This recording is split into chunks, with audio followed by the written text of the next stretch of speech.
Order. The Speaker.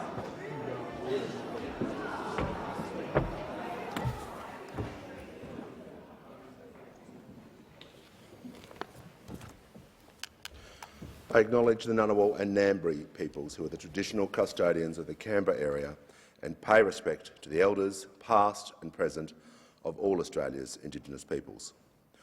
Almighty God, we humbly beseech Thee to vouchsafe Thy blessing upon this Parliament. Direct and prosper our deliberations to the advancement of Thy glory and the true welfare of the people of Australia. Our Father, which art in heaven, hallowed be Thy name. Thy kingdom come, Thy will be done in earth as it is in heaven. Give us this day our daily bread, and forgive us our trespasses, as we forgive them that trespass against us. And lead us not into temptation, but deliver us from evil. For Thine is the kingdom, and the power, and the glory, forever and ever. Amen.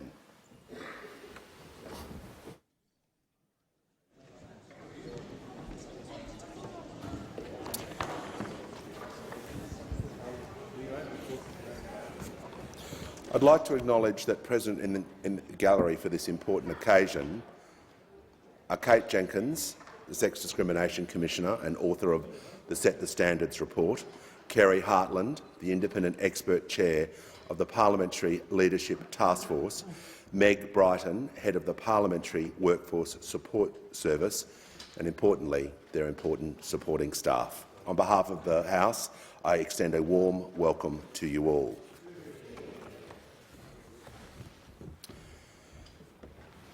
Today, on the first anniversary of the Sex Discrimination Commissioner's Set the Standard report on the independent review into Commonwealth parliamentary workplaces, as a presiding officer, I again acknowledge the history of unacceptable behaviour in Parliament House and recommit the Parliament to positive change. The Set the Standard report highlighted that a high rate of people, particularly women, in Commonwealth parliamentary workplaces have experienced bullying, sexual harassment, or actual or attempted sexual assault. This is unacceptable. Alongside President Sue Lyons, I restate the commitment of the Parliament to making lasting changes to ensure this does not continue. We all have an ongoing responsibility to creating a workforce and a workplace that attracts and supports the best people our country has to offer. The Parliamentary Leadership Task Force is leading meaningful change within the Parliament, and I commend their commitment to understanding and addressing the issues that have been ignored for too long. Since February, there has already been significant progress in implementing the 28 recommendations of the report. Legislation has been amended to clarify our duties in respect of employment, anti-discrimination and work health and safety laws. Proposed codes of conduct have been developed for parliamentarians, staff and parliamentary workplaces. Changes to the sitting calendar and hours of sitting now consider well-being, balance and flexibility. New parliamentarians and their staff have participated in refreshed induction processes, and a feasibility study into a parliamentary health and wellbeing service is being conducted, with plans to improve services for parliamentarians and staff, including general practitioner services, pharmaceutical and mental health support. Work is underway to improve work health and safety accessibility for those with disability and professional support available for parliamentarians and their staff. The Parliamentary Workplace Support Service has been expanded. It is already providing confidential support and advice to those in Commonwealth parliamentary workplaces. The Senate and House Procedures Committees are examining standing orders and conventions to improve levels of safety and respect in the chamber and to enhance well-being, balance and flexibility. Looking forward, some of the notable work underway includes the establishment of a new human resources function to support parliamentarians and their staff, the development of new measures to support greater diversity and inclusion. The framework for action set out in the Set the Standard report is leadership, diversity and inclusion, accountability and safety and well-being. We all have a responsibility to display exemplary individual leadership. We all have a role to play to set the standard for an inclusive, respectful and professional workplace here in Parliament House and across Australia.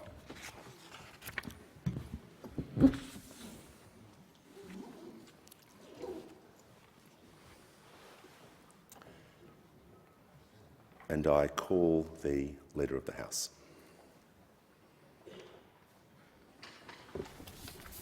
Mr. Speaker, first of all, I declare that the Broadcasting Services Amendment Community Radio Bill 2022 is referred to the Federation Chamber for further consideration. Next, Mr. Speaker, before the clerk calls on the next item, given the nature of the item we are about to deal with, I think it would suit the convenience of the House if speaking times which apply to all members basically are not applied should the member for Cook rise. I think, given the nature of it, it's appropriate that the member for Cook, should he wish to speak, is able to make whatever length of contribution he chooses. I thank the Leader of the House. I call the clerk. Government business, notice number 1 for a motion in relation to the censure of the member for Cook. I call the Leader of the House. Thank you very much, Mr. Speaker. I move that the House 1 notes the Constitution provides for responsible government, described by the High Court of Australia as a system by which the executive is responsible to the legislature and, through it, to the electorate. B. In the inquiry into the appointment of the former Prime Minister to administer multiple departments, the Honourable Virginia Bell AC found that while the member for Cook was the Prime Minister of Australia, he, 1, had himself appointed to administer A. the Department of Health on the 14th of March 2020, B. the Department of Finance on 30 March 2020, C. the Department of Industry, Science and Energy and Resources on the 15th of April 2021, D. the Department of Treasury on 6 May 2021, and E. the Department of Home Affairs on 6 May 2021, and 2. did not inform A. the Cabinet, B.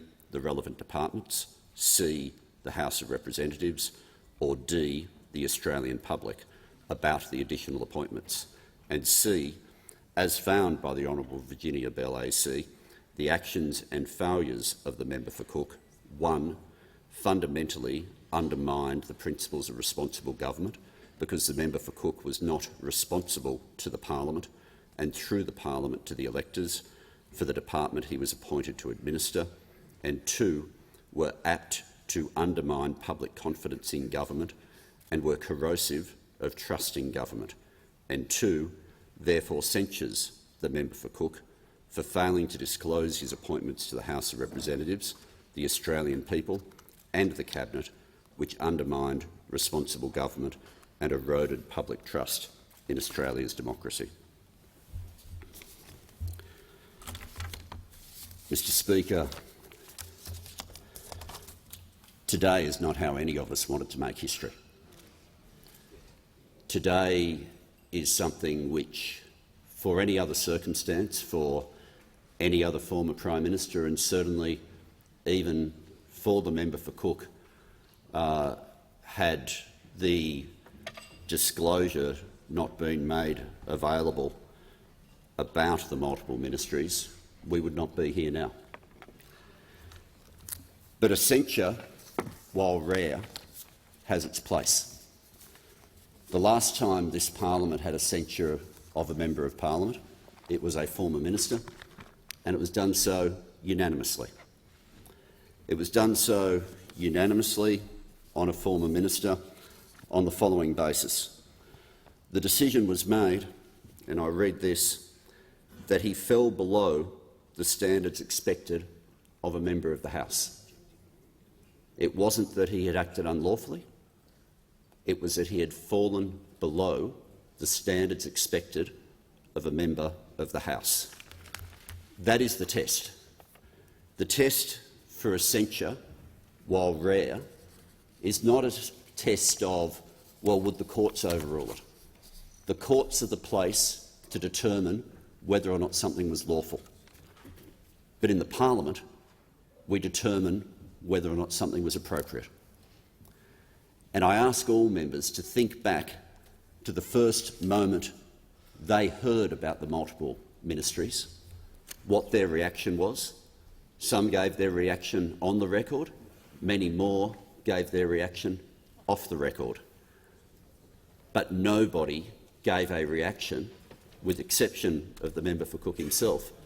Nobody else gave a reaction that said that this was acceptable or that it met the standards expected of this House. There are many countries, many democracies, that have a system different to ours. There are many democracies around the world where the system of government is that the executive are quite separate to the legislature. Our system is responsible government. The executive are here in this room for the purpose of being held to account every day the legislature sits. That entire concept of responsible government only works if the Parliament, and through the Parliament the Australian people, know which members of the executive are responsible for what. This is not some small matter. It goes to the absolute core of the principle of responsible government. And it was responsible government was what Ms Bell referred to specifically, where in her report she said, and I quote, "The principles of responsible government were fundamentally undermined." I quote again, "The lack of disclosure of the appointments to the public was apt to undermine public confidence in government." I quote again, "The secrecy with which the appointments had been surrounded was corrosive of trust in government." If we could unanimously determine that the conduct of Bruce Bilson fell short of the standards, how on earth can the multiple ministries, can question time after question time where we in fact did not know where portfolios had been allocated, how on earth can that not meet the standard? Question time is viewed as the most significant part of the parliamentary day when every member turns up. It's not a requirement that every member turns up, it is a convention. But we have to defend our conventions too. And the core of responsible government was breached with the multiple appointments. In doing so, the member for Cook did not tell ministers themselves that he had sworn into their portfolios. His cabinet was not told. The department secretaries were not told. The Parliament was not told.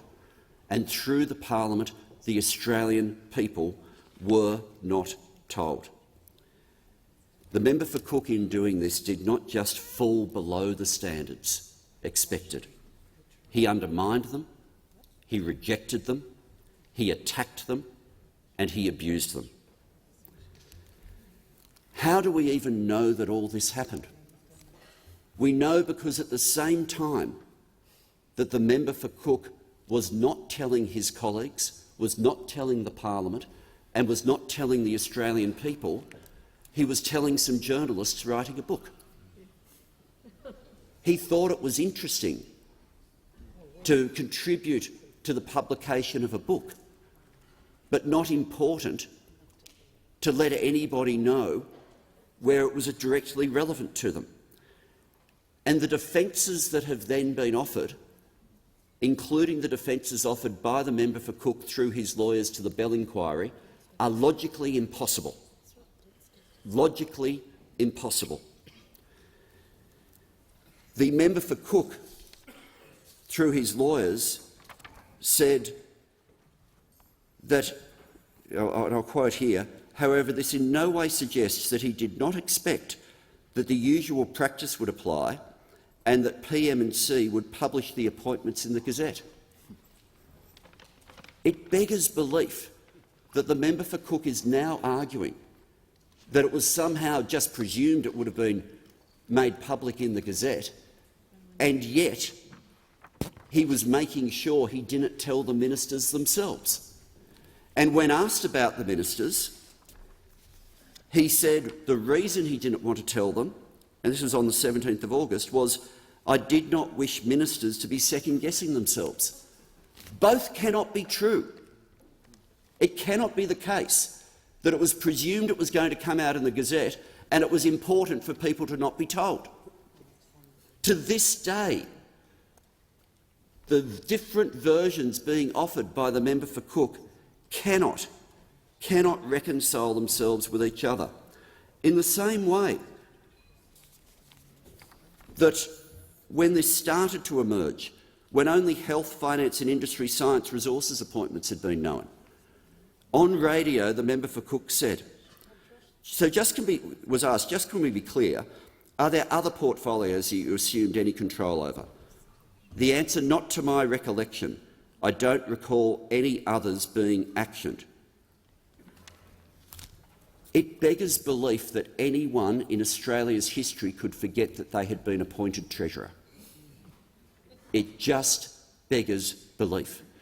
At the start of question time each day, when a minister is not present, every Prime Minister has an obligation to allow the House to know who answers questions on their behalf. And yet at those exact moments, the former Prime Minister never once said that he, in fact, was sworn into different portfolios and could answer those questions as well. The pathway of question time, the pathway of what this House did last term was different because we were deceived. It was different. Questions were asked in different forms to different people because we weren't told. Now, it is true that what happened here was the end of a long process of enabling. When conventions were attacked one after the other, it led in a direct line to where we ended up.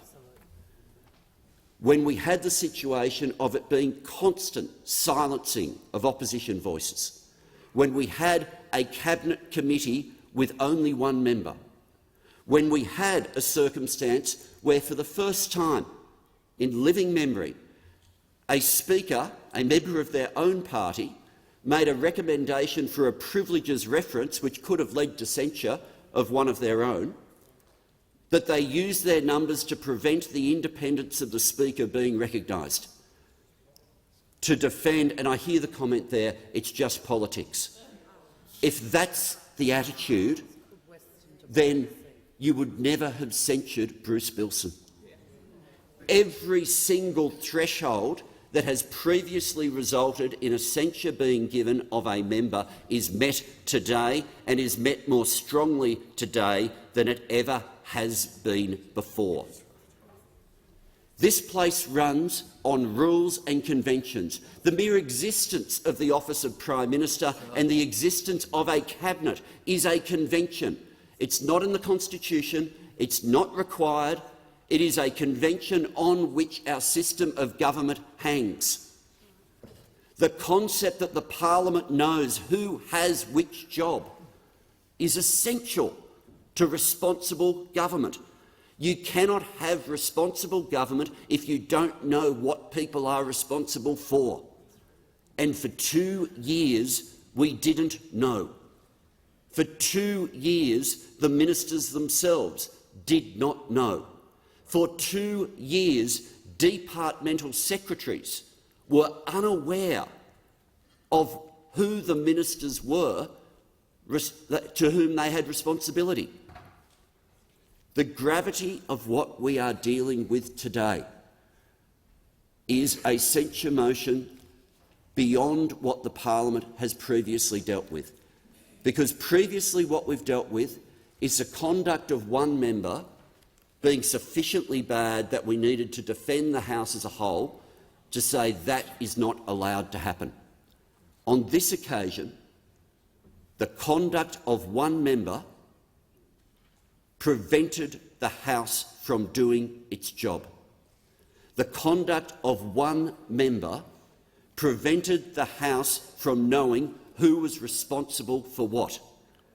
The fact that that one member was also the Prime Minister of Australia means that what we are dealing with now isn't just unprecedented, could not have been predicted, but is so completely unacceptable. For members today, I say to those opposite, there'll be some thinking, well, yes, they opposed it, but their party's made a decision, they've got to lock in, they've got to follow what their leader wants, and that's just where they're at. Order. The member for Quorum. I just remind those members opposite of this. Order. Members on my left. I remind those members opposite of this. That is exactly what happened for the whole of the last term. It is exactly how every precedent was trashed. It is exactly how the principles of responsible government ended up being attacked in ways that hadn't happened before. There is no previous Liberal Prime Minister where this sort of motion would ever be moved. But the conduct that happened in the last term that we now know about was unacceptable, fell below the required standards, and we have no choice but to support a censure. Order. I refer members to the statement made by the House about time limits during this debate. Give the call to the honourable member for Cook. Thank you, Mr Speaker. I thank the Australian people for the privilege to serve as their Prime Minister. I thank the people of Cook for the privilege they have given me to serve in this House as their member. I thank my colleagues here in this place and in previous parliaments who have asked me in the past to lead and for the faith that they have placed in me. Mr Speaker, I am proud of my achievements in this place, and I am proud of my government, Mr Speaker. I am proud, Mr Speaker, at a time of extreme trial, my government stood up and faced the abyss of uncertainty that our country looked into, and the coercion of a regional bully, and saw Australia through the storm. Australia emerged stronger under my government. I have no intention now, Mr Speaker, of submitting to the political intimidation of this government using its numbers in this place to impose its retribution on a political opponent. In addressing the matters that are the subject of the motion, I repeat that I have welcomed and support the recommendations of the Bell Inquiry, and I note the following facts for the House. The authorities to administer departments were established as a dormant redundancy, only to be activated in extraordinary circumstances, evidenced by the fact that no powers were exercised under these authorities except in the case of the PEP 11 decision, as such circumstances were not realised and therefore none of these authorities were misused. The Solicitor General found that the authorities established to administer departments in this way were valid and were not unlawful. Other than in the case of the PEP 11 decision, ministers exercised their portfolio authorities fully, without intervention or the threat of intervention, and departments supported their ministers in that capacity without uncertainty regarding their ministerial authorities.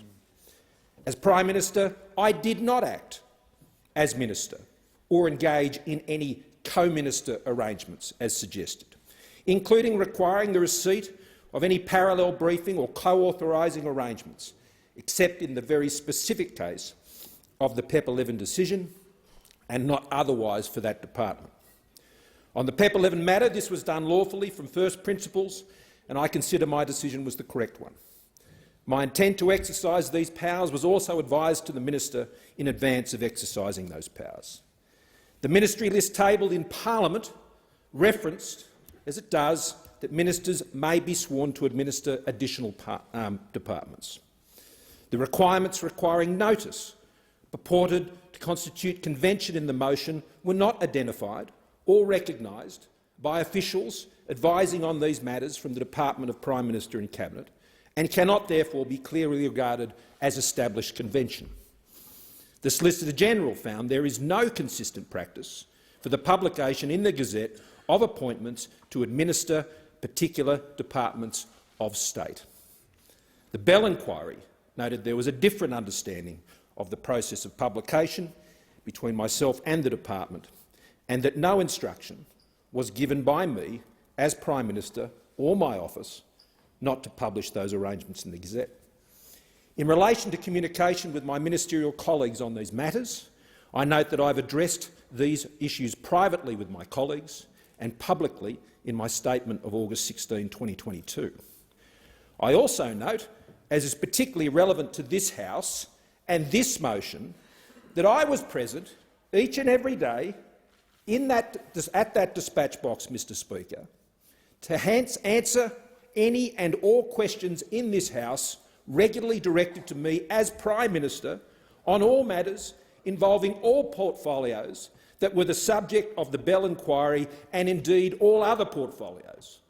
The suggestion that as Prime Minister I was not available to do so in this House, or that the opposition failed to ask such questions in those portfolios, is absurd and completely false.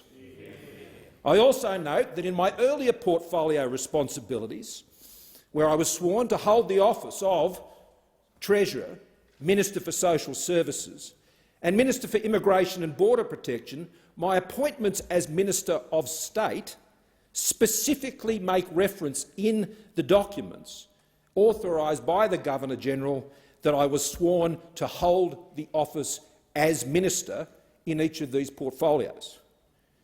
In my appointment as a Minister of State to administer the departments that were the subject of the Bell inquiry, this was not the case. The documentation authorised by the Governor-General carefully does not include any reference to being sworn to hold the office of Minister for any of the portfolios that were the subject of the Bell inquiry, simply to administer the department. Mr Speaker, this can be seen in Appendix A at pages 107 to 110 of the Bell inquiry report. This is a very important distinction. Just because a minister is sworn to administer a department does not mean they hold the office of minister in that portfolio. Mr Speaker, other government departments, Mr Speaker, the contention that the public would also be popularly under the impression that the Prime Minister did not have authority over government departments is extremely unlikely. Furthermore, the proposition that the public would not hold the Prime Minister accountable for the actions of the government is also not credible, and counter to the argument that was put forward by the opposition when I was Prime Minister each and every day that I sat in this House. But returning to the issue of being sworn, I was not sworn to hold the office of any of those ministerial portfolios, and as a result any contention that I served as Minister of those portfolios in that office is false. On the substantive matters, I return to those now. In each of the decisions taken during my time as Prime Minister to administer departments, I note again that our nation faced the greatest challenges we had experienced since the Second World War.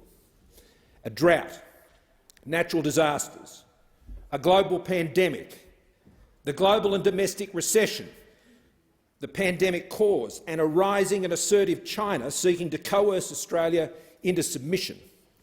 These were extremely challenging times. To put the economic challenge in context, according to the IMF, during the first year of the pandemic, the global economy shrank by 3.1%. This is more than 30 times the magnitude of the economic decline during the global financial crisis of 2009. That was a crisis. During this period, we were fighting for our very survival from a public health, economic and national security perspective. As Prime Minister, I sought to exercise my responsibilities during this extremely difficult period in a manner that would best advance and protect Australia's national interests and the welfare of the Australian people. That is what I had pledged to do.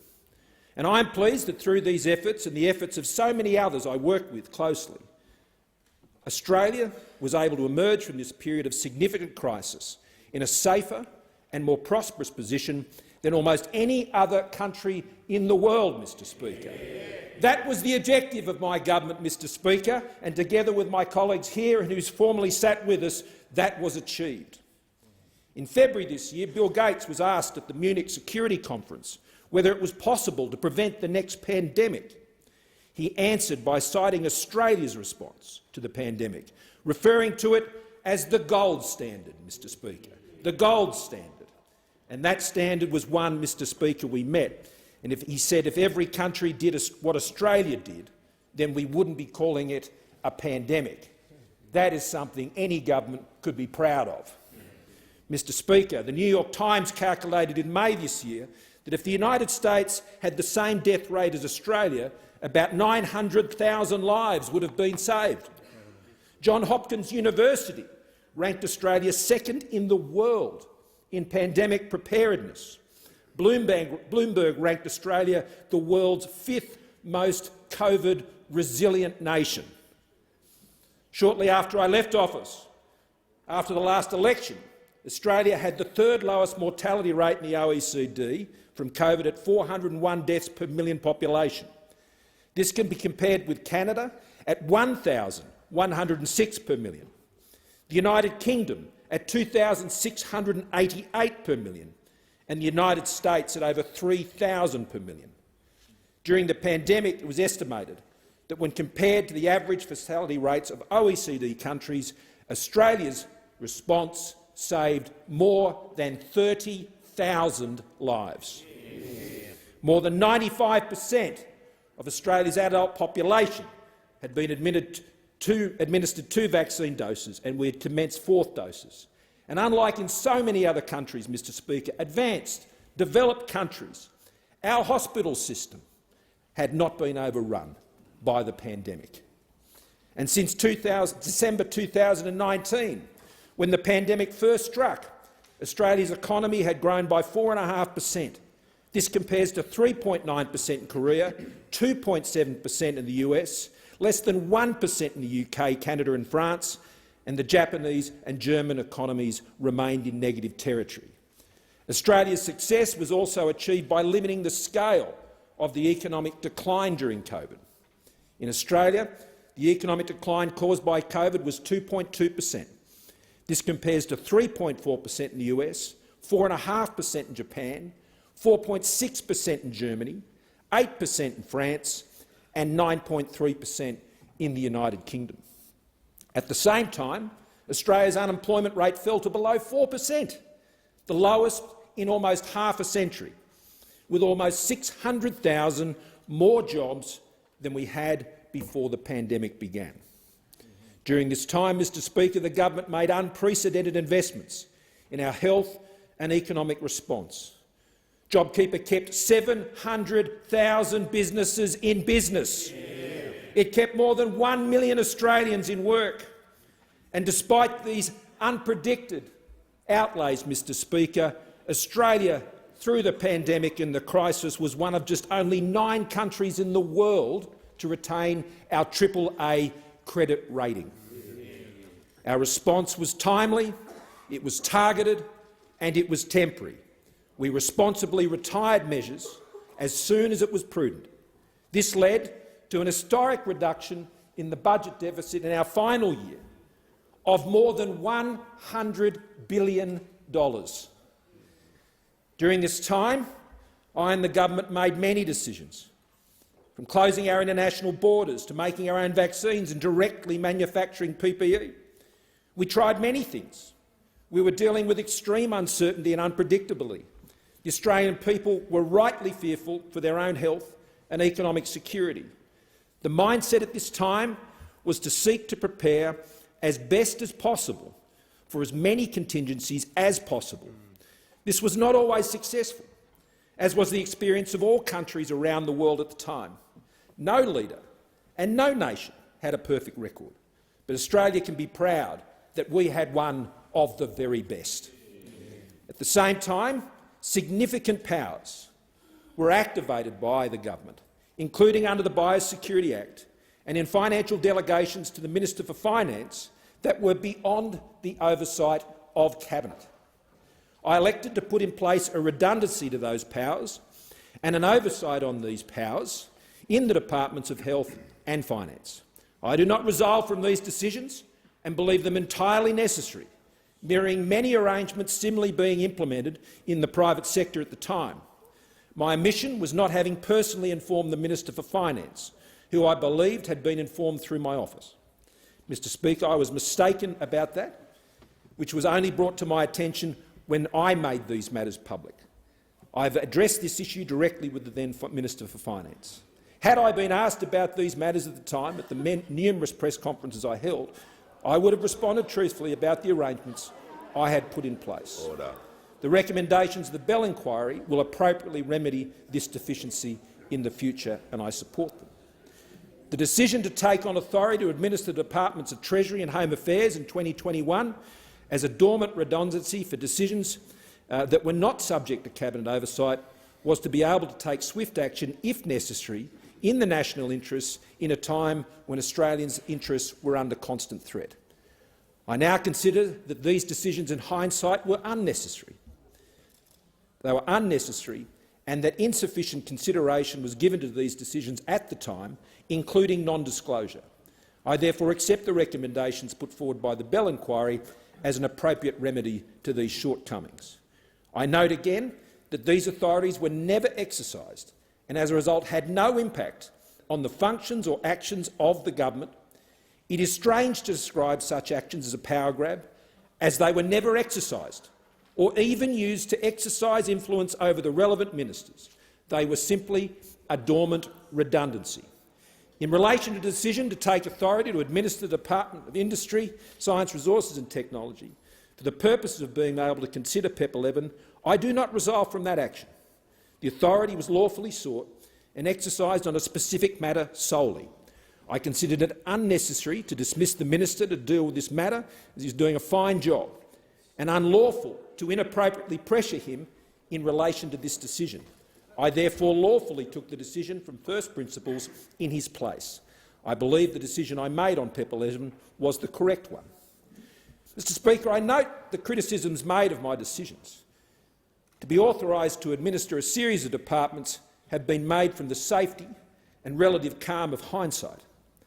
I also note that as Prime Minister my awareness of issues regarding national security at this time and the national interests was broader than known to individual ministers and any third party could. This limits the ability for third parties to draw definitive conclusions on such matters and sit in judgment. During the course of my Prime Ministership, I made many decisions. These decisions were taken during an extremely challenging period where there was a need for considerable urgency and there was great stress on the system and individuals. None of us can claim to be infallible in such circumstances, and I do not, and there are always lessons to be learned from such times and events. Mr Speaker, I acknowledge that the non-disclosure of arrangements has caused unintentional offence and extend an apology to those who were offended. But, Mr Speaker, I do not apologise for taking action, especially prudent redundancy action, in a national crisis in order to save lives and to save livelihoods. I also agree with and thank the many, Mr Speaker, who have expressed their support that any perceived deficiencies in the handling of these matters must be reasonably and fairly weighed against the overarching success of the numerous other decisions taken and efforts made under extreme pressure to save lives and livelihoods. Mr Speaker, this motion fails to do this and sadly, therefore, betrays its true motive that is entirely partisan. The government's response to censure and prosecute this motion is to engage in the politics of retribution and nothing less. These are the behaviours of an opposition, Mr Speaker, not a government, who understands that grace in victory is a virtue. As a government, Mr Speaker, I recommend that their response should simply be to implement the recommendations of the Bell inquiry, which I support, and focus their attention on their current and urgent responsibilities to address the many challenges Australians are now facing on their watch, especially the cost of living. How we respond to these events, Mr Speaker, is up to each and every one of us. For mine, I will take the instruction of my faith and turn the other cheek. Since the election, I have refrained from public comment, despite provocation, other than on local issues, and to note the actions and achievements of my government. I accepted the result, as I should, willingly and happily, of the last election, and wished the new government every success, and have sought to move on with my life, with my family, and to continue to serve the people of my local electorate in Cook. I voluntarily stepped down from the leadership of my party and gave my full support to the new leadership, whom I commend, and I thank them for their support, especially the Leader of the Opposition and the Deputy Leader of the Opposition. And I thank all of my colleagues for the same, both former and current, both now and over a long period of time. And in that I particularly acknowledge the former Treasurer Josh Frydenberg, the former Minister for Health and Aged Care Greg Hunt, and the member for Riverina, who together, the four of us, dealt with so much of that crisis each and every day together. Mr Speaker, I have seen bitterness destroy people who have come to this place, and it continues to gnaw away at them each and every day of their lives for even decades after they leave this place. I am not one of those, nor will I ever be.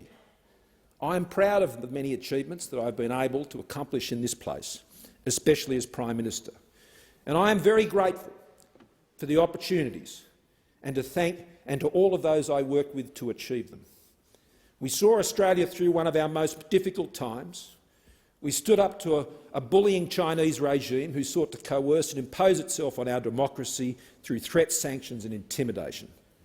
I was pleased to establish the AUKUS agreement and tightened our partnerships with all our key partners, especially the United States, Japan, India, the United Kingdom, and across our region in ASEAN, where we were the first country to establish a comprehensive strategic partnership with ASEAN, and of course our dear Pacific family.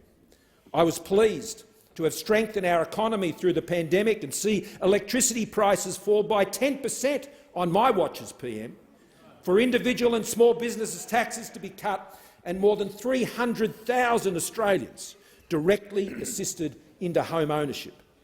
And by strengthening our economy, I was pleased we were able to guarantee the essential services that Australians relied on during times of great uncertainty, with record Medicare bulk billing rates, PBS listings at record levels, and record funds for aged care, disability care and mental health. For those who now wish to add their judgment today on my actions in supporting this censure motion, I simply suggest that they stop and consider the following. Have you ever had to deal with a crisis where the outlook was completely unknown?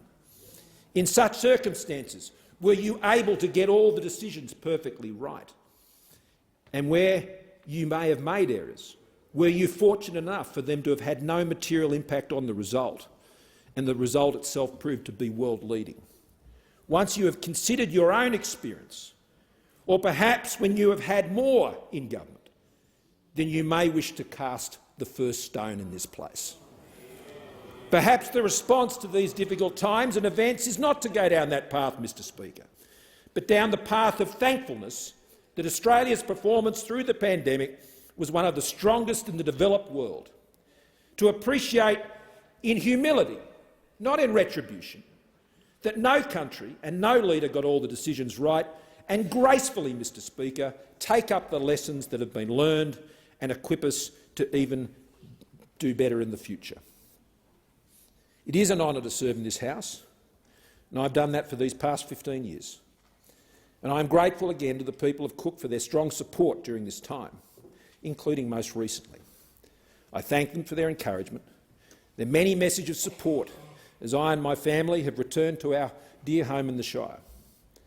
I also thank my local Liberal Party members for their constant support, and my local church community at Horizon Church for their prayers, and people of faith from all around the country have extended the same.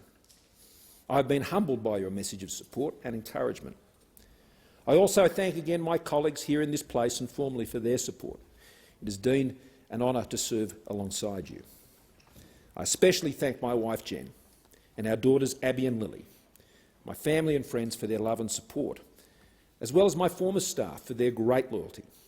You must always be proud of what you accomplished during our time working together. I conclude, Mr Speaker, by thanking the Australian people for the privilege of being able to serve my country in so many roles, but especially, Mr Speaker, as Prime Minister. Mr Speaker, I gave it everything I had. I did it to the best of my ability and in the best of faith. Each and every day I had the privilege to serve the Australian people. The question is the motion be agreed to, and I give the call to the Attorney-General. Thank you, Mr Speaker. I rise to support this motion because it is absolutely right that this House censure the member for Cook for undermining the basic principles of our system of government. And I say that even more so after the speech that we've just listened to from the member for Cook, because in all too familiar fashion the former Prime Minister has sought to obfuscate and hide his errors. Even now the member for Cook is failing to admit the errors that he made. He said in the course of that speech, extraordinarily, "If people had asked, I would have answered." I'll just repeat that. If people had asked, I would have answered. So apparently it's the fault of this House that these errors were made. Apparently it's the fault of this parliament that this misconduct occurred. Apparently it's the fault of the Fourth Estate that these errors occurred and this misconduct occurred. Says the member for Cook, if people had asked, I would have answered. Censure is the appropriate response to the findings by the Honourable Virginia Bell AC that the member for Cook, while Prime Minister of Australia, appointed himself to administer 5 additional departments and failed to inform the Cabinet, failed to inform the relevant departments, failed to inform the House of Representatives and failed to inform the Australian public. As the Solicitor-General found, and I quote, "The fact that the Parliament, the public and the other ministers were not informed of Mr Morrison's appointment was inconsistent with the conventions and practices that form an essential part of the system of responsible government." End quote. Mr Speaker, Australia is a proud democracy, one of only a handful of nations to have maintained a democratically elected government throughout the whole of the last 122 years. An absolute principle of our democracy is accountability, knowing who is responsible for the decisions that are taken in our name. That's why the Prime Minister publicly announces the ministry. That's why the media attend the swearings-in at Government House. It's why we have question time, and it's why ministers appear before the media so they can be held accountable for the decisions in their name. But how on earth can you do that? How can you do that if you don't even know who the minister is? How on earth can there be any accountability in a government where even the Treasurer doesn't know whether the Prime Minister has taken his job? Again, as the Solicitor-General found, and again I quote, "It is impossible for the Parliament to hold ministers to account for the administration of departments if it does not know which ministers are responsible for which departments." And the Solicitor-General also said, "The principles of responsible government are fundamentally undermined." That bears repeating. The principles of responsible government are fundamentally undermined. Those opposite have apparently declined, almost all of them, to support this motion. I would respectfully suggest that they are wrong to decline to support this motion. As the member for Bass declared yesterday, you've put loyalty to the member for Cook ahead of, and I quote her, "your loyalty to the Australian people, to the institution that you are elected to serve." Well, let's hear what some of their former colleagues think.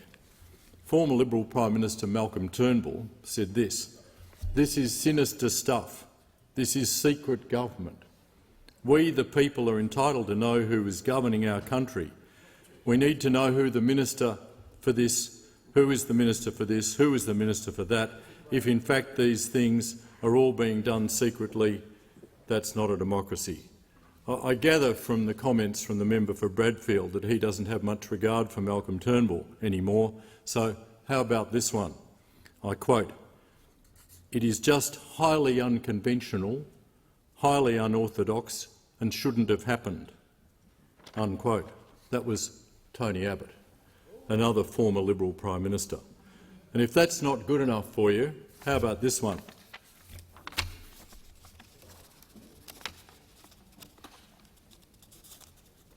If I can just turn the page, I'll be able to read the quote.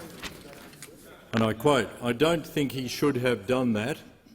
I don't think there was any need to do it, and I wouldn't have." Who said that? John Howard. You might remember him.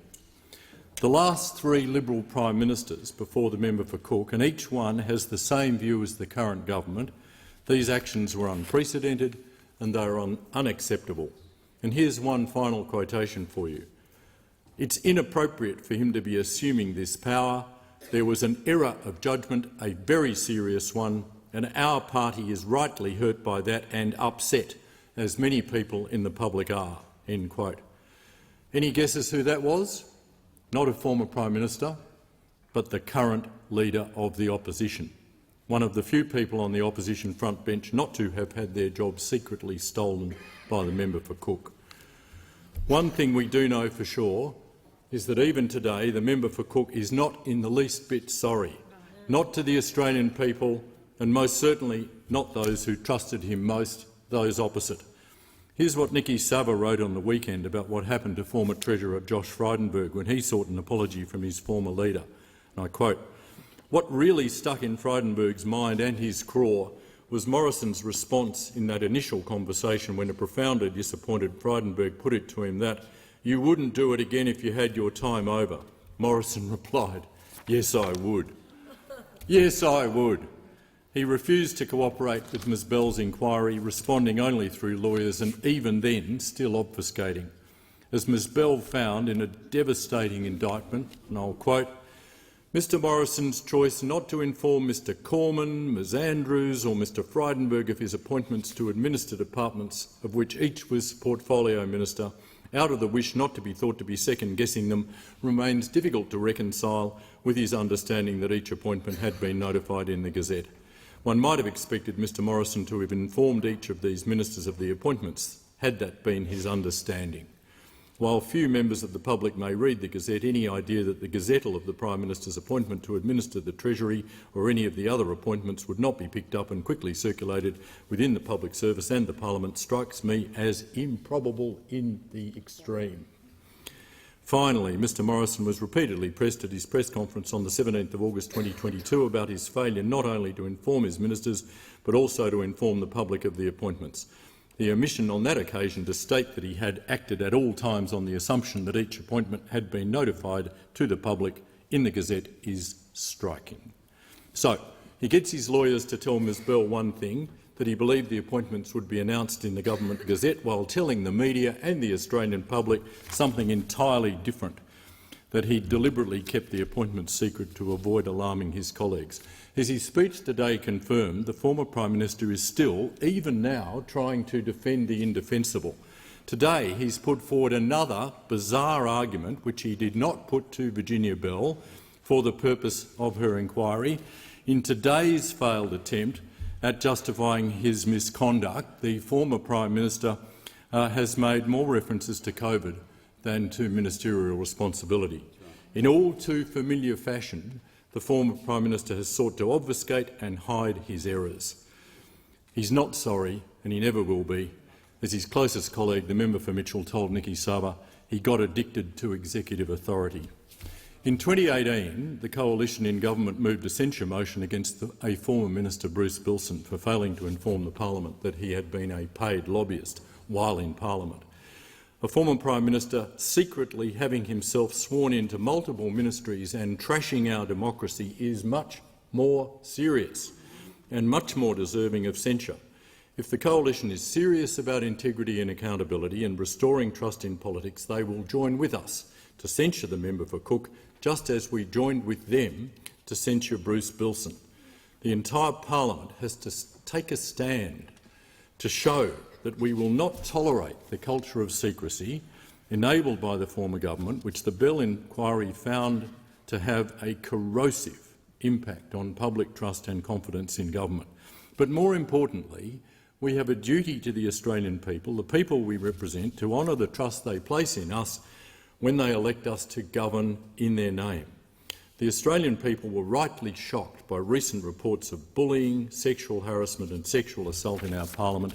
They highlighted the need for urgent reform, and the parliament acted swiftly to enact a code of conduct to ensure all parliamentary workplaces are safe and respectful places to work. We showed the Australian people that we accepted this sort of behaviour was unacceptable and we had to do better. And so it is with the censure motion today. The actions of the former Prime Minister in undermining the basic principles of our system of government cannot be swept under the carpet. If the members of this House have any respect at all for this parliament and the people who trust us to represent them in this place, then you must support this censure. All of us here must come together to declare as a parliament that a Prime Minister who fundamentally undermines the principles of responsible government is deserving of censure. We need to make sure that this can never happen again, and the one way to do that is to send the clearest possible signal that this behaviour is unacceptable and must be condemned in the strongest possible terms. I give the call to the Manager of Opposition Business. Thank you, Mr Speaker. Mr Speaker, the opposition will not be supporting this censure motion, and that is so for three reasons. Firstly, this motion is not an appropriate use of the forms and procedures of this House. Secondly, what we are seeing is an exercise by this government in political payback and distraction. And thirdly, that the right way forward here is to adopt the recommendations made by the former High Court Justice Bell in her report. Mr Speaker, this is not an appropriate use of the forms and procedures of this parliament. The government has sought to ventilate this issue through a number of processes, but what it's now seeking to do is to use the forms of this parliament to further, for essentially political reasons, bring further scrutiny to bear on this issue. It's very clear, Mr Speaker, that this censure motion makes no practical difference. It's also very clear to any objective observer that this is simply a nakedly political exercise in seeking to damage the reputation and standing of a former Liberal Prime Minister and therefore, by extension, of all on this side of the House. Now, Mr Speaker, the standing orders are very clear as to the proper purpose of censure motions. Indeed, Standing Order 48, which deals with censure motions, specifically refers to censure of the government, which is a pretty big clue that the proper purpose of such a motion is for the parliament, the legislative branch of government, to hold to account the government, the executive branch. The very terms of this motion note this fundamental point. The terms of the motion refer to a system, and this is a correct description, a system by which the executive is accountable to the legislature. Now, practice notes at page 325 that it is very rare for there to be a censure motion against a private member, or that's to say a backbencher. Indeed, they've only been moved on 2 occasions, and on both times that was by agreement. Now, we've had a number of references from the Attorney-General to one of those instances, but I make the fundamental point. That was by agreement. There is no agreement here. There is no agreement here. And let me quote practice, which is very clear in relation to this matter. It says, "A motion in the form of a censure of a member not being a member of the executive government is not consistent with the parliamentary convention that the traditional purpose of a vote of censure is to question or bring to account a minister's responsibility to the House. Given the relative strengths of parties in the House and the strength of party loyalties, in ordinary circumstances it could be expected that a motion or amendment expressing censure of an opposition leader or another opposition member would be agreed to, perhaps regardless of the circumstances or the merits of the arguments or allegations. In other words, what practice is saying very clearly is that what the government is seeking to do here is not in accord with the forms and procedures of this parliament. What the government is doing here is at odds with the traditions and practices of this House.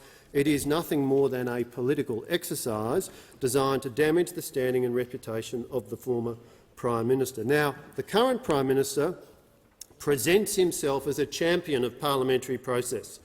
He's frequently making that point in the public domain, but he is, it seems, quite prepared to trash long-standing conventions to seek to gain short-term political advantage. Now, we hear the argument. We hear the argument that in the circumstances which occurred, the then Prime Minister, the member for Cook, it is said, was not accountable to the parliament because he couldn't be questioned in relation to the portfolios that he had been sworn into. Now, that proposition does not stand up to a second's scrutiny. The simple fact is that every Prime Minister, and this was certainly the case for the member for Cook when he occupied that high office, every Prime Minister can be and is, on a daily basis, in this place, in question time, asked questions across the gamut of all of the issues for which the government and for which the Prime Minister is responsible as the person who leads the executive government. When it comes, therefore, to the question of the accountability of the Prime Minister to this parliament, the case has not been made out that that accountability in any way has been compromised. And that is the task of the government, to make the case that there is a need for a censure motion. Indeed, on the contrary, what they are proposing is something clearly at odds with the forms and procedures and traditions of this place. The simple fact is, Mr Speaker, that from the moment that this matter came into the public domain, the overriding objective of this government has been, first of all, to exploit this for an exercise in political payback designed to damage the reputation of the former Prime Minister and, in turn, of all of those on this side of the House, and secondly, as a diversionary tactic so the government could avoid awkward questions about its lack of progress on the real issues facing Australians, the cost of living crisis, the sharp increase in the prices of gas and electricity, the sharp increases in interest rates and the lack of any plan on the part of the government to deal with these matters. We heard from the time that this matter came into the public domain repeated, exaggerated and over-the-top claims from Labor ministers and members of parliament about this matter. We heard the claim that the conduct of the former Prime Minister was illegal. The government sought advice from the Solicitor-General. Inconveniently for the government, that advice did not back up the hysterical claims that were being made on a daily basis by the Prime Minister and his ministers. The Solicitor-General's advice finds that the appointments were valid. It finds that there is no constitutional requirement or statutory requirement for the appointments to be publicised. The Solicitor-General confirms in his advice that multiple ministers can be appointed to administer a single department and notes that this commonly occurs. And the Solicitor-General also acknowledges that this is a political issue, not a legal issue, saying at paragraph 23 of his opinion, quotes, "Conventions and practices are generally enforced politically, not legally," close quotes, and he highlights that departure from conventions and practices does not result in invalidity. Well, the government, not content with obtaining and publicising that advice, sought to have a second bite at the cherry, sought to keep this issue in the media cycle for several more weeks and months by appointing former High Court Justice Bell to prepare a report into this matter. Now, that report says, amongst other things, given the appointments were not disclosed to the parliament or the public and that Mr Morrison did not exercise any of the powers he enjoyed by reason of his appointments apart from making the PEP 11 decision, which of course was publicised, the implications of the appointments are limited. The Bell report also says as long as the appointments remain secret and Mr Morrison elected not to exercise his powers as the minister administering a department, it is not apparent that there was any impact on the structure of the ministry. Clear findings that are inconsistent with much of the exaggerated commentary that we have heard from ministers today and that we've heard repeatedly from the Prime Minister and Labor figures. There is an obvious question as to whether it was even necessary to commission the Bell report, given that it largely covers the same ground as the opinion from the Solicitor-General, and its recommendations are quite similar. I emphasise that I make no criticism at all of either the Solicitor-General or of former Justice Bell, both of whom were asked to do a job and did it conscientiously. Mr Speaker, the way forward here is clear. The right way forward is to get on with addressing the issues raised in both the opinion and the Bell inquiry. A number of sensible recommendations have been made for improving the clarity and transparency of ministerial appointments. The question that Australians might reasonably ask is, why has the government taken so long to do anything about it? The Solicitor-General delivered his opinion on the 22nd of August. There are clear reform options set out in that opinion, very similar recommendations made by former Justice Bell, who the government's been on notice for more than a month about the recommendations for legislative change from former Justice Bell. She wrote to the Prime Minister on 26 October advising of the recommended legislative change that she'd be proposing. The government could have had that legislation ready to debate today. That would have been a sensible way forward. Instead, what they're seeking to do is leverage this for maximum political advantage. This is nothing more than a grubby political exercise. I give the call to the Honourable Minister for Infrastructure, Transport, Regional Development and Local Government. Thank you very much, Mr Speaker. It gives me no pleasure to speak on this motion. It's something that none of us in this place should have to be in a position to do. I've been a member of this parliament for over 20 years. It is a job I take very seriously. It is an enormous privilege to be here. And I say particularly to some of the newer members of parliament who have not been here, have only really been here for 6 months and or shorter times than me, that who is the custodian of this institution? It is us. It is our job to uphold the traditions of this place. Who else is going to do that? It is our job to make sure that this institution, this incredibly privileged place that we stand in, that we uphold it. And that is what this censure motion is about.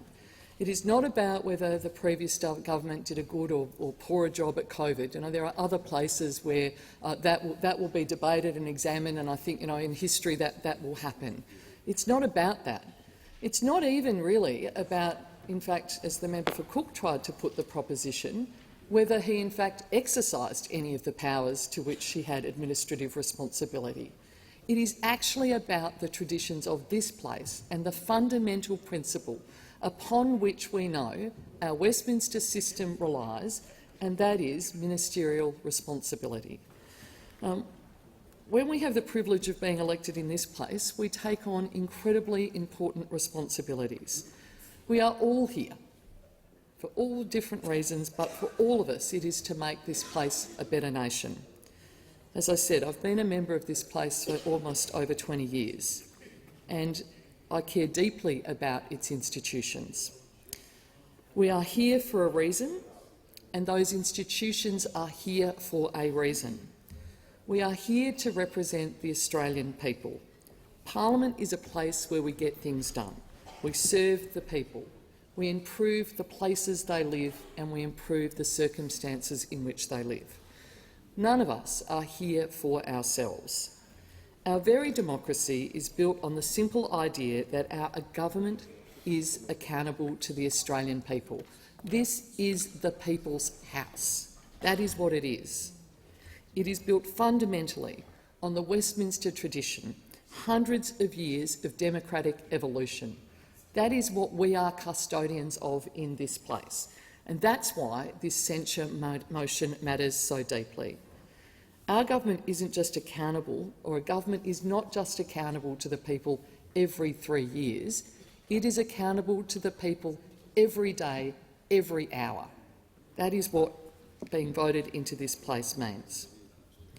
Every time we sit in this place, the government, the executive, is accountable to the Australian people through their elected representatives, or at least that is how it is supposed to be.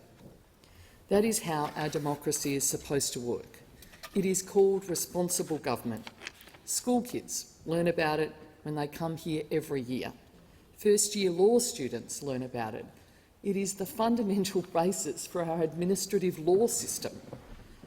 While we might have political differences, there should be one thing we absolutely and utterly agree on, and that is that the traditions of this place matter, because they underpin the democratic traditions of this country and the hundreds of years of democratic evolution that it is based on. But what we have seen with the actions of the member for Cook, the former Prime Minister, they undermined the accountability, they undermined responsible government, and they undermined the institutions of this parliament.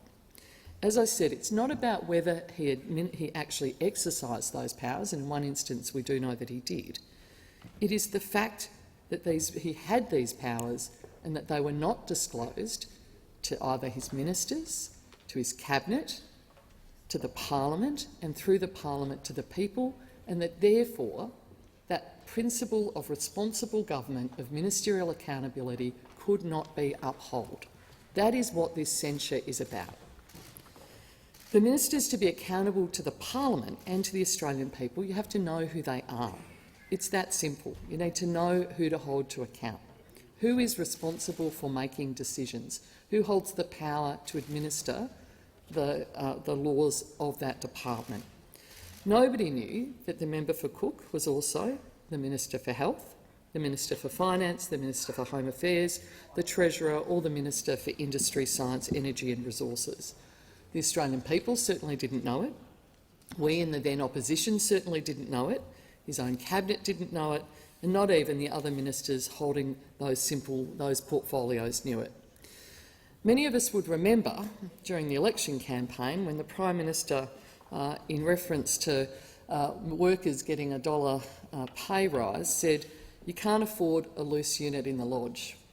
Well, that seems to be what we had with the member for Cook. It's simply extraordinary. Without accountability, you don't have democracy. That's why I'm speaking in support of this motion. Censuring any member of parliament, especially a former Prime Minister, is not something that we take lightly. It's a big thing to do. We understand that. And again, it is something that this chamber should never, ever really have to do. But the former Prime Minister, the member for Cook, has shown through his actions, and even in his defence today, his disrespect for this place, and through us, the Australian people, and that cannot go unacknowledged. I commend members of the crossbench who are supporting this motion, and I encourage members, particularly those who might be new to this place and who are potentially going to be here for a long time, if we don't stand up for this institution, then who will? Who will? That is what this censure is about. Long when the member for Cook has gone and many of us have gone here, that's what you have to think about on this censure motion. Did I stand up for the traditions of this parliament? Before you cast your vote, think about that. If this place doesn't stand up for responsible government, if this place doesn't stand up for the institutions, then who will? We've seen in recent times in so many other countries the deliberate undermining of democratic institutions, and we've seen where that leads. We've seen where that leads. We know that we don't want that to happen here in this country. If you don't add your voice to those calling out even the most minimal level of ministerial accountability, actually letting the Australian people know who their ministers are, what will you support? What is important to you in the traditions of this place? Of course this censure is important, but it's not where we should end this topic. We have to make sure that this does not happen again. This wasn't an accident.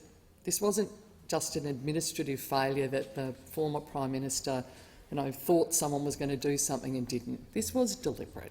This was absolutely deliberate. and intended. And if the Prime Minister, the former Prime Minister, would have us say that it was all for good reasons, I'm not sure that many of us here believe that.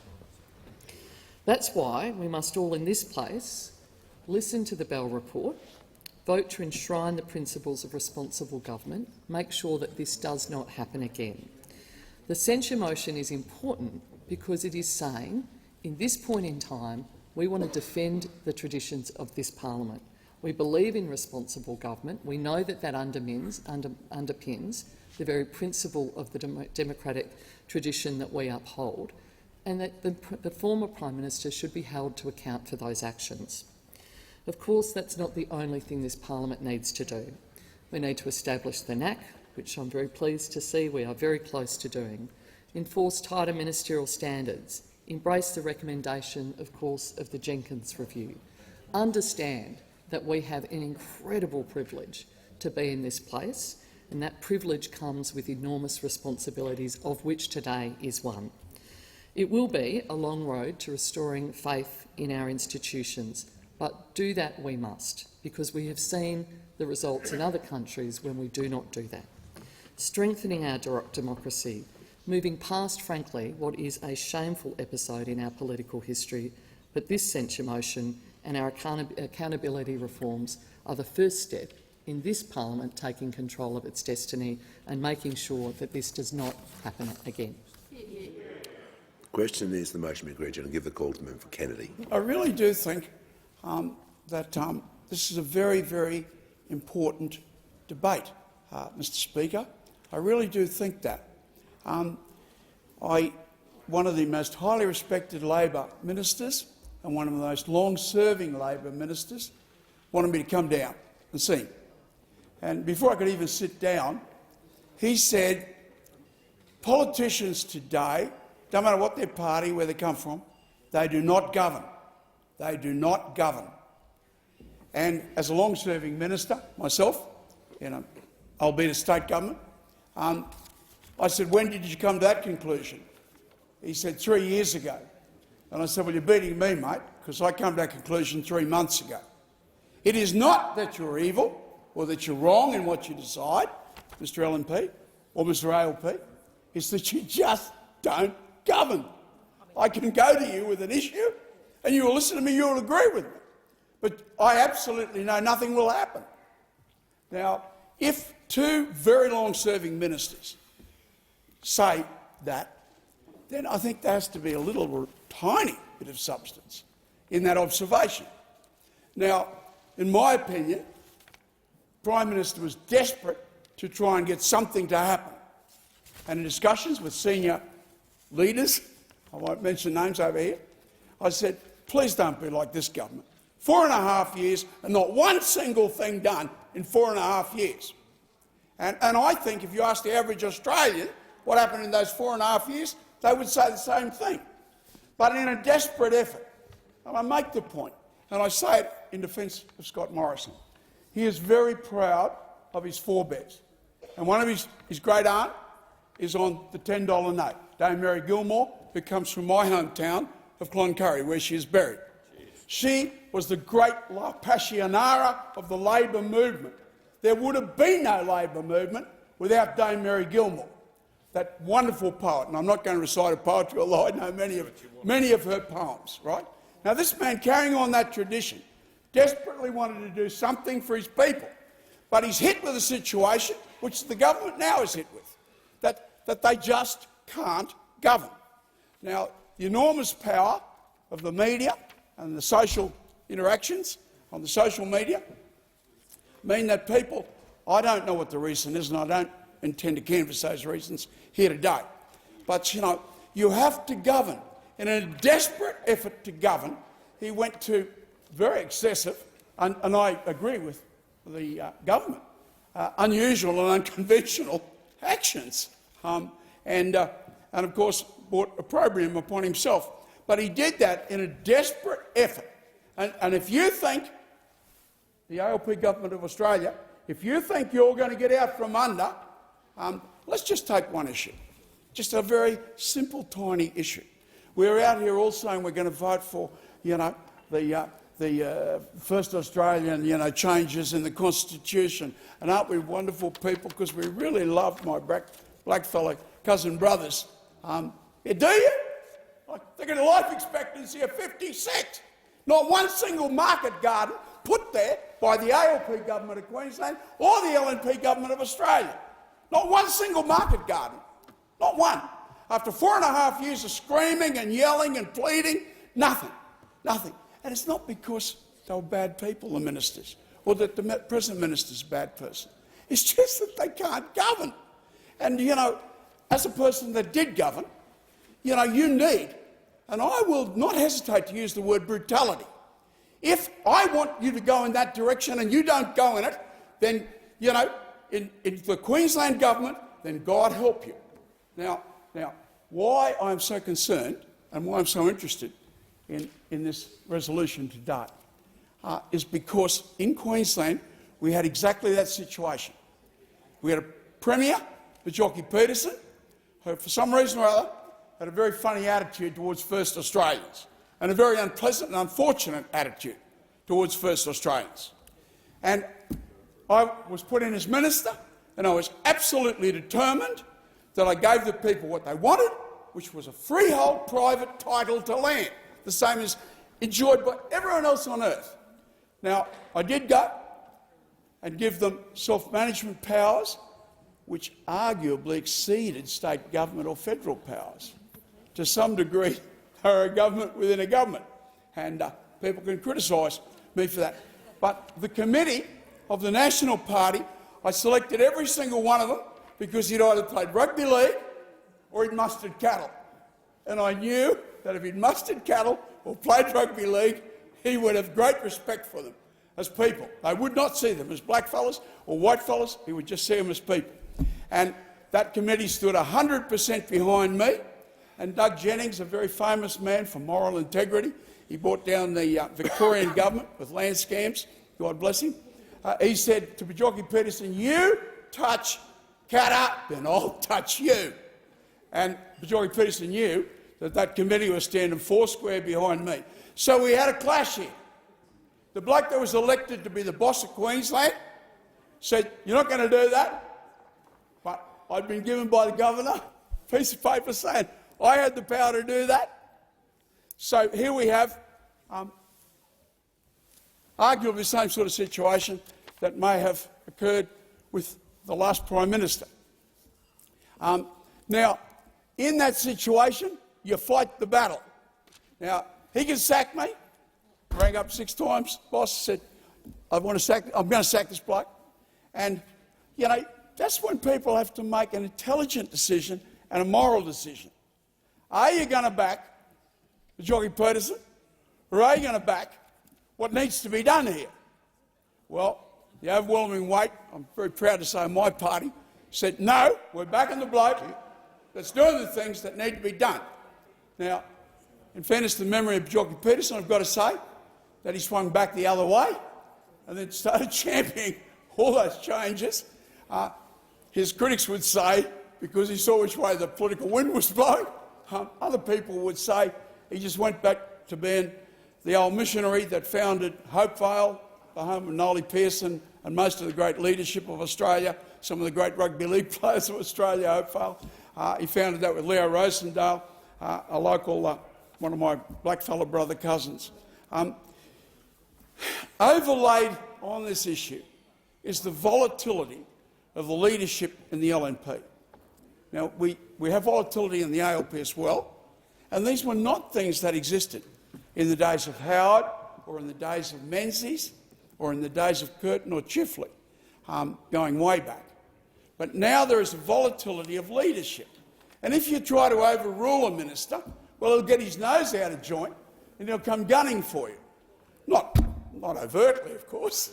A little quiet talks with the media, little tight talks with key people on the back bench that want to get on the front bench. So we have this volatility element overlaid on it. But this is the point, the most important point I want to make. And Ms Bell did not understand this. It amazes me how lawyers simply don't understand the law. But when I went to law school, I was taught that there are conventions, constitutional conventions. So we come into this place, not me, but the rest of you, swear allegiance to a lady in England. So, I mean, if you want to read the letter of the law, will you do what the lady in England tells you to do? Because you swore allegiance to her. I didn't, but you did. Now, the Constitutional Convention says that's rubbish. No one's going to take any notice of a lady in England. Well, that's the law. The Constitutional Convention is the law. And the Constitutional Convention is that Menzies and McEwen ran this place. Ministers may have had powers, but they didn't have ultimate powers. So, Mr. Speaker, this cuts to the very heart of the modern quandary and why governments can't govern, and the desperation of a Prime Minister resorting to not only what is unconventional but also very unusual behaviour is forced upon him because he's trying to govern. And if you think on the government side of this parliament that you're going to be able to govern, well, you've been there for 6 months, and I don't know anything that's changed in the 6 months. You can run around and talk about your IR legislation, and I voted for and supported you on it. But what is it going to change anything? No, right? And we'll just see next year whether there's anything that you do that actually indicates that you govern. Because the mob on this side, and I highly respect and like many of them, their leadership. But, you know, did they govern? Did you point out something to me you did? Did you build a factory? Did you build a dam? Did you change some law that enabled the first Australians to be able to have a freehold title, private freehold title like everyone else on earth? Did you do any of those things? No, you did none of those things. So, Mr. Speaker, in conclusion, I say this cuts to the very heart of modern government. The Prime Minister, Albanese, was voted for by the people of Australia. They expect him to govern. Now, whether you say that he is in a position of a monarch or whether you don't, right, the Australian people decided that he was the boss, and he has the ultimate say and the ultimate responsibility. And he should not have to go to the lengths to which the last Prime Minister went to be able to get action. Whether you agree with him or whether you don't, you can have the situation where you have your beliefs, as I did in the state parliament. All right, well, he can sack me, right, because he has the last say. But in the end, if you stand your ground and you try to do something, you'll be surprised how many people back you up. And that's the message that I'd like to leave with this place.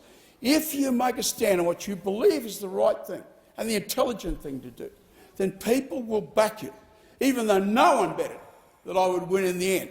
And I did very, very comprehensively. No, I didn't. The people did.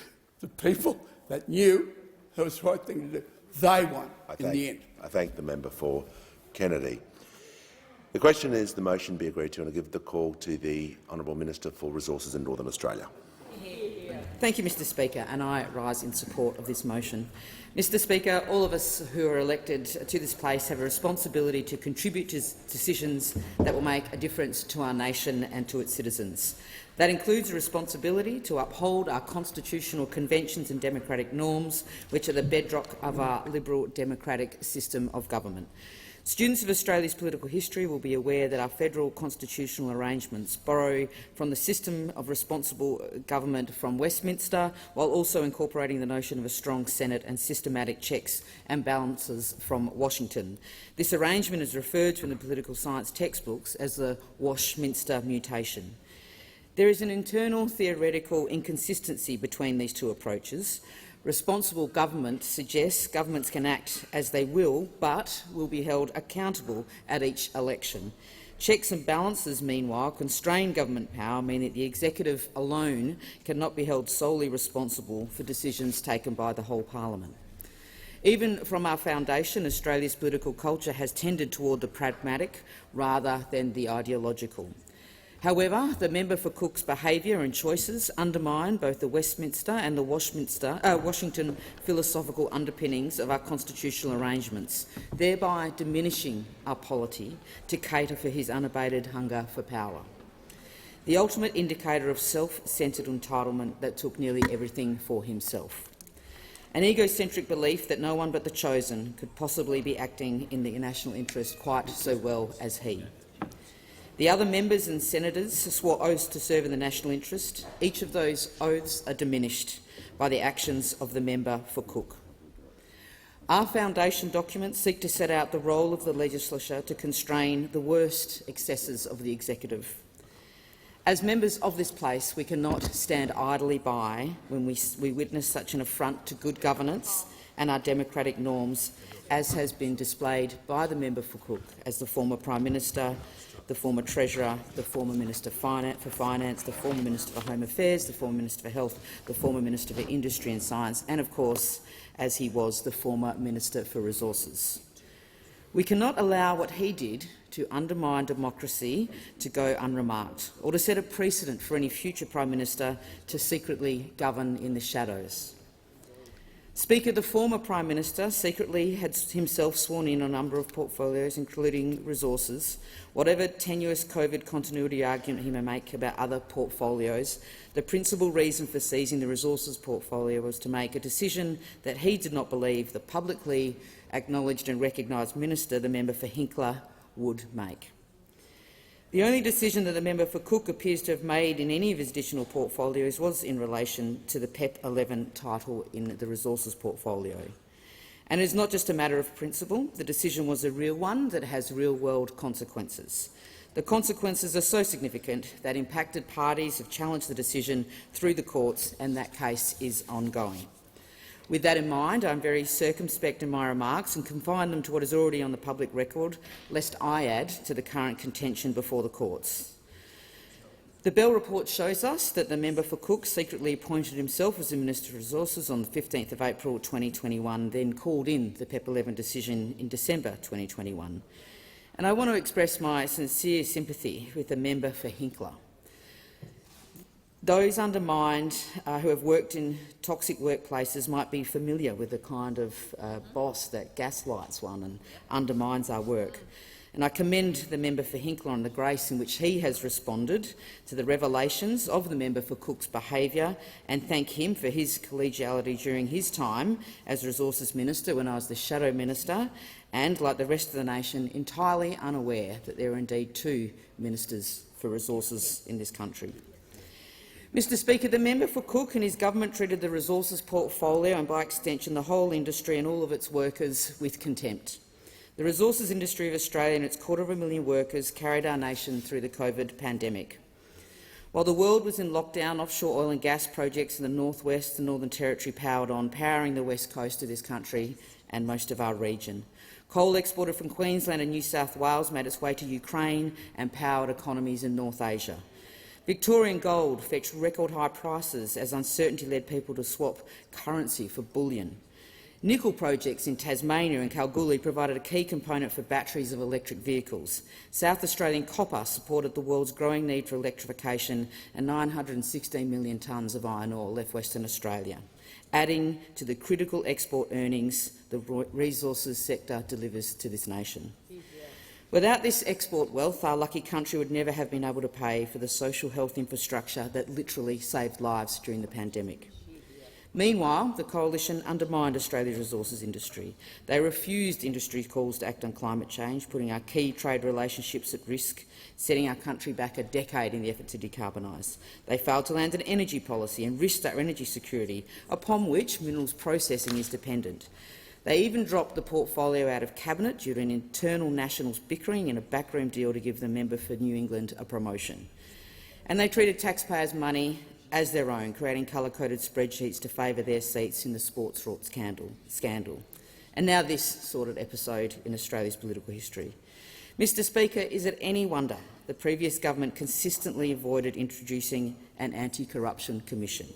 They voted against the Banking Royal Commission 26 times. They concocted the robo-debt scandal that destroyed lives. They used Australian Defence Force footage of flood disasters as a political fundraiser for the Liberal Party. Mr Speaker, perhaps those officers are frustrated by accountability. Perhaps they find democracy inefficient. Like everyone in this place, I love Australia and I love our representative democracy, the fairest, most accessible, egalitarian democratic institution in the world.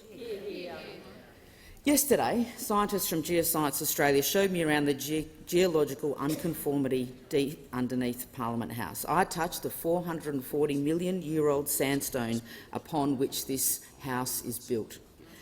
But, Mr Speaker, our freedom and democracy are built on a much more fragile bedrock.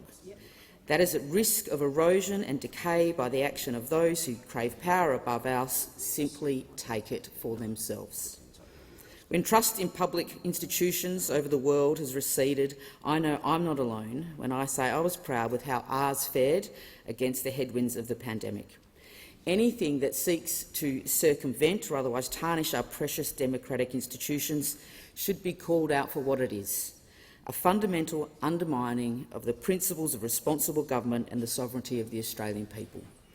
The standard you walk past is the standard you accept. Others opposite may now be claiming Stockholm Syndrome led them astray as they were shocked by the member for Cook's graphs from the levers of power.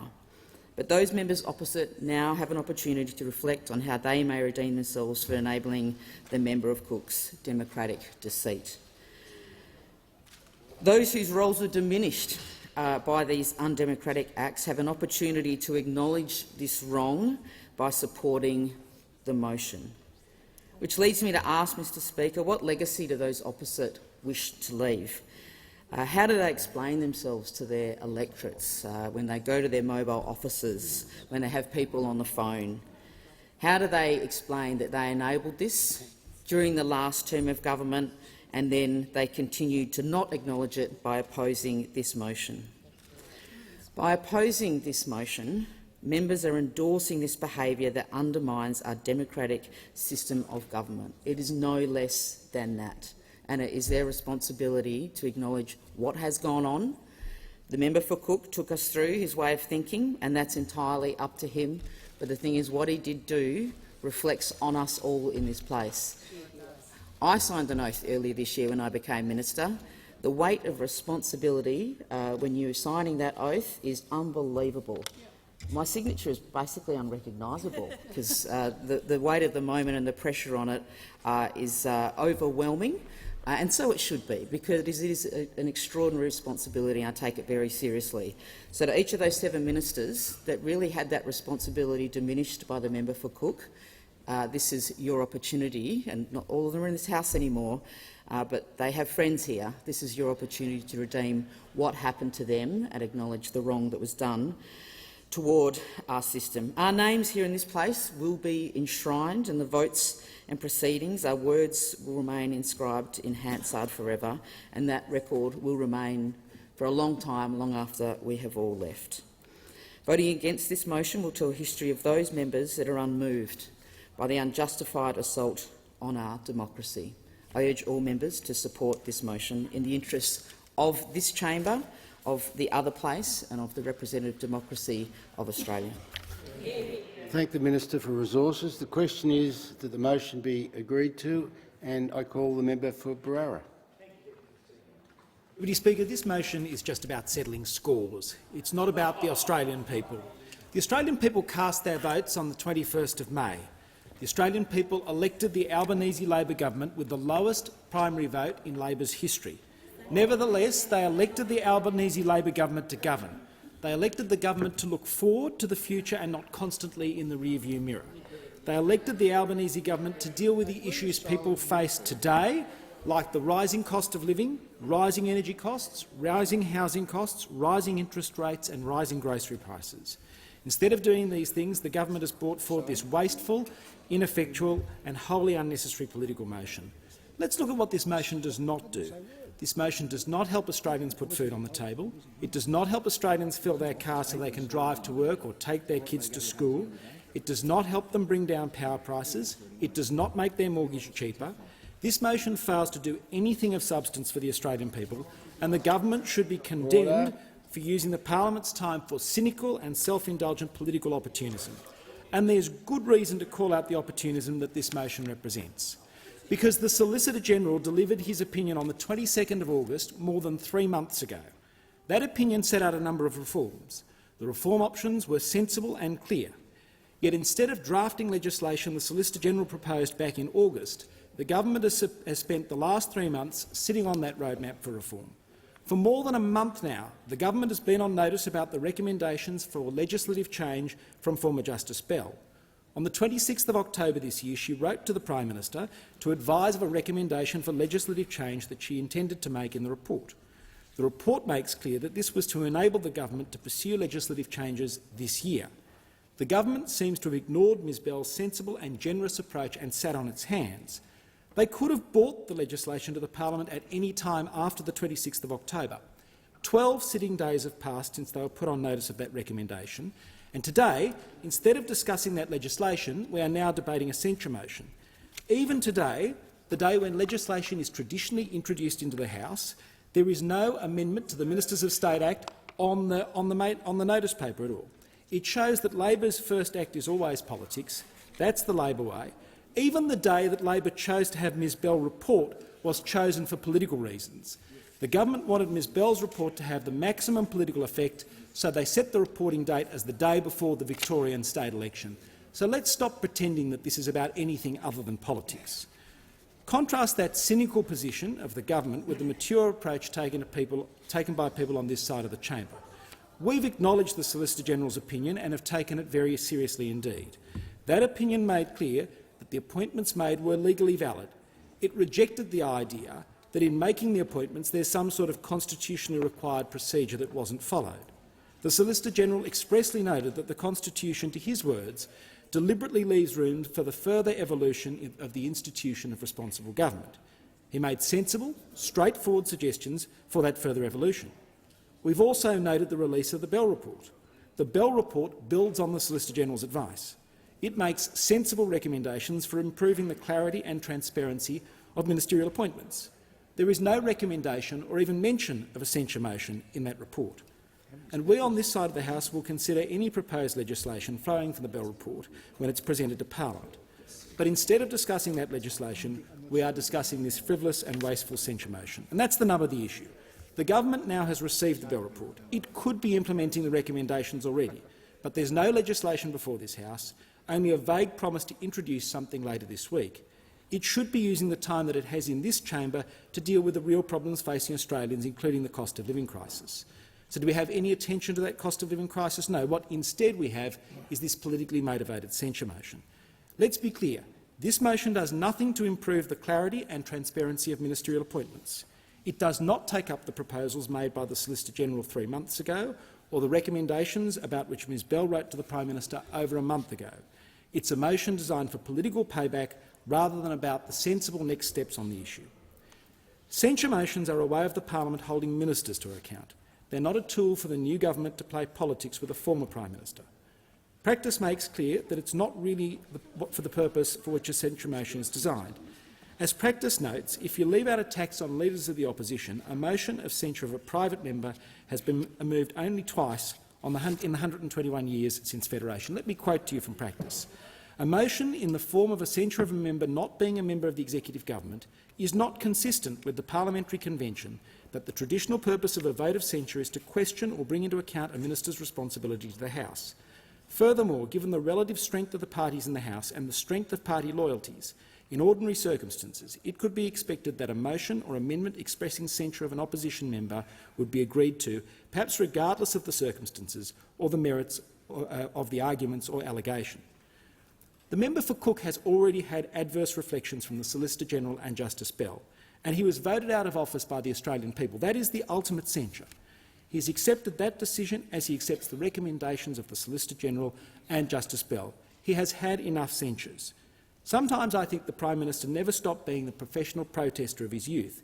Every day he comes in here not to govern for the future of Australia but to attack the member for Cook. Sometimes I wonder why Labor hasn't changed the standing orders to put an effigy burning of the member for Cook at the beginning of the day of Parliament, along with the prayers and welcome to country. It's time the government stopped obsessing about one man and started thinking about the 26 million Australians who pay them to look after their interests. The government's failure to do so and its decision instead to spend time on the Parliament's time on a frivolous censure motion shows the government's all about politics and not making things better for Australians. You'd be forgiven for asking what the government hopes to achieve through this motion. But if we look around, it rapidly becomes clear why the government is so keen to spend Parliament's valuable time on this issue. It is distraction politics.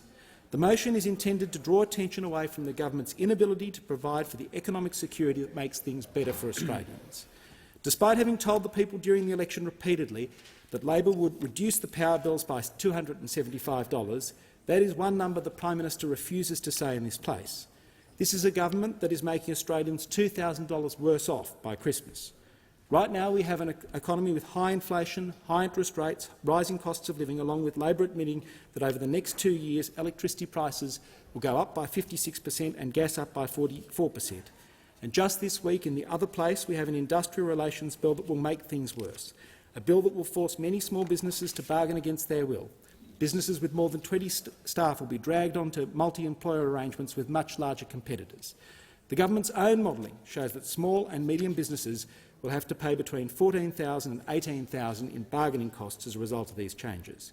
These changes will result in more strikes, put pressure on supply chains and could even see an increase in the price of everyday items. And what does the government do? Are they addressing concerns of Australian families and small businesses? No, they're playing politics, doing stunts and moving this motion instead of delivering for the Australian people.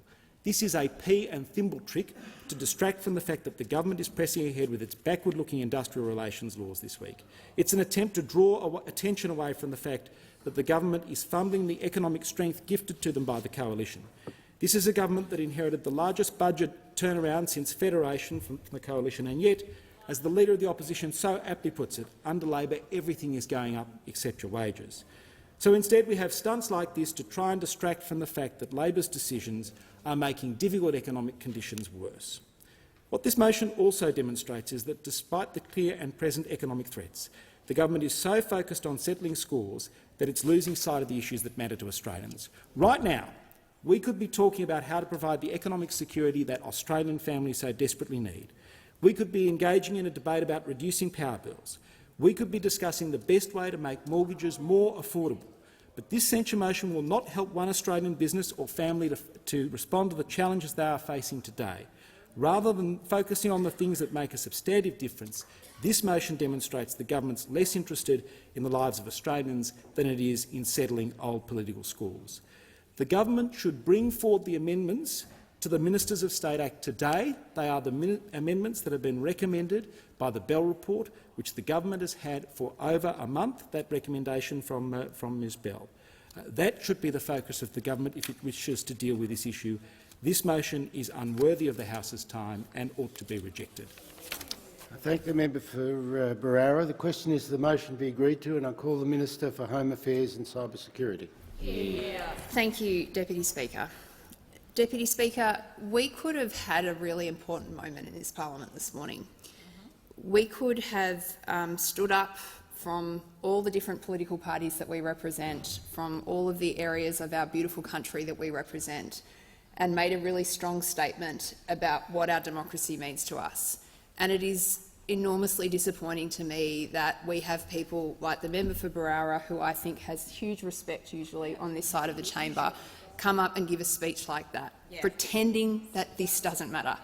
And this is the thing that I cannot fathom about this entire debate that we have had about the conduct of the member for Cook, is the willingness of those opposite me to continuously play this down when they know that this matters. They know that this matters because we take an oath as members of parliament to come to this chamber and represent and protect our communities, and the member for Cook failed to do that, not just in his capacity as a member of parliament, but in his capacity as Prime Minister. Now, we are learning some things about our parliament this morning, and one of those is that the member for Cook still does not believe that he has done anything wrong. How is it possible that the member for Cook still cannot do the right thing by this parliament?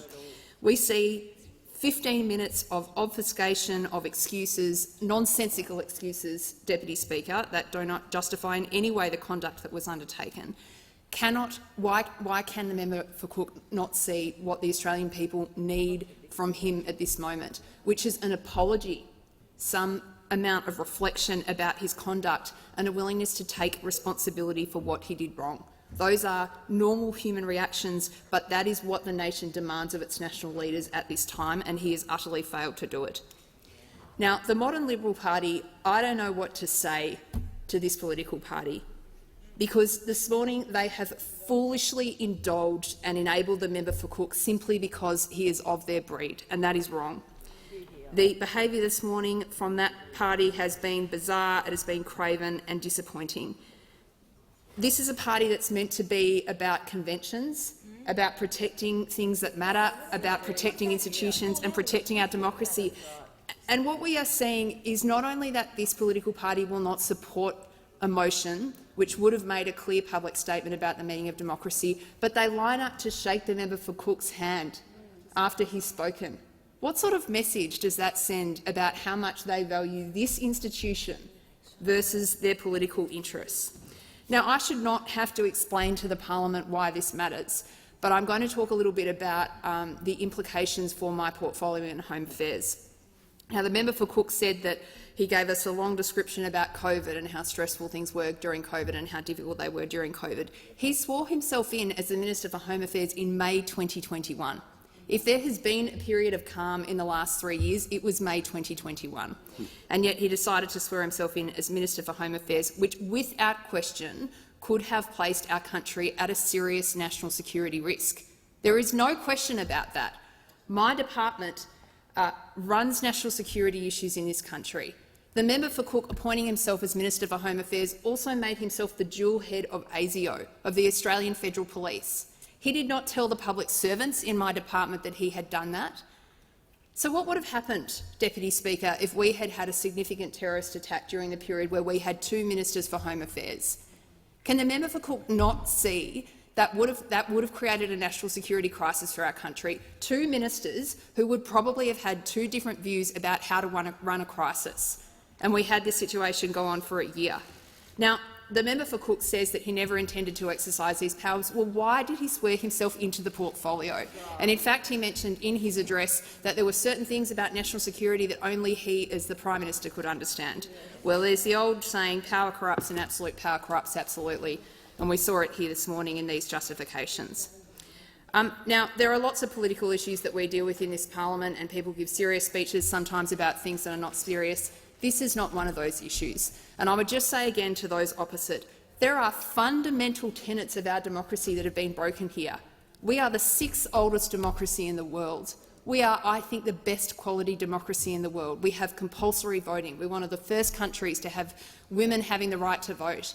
We have an amazing system here that is a critical asset for us as we face into some very difficult challenges that we will face in the coming decades. And yet the opposite party come in here this morning and degrade our democracy, and they're willing to see it trampled on and debased by the member for Cook, and not only not willing to do anything to say that that's wrong, but to line up and shake his hand afterwards. Well, Speaker, we owe our constituents much better than that, and that is why I'm supporting the censure motion today. I thank the Minister for Home Affairs. The question is that the motion be agreed to, and I call the member for Bass. Thank you, Deputy Speaker. I don't intend to speak very long on this issue, but I feel it's important to explain my support for this censure motion. Supporting this censure is strictly, for me, calling out actions that are disrespectful to this very institution. This is not an attack on the 3 years of the government under the former Prime Minister, but rather a reflection on the specific actions taken that, in my view, defy the expectations we have for our leaders. As Virginia Bell AC concluded in her report, the actions taken were corrosive to trust in politics. Those actions sit outside the expectations of the Australian people, and it sits outside of how we expect elected representatives in the highest office to act. I've relentlessly advocated for more integrity in politics and fought for an integrity commission that would begin to restore the public's faith in elected officials. To sit quietly now would be hypocritical, and I firmly believe we should be intentional in the actions we take to ensure that we do not let this happen again. Governments of all levels were faced with making tough decisions when the pandemic began and to take hold almost 3 years ago. There were many things that our government got right, and a number of correct decisions made at the height of the pandemic which protected the health and economic well-being of our country. We did fare so much better than many other developed countries due to measures implemented by the government in the midst of the pandemic. and the member for Cook is to be commended for much of his pandemic leadership in Australia. But a move to ensure direct power was quietly held over a number of portfolios, unbeknownst to our own party, our own ministers and to the Australian public, was entirely unnecessary. It is an affront to our democratic Westminster system, which has functioned for well over 120 years. This House has the right to be informed of the appointments. The people of Australia had the right to be informed. In our democracy, what can be more fundamental than this? I do not accept any of the explanations put forward by the former Prime Minister for his actions, and I'm deeply disappointed by the lack of genuine apology, or more importantly, understanding of the impact of these decisions. I've said time and time again that we talk very much in this House about the great privilege and honour of being here, but we talk less often about the responsibility that comes with that. There is a great privilege that comes with being the Prime Minister, but with that comes great responsibility and accountability, which you can't have without transparency. It might be a shock to some who sit here from all sides, but this is not a game. There are things that sit above the cut and thrust of politics, and this censure motion goes to our system of democracy. It would be remiss of me not to mention that for me this issue also sits at the heart of the ability of our party to move forward. This is a clear opportunity for a line to be drawn and to move in the right direction. We must heed the message sent to us at the May election, learn those lessons, reset and move forward constructively. In closing, I'd just say this. I am a Liberal. I believe in Liberal values, and our statement of values says this. We believe in the rule of law. Under it, there is freedom for the nation and for all men and women. Democracy depends upon self-discipline, obedience to the law and the honest administration of the law, and it is for this reason I'm obligated to support this motion. I thank the member for Bass. The question is the motion be agreed to, and I call the Prime Minister.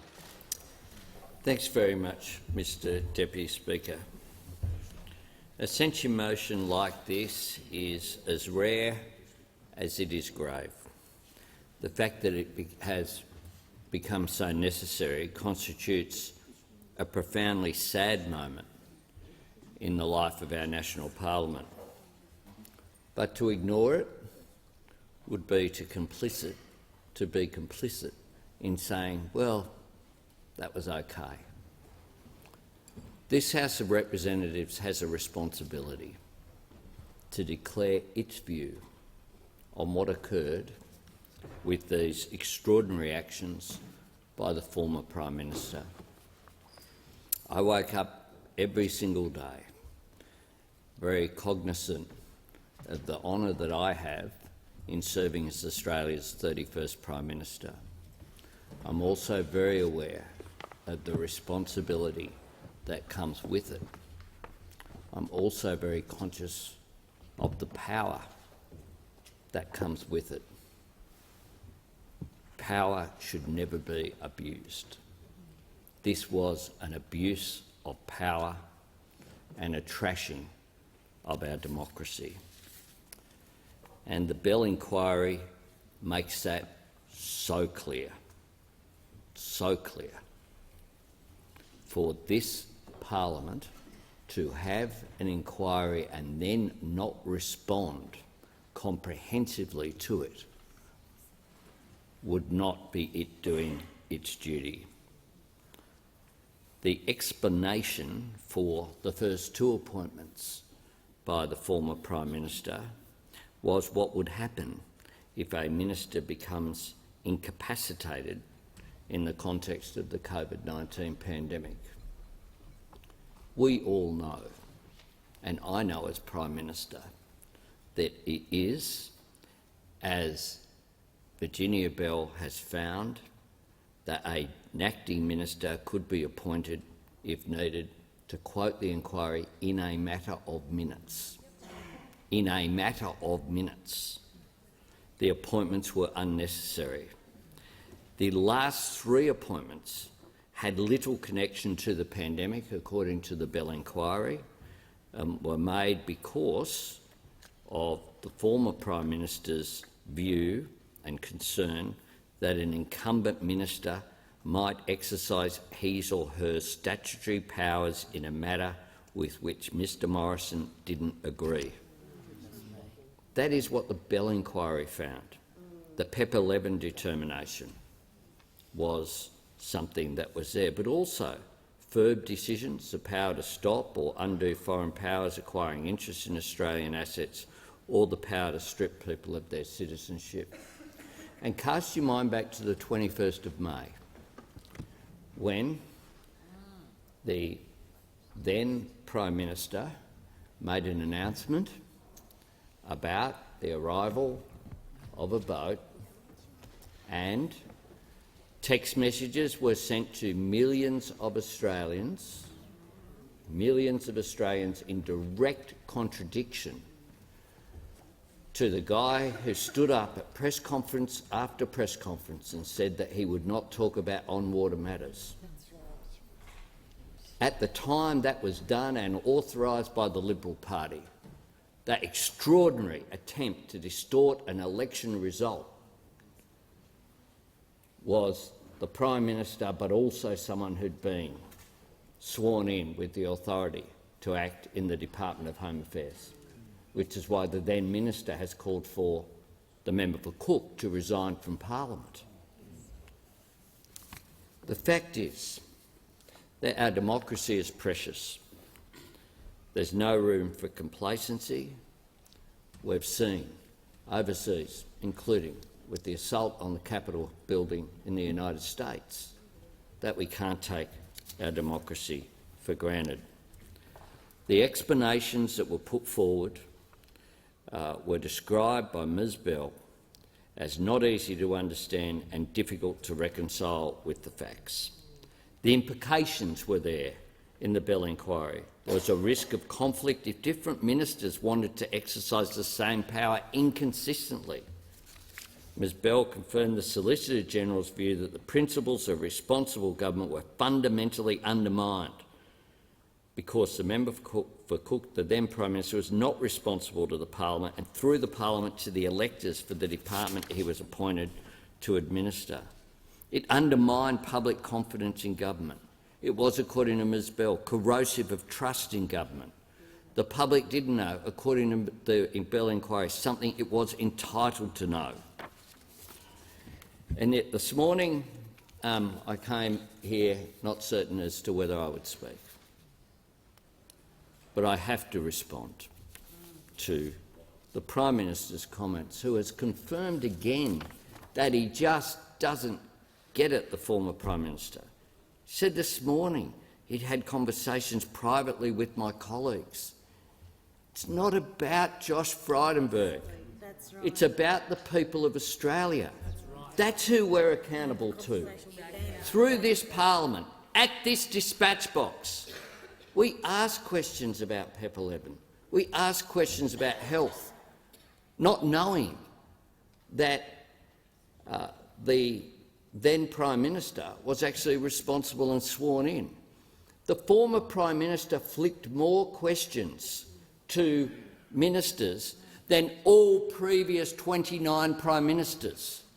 The former Prime Minister shut down debate at this dispatch box each and every time people attempted to make a contribution about the serious matters. And when he goes to the impact of COVID and the responsibility, I had that sense too as the Leader of the Opposition, which is why we on this side of the House now, when we sat there, took responsible decisions to not play politics, to vote for and to declare in advance of packages coming forward that even if our amendments were not successful, even if there were measures which we did not agree with, such as the rating of superannuation, we would not stand in the way, even though there was a political cost to that we were conscious of. But we understood our obligation to the national interest. This was not a one-man show.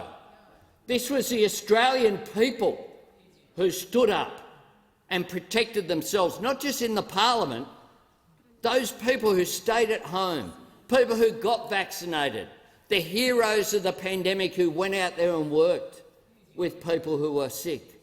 So all this unctuousness and self-congratulation we heard this morning should be dismissed. He came up with a different explanation today. If only he was asked to blame the media and everyone else. Why didn't we come in here and ask if he'd been sworn in as Treasurer or Finance Minister? What's your day job? It's just beyond comprehension that this parliament should be, as a whole, standing up and voting for this motion. The whole parliament. Because it began with measures like the former Deputy Prime Minister, who I have a lot of respect for, and he knows that. And I might speak beyond time here. The former Deputy Prime Minister was told by the Prime Minister's office then to not be transparent about whether he was acting Prime Minister in 2019. That is how these things begin. And I don't blame the former Prime Minister, Deputy Prime Minister for being loyal to his Prime Minister. I respect that. But he should never have been asked to be put in that position. Nor should there have been a Cabinet committee of one. Nor should those people who were aware of this not declared. The former Deputy Prime Minister, the second one, Barnaby Joyce, was asked on Insiders why it was that he was aware over the PEP 11 decision and why he did not say something and speak up about this at the time. This was his response, and I quote the member for New England. "I had negotiated an extra minister, which we were not entitled to. I had another person on the ERC, which we were not entitled to. I negotiated more staff for the National Party, which we were not entitled to. If I pursued this, it was quite simple. He just took away the portfolio that we weren't entitled to and took us back to the number we were entitled to. He would have the portfolio back and we lose all power." On the 21st of August 2022.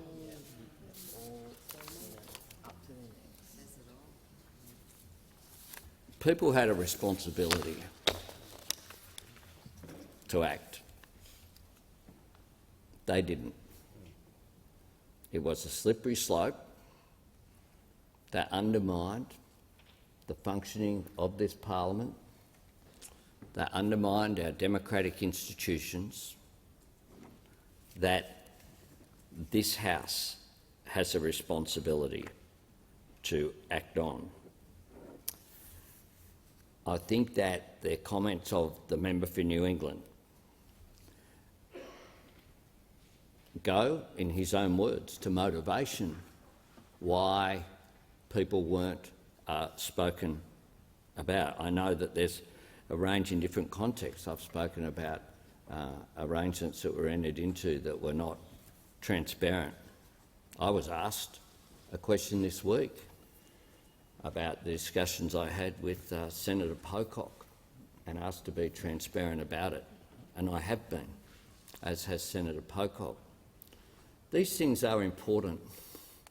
It's actually how our democracy functions. I cannot still conceive of the idea that, and this is why questions weren't asked, because it's impossible to conceive that a Prime Minister does not have the authority to have influence over their ministers. I hope I do, to be transparent about it. At the end of the day, I have that great honour of leading this quite extraordinary group of ministers that have been sworn in. I assure you I have not thought for a millisecond about being sworn in order to override them. But there's something else that's really serious, and this goes to the PEP 11. There are a range of ministerial responsibilities, including the responsibilities that the Minister for the Environment has, for example, but the Minister for Resources, the Minister for Immigration, a range of ministers have portfolio responsibility. The acts have been written very clearly so that it's not the minister in consultation with the Prime Minister or with someone else. They're written that way so that the minister can take account of all of the evidence that's before them and then make a decision that is their decision, that they own. When the PEP 11 decision was made, there was no transparency about the Prime Minister saying he was doing it as the Minister for Resources.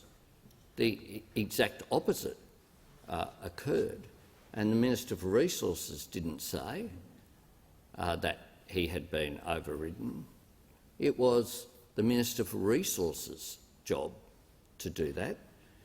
If the Prime Minister, and under the Liberal Party system, it's easier than under our system, which elects our ministry, but a Prime Minister who asks for a minister's resignation receives it without exception. I've never seen that not occur. And then they appoint someone else to that job. That's the appropriate course to take under the Westminster system. And if a decision's made that a minister feels that they can't, in all consciousness, continue to serve, then they resign. And that happens under our system. It happened under the former government that I was proud to serve in. So I think that, and I'll conclude with this comment, and I thank the House for the extension. I'll conclude with this comment. I thought this morning we would see some contrition, a semblance of contrition. We got none of that. We got hubris, and we got arrogance, and we got denial, and we got a former Prime Minister who, in spite of the fact that when we appointed, and there were a range of things that we could have done as a government, it wasn't a royal commission like occurred into former Labor leaders' activities of, for example, against former Prime Minister Gillard, and something that might have occurred or alleged was to have occurred a long, long time before she was in Parliament.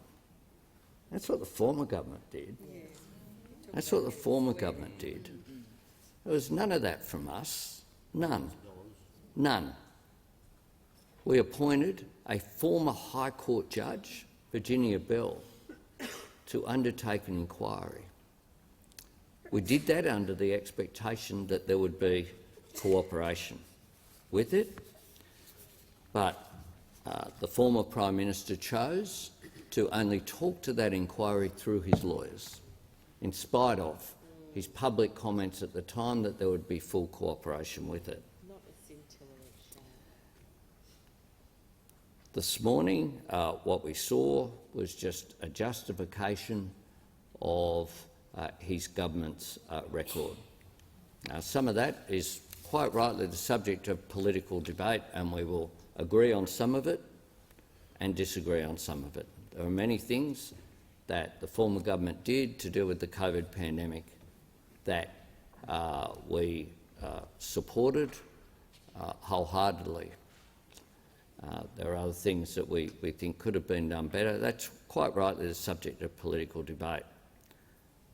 That's not what is before the House today. What is before the House today is whether the former Prime Minister's actions in being given responsibility to administer a whole host of portfolios, which even after the first two came out as a result of him feeling it was okay to tell two journalists what was going on, is how the first two came out.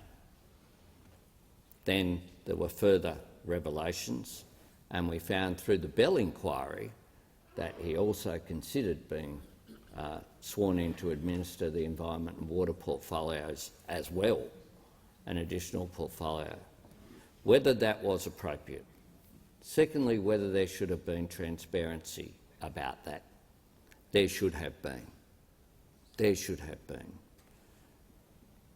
The former Prime Minister owes an apology not to people who he shared brekkie with at the Lodge. He owes an apology to the Australian people for the undermining of democracy, and that's why this motion should be supported by every member of this House. The question is the motion be agreed to, and I give the call to the honourable member for Riverina. Thank you, Speaker.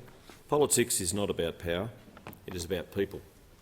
Representing those people and speaking up for them loudly, often and passionately. I've lived my life by this motto: I promise not to be silent when I ought to speak. That is my commitment to the people of the Riverina and to this parliament. They are the words I concluded my inaugural speech to the House of Representatives in 2010. It is with a heavy heart I come to this dispatch box to make my contribution to this censure motion. I don't believe this motion is necessary. I appreciate what the Prime Minister just said. I absolutely respect the office of the Prime Minister, and it might cause some chagrin to my colleagues, but I respect the Prime Minister himself, the member for Grayndler. He and I have had a very good relationship over 12 years. I'm sure that will continue. He and I got some good things done in the aviation space when, indeed, it probably wasn't popular in his area of the world to do that, and I appreciate what he did. I also appreciate the fact that when I lost the Deputy Prime Ministership, he, along with everybody else, gave me a standing ovation, and it was a hard day. It was a difficult day. It's been a very difficult day for the member for Cook today, and I'm a friend too of the member for Cook, and I respect what he has done for this nation. And I can well remember being the Deputy Prime Minister not long after March 1, 2020, when James Kwan in Perth became the first Australian to die from COVID-19. And I well remember the Chief Medical Officer, Professor Brendan Murphy, telling very few members around a very important table in a very high-level meeting the fact that we could potentially lose tens of thousands, 50,000 indeed, people. Could be a matter of weeks due to a global pandemic. They were extraordinary times. They were difficult times. I can remember being basically locked up, without a phone, without access to much for the outside world, as we heard those grim predictions and forecasts by the the Chief Medical Officer, the Chief of Defence was there, the former member for Kooyong, Treasurer at the time, was there, the former member for Flinders, Minister for Health, was there, the member for Cook was there, of course, and so was I, and there were others too, but not many. And I can remember the eyes darting around the room as it was explained to us that we had a big problem on our hands. And I remember sometime after that, but not long, that it became apparent that the member for Flinders was not going to be able to be in one of those high-level meetings. And the question was asked, well, what will happen if, if he becomes incapacitated? We'd already had members of the government be hospitalised with COVID. These were extraordinary times. I think we almost live these days, right now, in a fog of memory lapse about how difficult they were. I mean, we were seeing on morning television, in fact, by the hour, every hour, updates on how many, not deaths there were, not cases there were, but suspected cases. Police were tasked with the job of running around and making sure that people were in their homes and wearing masks and not being outside their local government area. These were extraordinary times. We were on basically a war footing, and the chief health officers right around the nation were fearful that we were going to have a repeat of the Spanish flu, which happened just at the end and a few years afterwards of World War I, when indeed we did lose tens of thousands of Australians, or in already extraordinary times given the fact that so many were coming back from a war which claimed the lives of 60,000 on the battlefields of Europe and elsewhere. And it sent a shiver down our spines, the fact that Mr Kwan had died, that others were dying, and that we needed to close our borders, we needed to do whatever it took to keep Australians safe. We put in place JobKeeper. We've heard today, and it's not politicising it, that it saved 700,000 jobs. It did. I often hear from those opposite, and I'm not being political, I'm not being partisan, what did we get for the debt that we're now in? Well, what we got was people's jobs saved. We did. I appreciate that. I appreciate that, Meryl Swanson. But we also got people's lives being protected, being saved. And the member for Cook was leading that. And I know he's a man of faith. I know he has his faults. Who doesn't? My goodness, I've got untold faiths. Untold faults, just ask my wife. But he made decisions, and he took decisions that he needed to keep Australians alive, not just their jobs protected, but alive. And I know he made the point, and it's one of those difficult points to make, that had he been asked, but he was doing daily press conferences, and I'm sure, and being a former journalist, I often wondered why journalists just didn't say to him, Prime Minister, what would happen if the Minister for Finance or the Minister for whatever portfolio would come down with COVID? And I'm sure he would have said, well, I'll fill that role, or I'll appoint somebody else. Now, maybe that's not an excuse. Maybe it's not an excuse, and I see a couple of members murmuring and shaking their heads, but at the time it was low level compared to the ramifications of losing 50,000 Australians. And the member for Cook knows that some of the things that were done at the time were not right.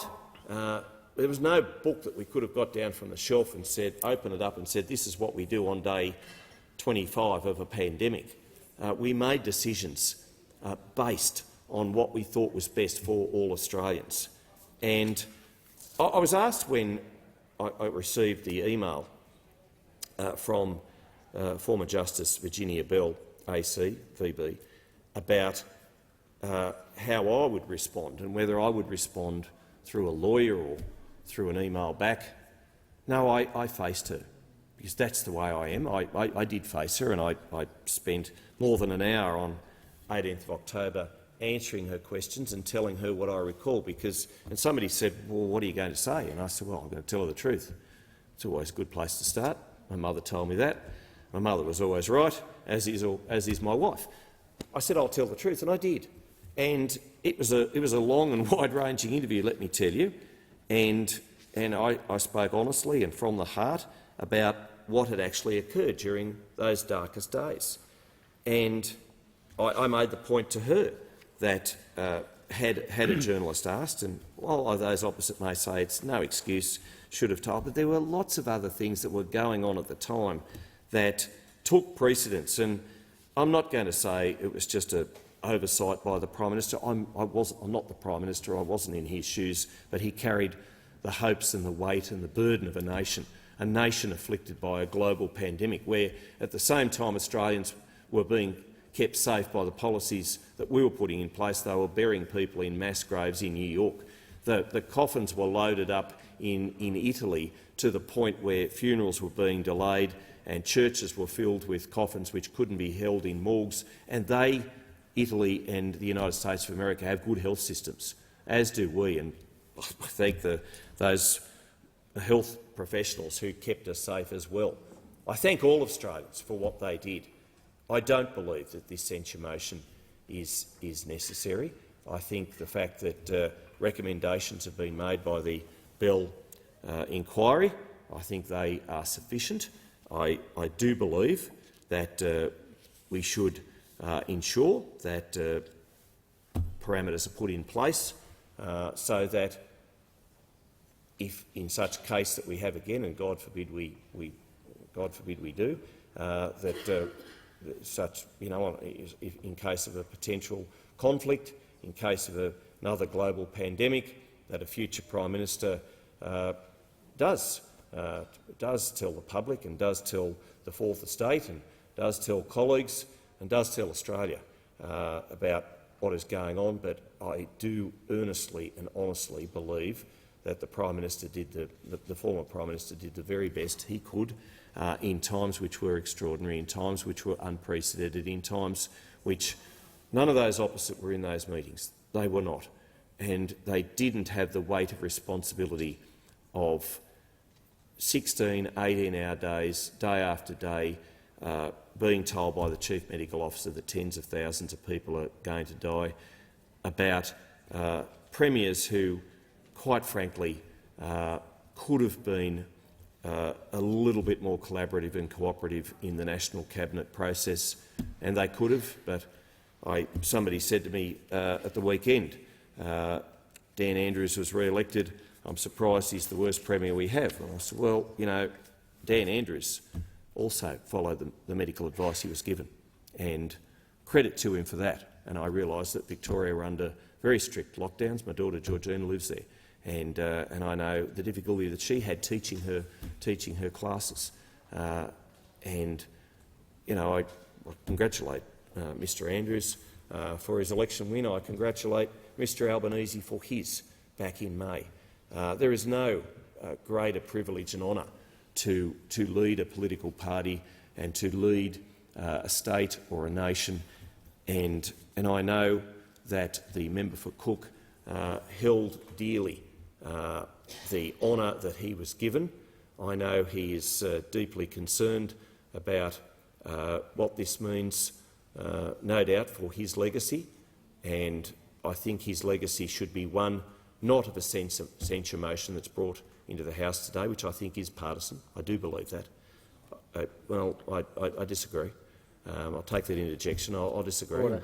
It's the great thing about democracy is we can all have different views and we can all hold fast to them. But I want Scott Morrison's legacy to be the fact that he led this nation as best he could. He led this nation ably. He led this nation honestly. He led this nation extremely well, and he kept Australians alive. He kept their jobs in place and intact in the most extraordinary and difficult times that this nation has had since World War II. And I regard him as a friend. I was proud to serve him as his Deputy Prime Minister. I don't know why you're shaking your head. You were not there. I was. And I I very much admire the way he led this nation during very, very dark days. Thank you, Mr. Speaker. I thank the member for Riverina. The question is that the motion be agreed to, and I call the member for Melbourne. Thank you, Deputy Speaker. Trust in democracy is already fragile. Parliament is already on the nose. Secret power grabs from politicians do not help. The Greens support this censure motion, and all the more so after the speech this morning from the member for Cook that was a logical and moral abyss. It was an embarrassing mess of unapologetic, inconsistent self-justifications that failed to recognise just how fundamentally the Australian people had been betrayed. Former Justice Bell nailed the point in her inquiry. You can't hold a minister to account if you don't know who the minister is. That is a fundamental point. The member for Cook this morning said that he had in part addressed that. He said that when a ministry list was tabled in here, it came with an asterisk and a footnote to it that said we should note that sometimes people are sworn in to administer other areas. Now, ministry list after ministry list was tabled in this place, and not once was this parliament told that the Prime Minister had now other ministerial responsibilities. And to say, as the former Prime Minister did this morning, that a footnote at the bottom of a ministry list that he tabled was enough tells us two things. Firstly, no reasonable person in this country, or indeed in this parliament, could look at that and say, oh, well, that means the Prime Minister now holds a number of secret ministries. No one. It beggars belief that any reasonable person could read that and think that. But the second thing it tells us is the fact that he came in here and relied on that today tells us he knew there was a problem at the time. He knew at the time that what he was doing needed some form of disclosure, and now he tells us a footnote at the bottom of a ministry list was enough. Well, the former Prime Minister knew at the time that this was a problem and did not tell people. That is what we have learnt this morning, is that he knew at the time that it was a problem and did not tell the parliament. Fundamental to the operation of this place is that those of us who aren't in the government are able to get up and ask ministers questions in question time, to move motions about ministers' conduct, to bring legislation in front of this place to regulate how ministers operate. And that's especially important for those of us on the crossbench who don't have the capacity, as an opposition does, to get up member after member after member in question time and ask a series of repeated questions. We have fewer abilities than an opposition does to hold a government to account, but so many of us were elected on the basis of improving integrity in this place and improving the standard of debate. And so the opportunities that we get are precious and we use them. And we've got to be informed about who we're trying to hold to account. And we can't be asking someone about a decision that they make or that they might make if it turns out that actually someone else is secretly responsible. That is the end of accountability in this parliament, if you don't have to tell this parliament who is responsible for making the decisions. But the former Prime Minister's speech also contained another glaring inconsistency that shows that he just doesn't get it. He told us that on the one hand, all of this swearing in, this secret power grab, was necessary to get us through the pandemic, and then on the other hand said that he never exercised any of the powers anyway. So somehow this secret power grab was the key to maintaining Australia's safety, but the powers were never exercised. The two just don't go together. And it shows this absolute lack of contrition and this lack of understanding that is at the heart of why so many people across the political spectrum feel angry about what happened in the last parliament. The failure to be upfront when he knew he should have been upfront and admitted it today. The secret power grab that he says was responsible for everything but that he never exercised. These glaring inconsistencies have, as Virginia Bell said, undermined trust in this place, and action needs to be taken about that. One of the matters that was mentioned where he said he did exercise power was in the question of resources, and that's been canvassed by other speakers. And I just want to just use this as one example. We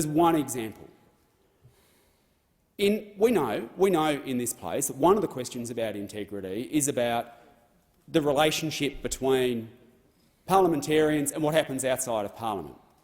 Donations that people receive, the jobs they get when they leave this parliament, and that is critically the case when it comes to the resources industry. And one of the reasons that trust is undermined in this place is that people legitimately ask questions all the time about what is the role of vested interests on decisions that get made in this place. And people look at this place when it comes to some of those critical matters and say, we want to know that you're making decisions here for the benefit of the Australian people and that external influences are not being taken into account. If there was any area where utter transparency was needed, this has to be in that list as well. People are entitled to know that when someone, and especially the Prime Minister, is making decisions, they're doing it free from the influence of other interests. When we come in here and hold ministers to account, it's not just about knowing who the right minister is. When the Prime Minister, the former Prime Minister, swore himself in to be responsible for other ministers, that was, or at the very least could have been perceived, to be a de facto vote of no confidence in those ministers. If the Prime Minister had no confidence in the former Prime Minister had no confidence in the other ministers on his front bench, we are entitled to know that. The Parliament is entitled to know that, and the Australian people are entitled to know that. I just want to conclude, Deputy Speaker. The reason that this has struck a chord with so many people in not only this parliament, but the reason that this has struck a chord with so many people across the country, across the political spectrum, is that this was a betrayal of trust. At a time when we look around the world and we see what happens in other countries and in other parliaments where trust in democracy is eroded, people want their politicians to start telling the truth. And this was not only a failure to tell the truth, it was one that came with a power grab added to it. That undermines our belief and our country's ability to trust our democracy, which, as a previous speaker has said, is an asset of this country. It is to be preserved, and it starts at the top. And if a former Prime Minister can't be honest with the people, if a former Prime Minister engages in a power grab and then can't even bring himself to say sorry for it and doesn't think he's done anything wrong, then that member deserves to be censured. The question is that the motion be agreed to, and I call the honourable member for Indi. Thank you, Mr Deputy Speaker. Just a few words, Deputy Speaker. This is a grave motion, and I don't take this debate lightly. Every parliament is charged with enormous responsibility. Prime Ministers and ministers carry more responsibility than many of the rest of us. Every parliament faces a set of circumstances under which they must operate, and there's no question that the former parliament found itself with many extraordinary circumstances, but with those came an even greater responsibility to ensure that our nation, that our parliament, that our people understood exactly what was going on. The greatest responsibility any parliament has is to maintain the trust of the people who put us here. It's essential to the integrity of what we do. It's essential to the integrity of higher office. And what maintains trust is often not a matter of law. It's a norm.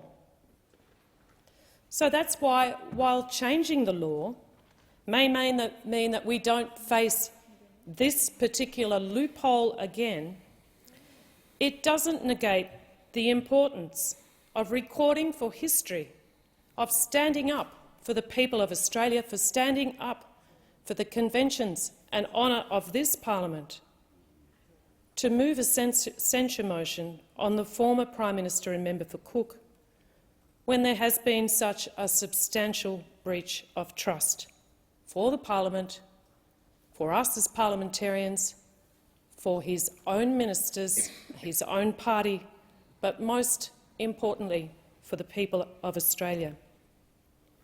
I listened carefully to what the member for Cook had to say this morning, and I found nothing in his explanation that could negate the need for this censure motion today.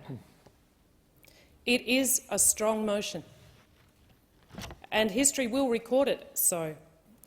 I support the motion. It gives me no joy to do so. I feel sadness and disappointment that we are moved to have to do this. But the report of former Justice Bell and her conclusions that the actions and failures of the member for Cook were to undermine public trust and confidence are so serious that I must support this motion. I'm compelled to do so, and I say to this House, I hope we never have to face a situation like this again. I give my support to this motion. The question is that the motion be agreed to, and I call the honourable member for Kooyong. Thank you, Mr Deputy Speaker, and I too rise with sadness to express the grave disappointment of the people of Kooyong with the actions of the previous Prime Minister, the member for Cook. The concerns of my electorate are not political. They are not ideological, but they go to the expectations and the aspirations of the Australian citizenry. During the last government, the member for Cook, while Prime Minister, gave himself powers to cancel visas, approve citizenship applications, approve foreign investment decisions and resource exploration licences, and to unilaterally authorise billions of dollars of spending as Minister for Finance in National Cabinet negotiations. In reviewing these appointments, the Honourable Virginia Bell AC found that the member for Cook's decisions to appoint himself to the Ministries of Health and of Finance were unnecessary. She found that they had little to do with the ongoing COVID-19 pandemic. She found that the secrecy with which these appointments was undertaken was corrosive to trust in government, that they fundamentally undermine the principles of responsible government, and that they were apt to undermine public confidence. The concerns of my electorate are focused on the extent to which the Minister for Cook has undermined our democratic process. In taking on multiple ministries and in failing to disclose his putative responsibilities and powers to this country, he has eroded the public's faith in our institutions with his secrecy, his deception and his lack of transparency. Why did he do this? None of us know. The member for Cook did not share his rationale with Ms Bell. He referred her to his public statements and to his Facebook posts. Did he share his reasons with those ministers who were aware of at least some of these decisions, the former member for Flinders and the current member for Hinkler? None of us know. What was the rationale he shared with those departmental secretaries and public servants who were aware of these decisions? None of us know. What was the rationale he discussed with our Governor-General? None of us know. This censure motion goes some way to affirming our respect as a parliament for the traditions of this place. This country has adopted a constitutional model of representative and responsible government. These principles rest on the many conventions that we must insist upon, irrespective of our political party. We rely on them, and we must recognise that it's our job. It is the Prime Minister's job more than anybody's to respect them.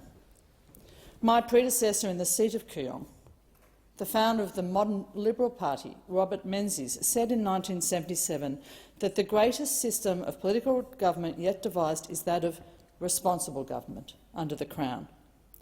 The member for Cook's actions are not in the tradition of responsible government, and they are not in the Liberal tradition. On behalf of my community, I say to the opposition, such that is actually present in the House, if it does not support this censure motion, it will be behaving politically rather than ethically. Were the members opposite really unaware of the member for Cook's actions, then they should condemn those actions as strongly as those of us who are situated elsewhere in this House. If the opposition really did not know about the member for Cook's actions as a leader, well, that smacks of incompetence.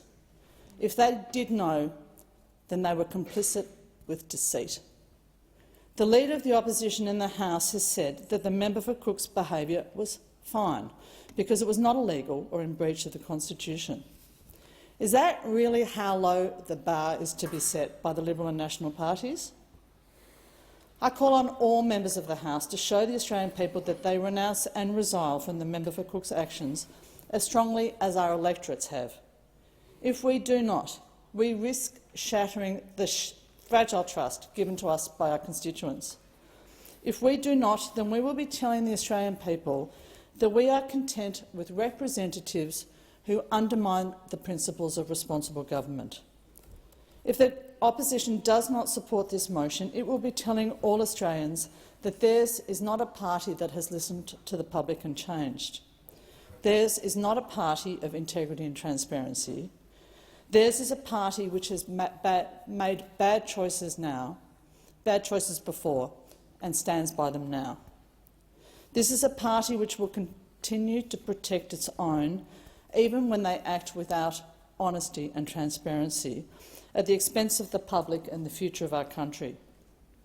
For as long as the Liberal and National parties try to defend the member for Cook's behaviour in government, his legacy will be their legacy. They will be defending the indefensible. I commend this motion to the House. The question is that the motion be agreed to, and I call the honourable member for Curtin. My electorate doesn't want to be represented through political point scoring, so I'll keep my comments brief and focused. But because our democracy is fragile and precious, the censure of the former Prime Minister is important, and I support it, especially in light of his response today. Most in my electorate in Curtin have a strong respect for institutions and a desire for transparency. Unfortunately, as recognised by the Solicitor-General, the former Prime Minister's unilateral actions, giving himself power to administer multiple portfolios, undermined the principles of responsible government. The lack of transparency was the final straw. At a time when democracy is being threatened across the world in countries we never thought were at risk, it was actually really scary to see Australia dipping its toe in the autocracy pool. The visible lack of respect for our parliamentary institutions was one of the drivers behind the new force in Australian politics that is seated around me as I speak now. It may take some time to change a culture that considers these actions to be acceptable. But for now, it's vital that we draw a line in the sand and let the record show that the former Prime Minister's actions are unacceptable. This is not how democracy works in Australia.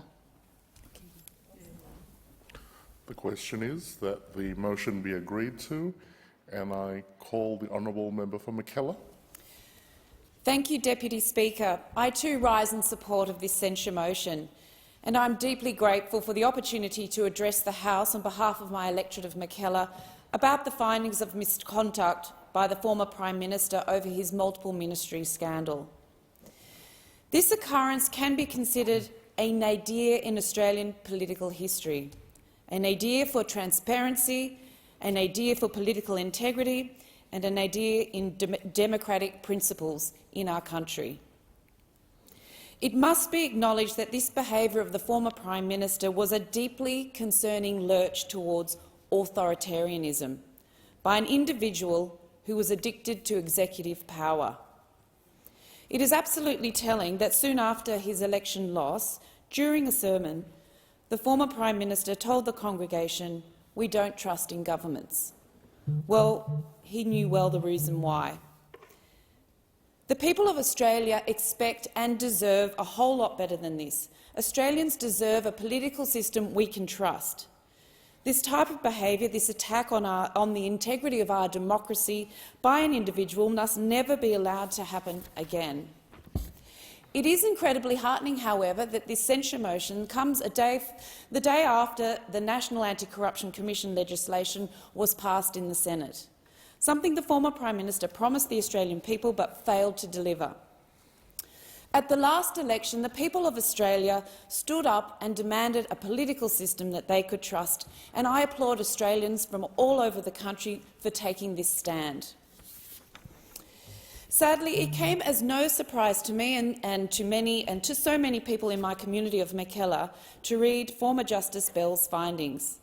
As we have all heard, the secret appointments to additional ministries were apt to undermine public confidence in government, were corrosive of trust in government.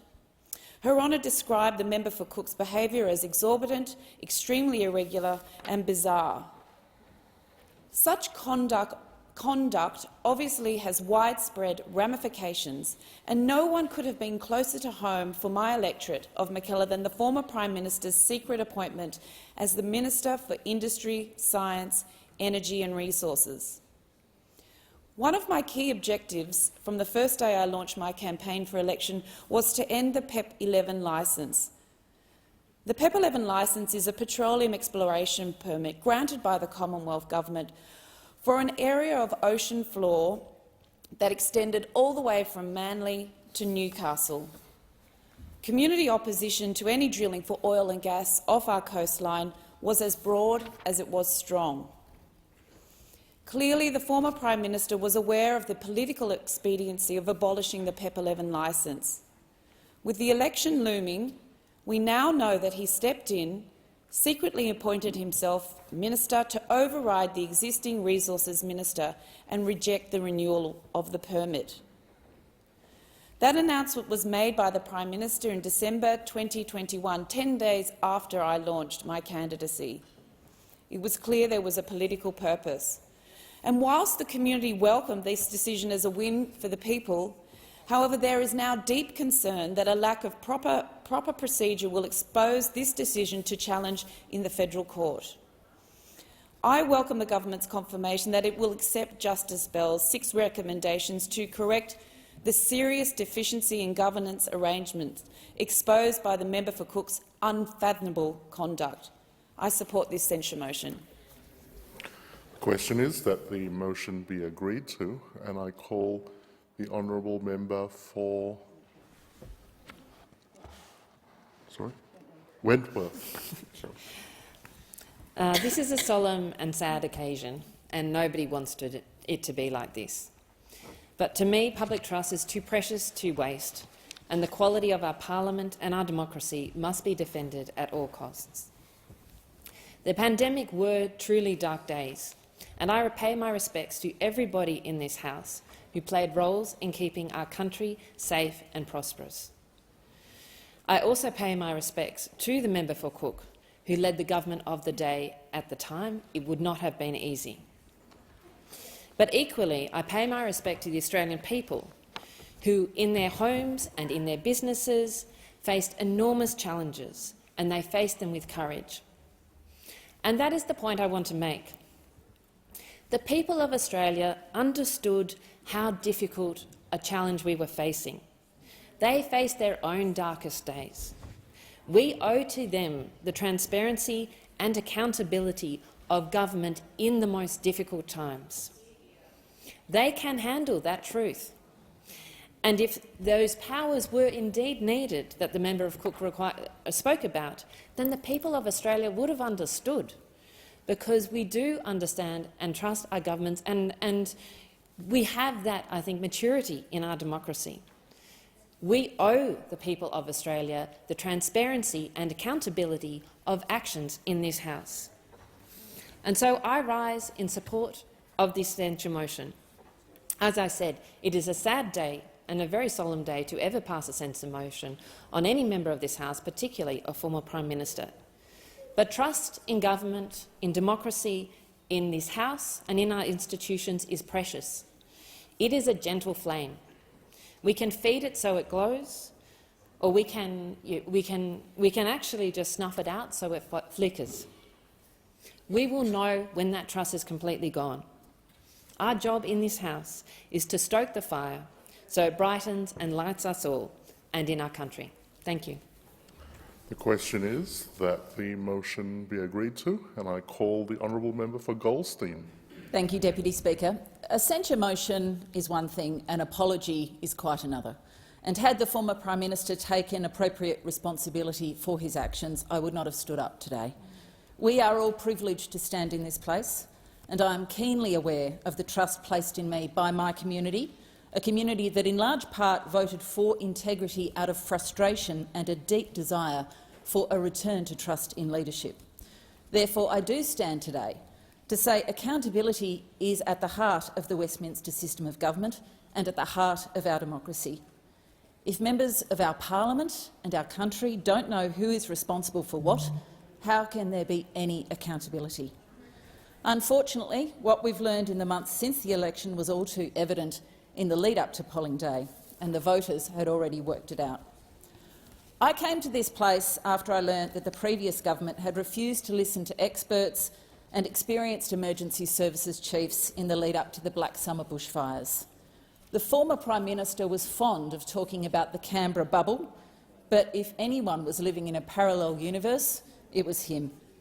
And the penny has apparently still not dropped. Others can say more, but I will add that having directly witnessed the evolution of destructive gaslighting in the United States and its damage to trust and democracy, this has been a dangerous moment in our history. I won't labour the point other than to say that this is a disappointing and sad episode, and it's unfortunate that it's come to this. An unqualified apology from the former Prime Minister would have shown that he finally understands what a series of mistakes he made, how damaging it was to the integrity of our democracy and to the voters who elected him to the highest office in the land in good faith. But yet again, what the Australian people get from the former Prime Minister is more of the same, and therefore I support this motion. Thank you, Deputy Speaker. The question is that the motion be agreed to, and I call the honourable member for Warringah. Thank you, Mr Deputy Speaker. Standards are expected of a member of this House, and I think it's really important that we remember this. It's so important that Australians have trust in government. We know transparency and accountability have to be the absolutely most important values. And it's also really important to show leadership. At times, sometimes it will be easy and circumstances are going well and in your favour, and sometimes it will be hard. It might be pride swallowing hard. But leadership and real moral compass, I would say, and real strength of character is acknowledging error and apologising. I wasn't going to speak on this motion. I think it's an incredibly important time in our political history. It's a very important motion, a censure motion on the next Prime Minister, and I am very aware of the risk of it descending into political tit-for-tat, that this becomes too much of that. But the wording of the motion, and I thank the Leader of the House for that, the very important and stern findings of Her Honour Justice Bell, they say it all in the report. There really was very little that needed to be said above that, beyond acknowledging the importance of her findings. And I do disagree with some of the more political comments that have been made in some of the speeches this morning. But unfortunately, the facts raised in justification by the member for Cook make it necessary to speak and to indicate why I do support this motion. Because what was said did not in any way justify the secrecy, and the attempt to justify it on the extraordinary circumstances of COVID, I strongly reject, in particular when it relates to the resource portfolio and PEP 11. Democracy is fragile, and we all have a responsibility to protect it. Politics of accountability is important, and so I support the motion. The question is that the motion be agreed to, and I call the honourable member for North Sydney. Thank you, Deputy Speaker. Rising today to speak on this current motion is not something I do lightly, and in fact I rise with an incredibly heavy heart, and indeed, like many of my other crossbench colleagues, would not have risen today had we not had a different response from our previous Prime Minister, the member for Cook. As we've heard from the member for Hotham, the member for Bass, the member for Indi, the member for Wentworth, the member for Goldstein, this is indeed a day where we should feel all very sad for what is currently occurring. I've seriously considered my position. At the time these actions came to light, I indicated very clearly that I wasn't interested in playing the man. I have run businesses during incredibly intense times, including the downing of the World Trade Tower in New York, where a number of people from my company were lost during that time. I'm not saying that's the same as running a country, but I do know what it's like to lead in an environment of extreme uncertainty, panic and fear. The reality is the outcome that we saw of this decision has reduced faith in our federal parliamentary system. Less than half of all Australians currently trust us. Less than half of all Australians currently trust our federal parliamentary system. We must do better.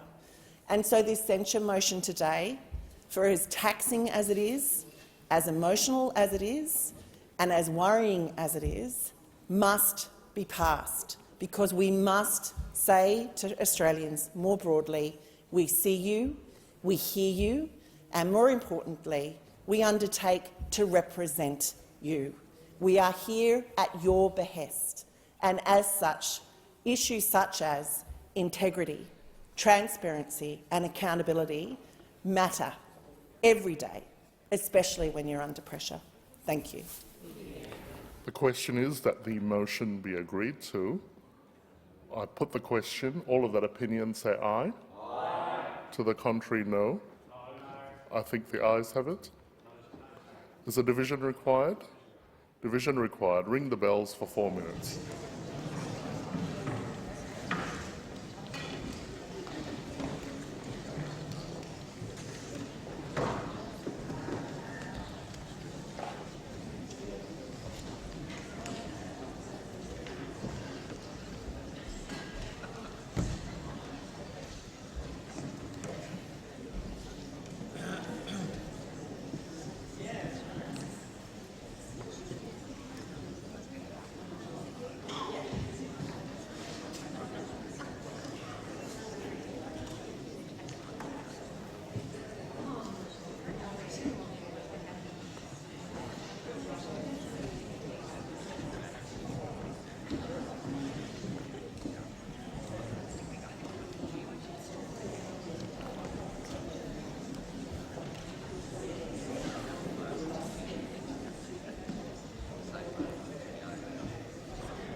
Lock the doors. The question is the motion be agreed to. The ayes will pass to the right of the chair and the noes to the left. I appoint the honourable members for Werriwa and Beans as tellers for the ayes and the honourable members for Parkes and Grey as tellers for the noes.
result of the division is ayes 86, noes 50. The matter is resolved in the affirmative. And I call the Prime Minister. Thank you very much, Mr Speaker. I ask leave of the House to make a ministerial statement relating to the Closing the Gap report. Is leave granted? Member Herbert. I call the Prime Minister. Thanks, Mr Speaker. I present a copy of Closing the Gap Annual Report 2022. Call the Prime Minister. Mr Speaker, I acknowledge the traditional owners of the land on which we meet. I pay my respect to elders past, present and emerging. And today I rededicate our government to the implementation of the Uluru Statement from the Heart in full, including a constitutionally enshrined voice to this parliament. I welcome our Senate colleagues here, including the Assistant Minister for Indigenous Australians and Indigenous Health, Senator McCarthy, and the Special Envoy for Reconciliation and Implementation of the Uluru Statement from the Heart, Senator Patrick Dodson. In tabling this Closing the Gap report, we have set aside time today for contributions from myself, the Leader of the Opposition, as well as the Minister for Indigenous Australians and the Shadow Minister. Additionally, when Parliament returns in February, the Government will be presenting our Closing the Gap implementation plan and providing the Opposition with the opportunity to contribute. This will mean once again we will be examining Australia's efforts to close the gap alongside the anniversary of the national apology to the stolen generations, which we believe is appropriate. This was the case for many years from 2009 onwards. This was always an intentional connection, not a coincidence, because whenever we honour that shining moment of national unity, of healing and of hope, we are not merely marking a milestone, we are acknowledging how much further there is for our nation to travel, reflecting on how much work there is for us to do. And that unfinished business, those realities of disadvantage and inequality, stare up at us from every page of the Closing the Gap report. Mr Speaker, reconciliation relies on what I believe are innate qualities of our national character: optimism, decency, generosity of spirit. It also demands truth-telling, and this report details the hard truths. It confirms that in far too many measurable ways, Aboriginal and Torres Strait Islander peoples lead lives of lesser opportunity. There are signs of hope and progress, and it's right that we acknowledge those. More babies are being born at a healthy birth weight, and more children are enrolling in preschool, giving us cause to be optimistic for better educational outcomes down the line. But on far too many other indicators, there is no progress for us to speak of at all. Or worse, in some cases, things are actually going backwards. Indeed, in some areas, the word gap feels wholly inadequate, a softening of the truth that what we face is not a gap, but a chasm. 3 decades after a world-leading Royal Commission into deaths in custody, the incarceration rate for First Nations people remains unforgivably high. The number of children in out-of-home care speaks of a generational failure, and the suicide rate is nothing less than a national tragedy.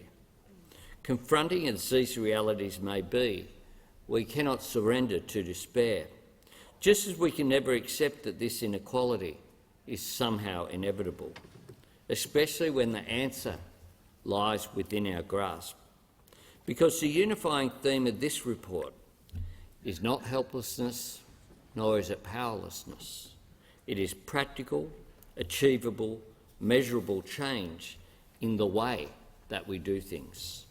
The compelling message, loud and clear, from the Coalition of Peaks down is this: so-called solutions conceived in Canberra and imposed on communities without consultation are more likely than not to end in expensive, ineffective and even counterproductive failure. But when First Nations people have a genuine say in policy design and an empowered role in service delivery, the results are remarkable. When a government listens to people with experience, with earned knowledge of kinship and country and culture and community, when we trust in the value of self-determination and empowerment, then the results are always better. The success stories stand as compelling proof. Look at the more than 140 Aboriginal-controlled community health organisations working around the nation, vital providers of culturally sensitive primary health care and among the largest employers of First Nations people in Australia. And I'm proud to say that our government is investing $54 million to train 500 additional new First Nations health workers. Look at the pride with which Indigenous rangers go about their vital work. Inheritors of at least a 60,000-year-old tradition of caring for country, preserving the great natural treasures of this continent for future generations. And our government will double the number of Indigenous rangers by 2030. Look at the lives Justice Reinvestment is saving, a community-driven system diverting young offenders from the downward spiral of incarceration by trusting in the community and empowering people on the ground. Towns like Burke in New South Wales have seen a reduction in family violence, a reduction in reoffending, a decrease in juvenile offences and an increase in Year 12 retention rates. Most significantly, a reduction in incarceration rates and bail breaches. There are models that are working on the ground, that are being supported across the board. In New South Wales's case, obviously, by the New South Wales government, with the support of the New South Wales opposition. They have a theme, though, all of these things that are working, which is the direct empowerment of First Nations people, listening to what they say will work on the ground, rather than being imposed from Canberra or Macquarie Street or Spring Street. Listening to those people, particularly in our regions. It works. On any measure, it works. Our first budget invested $81 million to fund up to 30 new justice reinvestment programs.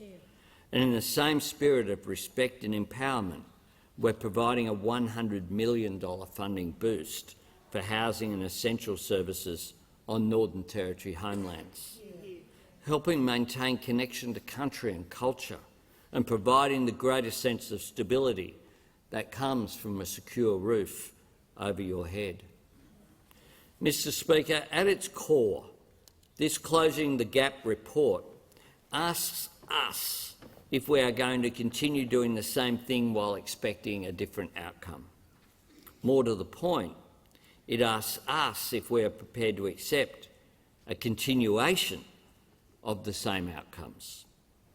The same disparity in educational and job opportunities, the same inequality in access to health care, the same appalling rates of family violence, the same punishing discrimination in the justice system, the same denial of a happy childhood and a safe home to far too many children. The same gap, widened by the same failure to listen, learn and, yes, trust. And that's where I want to conclude, Mr Speaker, with a few words about the Uluru Statement from the Heart and a constitutionally enshrined voice to our parliament. It's now been more than 5 years since over 250 delegates from Aboriginal and Torres Strait Islander communities from right across this vast land came together at Uluru to craft that gracious, patient, generous call for voice, for treaty and for truth. That process was itself the subject of 5 years of consultation. 5 years of consultation. A hand outstretched in friendship, a show of faith in the innate decency and the instinctive fairness of the Australian people, a belief that we would find it in ourselves to just grasp that hand, and a humble request. I urge people listening to actually read the statement. People in the United States speak about how succinct the Gettysburg Address is. This is the Australian equivalent. So much said in so few words, and a humble request. At its heart, we seek to be heard. That is all they ask. Hear us. In asking for a voice to Parliament, Aboriginal and Torres Strait Islander people are seeking the right to be consulted about the decisions that affect their lives. They're asking for a say in the design of the specific programs which govern their communities. There is nothing in this request that usurps any of the role of our national parliament. Nothing. In other words, the very same thing that this report recommends. The number one principle behind creating a better, more efficient, more effective framework for closing the gap. The common element in every policy and program success story around the nation, and the strongest possible recommendation of the coalition of peaks brought together by the extraordinary Pat Turner. So, let's dismiss the false choice that's put forward of somehow it's about constitutional recognition or practical progress. It's about constitutional recognition in order to achieve practical progress. This is not a gesture. Not a gesture. It's not either or, it has never been. Australia can do both and we have to do both. We have a responsibility here. The Australian people have room in our hearts, certainly to do both, and the government that I lead is proudly committed to delivering on both. I acknowledge the fact that across the board, the Labor Party, the Liberal Party, the National Party, the Greens, independents have sat in this place. We have all not done enough. There's an opportunity in the second half of next year to do better. Don't miss it. Yeah. The call to the Honourable Leader of the Opposition to speak in response to the Prime Minister's statement. Thank you very much, Mr Speaker. I thank the Prime Minister for his contribution. I want to acknowledge the traditional owners of the land on which we meet today, the Ngunnawal people. Pay my respects to their elders past, present and emerging. I acknowledge the members of this chamber and the other of Indigenous heritage and the contribution that they make to this place. It was, of course, in February 2009 when the first Closing the Gap report was tabled in this parliament. Mr Speaker, the Coalition is proud of our record in government and in opposition, contributing to closing the gap objective.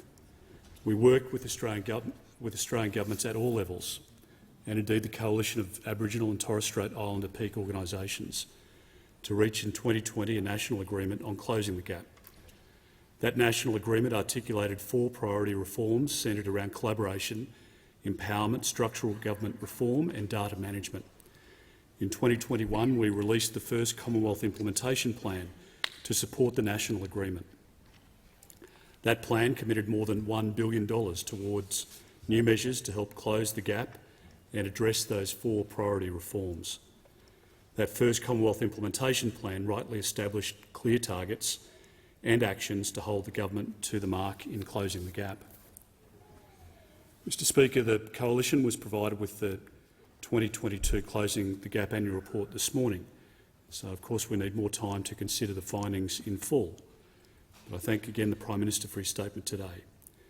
We welcome the progress that has been made in several areas, specifically that more Indigenous babies are being born with healthy birth weights, that the number of Indigenous children enrolled in preschool is increasing, and that there has been a 30% reduction in the rate of Indigenous young people aged 10 to 17 years in detention. In terms of the latter, the former Coalition Government's allocation of $2.4 million in April of 2021 to bolster custody notification services has clearly helped to reduce Indigenous children incarceration rates, and of that we're very proud. On behalf of the Coalition, I thank and congratulate all those across the nation whose deeds and contributions have made a meaningful difference in these areas and many others. But most concerningly are the findings that 4 targets have gone backwards, those in the areas of Indigenous adult incarceration rates, Indigenous suicide rates, Indigenous child removal rates. Mr Speaker, the Coalition stands with the government in wanting to see practical measures which can address these areas, and we welcome the measures that the Labor government has taken which build on those that we made in government. Mr Speaker, there is no question about the passionate intent of all in this place to improve the lives of Indigenous Australians, to see better standards of living and education outcomes, reduced mortality rates and the stamping out of domestic violence and crime, to see in particular Aboriginal and Torres Strait Islander children have the same opportunities as any other Australian child. That passionate intent reflects the resolve of the Australian people.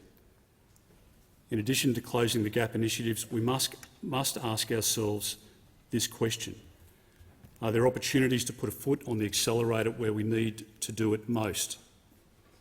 On the 27th of October, I advised those in this place that Senator Jacinta Price and I had visited the Northern Territory. Women and mothers despairingly told us about the rampant abuse that was happening in that community on that very day. I want to reiterate the comments I made then. This is in our country, in the year 2022, and what's happening on the fringe of communities is a disgrace. Children are sleeping during the day and missing classes to avoid being at home during the hours of darkness, from fear of being sexually abused or assaulted. They were the first-hand accounts of elders and Indigenous women within the communities, and their voices need to be heard. We in this place know that child sexual abuse is widespread in those Indigenous communities, that it's been normalised tragically in some of those families. And it's why I called on the Prime Minister in October to hold a Royal Commission to examine these allegations, these claims from community leaders and elders within those Indigenous communities. Today I call on the Prime Minister again to hold a Royal Commission as a matter of urgency, something the Coalition would wholeheartedly support. It's something that we can do right now to put our foot on the accelerator to improve Indigenous lives, something we can do ahead of a referendum on the voice, and we shouldn't wait to do it. Mr Speaker, Australians want to know, quite reasonably, that our country is able to have a reasonable debate in relation to a significant proposal being put forward by the Prime Minister in relation to a voice to Parliament. As part of that civil discussion, there needs to be acknowledgement that there are strongly held views on both sides of the debate, both in favour and against, within the Indigenous communities in our country, within every community across our country, and that their views should be heard with respect. Their contributions should be made and heard in respect, and the differing opinions don't amount to racism or don't amount to some abrogation of responsibility or a lessening of the desire to see an improvement in the lives of Indigenous Australians. But Australians want to know whether a constitutionally enshrined voice to Parliament will be able to deliver those outcomes that we all burn for, that we want now in Indigenous communities. But how are Australians supposed to make an informed decision at a referendum when they are deprived of the details? Now, it's been more than 4 months since the Garma Festival, when the Prime Minister announced the government's proposed textual changes to the Constitution in the form of 3 additional sentences. It's now been more than 3 months since the Prime Minister's meeting and press conference with Shaquille O'Neil. But Australians are none the wiser about the voice. The what, the who, the where, the when and how. These are reasonable questions. And the most elementary questions remain unanswered. Is the proposed constitutional amendment the only form of words the government is willing to consider? Does it have an open mind to other suggestions? Who will be eligible to serve on the body? What are the prerequisites for nomination? Will the government clarify the definition of Aboriginality in order to determine who can serve on the body? How will members be elected, chosen or appointed? What's the tenure of members? How many people will make up the body? How will the body be funded? How much will it cost taxpayers annually? Who will oversee the body and ensure it's accountable? Can the body be amended or indeed abolished if needed in extraordinary circumstances? What are the body's terms of references, its responsibilities and its duties? How will the body interact with the closing of the gap process? How will the government ensure that the body hears from voices who don't already have a platform in Australian public life? Will the government rule out using the voice to negotiate any national treaty? Is the body purely advisory in nature, or will it have decision-making capabilities? The Prime Minister's noted it would be a very brave government which ignored the voice. Now, that remark alone raises questions about the extent of the voice's powers, beyond being an influential body which makes representations. Now, these are some of the questions, but there are many more, too many to list today. But in the absence of the basic details, it's no wonder there's been great speculation surrounding how the voice will operate. These are decent Australians asking these questions of their Prime Minister. And many concerns and questions which Australians have are reasonable and warranted. In matters as important as constitutional change, details must never be an afterthought. Australians will be charged with a matter of utmost national importance. If the referendum is successful, a constitutionally enshrined voice to Parliament will be a body without precedent. It will be a major change in how our country is governed. So, Mr Speaker, Australians do have a right to know what they will be voting for. Australians deserve to know whether a constitutionally enshrined voice to Parliament will be able to deliver practical outcomes in Indigenous communities and how quickly that can take place. That it will not be, as some Indigenous leaders have expressed to me with concern, an elitist model which represents a capital city view at the expense of remote communities. Some of those opposite laugh. I was in Townsville only a few weeks ago with the member for Herbert, speaking with Indigenous women on an island just only a couple of kilometres off Townsville. And on Palm Island, those women expressed concern to us about the need for a voice and, in fact, in favour of a voice when it was explained to them. But they made it very clear to us that they didn't want the voice to come from Townsville. They wanted their voice to come from Palm Island, from their small community, because they believed that their voice to date hadn't been properly heard from those even as close as Townsville, let alone Melbourne or Sydney or Brisbane.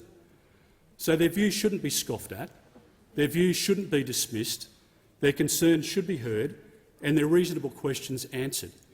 That is not unreasonable.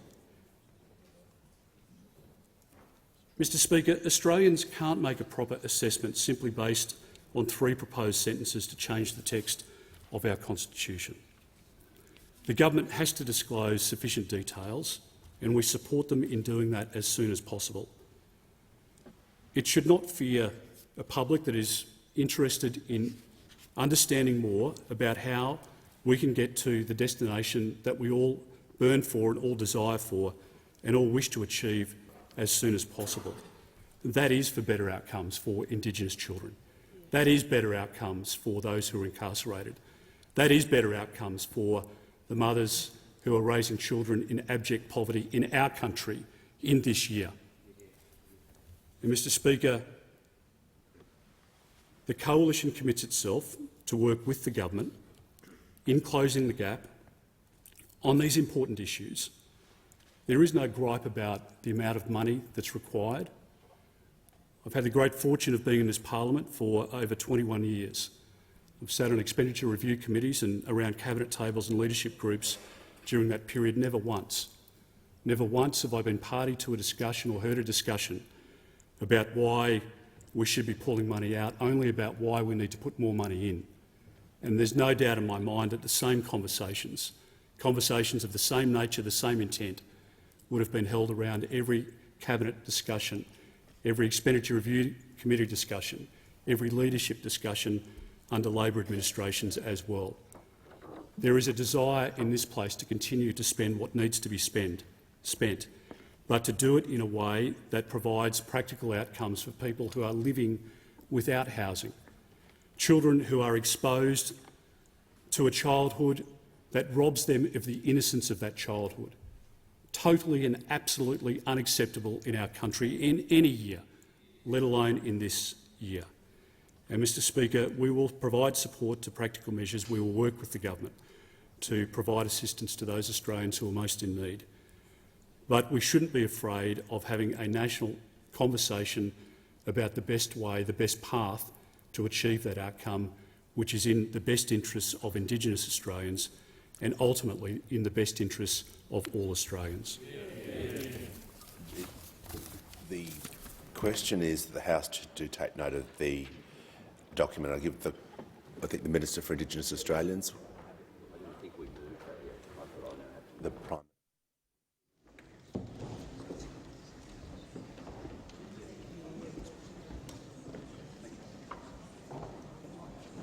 Sure. I'll give the call to the Leader of the House. I move that the House take note of Closing the Gap Annual Report 2022. The question is the House take note of the document, and I'll give the call to the Minister for Indigenous Australians. Can I recognise country and congratulate the Prime Minister on his very, very, very fine words, and acknowledge the Leader of the Opposition's contribution as well. There is no shortage of goodwill in this place towards closing the gap, but our actions must match those fine words.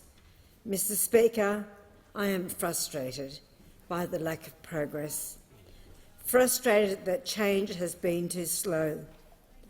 I think about Cassius Turvey and the family and friends that miss him so much. I think about the missing and murdered women from so many of our communities, about the young boys at Banksia Hill and the justice system that has let them down. I think about how far we still have to go to close the gap. The numbers in this report do tell an important story. A story, as the Prime Minister has said, of mixed progress, a story of heartening advances, as has been mentioned, 89% of babies born at a healthy birth weight. That is on track, and much needs to go right for that to happen. 96.7% of children enrolled in preschool in 2021, on track. And heartbreaking, slow progress in areas that have already been mentioned. Children being developmentally on track when they start school. The out-of-home care rates that many people describe as another stolen generation. Adult imprisonment and deaths by suicide. It's worth noting that the majority of socioeconomic targets, in the majority of socioeconomic targets, there is still little new data available to reliably track trends, although important work has commenced to improve this data. Of course, Aboriginal and Torres Strait Islander Australians are not numbers. We have names, families, cultures and languages. We belong to communities, to country, and have hopes and dreams. Mr. Speaker, recently I was in the APY lands, and an old woman from Pukaja told her a story that I think reflects the feeling of many First Nations communities at this time.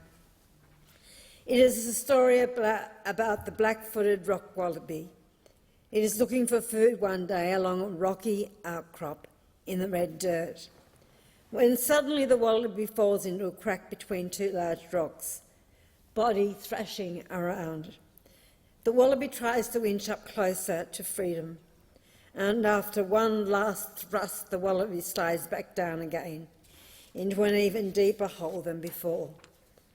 This, the old woman said, is what her situation feels like. Progress, then setback. Hope, then despair. Well, I say to First Nations peoples across Australia, like the amazing communities from across the APY lands, we do hear you and we are determined to do better. We hear your frustration and your aspirations, and the Australian government is committed to doing something about it. I will not repeat what the Prime Minister has talked about in terms of commitment, except to highlight one, and that's the $81 million into 30 communities-led justice reinvestment initiatives. The Prime Minister spoke about the outcomes in Burke and the fact that there are models out there if we only just look and work in partnership with First Nations people.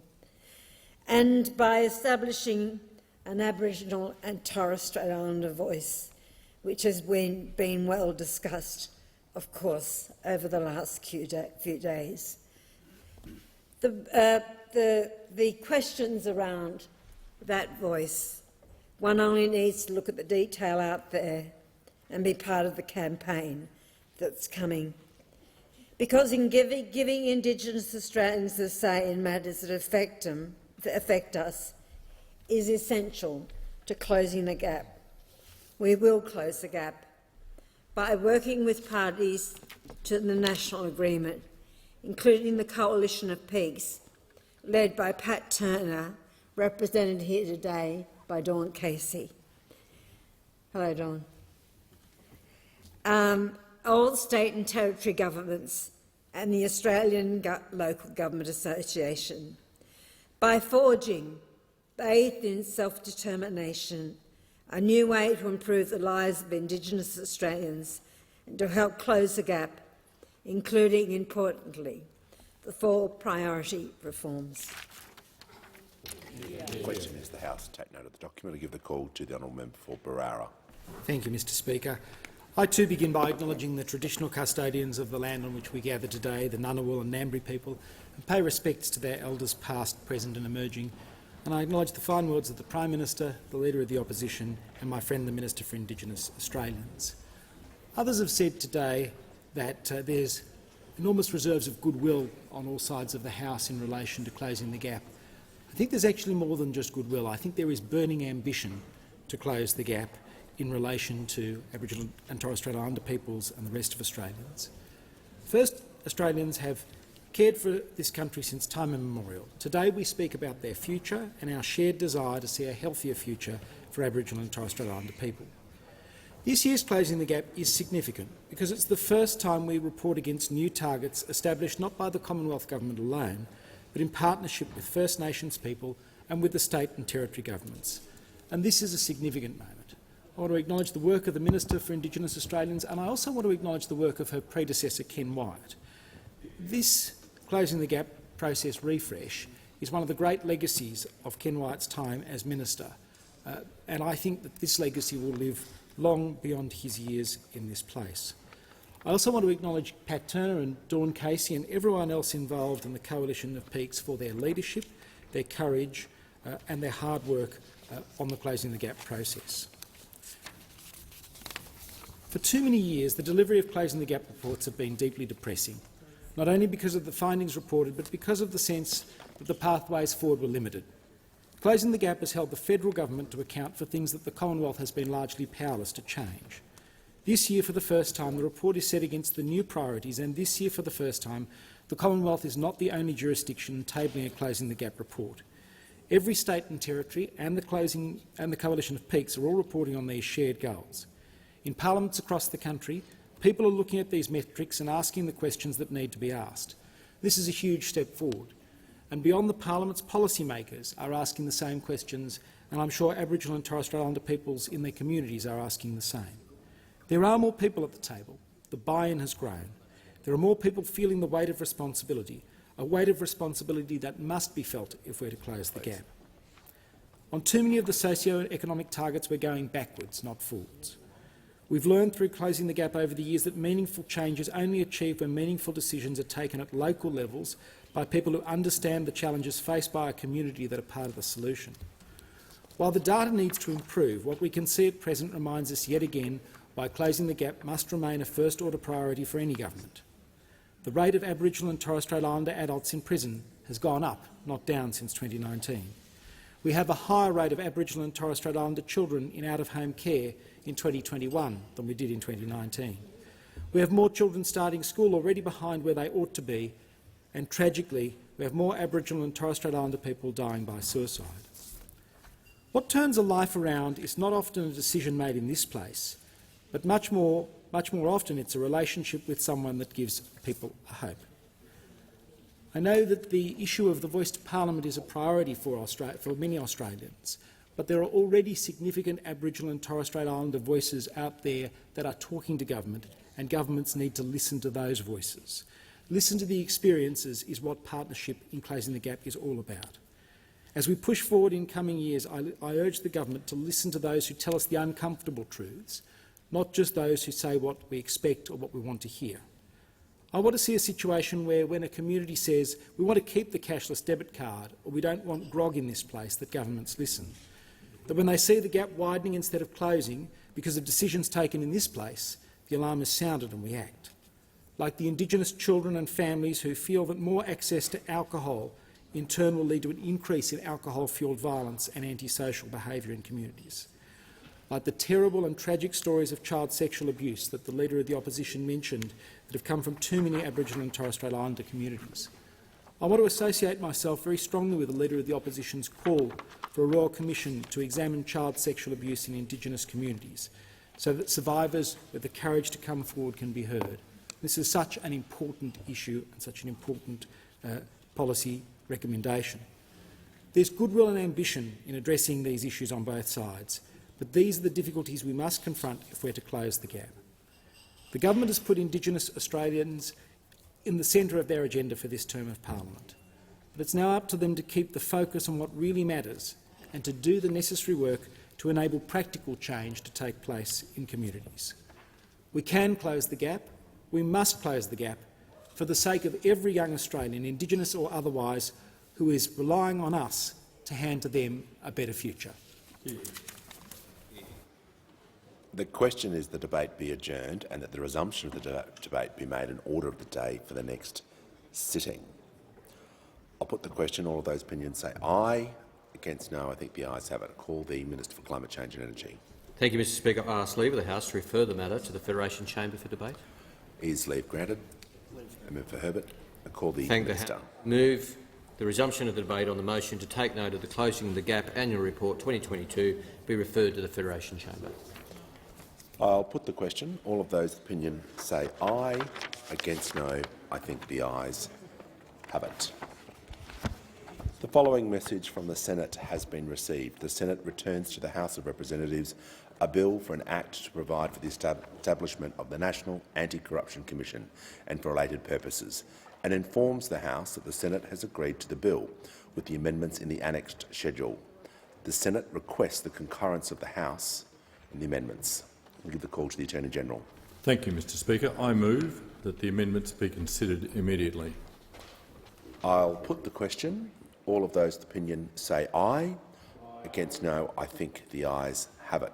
I understand that it is the wish of the House to consider the amendments together. And I give the call to the Attorney-General.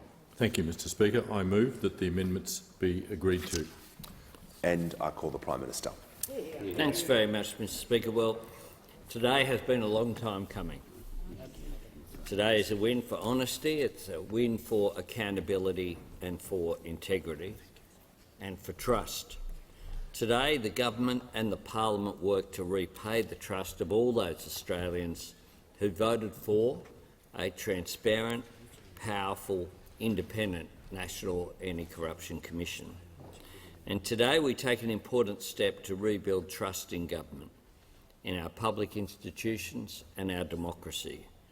Australian democracy is a great national achievement, but turmoil and tension around the world reminds us, sometimes harshly, that democracy can never be taken for granted. It needs to be nourished, cared for, treated with respect, protected from the threat of extremism and polarisation and the corrosive influence of corruption and cynicism. And the best way to make democracy stronger is to make government and the parliament work better. And that is one of the compelling reasons we need a National Anti-Corruption Commission.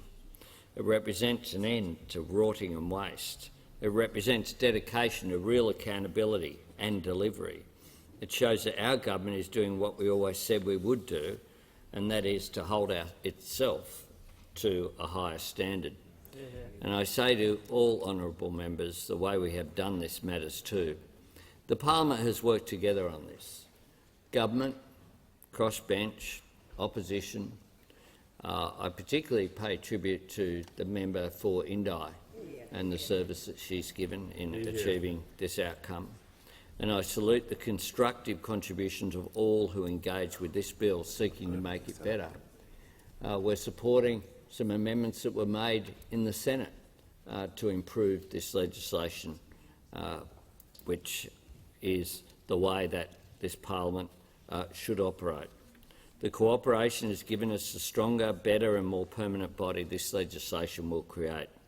It is a reminder of a bigger truth, that the best way to restore people's trust in parliament is to demonstrate that parliament can function better and deliver for people, to show the power and value of this place to improve people's lives, to serve the national interest, to repay the sacred trust Australians have placed in all of us. This is a day that will change politics for the better. It will help us change our nation for the better, and I commend the bill to the House. The question is the amendments be agreed to, and I give the call to the member for Melbourne.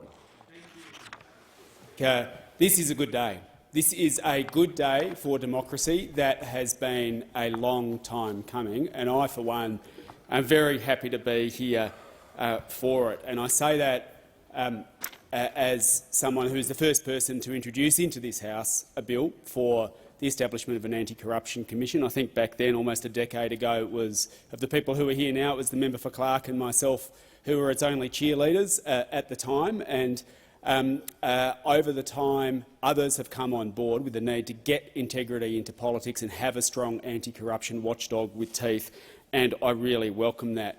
I want to, in marking this historic moment, pay tribute to not only on my side of politics, my predecessors Bob Brown and Christine Milne, who pushed legislation for anti-corruption commission, but also Senator Larissa Waters and Senator David Shoebridge, and to note that in the teeth of fierce opposition from the coalition government last time, Senator Waters managed to get an anti-corruption commission bill past the Senate. And could have been voted on in the last parliament were it not for the fact that the then government continued to oppose it and fight it tooth and nail.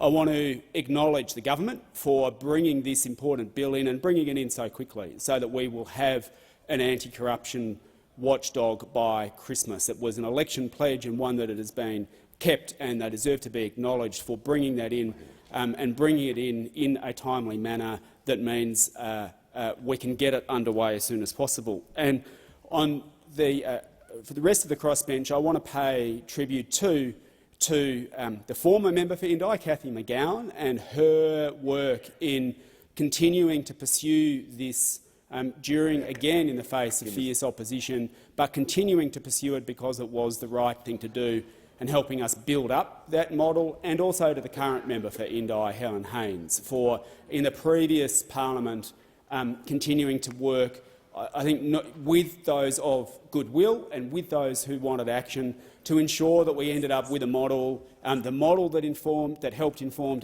built on our bill, helped inform the bill that passed the Senate, and helped inform the bill that we have here now. And I just want to place on record the acknowledgement of that work. We're considering now not only an historic moment of passing the bill. I mentioned the government, if the previous member was listening. You know, always good to have comments from the cheap seats from the government who aren't listening to what's being said. Order. The member will return to the amendments. The amendments that are being considered, here are good amendments. They're amendments that the Greens put that will ensure that there are significant additional powers given to the inspector of the Commission to provide real-time auditing and monitoring of the NAC's workings, and to guard against potential overreach and maladministration. They're going to be especially important because, although we're passing a good bill, we did miss an opportunity to make it better.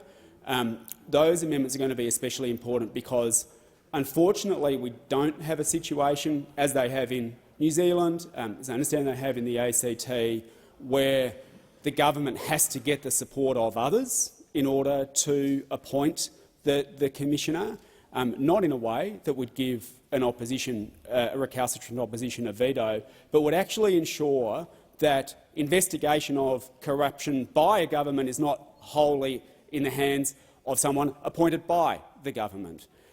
It would have been good if that amendment had got up, because when we're making bills and passing amendments, we've got to think not just about this current government that obviously wants to establish a corruption commission, and again I thank them for that, but we've got to think about what happens in 5 or 10 years' time when you have someone, especially if you have a party in power that has fought tooth and nail for the establishment of a corruption watchdog.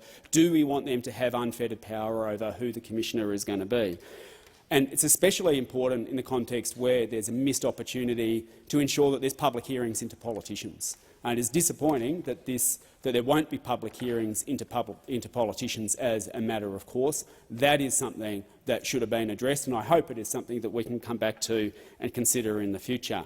But can I conclude by saying this is a very good day for democracy, and I hope that this NAC now gets its doors open for business as quickly as possible. When we look back over the last 10 years, there's a fair bit of work that it's going to have to do. And to have this organisation up and running, there are going to be a long line of cases queuing up for investigation.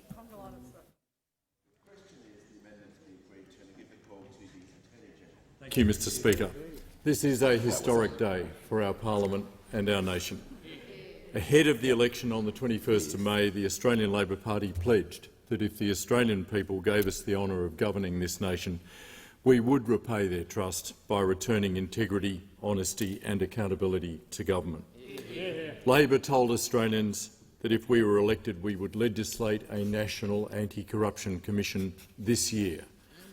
Today that commitment is honoured in full. Yeah. Labor said we would deliver a watchdog with teeth and without delay, and that is what we have done.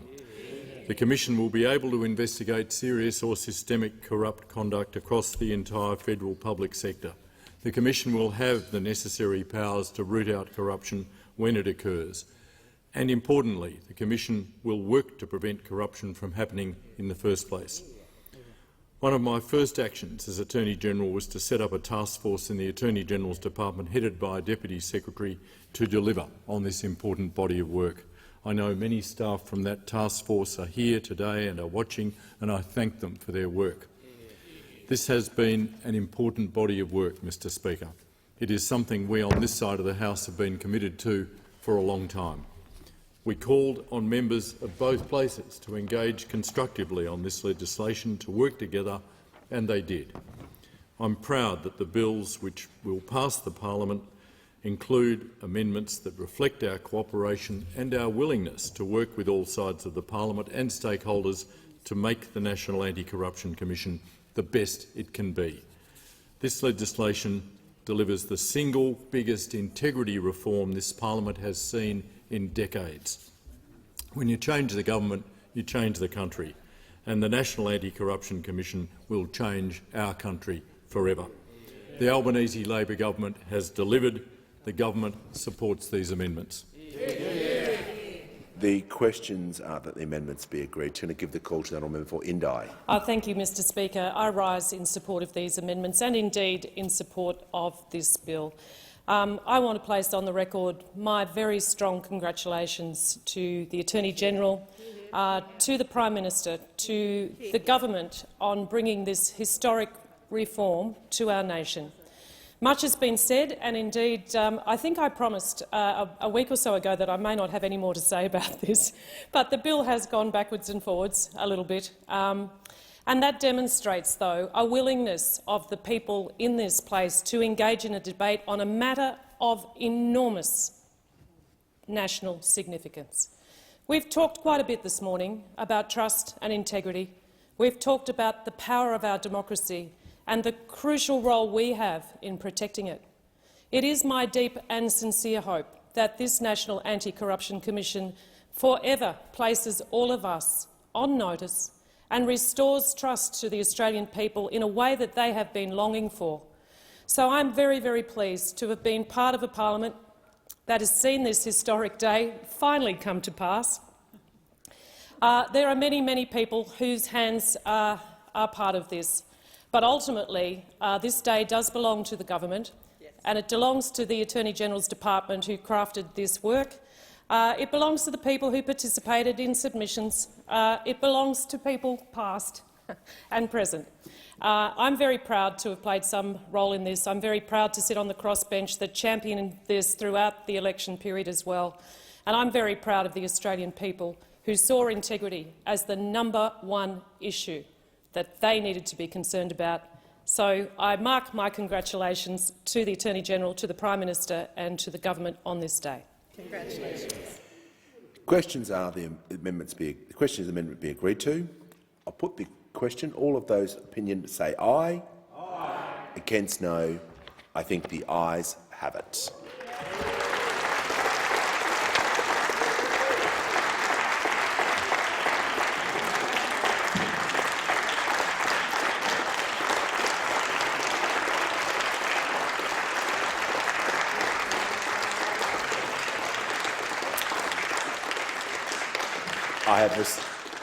I have received a message from the Senate returning the National Anti-Corruption Commission Consequential and Transitional Bills, Bill 2022, without an amendment.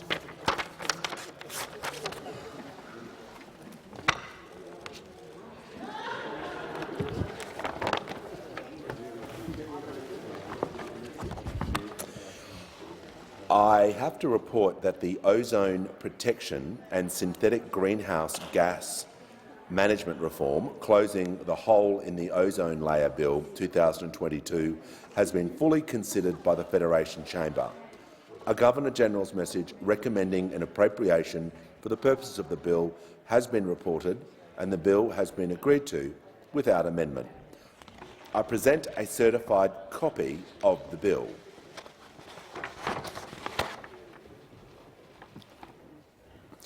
The question is that the bill be agreed to.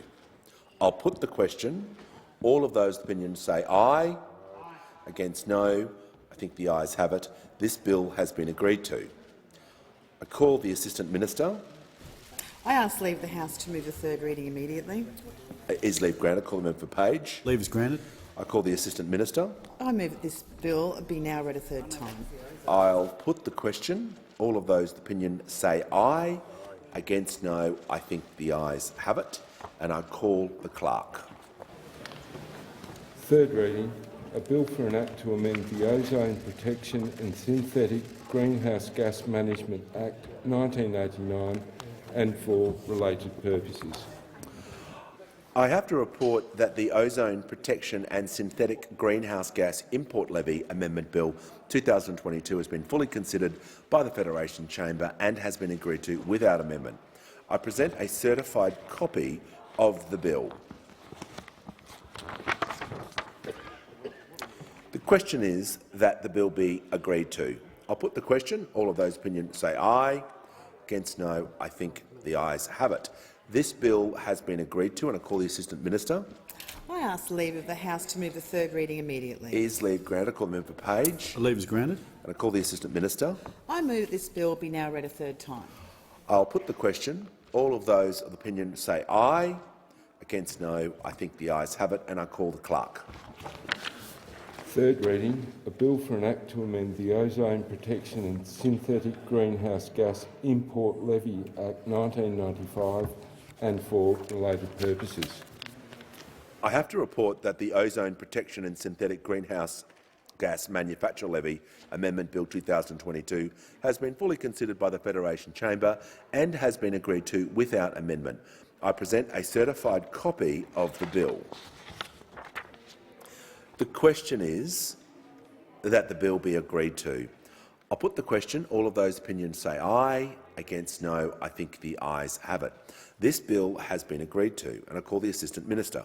I ask leave the House to move the third reading immediately. The question is, I'll put the question. All of those opinions say, is leave granted? Member Page. Leave is granted. I call the Assistant Minister. I move that this bill be now read a third time. The question is the bill be now read a third time. I'll put the question. All of those opinions say aye. Against no. I think the ayes have it, and I call the clerk. Third reading, a bill for an act to amend the Ozone Protection and Synthetic Greenhouse Gas Manufacture Levy Act 1995 and for related purposes. And I call the Assistant Minister. I present the Treasury Laws Amendment 2022 Measures No. 5 Bill 2022 and the explanatory memorandum. And I call the clerk.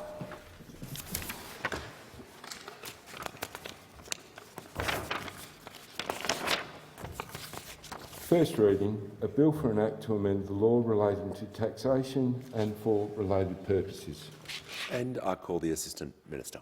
I move that this bill be now read a second time. The Australian government has set the goal of doubling philanthropy by 2030.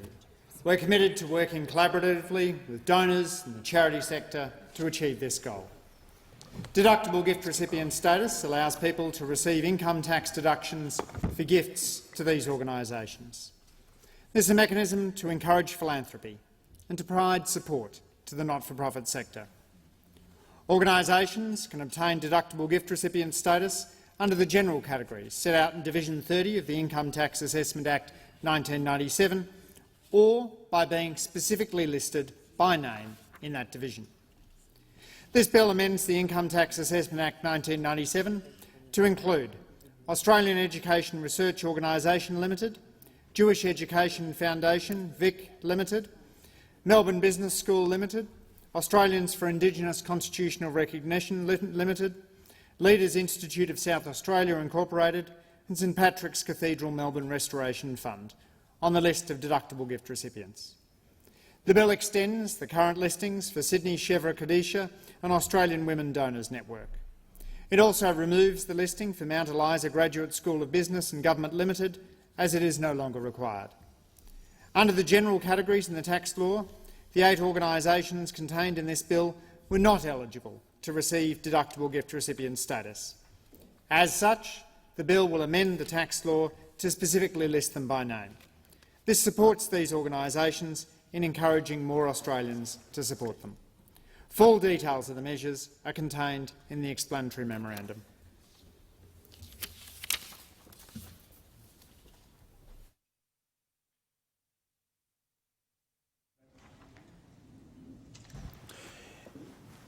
The debate must now be adjourned, and I give the call to the member for Page to adjourn the debate.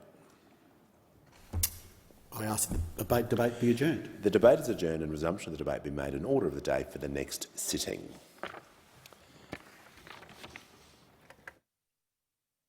And I call the clerk.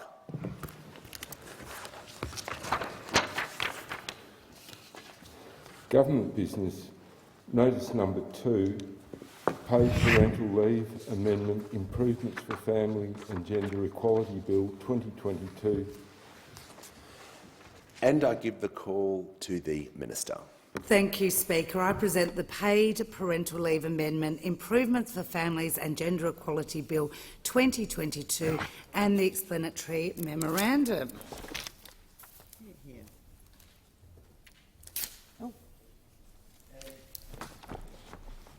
And I call the clerk.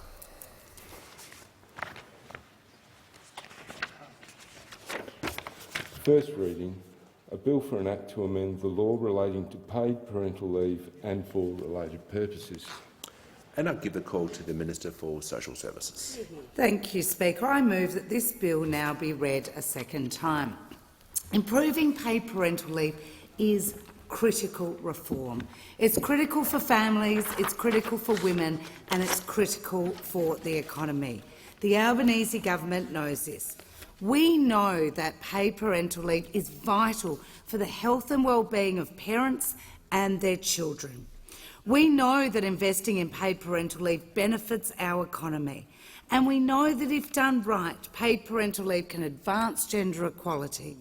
We heard these messages loud and clear at our very successful Jobs and Skills Summit in September, where gender equality and economic reform went hand in hand.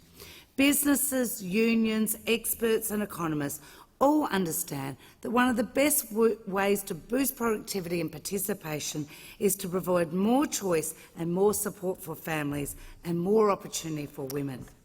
That is why paid parental leave reform was a centrepiece of our government's first budget and supported by our whole government because of the clear benefits it will bring. The Prime Minister himself said at the time, a parental leave system that empowers the full and equal participation of women will be good for business, good for families and good for the economy. And we are starting that reform now. This bill, the Paid Parental Leave Amendment Improvements for Family and Gender Equality Bill 2022, implements the first tranche of the government's paid parental leave changes announced in the budget.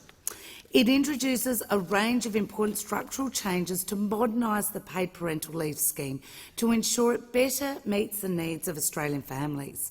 Crucially, the bill will give more families access to the government payments, provide parents more flexibility in how they take leave, and encourages them to share care to support gender equality. These changes, to commence from the 1st of July 2023, are the first stage of the government's reforms and lay the foundation for our commitment to expanding paid parental leave. The government will bring forward more legislation that will start on July 2024, which will progressively increase the scheme by 6 weeks until it reaches 26 weeks in 2026, a full 6 months of leave.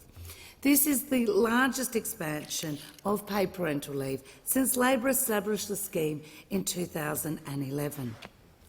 I'm pleased that our changes have been widely welcomed by family and gender advocates and employer and union groups, including the ACTU, the Business Council of Australia, the Parenthood, Minderoo's Thrive by 5 Foundation, Chief Executive Women and the Equality Rights Alliance. And I also wanted to take this opportunity to recognise all of those, many I just listed, but many I haven't listed, that for many years have been advocating for an expansion and modernisation of paid parental leave in this country, and thank them for all their advocacy and commitment to this.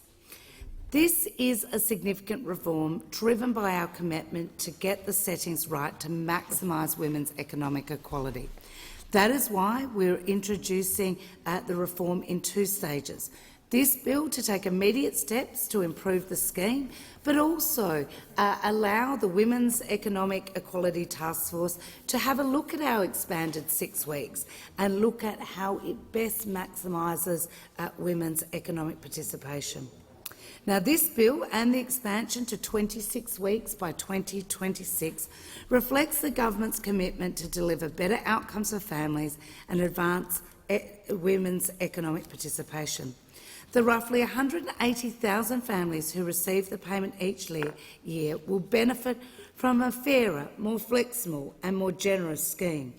Not only will our changes help families better balance work and care, but they will also support participation and productivity over the longer term, providing a dividend for the Australian economy. Australians need a paid parental leave scheme that reflects the needs of modern families. The current scheme does not do enough to provide access for fathers and partners. Currently, dads take government-paid leave at roughly half the rate of mums. The scheme, as it stands today, is built on gendered assumptions of primary and secondary carers, which limits parents' ability to shared care. Our bill fixes this. The current scheme does not treat families equally. The eligibility rules are unfair to families where the mother is the higher income earner. You could have two families with household income of $200,000. One family is eligible because the father is the primary income earner. The other is ineligible because the mother is the primary income earner. That is unfair, and our bill fixes this. Under the current scheme, a father or partner who is a citizen or permanent resident can be ineligible purely because the birth mother doesn't meet the income test or residency requirements. Our bill fixes this. From July 2023, the bill delivers 6 key changes. The first, combining the two existing payments into a single 20-week scheme, reserving a portion of the scheme for each parent to support them both to take time off work after the birth or adoption. 3, making it easier for both parents to access the payment by removing the notion of primary and secondary carers. 4th, by expanding access by introducing a $350,000 family income test under which people can qualify if they do not meet the $156,647 individual income test. 5, it will increase flexibility for parents to choose how they take parental leave days and transition back to work. And 6, allowing eligible fathers and partners to access the payment irrespective of whether the mother or birth parent meets the income test or residency requirements. It is critical that this bill passes both houses by March next year, so parents expecting to give birth or adopt after the 1st of July 2023 have the option for pre-claiming 3 months in advance, so they can receive their government entitlement as soon as they're eligible. Now, currently there are 2 payments under the government, or that are paid for by the government. Parental leave pay, which provides 18 weeks of payment, is primarily targeted to mothers, while there's dad and partner pay, which provides up to 2 weeks of payment to fathers and partners. Under this bill, paid parental leave and dad and partner pay will be combined to form a single 20-week payment so that it can be shared between both parents. This will give parents more choice and flexibility in how they use and share care, better reflecting on how Australian families want to parent. One of the features of the current scheme is a period of leave for exclusive use by fathers and partners in the form of dad and partner pay. Our changes preserve this important feature by reserving 2 weeks of the payment for each parent. By incorporating this reserved portion under a single scheme rather than a standalone payment, we're making sharing of parental leave between parents a central part of the scheme. This bill supports both parents to take leave beyond the 2-week reserve period. Importantly, those single parents will be eligible for the full 20 weeks. Another significant benefit of the move to a single 20-week scheme is to allow fathers and partners to receive government payments at the same time as their employer-paid leave. While this is currently available under the parental leave scheme, the legislation requires that those using dad and partner pay have to be on unpaid leave in order to receive their dad and partner pay. Fixing this inequality removes a financial disincentive for fathers and partners who access the scheme to take time off work to care for a child. Allowing both parents to claim the government payment alongside employer-paid leave makes it easier for them to maintain their income while caring for their child, and should result in more partners and dads taking leave. The government has been very clear on the role employers should play.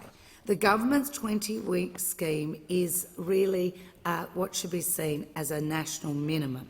We are encouraged that there is already many employers across Australia competing to offer working parents the best possible deal and, of course, provide government-paid leave. These two schemes should work hand in hand. It should not be an either-or, and so we would encourage employers to look seriously at how they can best complement the government scheme. We know what happens when both parents are not supported to take time off paid work to care for their babies. Usually mums work less or leave the workforce altogether to take on caring responsibilities, while often dads remain in full-time work. This pattern persists for years after the child's birth and is a key driver of gender gaps in workforce participation and earnings. The government supports dads and non-birth parents to share the load of caring responsibilities. We know that when they do, it benefits everyone. When fathers take a greater caring role from the start, this establishes patterns of care that continue throughout a child's life. In addition to benefits for women and their economic equality, where there are also physical, mental and social benefits for men and children. The changes in this bill send a clear message that the government values men as carers too, and we want to see this reinforced in workplaces and our communities. This bill improves gender equality and inclusion under the scheme by removing the notion of primary and secondary carers and allowing all eligible parents to claim the payment. Currently, mothers must make a successful claim for their parental leave pay and then they transfer the payments to their partner if they want to share some of it. This process is complex, administratively burdensome and makes it difficult for fathers to take leave, even when it's in the best interests of their family. In 2021-22, less than 1% of mothers transferred some of their payment to fathers or partners. The new, simpler claiming process will also allow eligible fathers and partners to qualify if the mother or birth parent does not meet the income test or the residency requirements. Over 2,000 additional fathers and partners will have access to the scheme each year because of this change. The shift to gender-neutral claiming process is also important because it's more inclusive and recognises that Australian families are diverse. To guard against any negative consequences for mothers resulting from the new process, the birth parent will have to approve the amount of leave claimed by the other parent. The bill will also introduce a family income limit of $350,000, which will operate alongside the existing individual income limit, currently $156,647 per annum. Parents, including single parents, will be eligible for the payment if they meet either the individual income or family income test. With the introduction of the family income limits, families will no longer be denied access solely because of the income of the mother. This change is expected to particularly benefit families where the mother is the primary income earner, with nearly 3,000 additional parents becoming eligible each year as a result.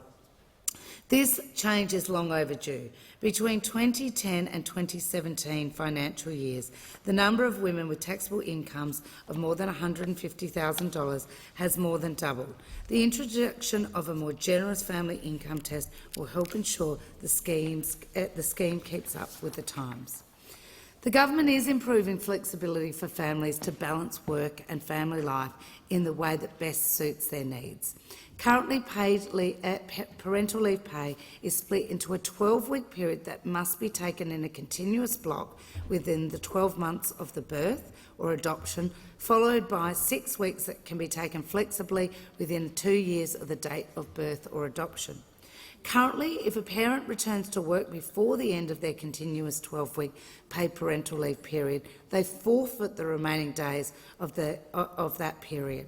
This limits the choice for parents, and particularly mothers, in how they transition back to work. Under these amendments, parents can take all of the payment in multiple a day at a time within 2 years of the birth or adoption of their child.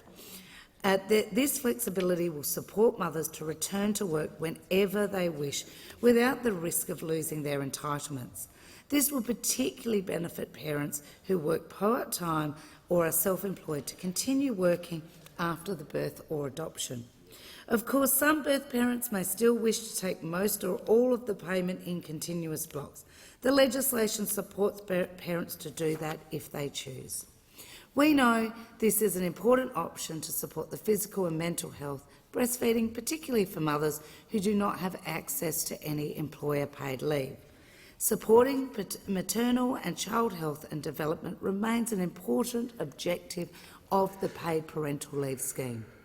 In addition, both parents will have the option of taking the government-paid leave on the same day for up to 10 days of the payment. This will help parents share caring responsibilities from the start and help dads and partners care for mothers to support their health and well-being. In summary, it is critical that our paid parental leave scheme supports modern Australian families, a scheme that is flexible, fair and drives positive health, social and economic outcomes for both parents and their children. This bill does just that. Crucially, it gives more families access to the government payment, provides parents more flexibility in how they take leave and encourages them to shared care to support gender equality. This bill is good for parents, good for kids, good for employers and good for the economy, and I commend the bill to the House. The debate must now be adjourned. The member for debate to be adjourned. The question is that the resumption of the debate be made an order of the day for the next sitting. All those that opinion say aye. To the contrary, no. The ayes have it. Clerk. Government business. Notice number 3, Safeguard Mechanism Crediting Amendment Bill 2022. The Minister for Climate Change and Energy. Thank you. I present the Safeguard Mechanism Crediting Amendment Bill 2022 and the explanatory memorandum. The Clerk. Do that at 2 o'clock. First reading, a bill for an act to amend legislation relating to emissions reductions and for related purposes. The Minister. I move the bill will be now read a second time. Mr Deputy Speaker, the Climate Change Act that was passed by this parliament on 8 September lays a crucial foundation for climate action. We noted at the time that the Climate Change Act was just the beginning. Since then, continued extreme weather, such as the devastating flood events across large areas of South East Queensland, New South Wales and Victoria, have provided a constant reminder of the need for action. The global community has restated its commitment to action at Sharm el-Sheikh. The time for action is now. Today, the government takes another step to ensure Australia plays its part in global efforts and achieving our legislated targets, with the introduction of the Safeguard Mechanism Crediting Amendment Bill 2022. An enhanced safeguard mechanism is a crucial building block for Australia's transition to net zero. It will require Australia's largest industrial facilities to reduce their emissions gradually and predictably in line with our national targets. This puts Australia's industry on a path to net zero and helps ensure Australian businesses remain competitive as the world decarbonises. Most safeguard facilities, around 70%, are owned by companies that have made net zero commitments. These voluntary commitments cover over 75% of emissions reported under the safeguard mechanism. Our reforms will ensure a level playing field between the majority who are on a path to net zero and a minority who have yet to begin this journey. As the Australian electricity system becomes cleaner and cheaper through the deployment of renewable energy, it's vital that large industrial and resource sectors also reduce their direct emissions covered by the safeguard mechanism. Australian businesses and investors know the world is changing and that they need the right signals in place, not just to stay competitive, but to innovate and thrive. The bill aims to support and encourage large emitters to unlock emissions reductions where they are most efficient. Some businesses have low-cost abatement opportunities ready to go and could reduce their emissions faster than required by the safeguard mechanism. This bill incentivises emissions reduction by enabling businesses who are overachieving to be issued tradable safeguard mechanism credits. The other businesses with more limited abatement options could buy these credits to help meet their required emissions reductions. The net emissions of safeguard facilities, when added together, will reduce each year. By lowering the cost of reducing emissions— Order. I know. It being 1:30, the debate is interrupted in accordance with Standing Order 43. The debate may be resumed at a later hour. Are there any statements by honourable members? And I call the member for Sturt. Thank you, Deputy Speaker. Well, I rise to give my very best wishes to all of the communities in South Australia that are already experiencing and regrettably will have even more significant impact of flooding through the Murray River from the Riverland right down to the Murray mouth.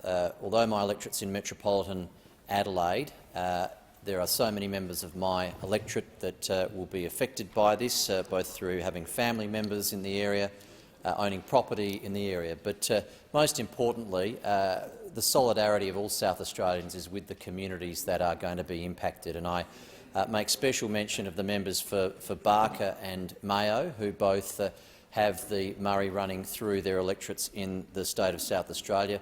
Their communities have got tough times ahead. The next days and weeks are going to be very difficult. There's a whole lot of uncertainty, obviously, around just when the river is going to peak. We know that there will be property damage. We desperately hope there will be no loss of life.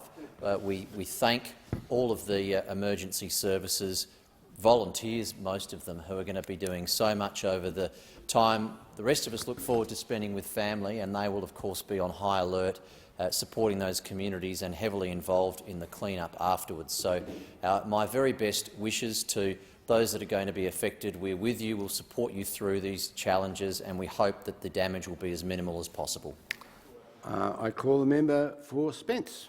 Thank you, Deputy Speaker. I too would like to echo the sentiments for the member for Sturt and convey my express gratitude to those members for Mayo and Barker who will be facing some tumultuous times in the coming months. There are currently over 130,000 Australians out there today who live with a condition known as type 1 diabetes. I'm sure I'd be joined by most of the members present, in fact all members of this place, that would like to see a world where type 1 diabetes becomes type none. With that sentiment comes organisations such as the Juvenile Diabetes Research Foundation, or JDRF, who 50 years ago set out to do just that. Prior to the election, the JDRF's Access for All campaign sought commitments from the former government and the Labor opposition at the time to subsidise continuous and flash glucose monitoring devices, or CGM devices, for all Australians, regardless of their bank balance or age. Without such a commitment to Access for All, it would have had a severe financial consequence for families like the Constantinis, especially Georgia upon her 21st birthday.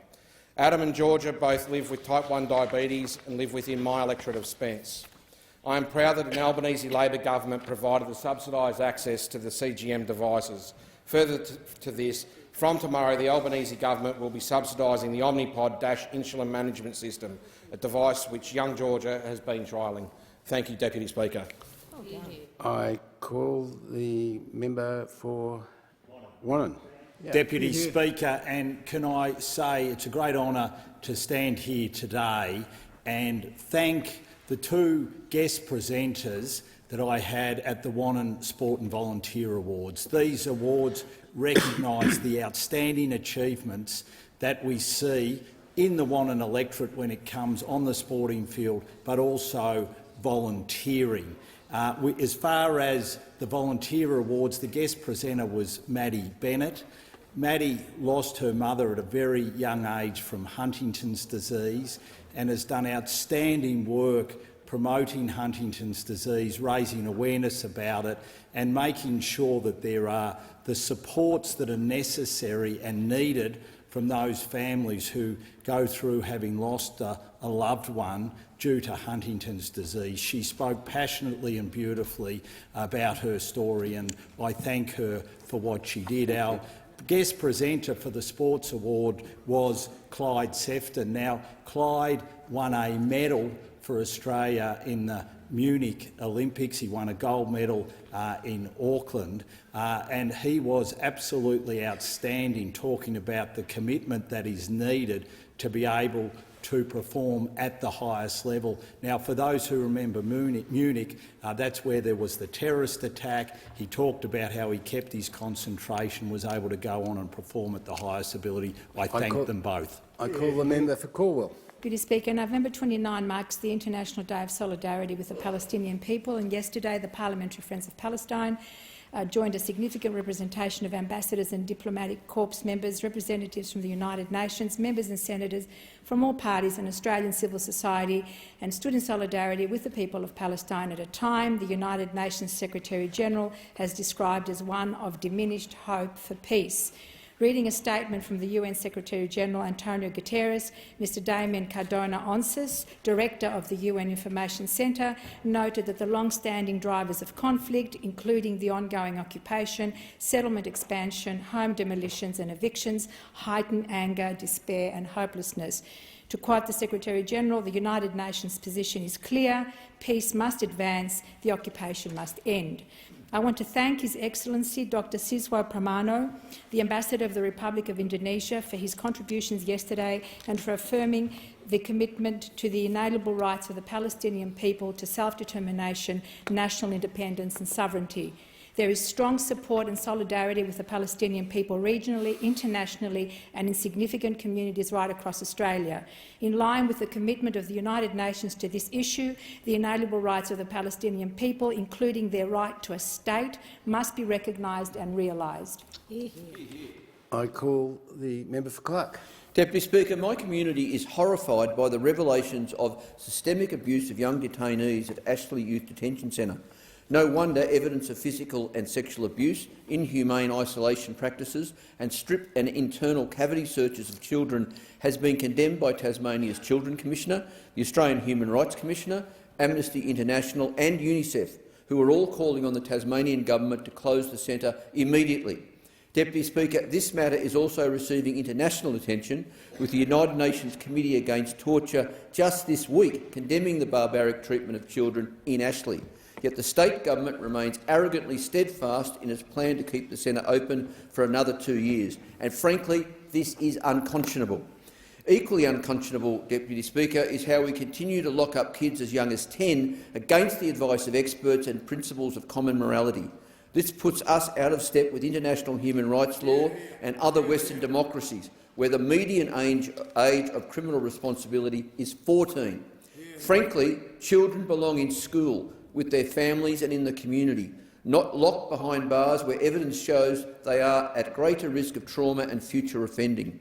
To that end, I call on federal, state and territory governments to raise the age of criminal responsibility to 14, and I call on the Tasmanian Government to progress the closure of Ashley immediately. Thank you, Deputy Speaker. I call the member for Hunter. Thank you, Deputy Speaker. I've said it before and I'll say it again. The world's best establishments, restaurants, bars and bistros are located in the Hunter region. And the proof has just been released, Speaker, with the 2023 Good Food Guide. Once again, the Hunter election has shown it punches well above its weight, with 5 restaurants being awarded hats in this guide. Congratulations to Sally, Robert and the team at Bistro Molyneux, Lisa and Andrew Margan and the team at Margan Restaurant, Frank Faulkner and his team at EXP, and Sam Alexander, Darren Price, Pat Hester and the team at Yellow Billy and Pecolbin. And a special congratulations to Troy Rhodes-Brown, Mitchell, Melinda, Linda, Jake, Curtis, Alexandra, Renee, Andrew, Ben, Gordon, Jacob, Jessica, Lily, Luke, Nicholas, Samantha, Samuel and Tiffany from News Restaurants. News has retained its 2-hat status for 2023, putting it firmly on the map as one of this country's best regional restaurants. Speaker, it's been a couple of incredibly tricky years for the hospitality industry, and it's great to see things getting back to some sense of normality. And these world-recognised awards will really help the industry get the lift they need and the recognition they deserve. With the hats being awarded, the mighty Hunter region has firmly secured its position in Australia as one of the best culinary destinations in the area. Thank you. Thank you. I call the member for Herbert. Thank you, Deputy Speaker. On Monday morning, listeners to ABC Radio North Queensland woke up to the following news story. Townsville Police said more than 10 homes were broken into and at least 4 cars stolen in a crime spree across the city overnight. 2 stolen cars were set alight and destroyed. This wasn't a one-off. This is a regular occurrence, and nothing has changed. We're not talking about a major capital city. We're talking about Townsville, with a population of about 200,000 people. Every night there are cars stolen, carjackings, break-ins. Every morning there's another juvenile offender in the watch house, and every day the Queensland State Labor government sits on their hands. The people of Townsville deserve to feel safe in their homes. They don't deserve to feel like prisoners, and we need proper reform. What we've seen from the 3 state Labor MPs in Townsville is nothing. We've heard about failed GPS trackers, we've heard about failed different projects, but what we need to see is breach of bail being an offence. We need to ensure that we punish bad behaviour as a deterrent, because right now the people of Townsville don't have that.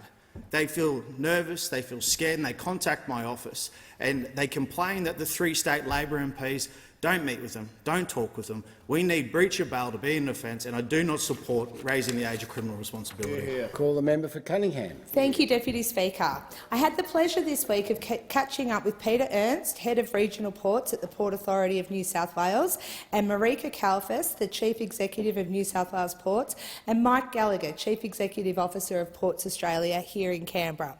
We were talking about the growing number of women employed in our ports, and Peter told me about one of our local success stories. Ruby Peterlin from Port Kembla joined the Port Authority of New South Wales not long after completing her Year 12 studies at Wollongong High School. At the time, she had no experience in the industry, but she has put in the hard work to complete her training requirements, including a Certificate 3 in Maritime Operations, Master up to 24 metres near coastal, as well as completing her MED3. I would also like to acknowledge and thank all of the Port Kembla staff who have mentored Ruby on her journey so far. Ruby's academic success was also recognised earlier this year when she was awarded the New South Wales TAFE Gilly Award for the 2022 Supply Chain and E-Commerce Student of the Year. She also received a Young Achievement Award at the Australian Shipping and Maritime Industry Awards hosted by the Daily Cargo News. Mick Cross, Southern New South Wales Branch Secretary of the MUA, who was also in Canberra this week, said that Ruby's success was a wonderful story for the maritime industry and an endorsement of Ruby's hard work to date. Ruby started as a trainee and is now a permanent part of the maritime workforce at Port Kembla. A huge congratulations to Ruby, and I wish her well for a future career in a great industry. I call the member for Kennedy. Speaker, Canberra and the Northern Territory each have 2 senators. We're proposing this, proposed by the Prime Minister, and I don't deny his goodwill in attempting to recognise First Australians in this parliament. But I mean, it would be far more useful to my brother cousins who live in the fair income First Australian community areas. Now, if the Northern Territory has 2 senators, if Canberra gets 2 senators, both of them got those 2 senators when they had under 100,000 people in their population. We've got 100,000 people in the First Australian communities. Well, why can't we get a senator? In Canada, they give a special member of parliament to a geographically isolated area, Nunsiak, and in Great Britain, they give a special member of parliament to a geographically isolated area. Neither of them have any population, much at all. But here in Australia, well, we're going to give this position. I mean, we all know who's going to occupy the position. There'll be someone that's about as dark as I am, Mr. Speaker, and he'll have 2 university degrees from Sydney University. I mean, in the meantime, the people that have a life expectancy, and I keep saying this, and you know, it's hard to think that there is not a racial twist in this. Why would you never Order. The ever member's report time's expired. I call the member for Reid. Thanks, Deputy Speaker. It's with great sadness that I rise to mark the passing of Mr Ernie Walker, OAM. Ernie was an extraordinary man. He served in 2 significant campaigns of the Second World War, Tobruk and Kokoda. Ernie made an incredible contribution to the defence of our country. Most recently, he lived in Bundanoon in the electorate of Hume, but Ernie also forged a great connection with my electorate of Reid. After serving in Kokoda, Ernie contracted malaria and was repatriated back to Australia to the Concord Repatriation General Hospital in Concord, in the heart of the electorate of Reid. The hospital was founded to care for veterans returning from conflict. And since the 1970s, the Rats of Tobruk have regularly met at the 5 Dock RSL sub-branch. In April this year, I had the great honour of briefly meeting Ernie at the Kokoda Track Memorial Walkway in Rhodes. He was as bright then as I imagine he would have been when he first enlisted to serve. So today I'd like to send my condolences to Ernie's family and friends, and I'd like to take the opportunity to salute his service and all those who have risked and lost their lives in defence of our country. They represent the very best of us, lest we forget. I call the member for Bonner.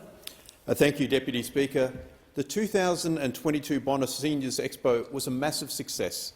With almost 400 Bonner senior residents through the door, it was fantastic to have this event back in person for the first time since the easing of national COVID restrictions. The Bonner Seniors Expo provides local businesses, aged care groups, community groups and government organisations the opportunity to connect with local seniors. Talking to local retirement home resident Margaret, she said that the impacts of COVID-19 were severe on her community, with many feeling isolated, lonely and disconnected from the rest of the world. Margaret said that events like the Bonner Seniors Expo are important, as it helps her build relationships within the community and creates a sense of belonging.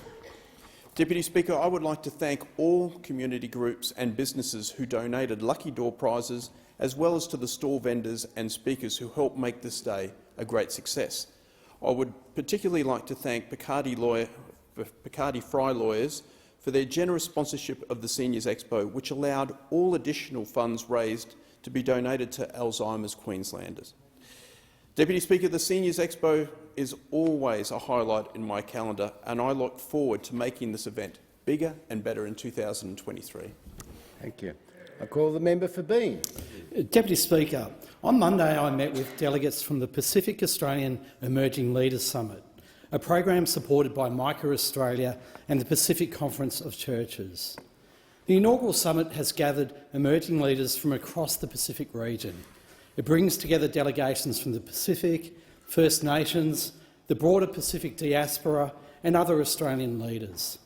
I met with Noes, an environment advocate from the Solomon Islands, Joash, an emerging young leader from the diaspora in this region, Saweri, a Caritas Fiji Oceania youth representative, and Bella, a scientist from the ACT. The emerging leaders are seeking support for all of us in this place on building a foundation of self-determination and inclusion, action on climate change and natural hazards, improving education and youth unemployment, and improving access to water and sanitation. I appreciate the opportunity to have an open dialogue on our region on how we can work with empowered young people to build flourishing communities across the Pacific region. This is a vision that will only be realised in full when communities enjoy self-determination and when no one is left behind. Deputy Speaker, we must all work together on the critical development challenges and foreign policy issues in our region, leadership that the Albanese government is already willing to do. I call the member for McPherson. Thank you, Deputy Speaker. Each year I send out a Christmas card to all of the wonderful people in my electorate of McPherson, wishing them a very safe and enjoyable break over the Christmas and the New Year period, and I also provide them with a calendar for the year ahead. Now, there are many options on the Gold Coast to get a photograph to go on the front of the Christmas card, but the tradition has been in my electorate for the last few years that I conduct a Christmas card drawing competition, and the winner of that competition has their drawing on the the front of the Christmas card I send out. So entry forms are sent to all of the primary schools in my electorate, and this year we had an incredible number of participants. 257 students from 15 different schools on the southern Gold Coast sent in their absolutely magnificent drawings. The winner of this year's McPherson Christmas card competition is Alicia from Varsity College. Her drawing is truly fantastic and her creativity will be on display to over 100,000 people on the southern Gold Coast. So I'd like to extend a big congratulations to Alicia, along with the following year-level runners-up. Elena from Talabudra State School, Willow from St Augustine's, Bodie from Robina State School, and Elise from Mudgeeraba State School. To all of the students who participated, thank you very much. To all the teachers who helped facilitate this, thank you very much. Merry Christmas. I call the member for Bennelong. Thank you, Deputy Speaker. Yesterday I had the pleasure of meeting with the Armenian National Committee of Australia's youth advocates in Parliament House. Many of them residents of Bennelong, home to the largest concentration of Australian Armenians in the country, spending 2 days in our nation's capital practising the art of political debate and advocacy in what is a fantastic program that encourages more young Australians to the political process. Deputy Speaker, it's always a privilege to see bright young people who are passionate about politics here in this place. I look forward to seeing their continued contributions both in my own electorate of Bennelong and throughout Australia. When asked to discuss what matters most to them, they chose to highlight the injustices being committed against those in Armenia and Artsakh by Azerbaijan. I applaud the Foreign Minister's recent comments on the conflict, in particular calling out aggression by Azerbaijan in the region. Lastly, Deputy Speaker, yesterday I had the pleasure to join the Manager of Opposition Business to launch the Australia-Armenia Inter-Parliamentary Friendship Union. We heard from Armenia's former Human Rights Ombudsman and Director of Centre for Law and Justice, Dr Arman Tatoyan, who is in Australia to raise awareness about the conflict. He and the ANC are asking that Australia joins with the United States and other allies in calling for Azerbaijan's withdrawal from Armenia. I thank the ANC Chair, Mr Kolokosian, and the youth advocates for their continued and tireless advocacy and for bringing the voice of the Australian-Armenian community to Parliament, and I look forward to working for them in my new capacity as their federal MP. I call the member for Fisher. Thanks, Mr Deputy Speaker. With Christmas just around the corner, I want to take this opportunity to encourage all Australians to buy local this year. In 2020, I launched my Support Sunshine Coast initiative to challenge my community to shop, stay and play local in support of the many small and family businesses across our region. Once again, I encourage the good people of Fisher to think Fisher first over the summer period. Support produce grown in Fisher and support products made in Fisher, like Mullaney Dairies or Montville Coffee, and like your mates Brewing or Debrett's Seafood, the amazing Debrett's Seafood at Christmas. Play local by exploring the Glasshouse Mountains, navigating the Malula River or Pumicestone Passage, or catching a local live artist from the Botanical Gardens in Tanawa to the street side at Bullcock Beach. Eat local at a world-class restaurant like Bella Venezia in Mooloolaba or a local haunt like Cafe Phillies in Beerborough. From camping and glamping to resorts and eco-retreats, there are hundreds of ways to stay local in Fisher in style, like at the Crocodile Hunter Lodge, which is part of the Australia Zoo. Fisher is not in short supply when it comes to opportunities to back local businesses, and I encourage our community to think Fisher first, support Sunshine Coast and make this a summer to remember. I call the member for Bendigo. Thank you, Deputy Speaker. Well, this Saturday may be likely to be the first time this parliament has sat on a Saturday for decades. It's also the anniversary of the Eureka Stockade. And it's also the birthday of my little rebel, Daisy Jane. It might shock people to learn that it's actually this week's the first time that we will have spent more than 24 hours apart, which is unusual in this job. But that is partly due to my amazing partner and his willingness to work remotely and work from home so we could travel up here as a family, but mainly due to the pandemic. See, Daisy is a pandemic baby, and shortly after being born, the world started to experience this thing called COVID. And just as we were coming out of the newborn bubble, we entered the pandemic bubble, and everything was cancelled. Mothers' groups were cancelled. The natural things that you do to catch up post having a baby were cancelled. Parliament was scaled back. The week that I was due to return from maternity leave, our Parliament was scaled back. Daisy started to go through all those natural stages in life, the developmental milestones, the smiling, the clapping, and for her generation, hand sanitising, all the unique things that happened to our pandemic babies. She starts 3-year-old kinder next year, and it's the first test that we will see in Victoria, the real impact of the pandemic. So I give a shout-out to all of our 3-year-olds entering kinder next year, and to their teachers, and to the year that they will have, and hope that the impact of the pandemic isn't as bad as we first thought. Expired. I call a member for Menzies. Thank you, Deputy Speaker. Democracy is not a gift from above, but the proper design of a society that is driven by people who have the courage to turn up. My party is not perfect, but I am a proud Liberal. I want to thank the candidates, staff and members who turned up, bled blue and offered Victorians a choice last Saturday. We were not successful, but I want to put on the record how grateful I am to them. From community forums to phone calls, from door-knocking to door-stops, you handed out, stood up and stood proud for our party's values and Victorian democracy. There are many lessons to learn from last Saturday, and we will learn them. But I want to make a plea to Victorians who are interested in the future of our state and our nation to consider joining my party, or indeed any party. You won't find them mentioned in the Commonwealth Constitution, but political parties are essential institutions of our democracy. They pick our candidates, run our campaigns and are the engines of policy. If they are weak, our democracy is weak. And if you choose my party, you will find a movement that welcomes you with open arms, one that can be proud of its history and learn from its mistakes, one that I hope has a true north of principle over power and hope over anguish. I call a member for Hawke. Sorry. Thank you, Deputy Speaker. Earlier today, this chamber voted to censure the former Prime Minister, the member for Cook, following the Bell inquiry into his secret appointment to administer multiple departments.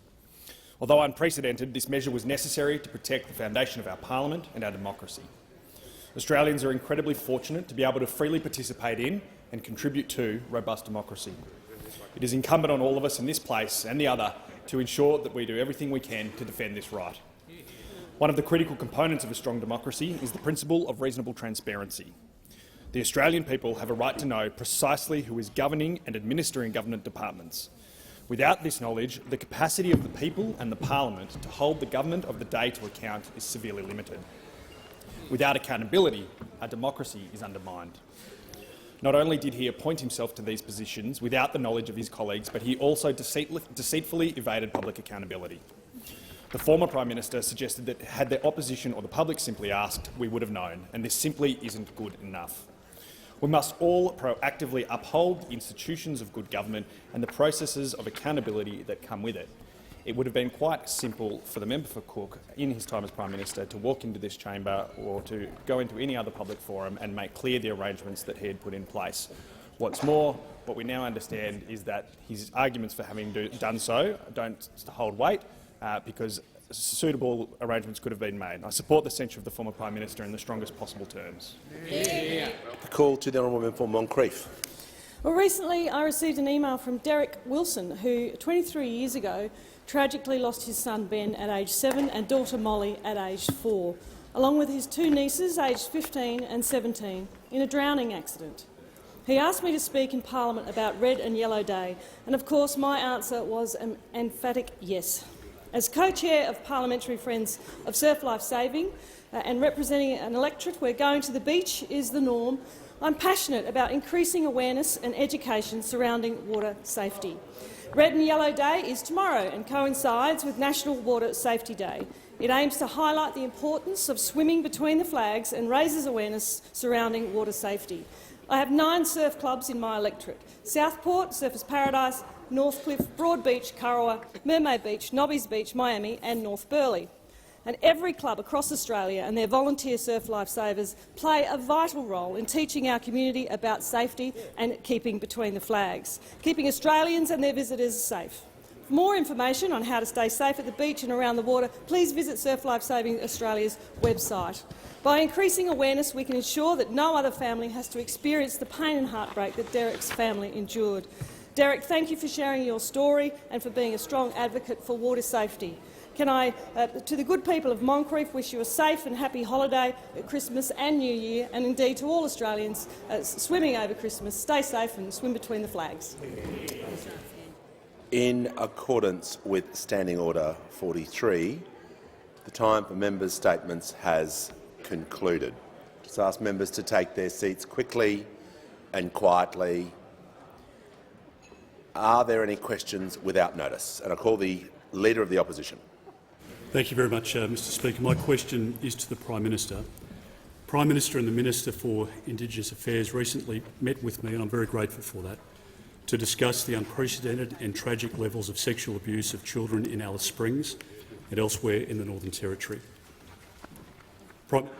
Government, please join with the opposition in supporting a Royal Commission into sexual abuse of Indigenous Australians. Give the call to the Prime Minister. I thank the member for his question, the Leader of the Opposition. I also thank him for the constructive engagement that we had in my office with the Minister for Indigenous Affairs about what is very serious issues. The Leader of the Opposition would be aware that in just last year, in fact, the National Strategy to Prevent and Respond to Child Sexual Abuse 2021-2030 was put in place by the former government. It was put in place with the support of state and territory governments and with the bipartisan support of what was then the opposition and is now the government. This is important because quite clearly when it comes to these issues we need to work cooperatively across Parliament, but across parliaments as well in different levels of government. And this work, of course, includes responding to the recommendations of the Royal Commission into institutional responses to child sexual abuse. The National Office for Child Safety is leading work to protect all Australian children for child sexual abuse under the National Strategy to Prevent and Respond to Child Sexual Abuse for this decade. This was put in place by the Morrison government just last year, as a result of the evidence that was put forward, and I congratulate the former government in doing that. They had our support in doing it. The National Strategy includes measures led in partnership by the National Indigenous Australians Agency and First Nations experts to support and empower First Nations communities in the Northern Territory. Minister Burney was on the ground in Alice Springs recently, and Minister Burney might like to add to the answer about what she saw as well on the ground in those communities. But I thank the Leader of the Opposition for his question. I give the call to the Minister for Indigenous Australians. Thank you, Mr Speaker. On the ground, just recently, I visited Alice Springs, not long after the Leader of the Opposition was there. I spoke to Territory families, I spoke to women's services, I spoke to youth services. In fact, I visited 2 youth services. Not one single person raised with me the issue of Royal Commissions into Aboriginal children and sexual assault. What they did raise with me was working in partnership with concrete actions to address this issue, which is unacceptable. Before I call the member for Boothby, I'd like to inform the House that present in the Distinguished Visitors Gallery today is the Right Honourable Anne-Marie Trevelyan, the Minister of State, Indo-Pacific in the United Kingdom Government, and a great friend of the Parliament, Her Excellency Ms Vicky Trudell, the High Commissioner for the United Kingdom. A welcome to you both. And I give the call to the member for Boothby. Thank you, Speaker. My question is to the Attorney-General. Why is it important to the Albanese Labor government to deliver on its promises, especially the National Anti-Corruption Commission? Good question.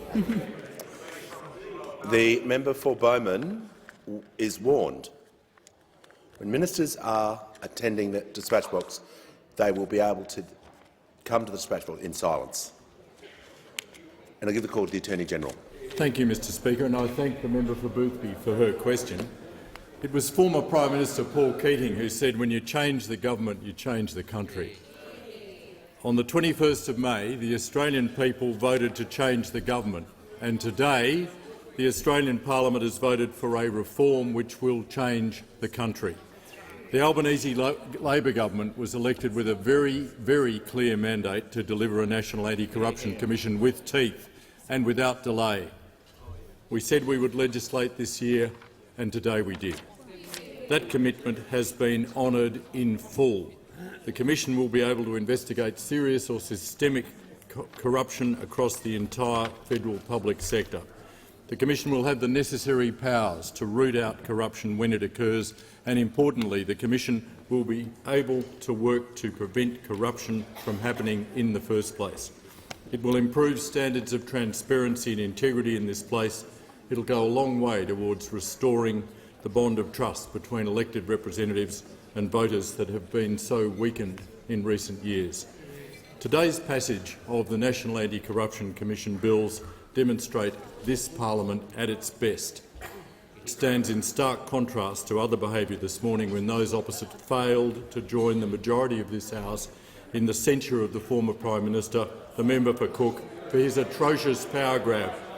Order. I would also remind the House that it was those opposite who promised a National Anti-Corruption Commission in December 2018 and never delivered. Give the call to the honourable member for Grey. Thank you very much, Mr Speaker. My question is to the Minister for Social Services. I refer to the Minister's visit to Ceduna last Friday. Will the Minister confirm she witnessed firsthand the direct result of a government's policy to scrap the cashless debit card, which saw street brawls and a large number of intoxicated individuals arguing and fighting? Is this the tragic but predictable outcome for Ceduna because the government has scrapped the cashless debit card?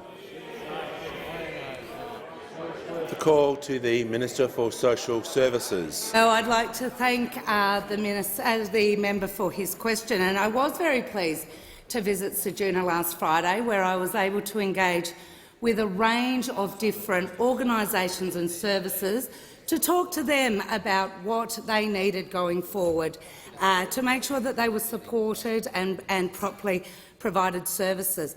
One thing I would say is that what was made very clear was that the council, when I met with the mayor and other services, they were very clear that they wanted a positive vision for Ceduna going forward. They wanted to make sure that I understood that there was a positive message in the town. So yes, I was able to also speak with the police, and the police made it very, very clear that they could not attribute antisocial behaviour that happens from time to time as a result of the reduction of the abolition of the card. In fact, I did want to pick out a little bit of misinformation where there's been a number of comments made and reports, anecdotal comments, because I understand, Mr Speaker, this is a very emotional issue.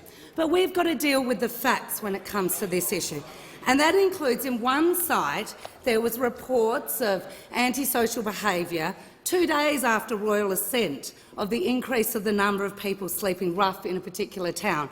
Now, of course, no changes had actually happened 2 days after royal assent. So that was absolutely inconsistent with actually the evidence. The Minister will pause. I'll give the call to the member for Grey. Thank you, Mr Speaker. My point of order is on relevance. We are 1 minute 45 seconds into this answer, and there's been no confirmation from the Minister. Resume your seat. The Minister is being entirely irrelevant. Your question was about her visit to Ceduna. She's speaking about her visit to Ceduna. Order, and she's giving a detailed answer to your question. I give her the call. Thank you, Speaker. And what I did speak with a number of organisations is what the support they need to address long-standing issues in the community, long-standing issues that have existed for some time. Now, I must say, and if the member actually got out to Ceduna a bit more often, he might understand. Order. But on that day, there was a funeral in town. There was a funeral in town, Order. and there were a number of people that had come from outside the Ceduna area, indeed outside the 5 different communities surrounding. There were significantly high tensions and significantly some grief in the town. So it was a particularly a sad day in Ceduna and the surrounding communities for this significant sorry business. But what I would say is I was also very pleased to be in town to deliver a commitment of $17 million for economic development in the town.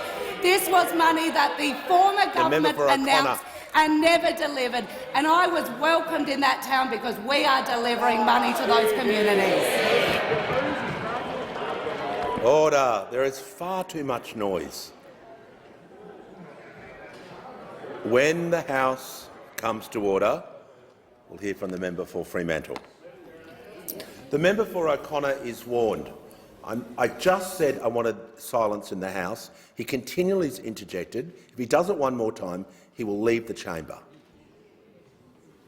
Give the call to the member for Fremantle. Thank you, Speaker. My question is to the Treasurer. What are the implications of today's inflation figures? How has the Albanese government acted to address the cost of living and stagnant wages? Give the call to the Treasurer. Thanks very much, Mr Speaker. I thank the member for Fremantle for his interest and for his question. Another fine member of the WA Massive asking another great question here in this House today. Mr Speaker, the Bureau of Stats monthly CPI indicator increased by 6.9% through the year to October. This was down from the 7.3% increase through the year to September, and it was below market expectations. It was a wide range, but the median expectation was 7.6%, and this result is well below that. In the data, we saw some pretty big falls in fruit and vegetable prices last month, but this doesn't yet reflect the impact of the flooding. And we're seeing the rate of price growth in new dwellings, which has been a big contributor to inflation to date, continue to fall. But there are good reasons to be very cautious, Mr Speaker, about the inflation numbers released today. It's important to remember that the monthly read is a relatively new data set. It doesn't include everything that the quarterly release does. And also, really importantly, this data doesn't yet fully include the price impacts of the recent floods or the impact from higher energy costs in recent months that are yet to fully show up in the reported figures. All things considered, Mr Speaker, this result is cautiously welcome. It shows us there are reasons to be carefully optimistic that we are getting near the inflationary peak, but we are not there yet. Inflation is still too high. It's still hurting households. It's still the #1 challenge facing our economy. And that's why responding to inflation was the #1 priority of our budget. It delivered cost of living relief with cheaper childcare and cheaper medicines, fee-free TAFE and affordable housing, but it didn't add to inflation. By keeping annual real spending growth to an average of 0.3% over the forward estimates, and by returning more than 90% of tax revenue upgrades to the budget as well. And the inflation challenge is just another reminder of the costs and consequences that have come from a decade of stagnant wages in our economy and in our country, which has left real wages lower today than they were a decade ago. And that's why we are working so hard, Mr Speaker, to get wages moving in this country again. Because we know that wages growing strongly and sustainably is good for the economy, not bad for it. So, Mr Speaker, all of these actions in the past 6 months have been about cleaning up the mess that we inherited, but they've also been about making sure the budget is more responsible and our economy is more resilient. And we know, with this inflation challenge hanging around longer than we would like, that there is much more work to do, but that work has begun. Give the call to the member for Kooyong. Thank you very much, Mr Speaker. My question is for the Prime Minister. Prime Minister, journalists obtaining and publishing sensitive information is in the public interest is essential to democracy. Australian citizen Julian Assange is still detained in Belmarsh prison, charged by a foreign government with acts of journalism. Mr Assange's freedom will only come from political intervention. Will the government intervene to bring Mr Assange home? Call to the Prime Minister. I thank the member for Kooyong for her question, and she raises an issue that is of great interest to many Australians and of interest to people, it must be said as well, across this chamber. I particularly note the members for Bruce, the member for New England, for example, people who have raised this question. I some time ago made my point that enough is enough. It is time for this matter to be brought to a conclusion. In that, I don't express any personal sympathy with some of the actions of Mr Assange. I do say, though, that this issue has gone on for many years now, and when you look at the issue of Mr Assange and compare that with the person responsible for leaking the information, Bradley Manning, now Chelsea Manning, she is now able to participate freely in US society. The government will continue to act in a diplomatic way, but can I assure the member for Kooyong that I have raised this personally with representatives of the United States government. My position is clear and has been made clear to the US administration that it is time that this matter be brought to a close.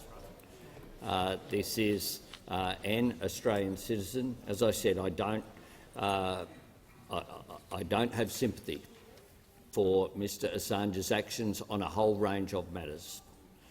But having said that, you have to reach a point whereby what is the point of discontinuing this legal action, which could be caught up now for many years into the future.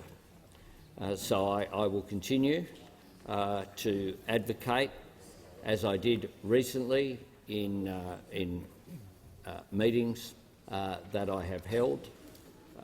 I thank the member for her question and for her genuine interest in this, along with so many Australian citizens who have contacted me about this issue.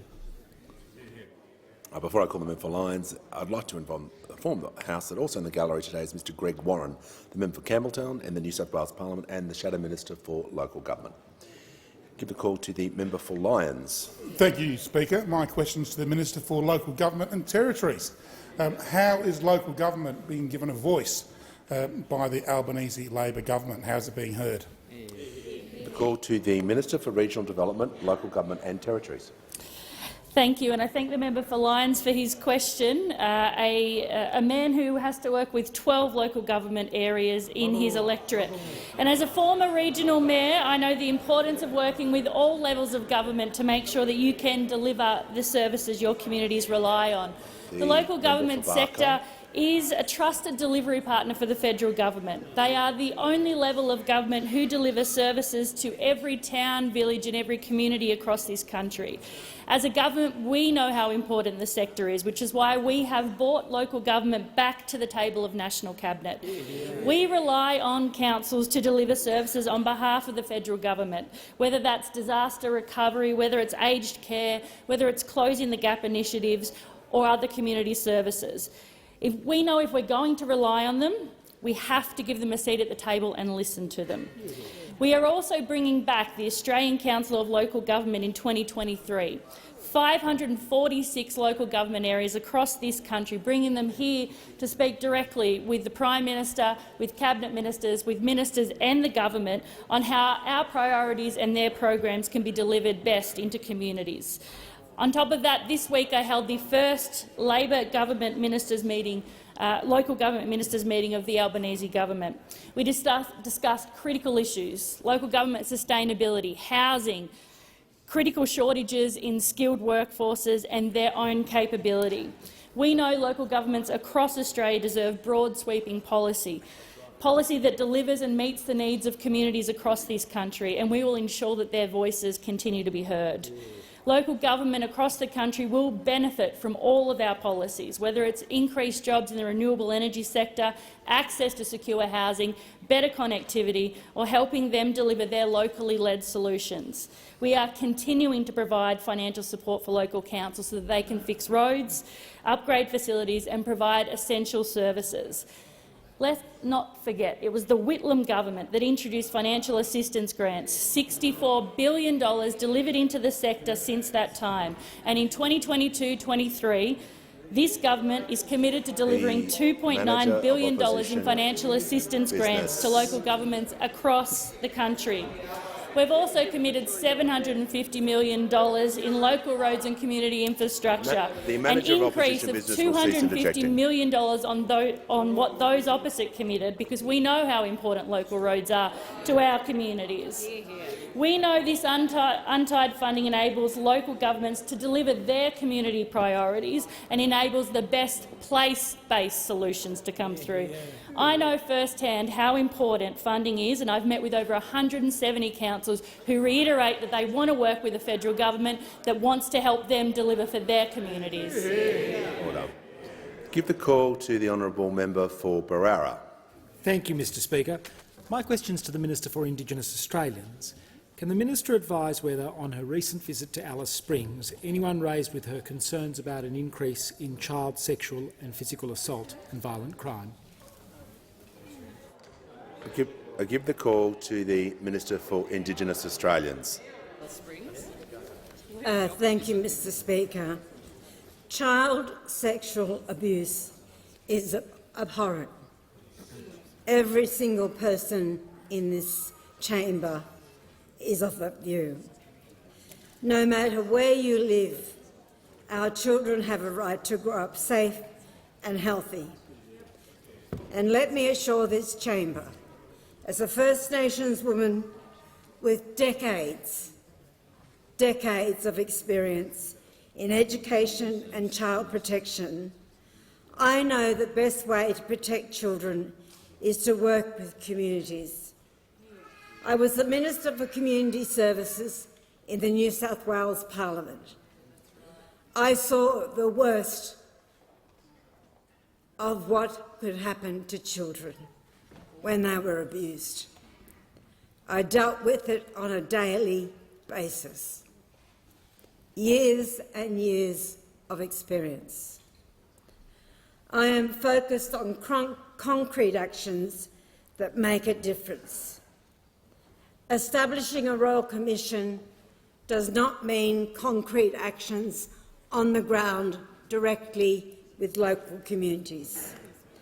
Yes, I did go to Alice Springs. And in Alice Springs, as I said previously, I met with families, Northern Territory. I met with women's services. I met with children's services, and I met with youth services. And none of them raised with me a Royal Commission into Aboriginal sexual assault. The Leader of the Opposition. The Minister will pause. The Minister will pause a moment. The Leader of the Opposition does not need to yell to get his point across. The Minister is answering directly the question in detail. I'm requesting the House hear her in silence. The Leader of the Opposition on a point of order. What is the point of order? Point of order, Mr Speaker. It's relevant. I want to pay tribute to the Minister for her service. But many of us, Mr Speaker, have dealt with those victims. And I have asked a reasonable question. Resume your seat. Resume your seat.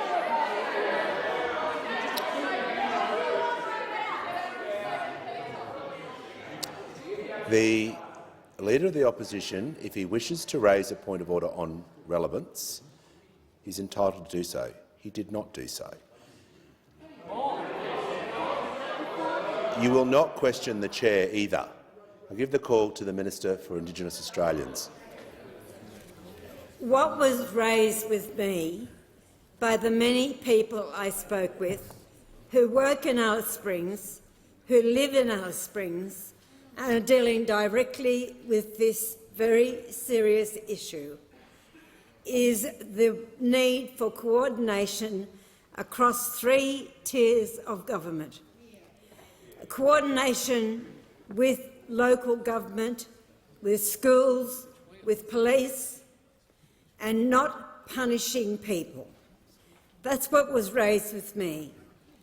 That in Alice Springs there is leadership, The member for Peachtree. there is capacity, and I have faith in the people of Alice Springs to know what their issues are and to be able to deal with them with the support and the constructive involvement of all tiers of government. When the House comes to order, I'll give the call to the member for Lingiari. Thank you, Mr Speaker. My question is to the Prime Minister. Prime Minister, earlier today you gave a statement. The Minister for Infrastructure and the Leader of the Opposition will cease their discussion across the chamber. I want to hear the member for Lingiari in silence. I want to be clear with everyone. When members are asking questions, out of courtesy and respect, I want the chamber to listen to the question. Equally so, when a minister approaches the dispatch box, they're to be addressed with respect and courtesy as well. Now give the call to the member for Lingiari. Thank you, Speaker. My question is to the Prime Minister. Earlier today you gave a statement on closing the gap. How will a voice to Parliament help to achieve the objectives of closing the gap? And what work has been done on the structure of the voice? Give the call to the Prime Minister. Thanks very much, and I thank the member for Lingiari for her question, and most importantly, I thank her for her services for remote communities, in particular in the Northern Territory, in her now electorate, but also as a former minister in the Northern Territory government. She brings a great deal of experience and honour to this House. Mr Speaker, this morning I heard an extraordinary interview by another great Indigenous Australian, one who has been honoured in this House by being the first Indigenous Minister for Indigenous Affairs, Ken Wyatt, the former member of this House. And in that, Ken Wyatt addressed very directly the suggestion that somehow there was no detail when it came to the Voice for Parliament and the link between a Voice for Parliament and practical reconciliation in closing the gap, something that Ken Wyatt was very passionate about. In it, he said a range of things. Mr Wyatt spoke about there being 4 pages. He said this: if people read them, they would understand the detail. And it's pages 15 to 19, which spells out the principle-based approach, the scope, how it does work in practice and what are the steps we need to get there, and then the relationship with government which doesn't impinge on the sovereignty of the Australian Parliament. He was talking about this, the Indigenous Voice co-design process, the final report to the Australian Government of July 2021. He went on to say, now I took this report to Cabinet twice, not once, but twice. In it, he referred to the pages that outline the principles-based framework for local and regional voice, how does this work in practice, the national voice overview, the structures and principles which are there between pages 15 to 19, and I table those pages of the government report that was developed by, of course, Tom Calma and Marcia Langton. They were, of course, commissioned by the former government. It reported to the former government. It is 280 pages of detail, 280 pages of detail about how the voice will operate. And what's more is that it arose from the 2018 Joint Select Committee on Constitutional Recognition relating to Aboriginal and Torres Strait Islander people's final report, where there are clear recommendations in that report. It was a bipartisan report. Order. We have had this process for a long period of time. It's time we advance this project. Give the call to the Honourable Deputy Leader of the Opposition. My question is to the Prime Minister. Today, the Minister for Industry was asked what would happen if states rejected Labor's half-baked plan on power prices. The Minister could only say, "Let's wait and see." Asked for his message to Queensland, the Minister could only say, "I love Queensland." When pushed for actual details, the Minister said, "I was hoping you wouldn't ask for details." Given the government has no idea about the details— The Deputy will just resume her seat. The Minister for Defence Industry has been continually interjecting on the Deputy Leader of the Opposition. I made it clear the question before. This will apply to both sides of the chamber. So, out of respect for the Deputy, I'm going to ask her to state a question again. I'll give her the call. My question is to the Prime Minister. Today, the Minister for Industry was asked what would happen if states rejected Labor's half-baked plan on power prices. The Minister could only say, "Let's wait and see." The Attorney-General will not interrupt the Deputy Leader of the Opposition. She will start a question again and give her the call. My question is to the Prime Minister. Today, the Minister for Industry was asked what would happen if states rejected Labor's half-baked plan on power prices. The Minister could only say, "Let's wait and see." Asked for his message to Queensland, the Minister could only say, "I love Queensland." When pushed for actual details, the Minister said, "I was hoping you wouldn't ask for details." Given the government has no idea of the details, why won't the Prime Minister say sorry for giving false hope to Australians about lowering power prices? The call. Order. Order. Members on my left, I give the call to the Prime Minister. I really love Queensland. 22 times. I give the call to the Prime Minister. He'll be heard in silence. Thanks, Mr. Speaker. I think the member for her question, which is based upon a range of false premises, and I'll make the following comments. One is, I did hear the interview conducted by the Minister for Industry, and I thought he did very well. So congratulations. I thought also, and I want to make further comments. That's the first point that I'll make. Second point I'll make is I love Queensland too. And the third point I'll make is that the Minister was quite right. So there's this thing called the Cabinet, and in the Cabinet, when you asked about what the Cabinet discussions were, it's appropriate for you to say something like, "I hope you weren't asking that question," because you don't reveal Cabinet discussions. I know that will seem bizarre for those opposite, who apparently it's okay to talk about who held what ministry when people are writing a book, but it's not okay to be accountable in terms of Cabinet government. So I encourage all of my Cabinet colleagues, when asked to reveal Cabinet discussions, to say exactly that. To say, "I'm not telling you," or "I hope I wasn't being asked that question," because we don't talk about Cabinet processes. The Cabinet is dealing with these issues. The Minister for Industry is diligently consulting with the manufacturing sector in particular. The member for Fairfax will cease interjecting. And he is doing. The member for Fremantle. The member for Fremantle will cease interjecting, will be warned.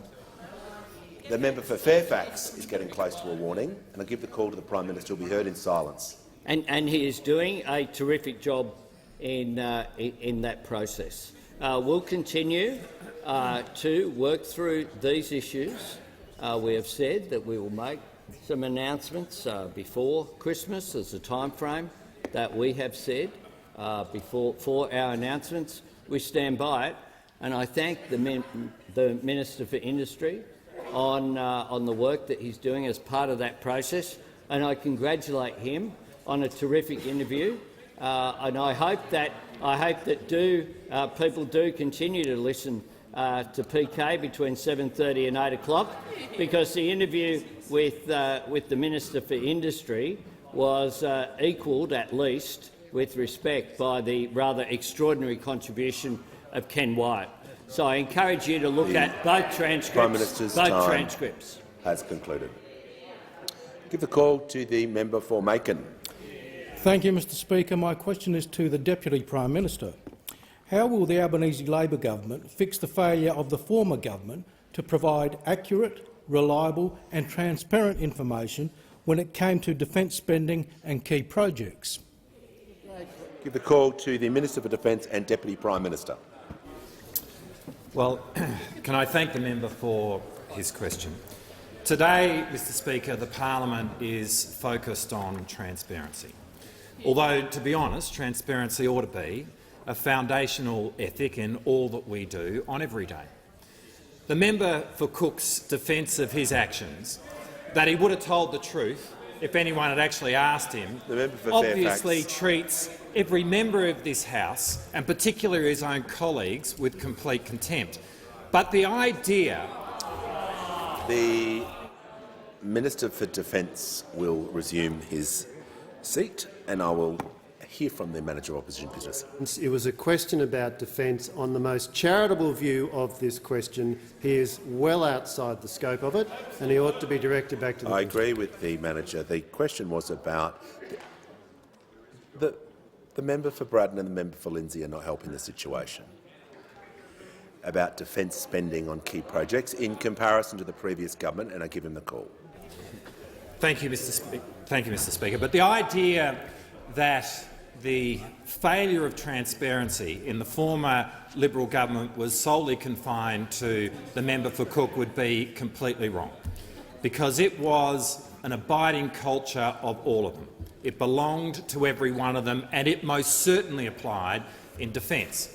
Now, today we learn, through the ANAO's report onto Defence administration of the Integrated Investment Program under the former coalition government, that when those opposite were advised that the attack class submarine program would cost $78 billion, the number they provided to the public was $50 billion. The ANAO report makes clear that when those opposite were advised that the Hunter-class frigate program would cost $36 billion, the number they provided to the public was $30 billion. Now, to be clear, that is not a failure of transparency. That is straight-out misinformation on a grand scale. That is the equivalent of trying to hide the entire state budget of Western Australia. And the reason they did this is because those opposite were unable to deal with the hard questions about those costs, because to do so would have been to actually engage in defence policy. And those opposite are never interested in doing that. They're just completely obsessed with the politics of defence. And it's this behaviour which has left our government inheriting 28 different programs running a combined 97 years over time. Mr Speaker, in our history, there has never been an administration, as in the former Liberal government, which treated Australia's defence with such contempt. Now, the Albanese government is different. We are introducing an independent program office. When programs go wrong, we are going to have objective criteria by which they are put on the projects of interest, projects of concern list. And then there will be monthly reports to ministers so we can get that back on track. But all of that pales into insignificance compared to the fact that we will be transparent with defence spending and the challenges which face our country, because we understand that it is transparency which drives value for money when it comes to defence spending in this country. The Minister's time has concluded. Order. I'll give the call to the member for McPherson. Thank you, Speaker. My question is to the Minister for Immigration, Citizenship and Multicultural Affairs. It is a privilege, not a right, to be welcomed as a guest to our country. In government, the Coalition cancelled more than 10,000 visas of dangerous non-citizens who posed a threat to the Australian community. Minister, how many visas have you cancelled under the character provisions of the Migration Act?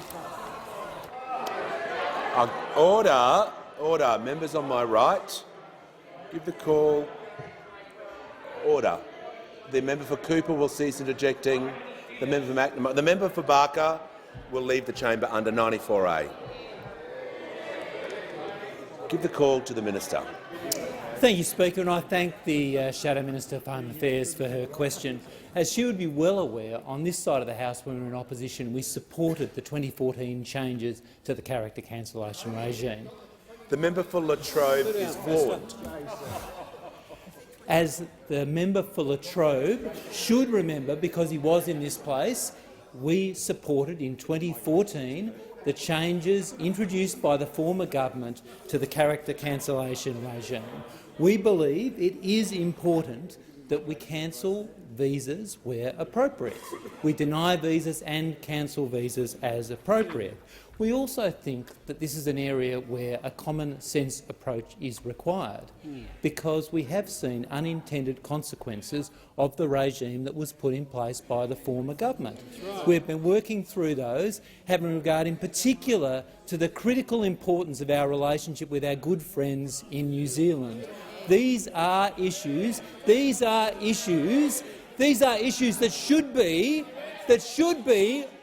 be of significance to the Leader of the Opposition, who put a wrecking ball through the immigration portfolio when he was Minister. He built an edifice around himself instead of focusing on the national interest, particularly on questions like this, which should be beyond this cheap partisan politics. Because after all this time, Minister will resume his seat. We'll just pause, and I'll hear from the Leader of the Opposition. Will cease injecting so I can hear from the member for McPherson. Point of order is on relevance. The question clearly requires a number, and we are a minute and a half into the answer, and we haven't received the number. I thank the member for McPherson. Order. Members on my right. The member for Patterson is warned. I'll hear from the Leader of the House. Mr Speaker, the preamble clearly made every part of this answer relevant to the question that was asked. When a specific question is asked, and we've had this before with yes or no or a specific number, the minister needs to be relevant to the question. I'll ask him to return to the question to make sure that he is addressing the member for McPherson's concerns. And I'll give him the call. Thank you, Speaker. I am sure, like all ministers for immigration, and indeed ministers for home affairs who also have responsibilities in this area, as the Shadow Minister will know, make these decisions on the basis of the law and the materials before me. What is so disappointing here is that everyone in this parliament recognises the policy grounds we have that go to visa grants and indeed to the cancellation of visas to non-citizens who should not be in the community, who present a range of risks. These are not issues that should be shamelessly politicised. Indeed, many issues, Mr Speaker, that go to the operation of our migration system go to the shameless politicisation of this regime by members opposite over 9 years of neglect. And I actually expected a bit more of the Shadow Minister for Home Affairs, because one thing that unites or should unite every member of this place is a concern for the safety of the Australian community. The member for Petrie. And the fact that members opposite seem entirely unconcerned about this is frankly disappointing. From the last election, they have learned absolutely nothing. Perhaps they could consider how we could work together in the national interest on these questions instead of engaging in this shameless scaremongering. Order. And the House comes to order. I'll hear from the member for Canberra. Thank you, Speaker. My question is to the Minister for Education. What is the Albanese Labor government doing to tackle the teacher shortage crisis it inherited? Give the call to the Minister for Education. Can I thank the member for Canberra for her question? There aren't many jobs that are more important than being a teacher, and we don't have enough of them. Not enough Australians becoming teachers and too many teachers leaving. And this is a problem that's been building now for 10 years. In the last 10 years, there's been a 16% drop in the number of young people enrolling in teaching. There's also been a drop in people completing teaching degrees. And as a result, it means we don't have enough new teachers. But on top of that, a lot are leaving. Think about this for a second. 30 to 50% of teachers leave the profession in the first 5 years. A lot of really experienced teachers are leaving too, not retiring, just resigning. There's no one reason for this, but one of it's workload. The idea that teachers rock up at 9 o'clock and knock off at 3 o'clock isn't right. The Productivity Commission released a report a couple of months ago that made the point that Australian teachers work longer hours than teachers overseas, but they spend less time in face-to-face teaching than their international counterparts. The report showed that only 40% of the hours Australian teachers work is face-to-face teaching.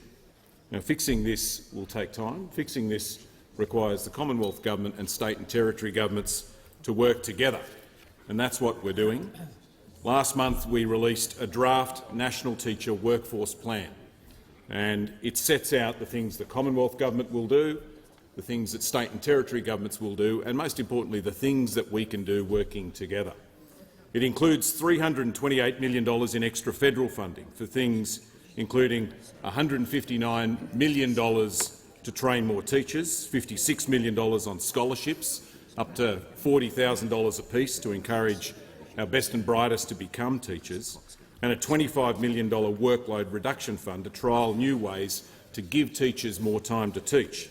And on top of that, a proposal for a national campaign to help raise the status of teaching, to recognise the important work they do. So the draft is out there. We're seeking feedback from teachers and principals and the general community about what's right, what's wrong, what needs to change, what should we put in the plan that's not there. Ministers will meet in a couple of weeks to consider that feedback and finalise the plan. Paul Keating said a good education is like the keys to the kingdom. It's like a master key that opens every door. And if that's right, I think it is, then our teachers are the key masters. We need more of them. We need to keep the ones that we've got. And that's why this work is so important. Give the call to the member for Goldstein. To the Health Minister, eating disorders among young people have skyrocketed during COVID, with clinics seeing demand increase by up to 85%. Minister, mothers in Goldstein are pleading with me to do something before their children literally die of starvation due to lack of available care. I ask you, when will the government step in to help the states provide cohesive, one-stop mental and physical care for these children and young adults? Give the call to the Minister for Health and Aged Care. Well, thank you, Speaker, and I thank the member for her question and for her deep interest and engagement already, along with a number of other colleagues on the crossbench on this issue. We've already met twice, I think, about this issue. I know also you've had a consultation with the Deputy Chief Medical Officer and Chief Psychiatrist of the Commonwealth, Professor Ruth Vine, and are engaging with the state government down in Victoria as well. You're right, eating disorders are a devastating range of mental health conditions. As the member knows, as I think all members in this House know, they tend to strike in adolescence and in young adulthood. An incredibly promising, exciting time of life, but also a very vulnerable time. They're devastating for the individual and they're incredibly distressing, as the member has pointed out in her question, for those who love patients with an eating disorder, those who love them and are caring for them. They're difficult to treat and they're very, very dangerous, with the highest mortality rate of any single mental health condition. And the member is right, COVID has driven a very big increase in cases, with no evidence yet that that spike is starting to recover.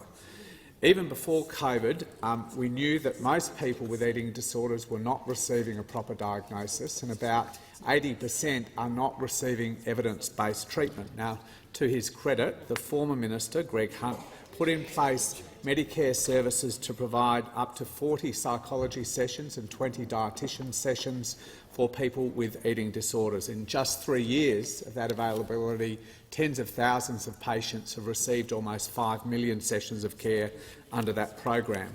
Right now we have $20 million in grants out to tender to provide better community-based supports for people with eating disorders, and the Commonwealth, as the member knows, has funded all states to build new residential treatment services for eating disorders. As the member knows, the Victorian Centre is being constructed in Armidale as part of the Alfred Health Service, and the sooner they can be completed and the sooner they can be opened, obviously the better. But the member is right. We need more targeted services that get to people when and where they need them, rather than seeing people cycle through hospital emergency departments. We need to keep working with the National Eating Disorders Collaboration to— The minister will pause, and I'll just take a point of order from the member for Goldstein. Speaker, on relevance to the minister, the question was, when will the government step in? Call to the minister. As I say, we need to keep working with the collaboration also to find better ways to prevent people developing eating disorders in the first place. As the member knows, these drivers are complex and they have deep roots in our culture. They are issues of body image, advertising norms, the role of social media and much more. I thank the member for her advocacy. We need to engage more between the Commonwealth and the states. I think I've outlined the way in which, to their credit, the former government did that. We've got much more to do, and I look forward to working with the member over coming months. Give a call to the member for McEwen. Thank you, Speaker. My question is to the talented Minister for Industry and Science. What is the Albanese Labor government doing to rebuild Australia's manufacturing capability after a decade of neglect? I give the call to the Minister for Industry and Science. Do that. Thank you. Thank you very much, Mr Speaker, and I'm happy to inform the member for McEwen and the whole House will be taking a big step forward today in strengthening Australian manufacturing when we introduce the National Reconstruction Fund Corporation Bill, a key election commitment, because we believe in the value of Australian ideas and the value of know-how to get things done. These are great ideas leading to great firms and great jobs in our cities and our regions, and it's a bedrock belief of the government that Australia must be a country that makes things. Modern economies need to possess sharp manufacturing capabilities across medicine, across energy, value-adding critical technology. And the other thing is that we have the ability to be able to get this done, because I've seen in businesses, and we saw through the pandemic, their ability to be able to pivot, to be able to scale up manufacturing when needed. And I'm reminded of a visit into the member for Lily's electorate, seeing 888 Engineering, and I was visiting the member for Lily's electorate because, as you all know, I love Queensland. You may have heard that. May have heard that. And they moved quickly. They normally work on supercars, and they delivered an engineering result that saw them manufacture ventilators when we needed them most. Well done to them. We need to tap into that spirit for the long-term good, but we've got a big task ahead of us because we are dead last on the OECD list of countries in their manufacturing capability, but it's time to get up off the mat. And the $15 billion that we'll provide through the National Reconstruction Fund will help. It will be the greatest investment in industrial and manufacturing capability in living memory. A huge thing. And the bill will set out the framework for the fund, an independent board guided by an investment mandate targeting key priority areas. And again, I need to emphasise for the House, this will be an independent board making their decisions, not a colour-coded spreadsheet in sight. It will be decisions made on the basis of the national interest, not political interest. We won't be standing at this dispatch box daring large manufacturers to leave the country. Instead, we'll be backing them to grow jobs, and that's what this is all about. We need to be able to grow jobs and recognising too, as most of the members in this place realise from the regions, manufacturing is a big job creator. It creates full-time, stable work. We need to do more of that. And the National Reconstruction Fund is the platform for those manufacturers to think globally, build locally, so we will get this done. The minister's time has expired. Give the call to the member for Hume. Thank you, Mr Speaker. My question is to the Assistant Treasurer. I refer the minister to reports today in the Financial Review that former ACCC Chair Rod Sims said multi-employer bargaining raises issues for competition and consumers. Can the minister guarantee that consumers won't pay higher prices as a result of the government's extreme industrial relation changes? Give the call to the Assistant Treasurer. And I thank the member for Hume for his question. What I can guarantee, and what every member of the Albanese Labor government can guarantee, is that we stand for higher wages, that we stand for workers having a fair go and being able to negotiate on an equal basis with employers and to be able to get wages moving again. This is in stark contrast to the policies of those on the other side of the House, because for 9 years— the member for Hume has asked this question. Because for 9 long years on their watch, we saw wages stagnate. And for households which are struggling with cost of living increases, there are 2 ways to deal with this, and one of them is to ensure that we can get wages moving again. And we've heard time and time and time again from employers in the childcare sector, in the aged care sector and in other caring sectors across the economy that they cannot attract workers. And one of the reasons they cannot attract workers is because the wages aren't able to compete with other comparable jobs across the economy. So what we on this side of the House can confirm, is that our policies— will pause. The minister is being relevant to the question and specifically is talking about employment bargaining. So I will hear from the Shadow Treasurer on a point of order. On relevance, Mr Speaker. Consumers just want to know if they're going to pay more. Consumers are workers too, by the way. I call the Leader of the House. Order. Mr Speaker, I just refer to your earlier rulings about abuse of points of order. When you have a situation where a minister is clearly already being relevant and abuses like that continue, I'd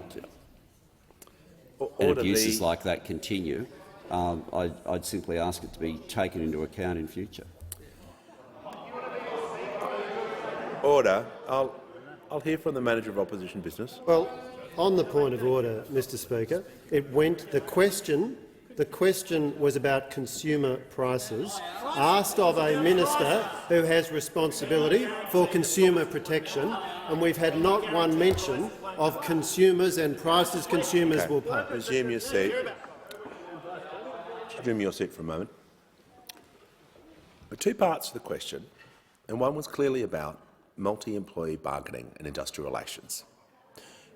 Just because you don't like the answer does not mean you can jump up and take a point of order on relevance. If the minister was not being relevant, I would bring him back to the question.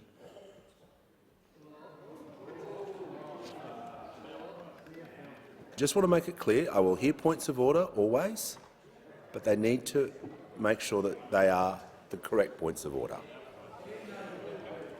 Just going to ask the Assistant Minister to return to the question. I'll give him the call. Thank you, Mr Speaker. And I'll tell you one lot of price increases. I'll tell you one lot of price increases that they don't want us to talk about. That's the 40% increase in childcare costs that occurred on their watch. There's one set of price increases that they don't want to talk about. We have already implemented policies which are going to address the 40% increase in childcare costs that they were very happy to see occur on their watch. One of the first priorities that we addressed when coming into government was to ensure that households could make a choice of whether they wanted to go back to work 3 days, 4 days or 5 days a week, because we are addressing the price increases in childcare by ensuring that the majority of Australian households can afford to pay for childcare. Now, I can understand that the Leader of the House got a bit jumpy when I was talking about negotiations, and we are concerned to ensure that low-paid workers are able to access a bargaining stream which enables them to negotiate fairly. Enables them to negotiate fairly. You can understand why the Leader of the Opposition is very jumpy whenever we talk about negotiations, because the last negotiation he was involved in didn't go so well.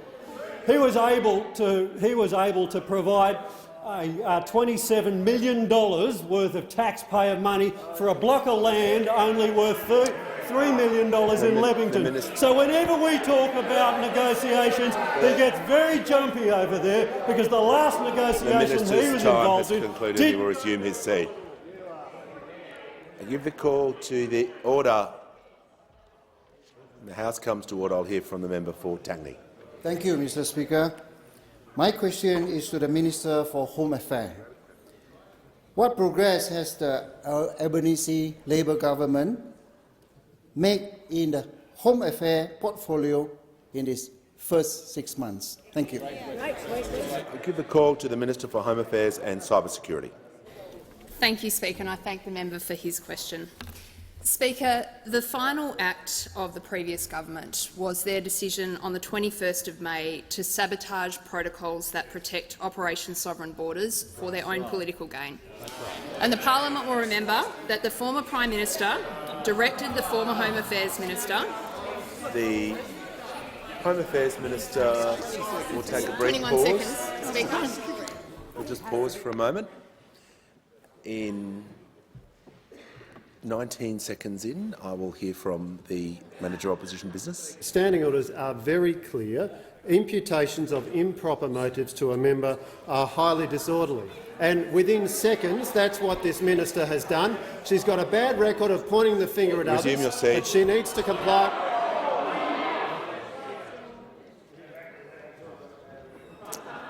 I'm going to ask the minister to begin her answer again and to refer to the question. I give her the call. Thank you so much, Speaker. And they don't like it much when we talk about this subject, do they? For very good reason. And I'm actually referring to facts that were found in a report that was provided to me in July of 2022 that demonstrated that the former Prime Minister directed the former Home Affairs Minister, who's getting quite vocal over there, to order a senior military officer to issue a public statement about a live military-led operation in which young Australians in uniform were at risk. She didn't do it herself. She asked a public servant to do it for her. The report that was released to me about this incident— He's already had his go. He's already had his go, Speaker. The minister will pause. I'll ask the Manager of Opposition to state the point of order, otherwise I will sit him down pretty quickly. This point of order is on relevance. The question was about the progress the Albanese Labor government has made. It wasn't Resume your seat. Resume your seat. Order. The members on my right will cease interjecting so I can hear from the Leader of the House. Mr Speaker, to the point of order, as the minister has been making clear, in those first 6 months there was a report that she received, which she is now describing. The member for McPherson will cease interjecting. Before the minister resumes, the question was The question was about progress in the past 6 months. The minister is being entirely relevant, and I do not want her interrupted for the remainder of her time. I'll give her the call. I know, sometimes the facts hurt, Speaker. It found in this report that the minister and her office had interfered inappropriately with the work of the public service and demonstrated that the former government put their political interests above the national interest, and this is an approach that I see right across the Home Affairs portfolio. Speaker, the House will remember that one of the first actions of the former member for Cook on becoming Prime Minister was to abolish the Cybersecurity Ministry. Well, haven't the chickens come home to roost on that one? Australia has just experienced its two worst ever cyber attacks within 3 weeks of one another. Members on my left will the Australian government, in the last 6 months— The member for Moncrieff is warned. The minister will continue and be heard in silence. There is no question that in the last 6 months the new Australian government— is warned. There is no question that in the last 6 months the new Australian government has done more to protect the cybersecurity of Australians than the previous government did in the whole preceding 6 years. Now, Speaker, this has included The member for Wannon is warned. The again, minister will be Speaker. heard in silence. Give her the call. It's not a history I'd be proud of either. This has included creating an incident response function which did not exist before we came to office. It's involved fixing privacy laws and the rollout of a new model of policing which will see the Australian government hack for hackers. And there is a lot more work to be done. There will be more cyber attacks, but we are punching back for the first time in this critical area of policy.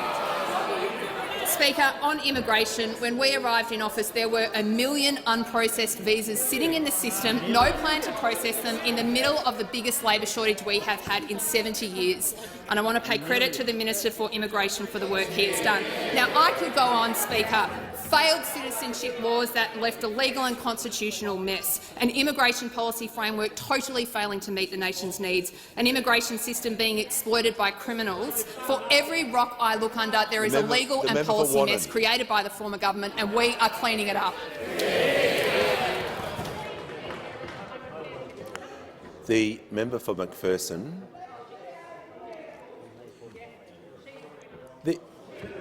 The member for McPherson, if she continues to interject, will be warned. So I can hear from the member for Wentworth. Thank you. My question is to the Workplace Relations Minister.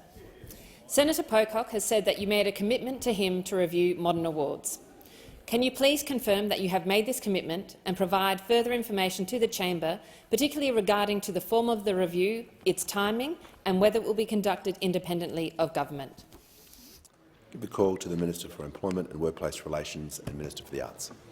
Thanks very much, Speaker. And I want to thank the member for Wentworth for the question, and also acknowledge both the member for Wentworth and a number of members of the crossbench in this House raised issues here that have ended up being part of the negotiation that's taken place in the Senate. And the review of the awards is one of the issues that had been raised by crossbenchers within this House as well. The review is something where final decisions of government as to its mechanism haven't been taken yet, but it is my intention that the review would commence next year.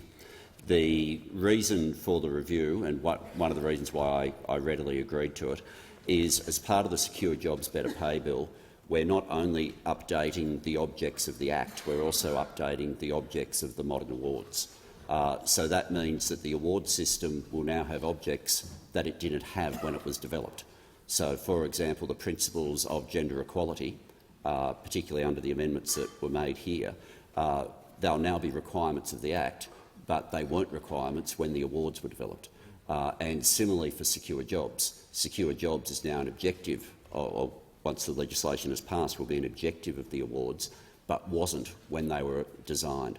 Now, certainly I'm not proposing that the review would be limited to these issues, and certainly there'll be a decision of government as to the full breadth of it.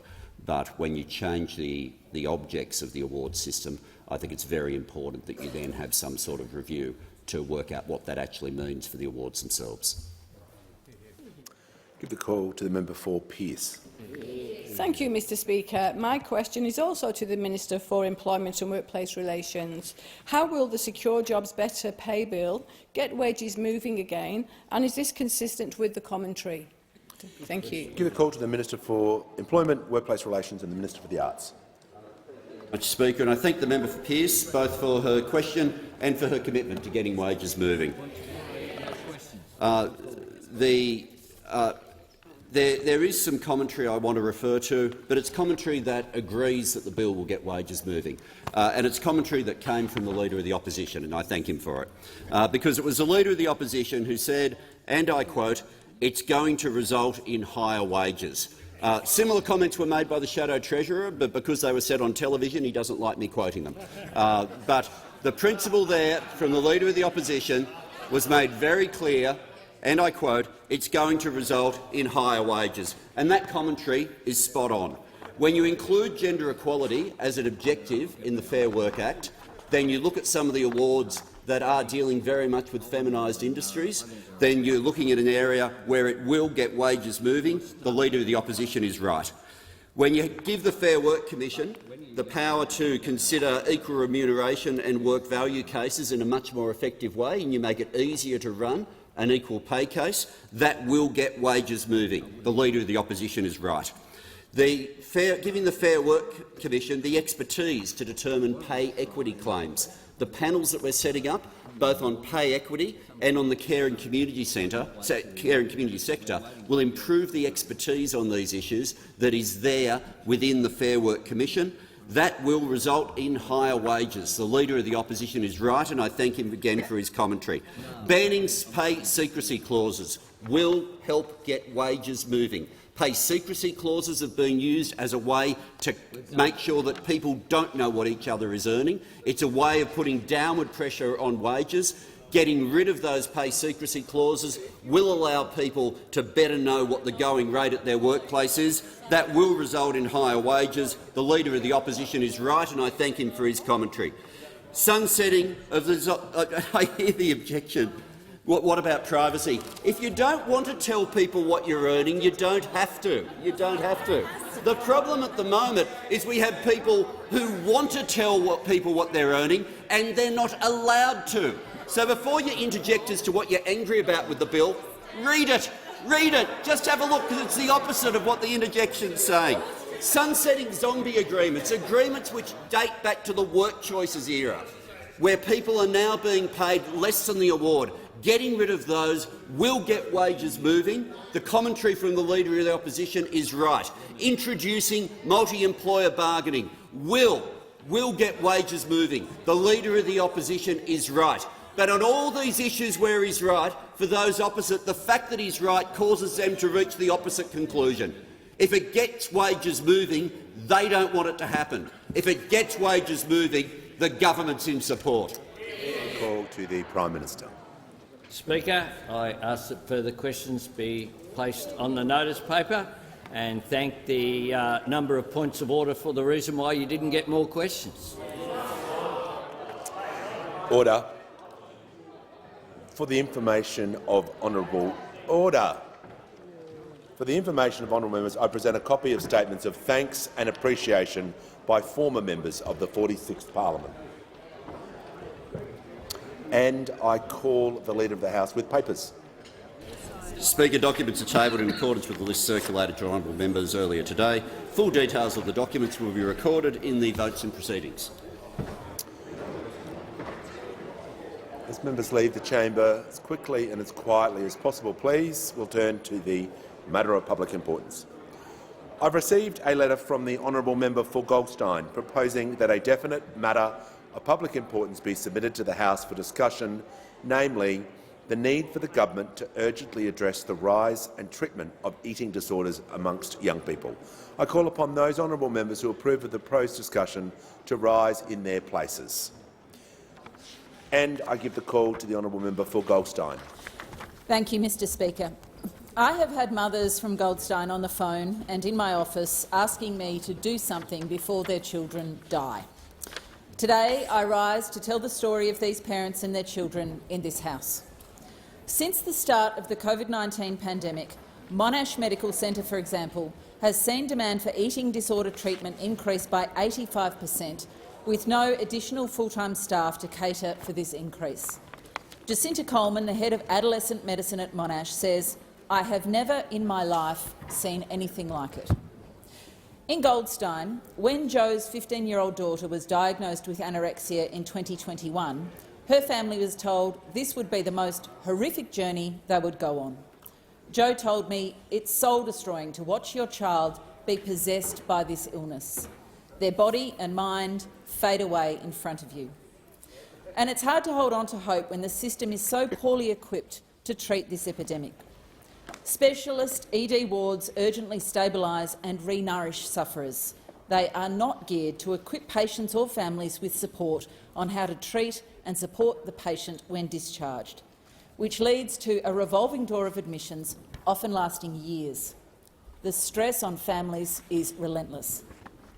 11-year-old Esther suddenly developed anorexia this year. She's had 17 hospital admissions at Monash Children's Hospital over the past 9 months. 17. The unit is only for acute medical stabilisation, so Esther arrives close to death each time. Otherwise, she is turned away. She's then force-fed and tube-fed if she can't consume a meal before a timer rings. Her family has lost count of how many times she's been held down and tubed. Can you imagine the cumulative impact of this?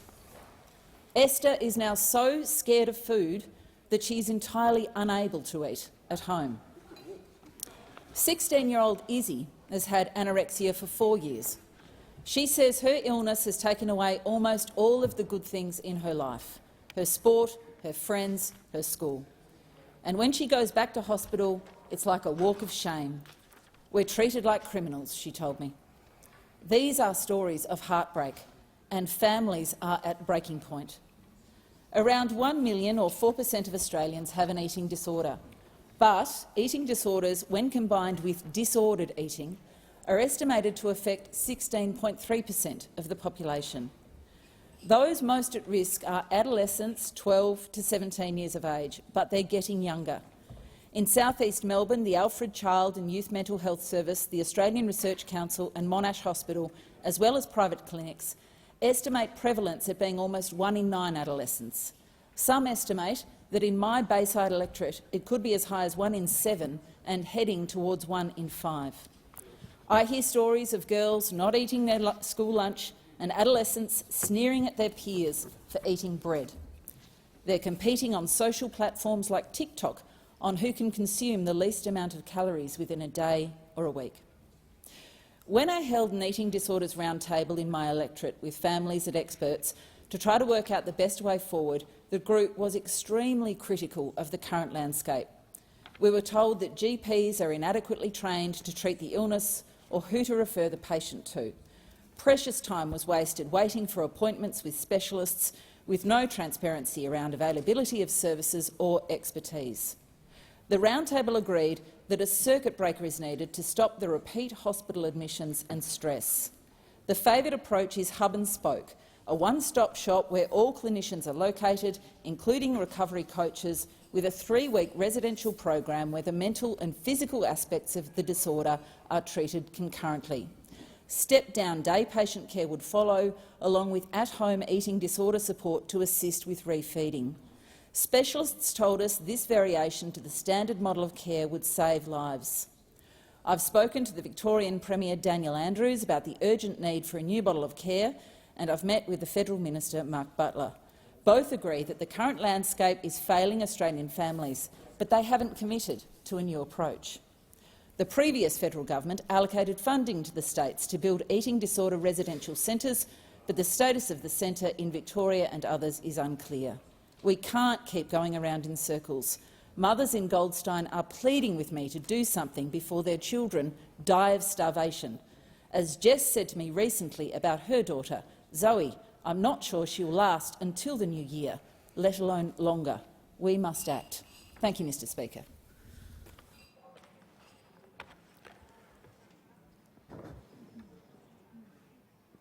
No further speakers. The member for Fisher. Thank you, Deputy Speaker. Deputy Speaker, I'm very passionate about this issue. We have done, when we were in government in this place, under the leadership of the former Health Minister Greg Hunt, we did an exceptional amount of work. This is an incredibly important issue.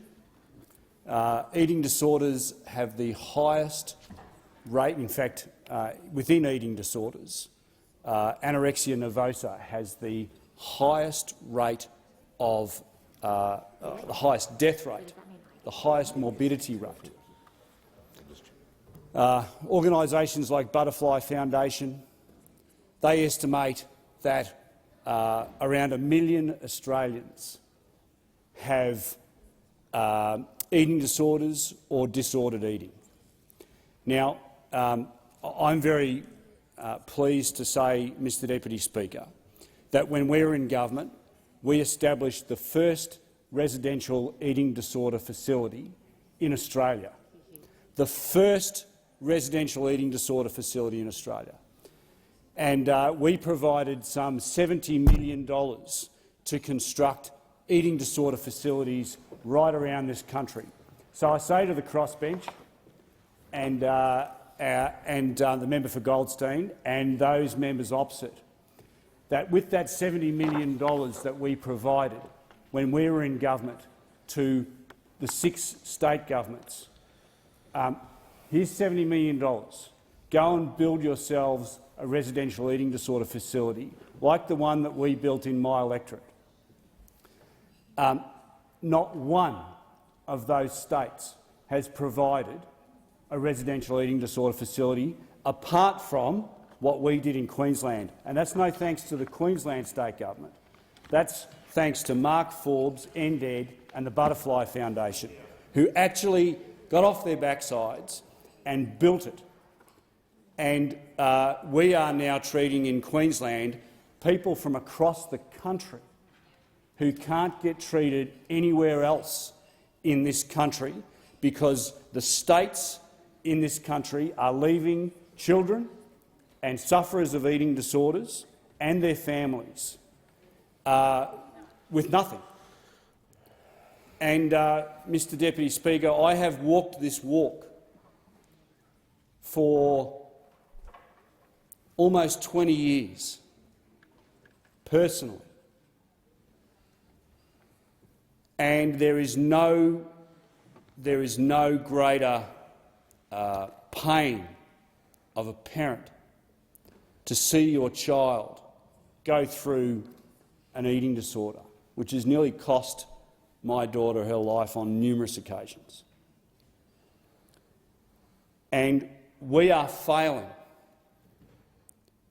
children and families across this country still, even with the amount of money that we are putting into this problem. We have got to do better. Now, some will say this is the purview of the states, and it kind of is. But we are putting, as a federal government, and I know that, well, I hope that this new federal government will, and I encourage them, I thank them for keeping the $20 million that we allocated in our budget for community services like NDED in my electorate, to provide that step-up, step-down care. But we really need to be doing so much better. We don't know why and what causes eating disorders. Some doctors out there will tell you that we do. Let me tell you, we don't. We don't know what causes it. We don't know how to fix it. We're providing some funding into the research, but I tell you, if there was any other form of illness that was impacting on 1 million lives in Australia, we'd be pumping a hell of a lot more money into it than what we do now. I've spoken with the Assistant Minister, and I believe that she genuinely cares about this. And I'm going to keep working with her. I encourage the member for Goldstein. I'm happy to talk to her about this issue. I want to acknowledge the former Minister for Mental Health, David Coleman, who's done a great amount of work in this space, as did Greg Hunt. Please, members, we need to do better in this space. There are families out there that are literally tearing themselves apart over the losses that are occurring here. So, government, let's do some more. The time has expired. The Assistant Minister for Regional and Rural Health. Deputy Speaker, I want to acknowledge and recognise the member for Goldstein for her advocacy and for putting eating disorders forward as a matter of public importance today. And I want to thank individually the many members of Parliament who have raised this important issue with Minister Butler and myself. And I notice the former Minister is in the chamber now, and I want to acknowledge his efforts and contribution to progressing this cause. The member for Wentworth, the member for Wallace, the member for Macarthur and the member for Higgins and others. Our government is taking a collaborative approach to mental health and suicide prevention, and we intend to work closely with all members and senators committed to seeing the change that we all want to realise. This issue is beyond one term of Parliament, beyond one level of government, beyond one individual or one policy. So today I reaffirm my commitment to work with genuine collaboration in a multi-partisan effort to be able to improve the lives of those living with eating disorders and those who love them. I did have the chance to meet with the member for Fisher, and where he shared his own personal experience. And I know, and I want to, before I start, acknowledge all of those in the chamber or those listening who have a lived or living experience of eating disorders. Since becoming the Assistant Minister for Mental Health and Suicide Prevention, I have listened widely to better understand the lived and living experience of people with eating disorders and those who love them, the current treatment access, options and availability, the research and the best evidence. I've met with the National Eating Disorder Collaboration, the Inside Out Institute, Dietitians Australia, the Butterfly Foundation, and have had the chance to present to the Australian New Zealand Academy of Eating Disorders. As many of us in this chamber know, eating disorders are serious, complex and often misunderstood. And our government is determined to improve outcomes for people living with eating disorders and those who love and support them. We're working to provide early and effective evidence-based treatment options, helping to reduce stigma and supporting highly trained healthcare professionals to help to reduce the number of people affected by eating disorders. And we know together we all must do more. Historically, eating disorders have received the lowest research dollar spend of any mental health condition. And sadly, people with lived experience continue to say that access to care and support is patchy, inconsistent, difficult to navigate, often not evidence-based, and at worst, harmful. Eating disorders are biological, psychological, sociocultural, and risk factors include low self-esteem, body dissatisfaction and weight loss behaviours. While this makes recovery difficult, full recovery is possible with timely and appropriate care. Recently, I joined the State Minister, Bronnie Taylor, at the launch of the Inside Out Institute at the Charles Perkins Centre in Sydney. And there we met with someone with lived experience who spoke about their recovery and what their life is like now and what they expected their life to be. This should be the experience for everyone with eating disorders rather than the exception. It is important that we have a full understanding of what eating disorders are and who they impact. While it's true that the highest period of risk for eating disorders is for 12 to 25-year-olds and the group most at risk is young women, eating disorders can affect anyone, no matter their size, shape, age, ability, gender identity, sexuality, cultural or ethnic background, economic status or profession. As I said, eating disorders are some of the most misunderstood mental health conditions. Eating disorders present both in men and women from all walks of life, from all parts of Australia, young and old. Despite assumptions to the contrary, males make up approximately 25% of people with anorexia nervosa or bulimia and 40% of people with binge eating disorders. We also know that certain activities such as sports, including rowing and gymnastics, and occupations such as the performing arts, leave people at greater risk of developing an eating disorder. I spoke to a medical research scientist yesterday from Victoria whose daughter is a dancer, and she was very concerned about the environment that she is training and working in her future workplace. Too often eating disorders are not treated with the seriousness that they require. They're often incorrectly mischaracterised as a phase or a behaviour or a lifestyle choice. Eating disorders are more prevalent amongst people who have other forms of physical or mental illness or who are in a period of distress or increased stress. Many people experiencing eating disorders also have experienced or live with depression or anxiety, with rates for anorexia 32 times higher than the general population. Eating disorders have one of the highest mortality rates of any mental health condition, with almost 450 people with anorexia nervosa and 200 people with bulimia nervosa estimated to die each year in Australia, the most lethal of any mental health condition. Additionally, untreated eating disorders leave people at greater risk of other health issues, including suicidal ideation and completed suicide.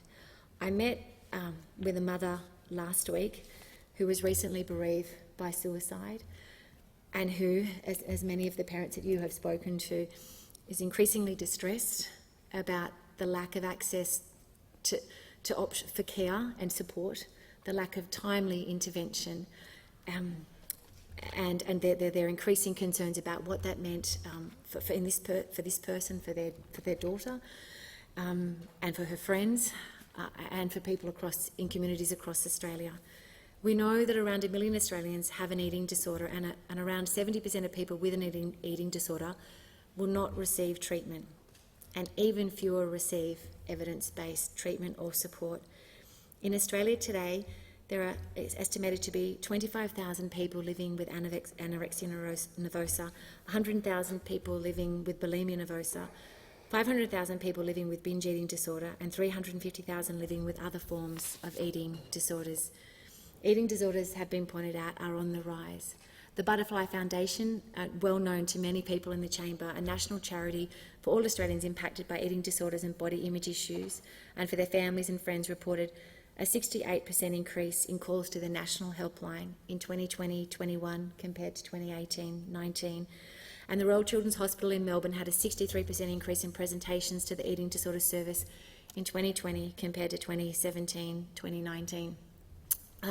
As a young person in my first year of university at Sydney, a very good friend of mine, an athlete, an academic, an incredibly capable young woman, was diagnosed with an eating disorder, and I visited her in the clinic at the Royal Prince Alfred Hospital.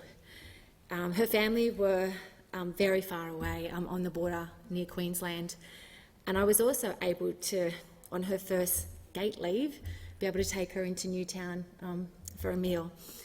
The impact that her eating disorder has had across her life is the impact that we see, the severity of the impact we see has impacted so many individuals and families. And I reaffirm my commitment to the member for Fisher, to all those members who care and who want to do something about it, that we will work together with you. This is a genuine collaboration. This is something that as individuals, that as a parliament, that as a society, that we must do better. And as I mentioned at the beginning, this is beyond a level of government, a term of a parliament. It is something that we all must work together on to be able to advance and make progress. And this is something that I know we are all committed to do. But what does make me hopeful and why I am optimistic is because of the discussion we're having in the House today, because of the numbers of individual members that have raised this with me, with Minister Butler, who care, who know that it matters and are determined to do something about it. As I said, I've mentioned, I've met with the member for Fisher and others about this, and I had the pleasure of opening the Inside Out Institute, which had $13 million of Commonwealth funding. This is at the Charles Perkins Centre at the University of Sydney, and it will help us to understand the evidence base, to grow the understanding so that evidence-based interventions are translated into practice. And it's something that I know that we are all determined to see. Another time, the director of the Inside Out Institute, Associate Professor Sarah Maguire, said that it aims to transform how we support, treat and even cure people with eating disorders. The government has committed $20 million for community-based eating disorder support, and this project has been facilitated through the National Eating Disorders Collaboration. And I met with Dr Beth Shelton, the National Director of NET, who emphasised how crucial this funding is to assist people who are developing eating disorders in their first 6 to 12 months before they end up in our hospital system, which is what we all want to avoid. So to the member for Goldstein, thank you for raising this matter of public importance today. I echo the sentiment of the Minister for Health. Thank you for your advocacy. To all of those members who are determined to see the change, we will work with you to make this happen. The member's time has expired. The member for Kooyong. Thank you, Mr Speaker. While the COVID-19 pandemic has affected population mental health globally, it has had a particularly severe effect on people, and especially children, who are at risk of eating disorders. All available studies in Australia, Europe and North America have identified a marked increase in the incidence and severity of disordered eating conditions since the start of the COVID-19 pandemic.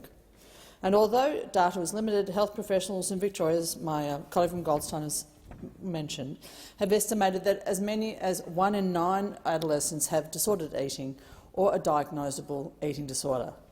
Unfortunately, because of the limited funding for research within this area of mental health, we can't actually be entirely sure how pervasive this problem really is. The elements contributing to development of an eating disorder are complex. exposure to social media from a young age with peer pressure to conform to unrealistic ideals of thinness and appearance have increased the prevalence of disordered eating and the resulting eating disorders. Whilst these were on the rise before COVID, the pandemic has made these things much, much worse. Why? It's a combination of things: social isolation, disrupted routines, family stress, interruption of sport and recreational activities, food insecurity, fear of contagion, and increased use of screens for school and for social interactions. Those most at risk are children and adolescents who are entering social and biological transition periods, typically those aged 12 to 17. Females are more commonly affected than males, but boys are also at risk, in fact increasingly so. Our children are victims of unrealistic images to which they're exposed on social and mainstream media, and of vicious, sometimes, peer comparisons. This risk is exacerbated in those with perfectionism or compulsive personality traits, kids with a history of family or social trauma, low self-worth and forms of weight shaming. Other mental health issues or medical problems make it worse. These conditions can cluster in school groups, often in schools from higher socio-economic environments. The significance of these conditions is clear, but their treatment is problematic. Most GPs are unfamiliar with best practice management of eating disorders, and their funding models and their schedules are ill-suited to the management of complex psychosocial conditions. Our public hospital system is poorly equipped for dealing with those with mild or moderate eating disorders. Its paradigms are based mainly on the treatment of the acutely medically unwell. Specialist beds can stabilise and re-nourish eating disorder patients as quickly as possible, but they are very limited. It's a shocking fact that there are only 35 designated public hospital beds for eating disorders in this country, and they do not equip patients or families with ongoing support for discharge. Outpatient programs can facilitate access to group support, but their waiting lists are long and their programs often short and relatively inflexible. Most patients need 3 years or more of intensive, expensive treatment. The few private clinics which are now starting to offer a multidisciplinary approach have long wait lists, and access to them is limited to those who are wealthy enough to afford it. We need more treatment centres. We need better and more effective evidence-based management of eating disorders in Australia. We need a more comprehensive understanding of what's needed for prevention, treatment and relapse prevention. We need more support for families and carers who are bearing so much of the strain and receiving so little support. We need metropolitan and regional, multidisciplinary, eating disorder-specific clinics and programs able to provide appropriate family-based therapy and individualised prescriptions. We need a commitment from all state, territory and federal governments to fund these centres, and we need more dedicated hospital beds for those at immediate medical risk. We need enhanced nutritional and psychology resources in schools, and we need for our GPs to be better equipped and supported to provide best quality primary medical care. We owe it to our children and to all of those who are suffering right now to do better. The Assistant Minister for Health and Aged Care. Thank you, Deputy Speaker. I'd like to thank the member for Goldstein for raising this incredibly important issue for an MPI. I think it's very rare that we get an MPI that all sides of this House can speak to with such passion and concern. It is a very important issue. I'd like to thank the Minister for her contribution, the Assistant Minister for her contribution, and the member for Fisher for his as well. You know, in the 80s, when I was young, a long time ago, there was a book called Puberty Blues, and we devoured this book as young people. It really highlighted the ugly pressure that young women felt to conform, that desire to fit in, to be one of the crowd, and how it led to behaviour that was actually detrimental to their health and well-being. As I said, we devoured that book. I think because we related to it so well, we'd never seen the issues that we felt and we were experiencing so explicitly expressed. That pressure to have sex, to drink, to smoke, to take drugs, to look thin, to dress in a certain way. We all felt it, but there it was in black and white and ultimately in a movie. We all felt it, but some more than others. And I remember how that book and that film started the most amazing conversation for my generation, a conversation about young women, about the pressure that they were under. You fast forward today, and yes, there is more awareness, there's a better understanding, although there's still a lot to learn, as the member for Fisher has explained and the member for Kooyong. There's a lot to learn about these conditions. There's been some advancement in support and education.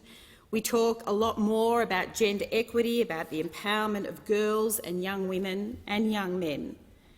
And yet the pressures still exist, and these conditions are still being manifest in serious mental ill health and the physical conditions that follow, perhaps even more so. I know it's not only societal pressures that lead to eating disorders, but we know that they do.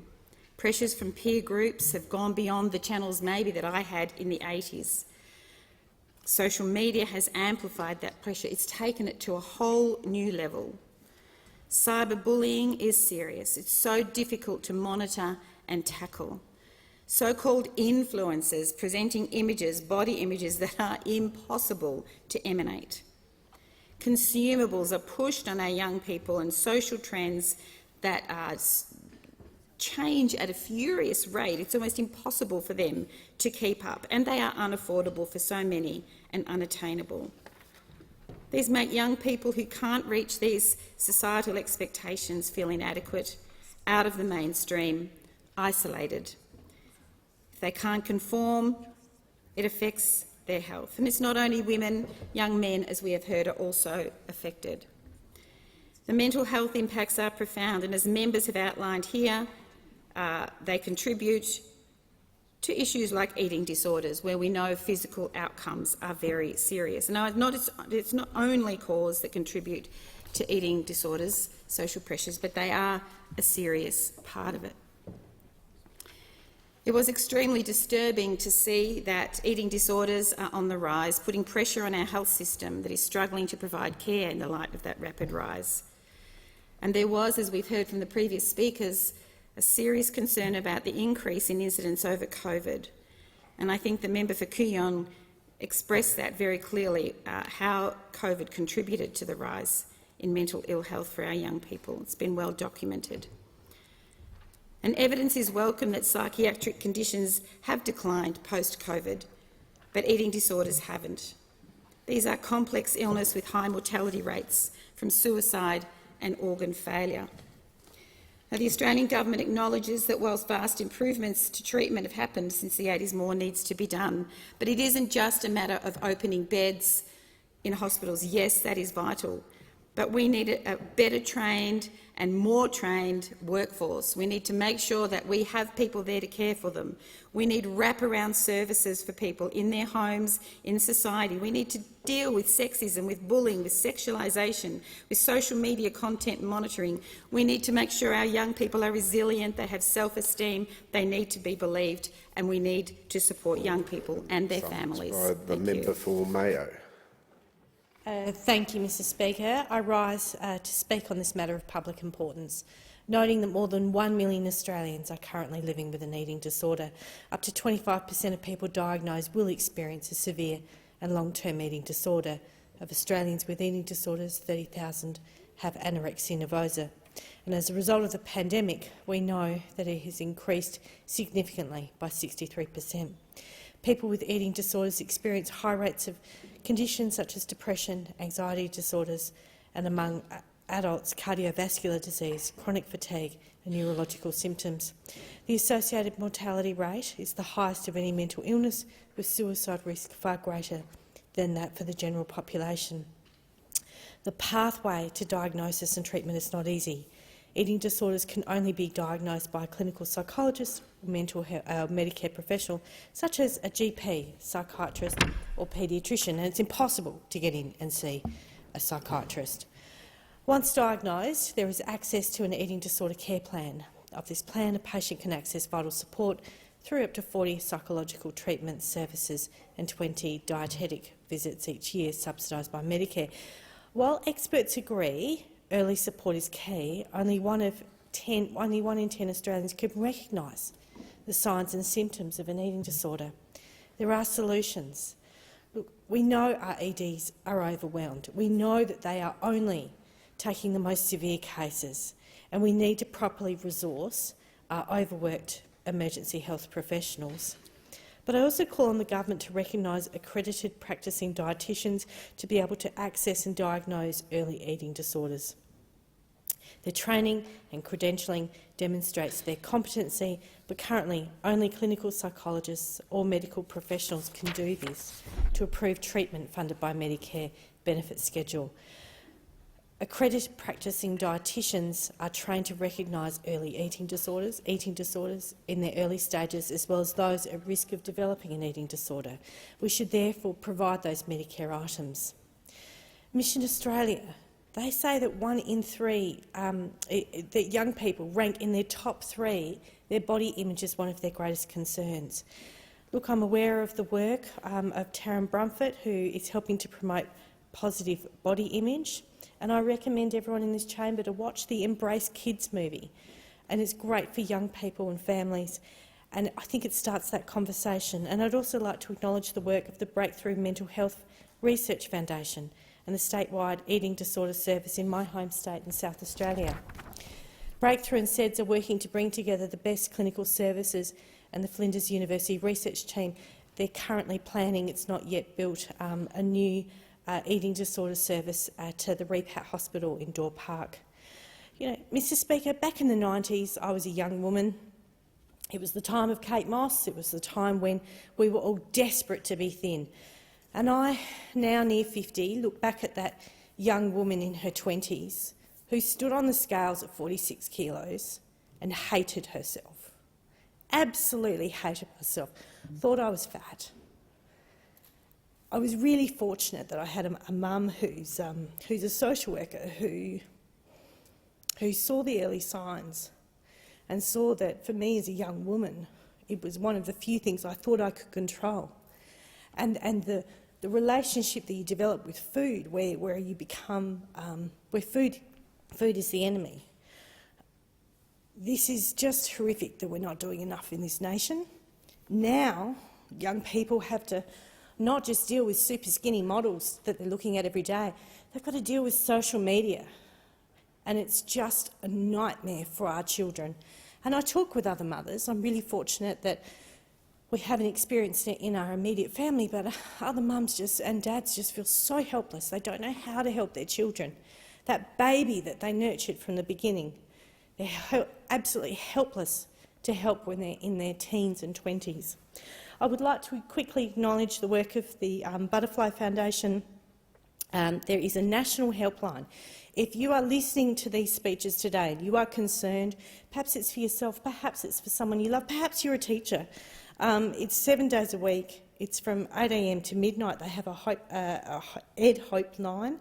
It's 1800 33 4673.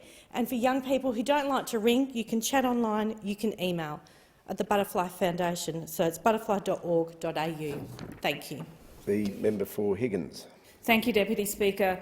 I'd like to thank the member for Goldstein for raising the profile of this important issue and for her local advocacy, and I would like to thank the other members of the chamber for sharing their testimony.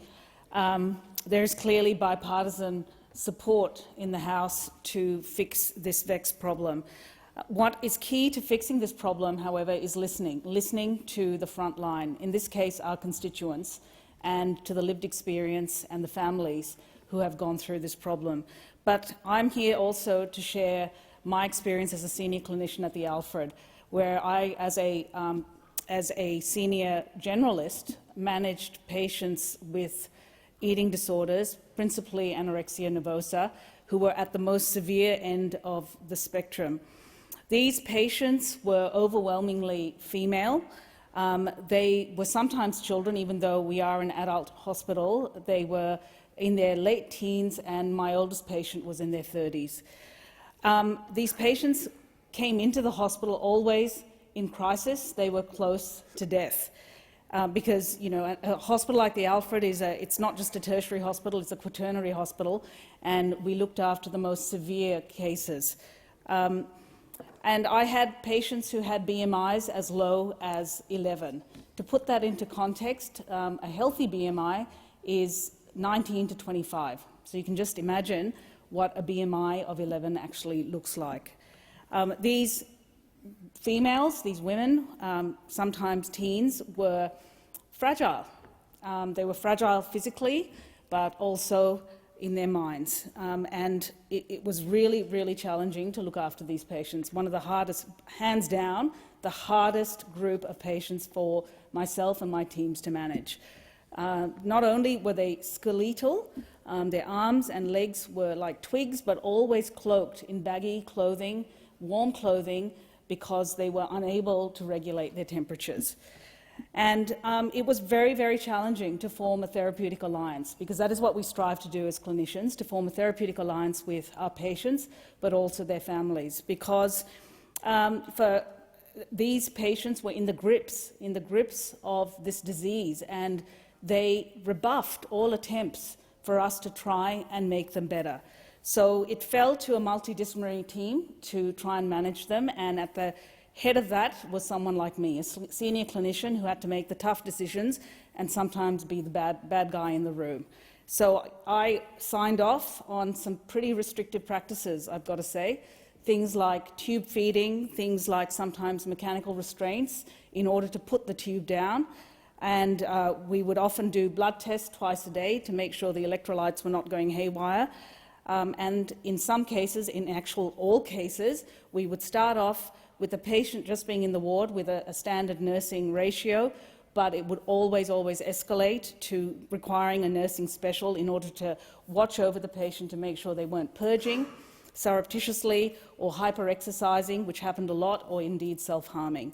So it was a really, really difficult problem. We had daily consultant liaison psychiatry input.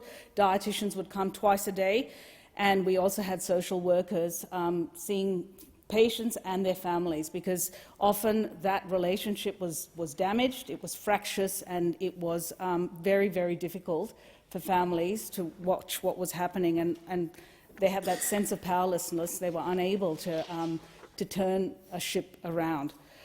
So where things went wrong actually was not in the hospital. These patients had intensive ward-based care. Sometimes, despite our best efforts, they would end up in intensive care.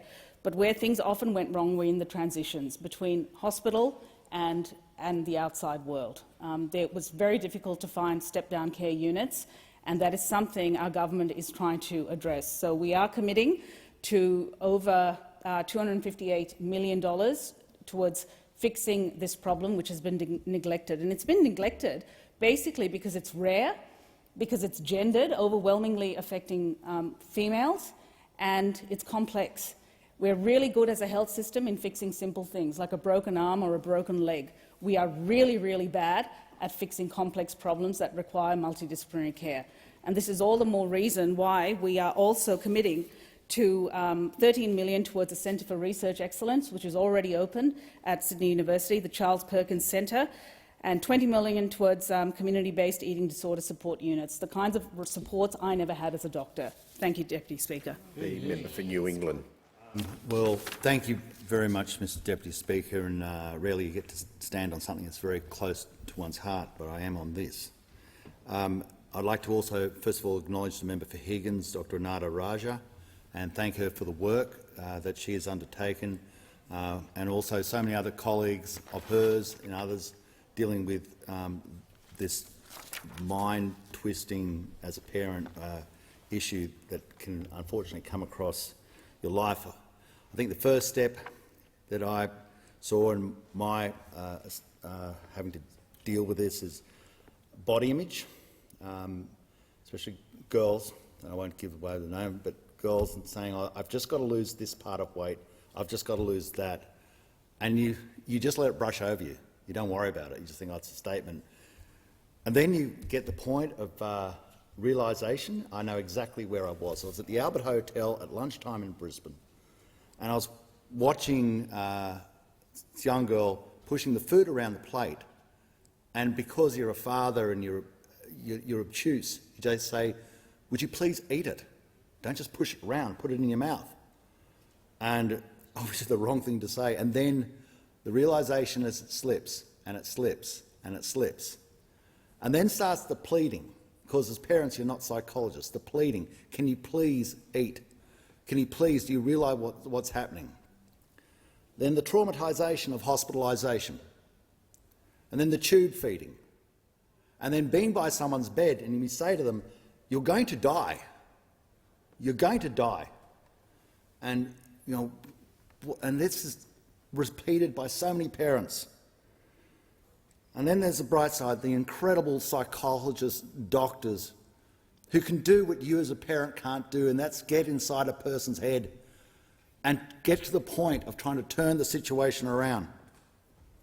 And then later on, the understanding of other things that floated in the background, the understanding of the bullying, the intimidation, of how cruel one person can be to another in trying to drive them into a certain process, the insidious nature of social media that is never regulated. And as you know, I wanted to go to the United States, and unfortunately I got COVID. One of the most express reasons was to try and deal with this, to say to people, you're responsible, it's on your platform, you make money out of it, you're responsible for it.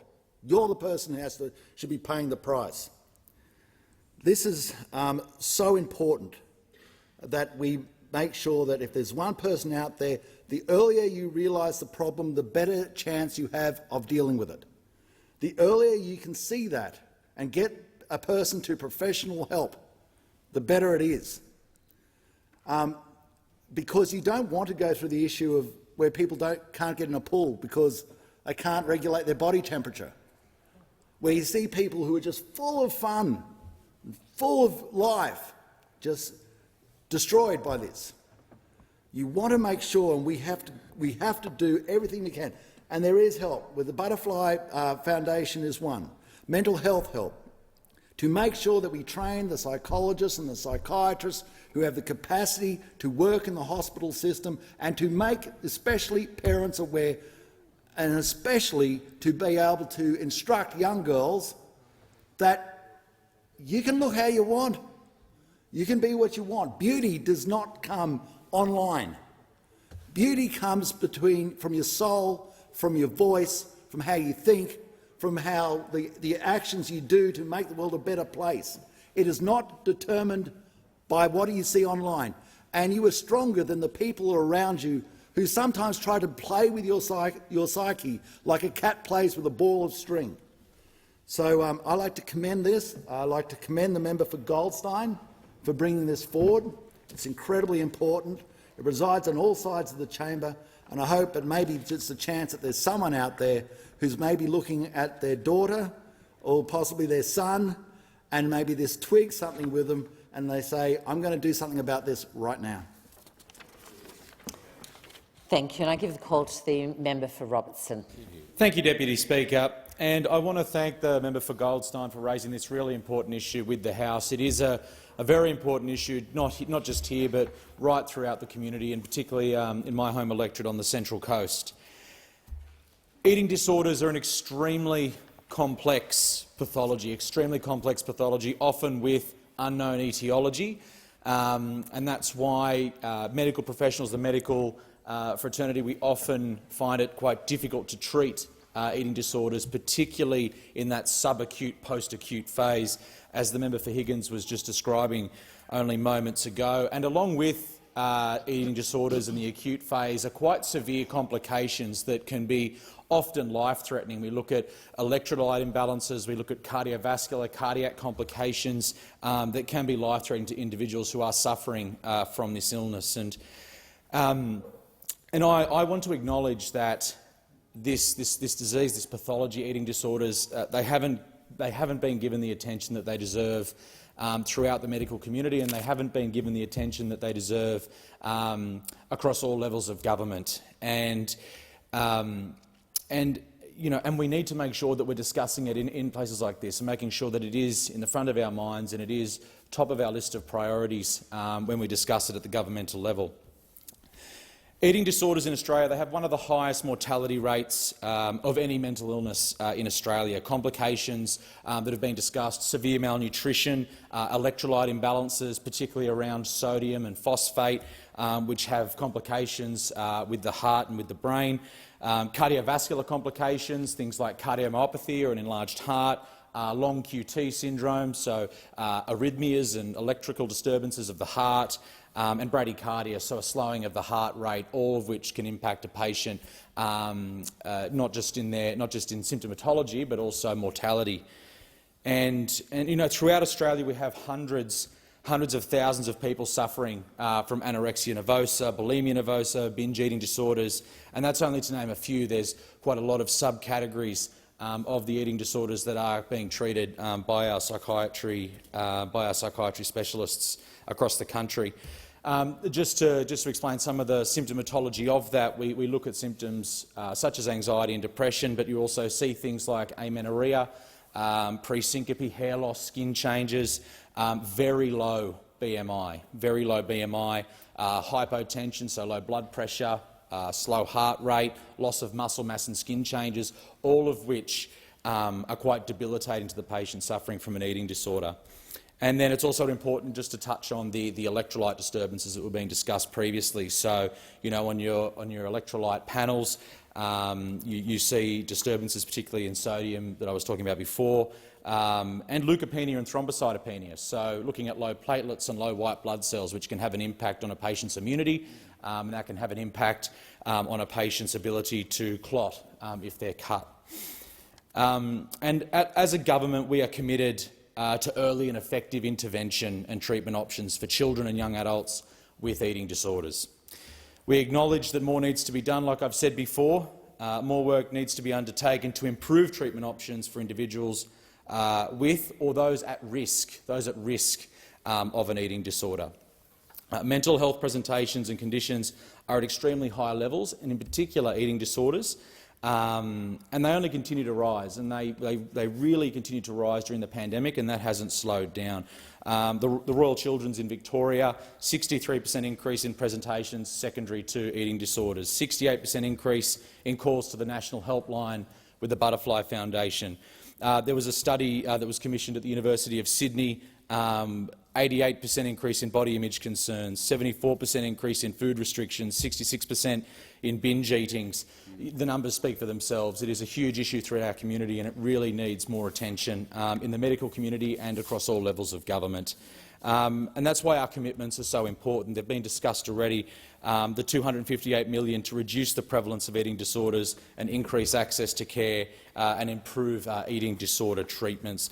So once again, I want to thank the member for Goldstein for raising this important issue, and all the members who have spoken on this today. It needs to get more attention, both here in the medical community, in the media, so that we can continue to help people with eating disorders. Thank you, Deputy Speaker. Thank you, and I give the call to the member for Curtin. Thank you, Madam Deputy Speaker. It's encouraging to hear the multi-party discussion of this issue of eating disorders today, and I'm glad to hear the government acknowledging that more needs to be done. Navigating the health system to access treatment for an eating disorder is too difficult, too expensive, too slow and ultimately not good enough. In WA, there are many young people and not so young people trying desperately to get help with eating disorders. In Perth, we have one public hospital, the Perth Children's Hospital, that can treat people 16 or younger presenting with eating disorders as inpatients. If you're older than that and suffering from an eating disorder, you must go to the emergency department at your local hospital and hope for the best. We have no eating disorder wards or inpatient units in adult public hospitals. There are no specialised care units in rural or remote parts of Western Australia. The WA Department of Health recorded a 75% increase in patients seeking help for an eating disorder through the public health system in the last few years. But if you've built up the courage to finally seek help, There are just not many options. The director of the one private outpatient clinic in Perth told me she had wait lists of more than 6 months to see a specialist, and this was the same for all services in Perth. In fact, there's at least a 6-month wait list in Perth for any psychological services for children. I know many people in my electorate who are currently on wait lists for a range of issues, including ADHD, autism spectrum disorder, depression and anxiety, and eating disorders. This is particularly concerning when we know that anorexia nervosa has the highest mortality rate of any psychiatric disorder. People die while on wait lists. For people who are suffering the self-hate associated with eating disorders, the rejection of a wait list is deeply harmful. I spoke recently with a mother whose daughter is suffering from an eating disorder. She said, "Over the years, our daughter's treatment has included psychiatrists, psychologists and nutritionists. Despite a supportive GP and top-cover private health insurance, we've struggled to find adequate care for her in Perth. We've experienced the merry-go-round of her presenting at emergency departments and then being discharged without the necessary care or plan going forward, only for her to arrive back at emergency. Trying to access psychiatric treatment often involves incredibly long wait times. I once called 20 psychiatrists to try and find one who would see my daughter. The shortest waiting period was 6 months. We've been navigating my daughter's illness for many years. There are no words to describe the toll it has taken on our family." The WA government is currently seeking to improve outpatient services for adolescents, but this doesn't extend to day programs or services for over 18s. There's still much work to be done to stop people falling through the cracks. There remains a lack of understanding about eating disorders outside the few specialist centres, and not enough specialist centres for patients. Binge eating is the most common eating disorder, but it often doesn't get recognised or treated. If you don't appear to be starving, you're unlikely to be treated at a hospital. Overworked nurses struggle to understand the complexities of eating disorders. I've heard terrible stories of undertrained nurses put on duty to supervise eating disorder patients asking for diet tips. I've also heard stories of eating disorder patients being misdiagnosed with borderline personality disorder and subsequently not being readmitted when they seek help. And so much of the pressure lands on community GPs who, as we know, are already under-resourced, overcommitted and stretched. Hospitals treat eating disorders as physical illness, but they are mental illnesses. Many people suffering an eating disorder have experienced trauma. A siloed approach between hospitals, outpatient services, day programs and GPs means these patients are falling through the cracks. I call on the Albanese government to work collaboratively with states to identify how to address this health crisis. Specialists on the ground in WA are calling for more training and more upskilling for medical and health practitioners who are already in the system. Some federal resources have been promised for a residential service at the Peel Health Campus, but its current status is unclear. While if it happens, it will be welcomed, it will not meet the increased need in our community. The federal government has the opportunity to take a leading role in directing resources towards best practice multidisciplinary services when treating eating disorders and to allocate funding to community mental health services. Thank you. Time has well. expired. Thank you. I give the call to member for Macarthur. Thank you, Madam Deputy Speaker, and I'd like to thank the member for Goldstein and for bringing this matter of public importance. I'd like to thank all the other speakers. I know that many speak from very personal involvement with patients with eating disorders, family members with eating disorders and close contact with constituents who have family members with eating disorders. As a paediatrician, I've looked after children with eating disorders for many years. I've looked after children with a whole range of illnesses, some very severe, some fatal illnesses. But the issue of a patient with eating disorder is far more complex than virtually any other illness that I've looked after. And I've had discussions with multiple health ministers at the state and federal level over many, many years. What I do know is that we have talked about this issue for decades. I don't doubt the goodwill of any of the previous ministers involved. I know Greg Hunt, when he was Health Minister, with the member for Fisher, has worked very hard to look at resources for managing people with eating disorders. Unfortunately, much of what we've done in the last 4 or 5 decades has suffered from a lack of data, a lack of information, a lack of evidence base. I've looked after a number of patients with eating disorders, unfortunately some of whom have died. We know recently during the pandemic that presentations to my local hospital, most of the hospitals around the country with children with eating disorders, has increased. The age is getting younger, but we are still faced with a situation where the frustrations of all the clinicians involved, the frustrations of the families, have not been dealt with. We need far more research into the issue of eating disorders. We need far more ability to be able to work out prognosis for children who present with eating disorders, and indeed adults who present with eating disorders.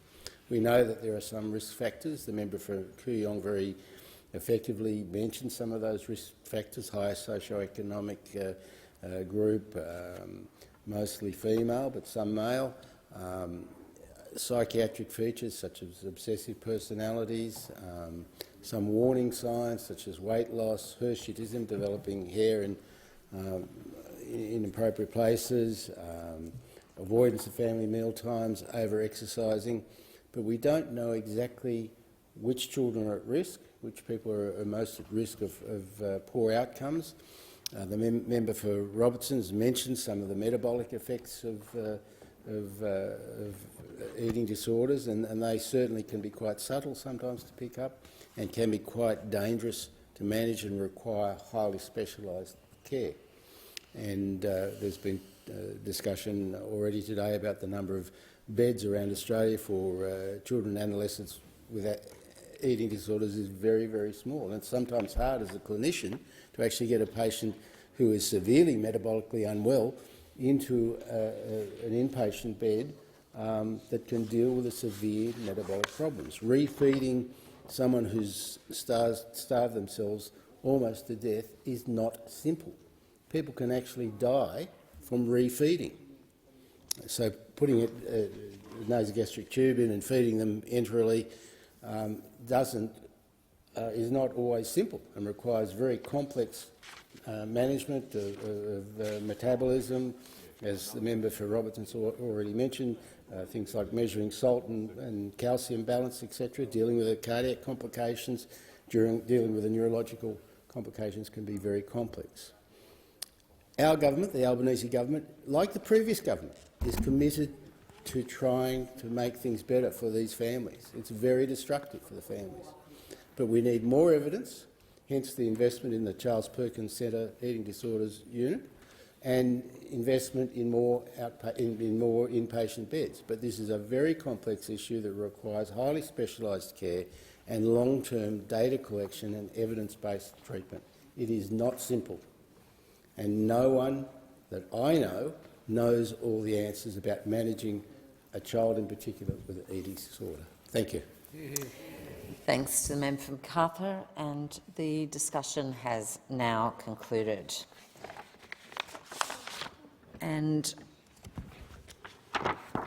I have to report that the Broadcasting Services Amendment Community Radio Bill of 2022 has been fully considered by the Federation Chamber and has been agreed to without amendment. I present a certified copy of the bill. Thank you. So the question is that the bill be agreed to. That's the question I put. All those of that opinion say aye. To the contrary, no. I think the ayes have it. So the bill has been agreed to. I call on the Minister. Thank you, Deputy Speaker. I ask leave of the House to move the third reading immediately. Is leave granted? Leave granted. Thank you, Member for New England. And Minister. I move that this bill be now read a third time. So the question is that this bill be now read a third time. All those of that opinion say aye. To the contrary, no. I think the ayes have it. And call on the clerk. Third reading, a bill for an act to amend the Broadcasting Services Act 1992 and for related purposes. Thank you. And the next item of business, please. Government business, notice number 3, Safeguard Mechanism Crediting Amendment Bill 2022, further consideration. And Minister for Climate Change, Energy and Climate Change. Thank you, Madam Deputy Speaker. In continuation, by lowering the cost of reducing emissions, crediting and trading, we will help safeguard facilities to contribute to Australia's climate targets in a cost-effective way and enable increased ambition over time. The bill provides that facilities could use safeguard mechanism credits for safeguard compliance alongside Australian carbon credit units.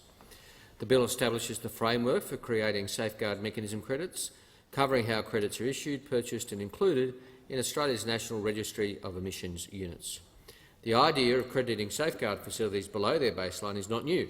It was a policy proposed and funded by the previous government, another policy announced but not delivered.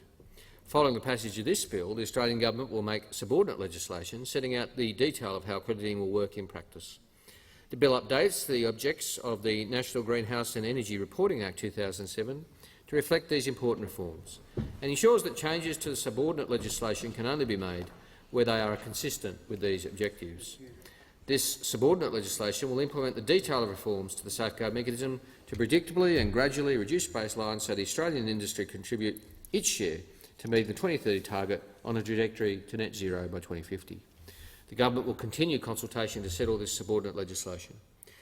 The bill will also update and strengthen the compliance arrangements if emissions are more than permitted.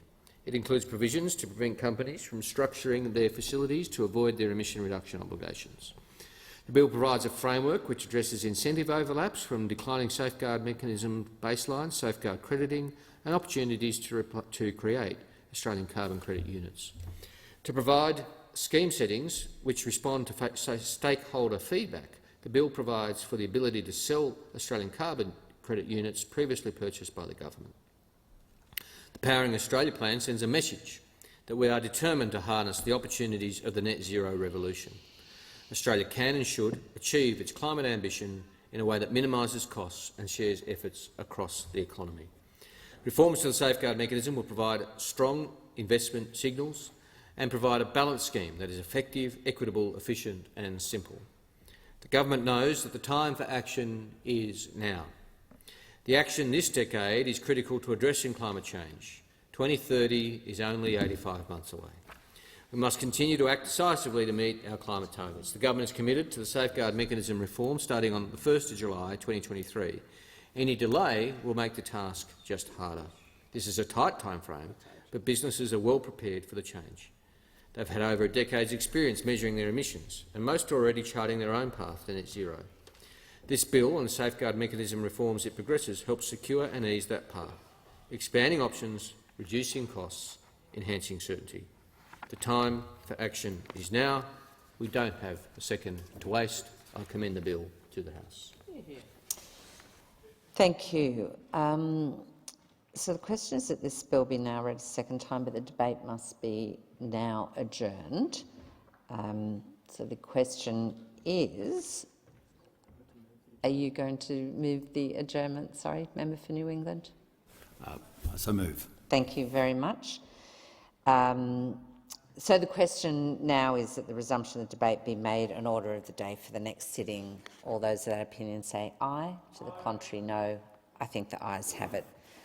Thank you. And I call on the clerk for the next item of business.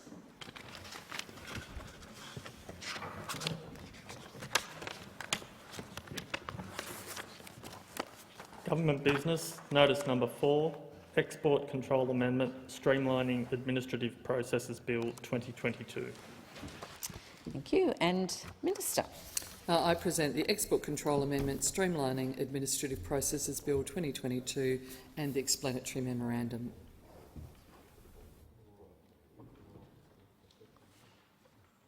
Thank you, Clerk.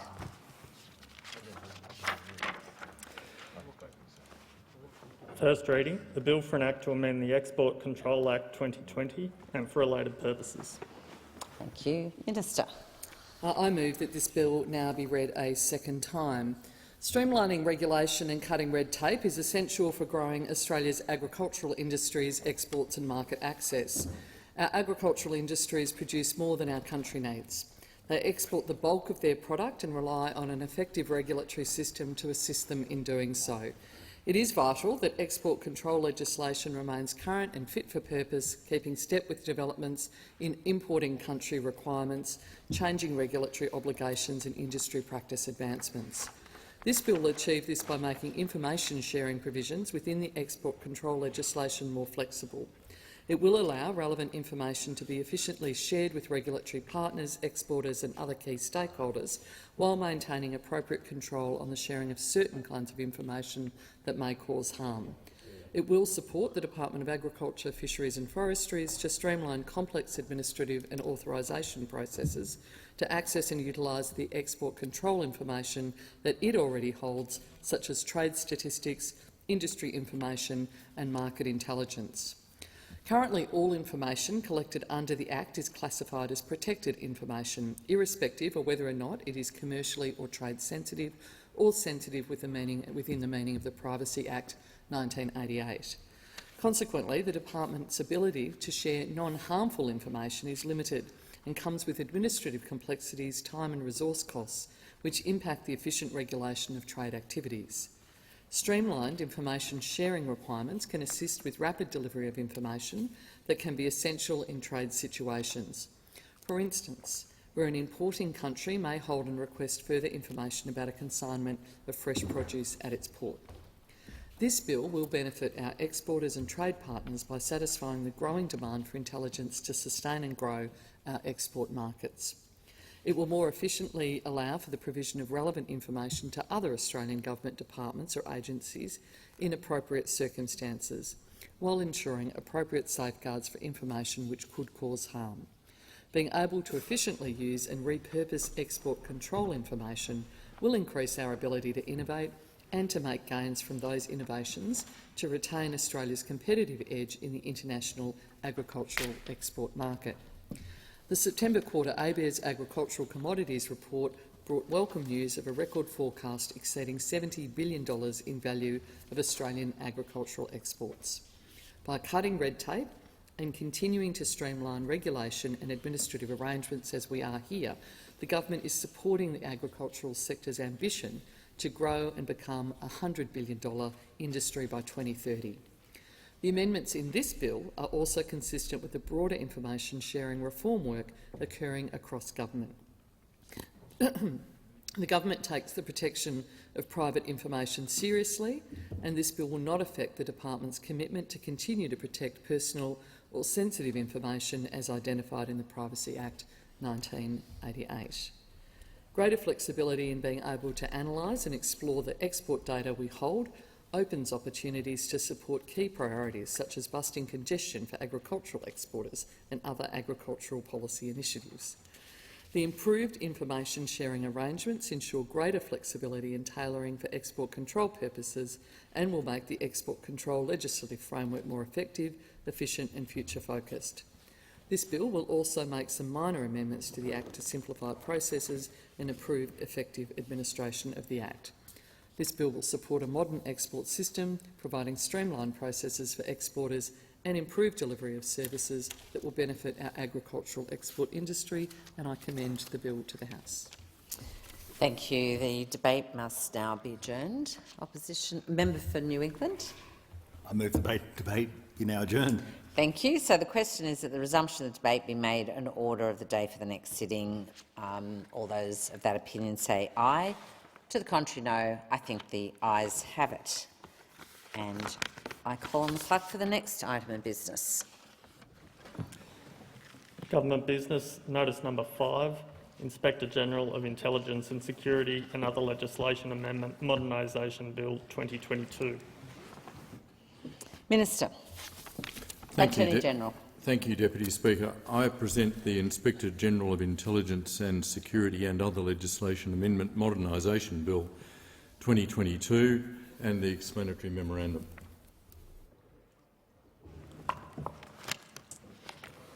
And I call on the clerk. First reading, a bill for an act to amend the law relating to the oversight of intelligence services and for related purposes. Attorney General.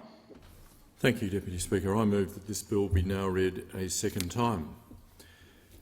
Intelligence oversight bodies play a critical and unique role in democracies. By necessity, much of the work of intelligence and security agencies is conducted in secret. This means that many of the usual forms of democratic accountability, including civil society, the media and even the Parliament, are more constrained in fulfilling their usual functions. That is why Australia's dedicated intelligence oversight body, the Inspector-General of Intelligence and Security, is so important.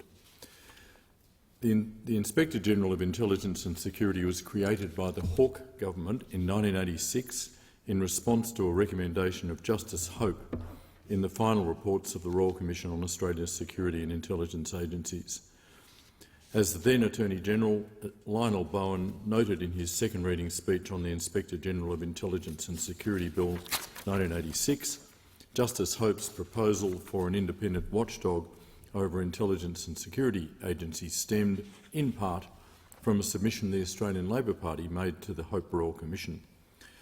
While the then opposition expressed, quote, real reservations, unquote, about the effect of the Inspector-General of Intelligence and Security would have on the operation of intelligence and security agencies, the creation of the Office of the Inspector-General of Intelligence and Security ultimately enjoyed bipartisan support. And importantly, the Office of the Inspector-General of Intelligence and Security continues to enjoy strong bipartisan support to this day. The creation of the Office of the Inspector-General of Intelligence and Security was a key recommendation of the Hope Royal Commission, and for the last 35 years, the Inspector-General has performed a critical role in assuring the Parliament and the public that Australia's intelligence agencies act legally and with propriety. Just as the powers of intelligence and security agencies need to be adapted from time to time to address new security challenges, the powers of the Inspector-General must also adapt in response to the changing nature and activities of intelligence and security agencies. To that end, the bill amends the Inspector-General of Intelligence and Security Act 1986, the IGIS Act, and other Commonwealth legislation to enhance the oversight of the Office of National Intelligence, the Australian Security Intelligence Organisation, the Australian Secret Intelligence Service, the Australian Signals Directorate, the Australian Geospatial Intelligence Organisation and the Defence Intelligence Organisation. The Inspector-General of Intelligence and Security Act was enacted in 1986 and was designed for a smaller agency and a different Commonwealth integrity framework. This bill will enhance the Inspector-General's oversight of the agencies within its existing jurisdiction, ensuring Australia's oversight functions are commensurate with modern national intelligence community functions. This will provide the public with greater assurance that Australia's intelligence agencies are subject to robust oversight and integrity. The bill includes amendments that expressly empower the Inspector-General and their staff to enter and remain on any intelligence agency premises, gain full and free access to any information and make copies or take extracts from documents held by the intelligence agencies during inspections. The bill also includes amendments to clarify that whistleblowers are able to fully disclose classified information to the Inspector-General without breaching secrecy or unauthorised disclosure offences. This bill implements recommendations 172 and 174 of the 2019 Comprehensive Review of the Legal Framework of the National Intelligence Community to prevent the head or deputy head of an agency within the Inspector-General's jurisdiction from being appointed as the Inspector-General immediately after serving in that position, and to allow the Inspector-General to consider employment-related grievances for staff employed under the Office of National Intelligence Act 2018. These measures will promote the independence of the Inspector-General and resolve an oversight gap to ensure that staff employed under the Office of National Intelligence Act 2018 have access to independent review of employment grievances. This bill introduces amendments to ensure that the Inspector-General is able to share information, subject to appropriate safeguards, with other Commonwealth integrity bodies, including the Commonwealth Ombudsman. The ability for the Inspector-General to share information with an integrity body where it is relevant to that integrity body's functions will enhance Australia's integrity framework by facilitating access to information required for oversight purposes. These amendments will also strengthen the Inspector-General's ability to coordinate with other integrity bodies and minimise duplication in resources. This bill makes a range of additional amendments to the Inspector-General of Intelligence and Security Act to ensure that the legislation governing the Office of the Inspector-General is adapted to contemporary circumstances. This includes technical amendments to improve clarity, modernise drafting expressions and remove redundant provisions, and address certain limitations in the Inspector-General's oversight functions and powers in order to facilitate effective oversight. The majority of the measures in this bill have previously been reviewed and unanimously supported by the Parliamentary Joint Committee on Intelligence and Security in the 46th Parliament. The 2017 Independent Intelligence Review and the 2019 Comprehensive Review of the Legal Framework of the National Intelligence Community made recommendations that went to the jurisdiction of the Inspector-General and the Parliamentary Joint Committee on Intelligence and Security. Specifically, both reviews recommended that the oversight role of the Inspector-General and the Parliamentary Joint Committee on Intelligence and the Parliamentary Joint Committee on Intelligence and Security be expanded to include additional agencies, though the 2019 review recommended a much more limited expansion than the 2017 review. In recent months, the Parliamentary Joint Committee on Intelligence and Security has recommended its own jurisdiction and that of the Inspector-General be expanded to include the Australian Criminal Intelligence Commission and the intelligence functions of the Australian Federal Police. While the bill does not extend the oversight role of either the Inspector-General or the Intelligence and Security to additional agencies, I would like to assure the House that the government is giving full consideration to those matters. Strong and effective oversight mechanisms do not stand in opposition to Australia's national security interests. They are best understood as an essential part of advancing them. To that end, this bill will bolster the ability of the Inspector-General of Intelligence and Security to provide effective oversight of relevant intelligence and security agencies. Thank you. The debate must now be adjourned. And member for New England. I move the debate now be adjourned. Thank you. The question is that the resumption of the debate be made in order of the day for the next sitting. All those of that opinion say aye. To the contrary, no. I think the ayes have it. And call on the clerk for the next item of business. Government business. Notice number 6, Public Interest Disclosure Amendment Review Bill 2022. Thank you. Attorney General. Thank you, Deputy Speaker. I present the Public Interest Disclosure Amendment Review Bill 2022 and the explanatory memorandum.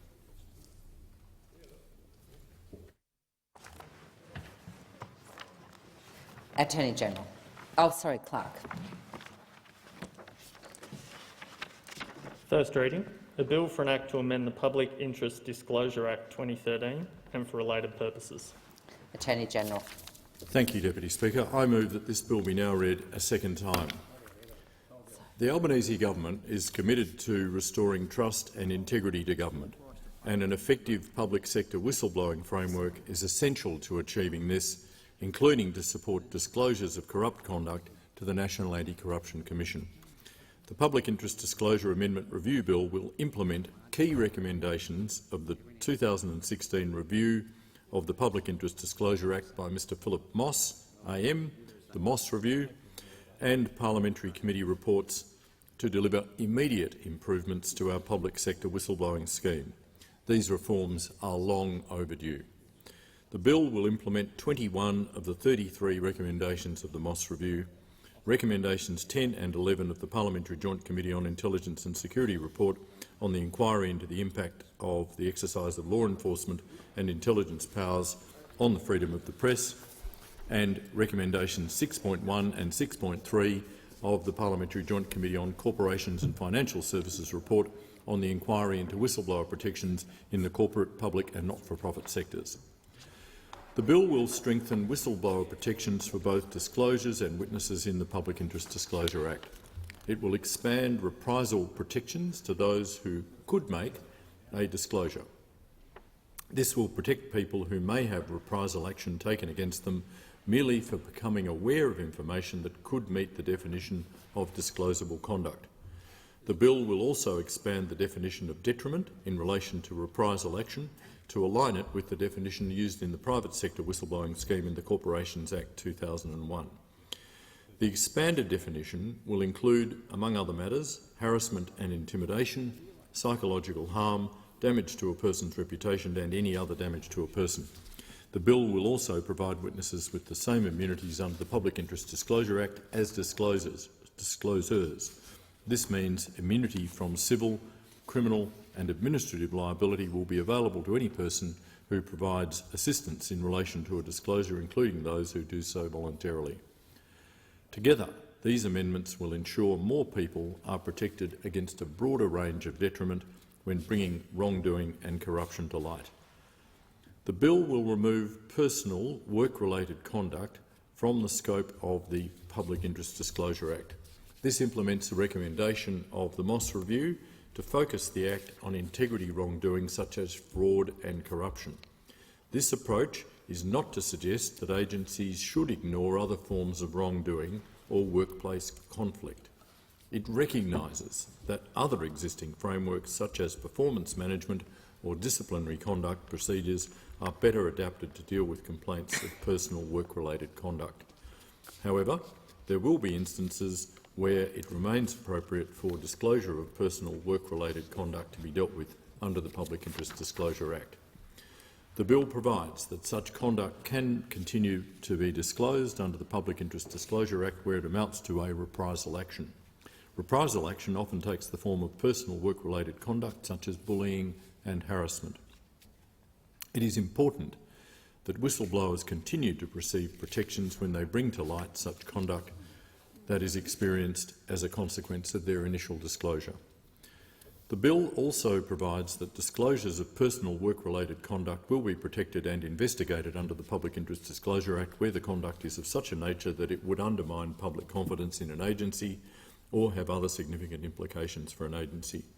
This ensures that a whistleblower can disclose personal work-related conduct where it is symptomatic of a larger systemic concern within an agency and is appropriate to report under the PID Act as a framework that is designed to address serious public sector wrongdoing and corruption.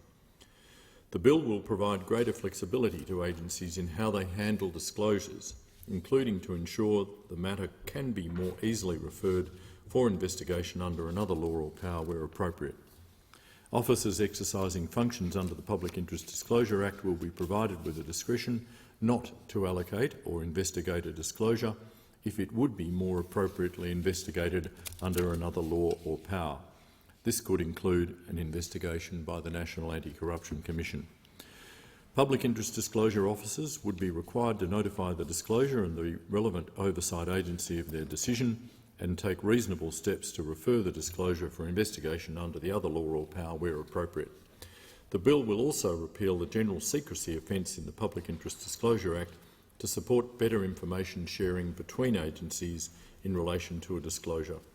The Moss Review noted that the secrecy offence unnecessarily limits agencies' ability to respond to alleged wrongdoing and disclosures and has impeded the ability of senior management to access information about the performance of their agency.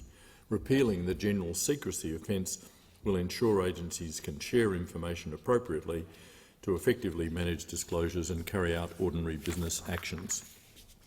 The bill will clarify who is a public official for the purposes of the Public Interest Disclosure Act. Consistent with the recommendation of the Moss Review, the bill will expressly exclude staff employed or engaged under the Members of Parliament Staff Act 1984 from the scope of the Public Interest Disclosure Act, reflecting the original intention of the legislation. While the government is implementing this recommendation to clarify the scope of the Act, it is important to note that the government supports the provision of appropriate whistleblower protections for parliamentary staff and has taken the first step towards delivering this outcome through protections provided in the National Anti-Corruption Commission legislation for disclosures of corrupt conduct. Parliamentary staff who report a corruption issue to the National Anti-Corruption Commission will have robust protections against reprisal or detriment. This will go a long way to addressing a gap in the current Commonwealth integrity framework. Further, the government will also consider whether other protections are appropriate for parliamentary staff who report misconduct in the context of implementing relevant recommendations in the Set the Standard report on the independent review of Commonwealth parliamentary workplaces, in particular the establishment of the Independent Parliamentary Standards Commission.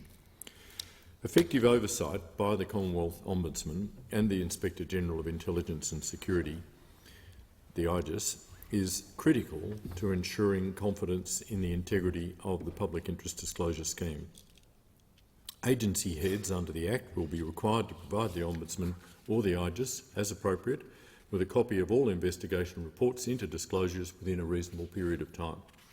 To further strengthen scrutiny of the scheme, the Ombudsman and the IGIS will be able to make recommendations to agencies following any review of an investigation report. Recommendations can be made in relation to any aspect of the handling of a disclosure and about any public official in an agency. An agency will be required to respond with details of any action taken in response to a recommendation, or if no action is being taken, the reasons for this. The bill will also implement recommendations 10 and 11 of the Parliamentary Joint Committee on Intelligence and Security report into press freedom to require notification of urgent disclosures in intelligence agencies to the IGIS as soon as possible, and biannual reporting of statistics on all public interest disclosures to the Parliament. The bill will amend the National Anti-Corruption Commission legislation to reflect amendments to whistleblower protections in the Public Interest Disclosure Act to ensure both regimes provide strong protections for whistleblowers. These improvements are intended to be in place before the National Anti-Corruption Commission commences in mid-2023. The bill is only the first stage reform to restore the Public Interest Disclosure Act to a best practice whistleblowing framework. Following passage of this bill, the government will commence a second stage of reform, which will include public consultation on further reforms to address the underlying complexity of the scheme and provide effective and accessible protections to public sector whistleblowers, and a discussion paper on whether there is a need to establish a whistleblower protection authority or commissioner. Consultation on these further reforms will ensure that they are shaped not only by users of the Public Interest Disclosure Act across government, but also informed by expert stakeholders and the general public to ensure Australia has a best practice scheme. This staged approach will allow the government to deliver immediate improvements to the scheme, including to whistleblower protections, ahead of the establishment of the National Anti-Corruption Commission. With this bill, the Albanese government is taking an important first step in improving Australia's whistleblowing framework for the public sector. The legislation will strengthen protections for public sector whistleblowers and, in doing so, will support our broader efforts to restore integrity in government. Thank the Minister. The debate must now be adjourned. Member for New England. I move the debate be now adjourned. Sorry. The question is that the resumption of the debate be made in order of the day for the next sitting. Those of that opinion say aye. Those against no. I think the ayes have it. Clerk. Government business. Notice number 7, National Reconstruction Fund Corporation Bill 2022. Call the Minister. I present the National Reconstruction Fund Corporation Bill 2022 and the explanatory memorandum. Call the clerk.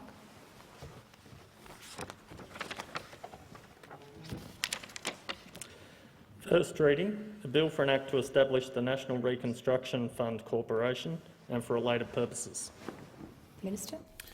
Today I'm proud to introduce the National Reconstruction Fund Corporation Bill 2022. The National Reconstruction Fund is a key commitment of the Albanese Labor government.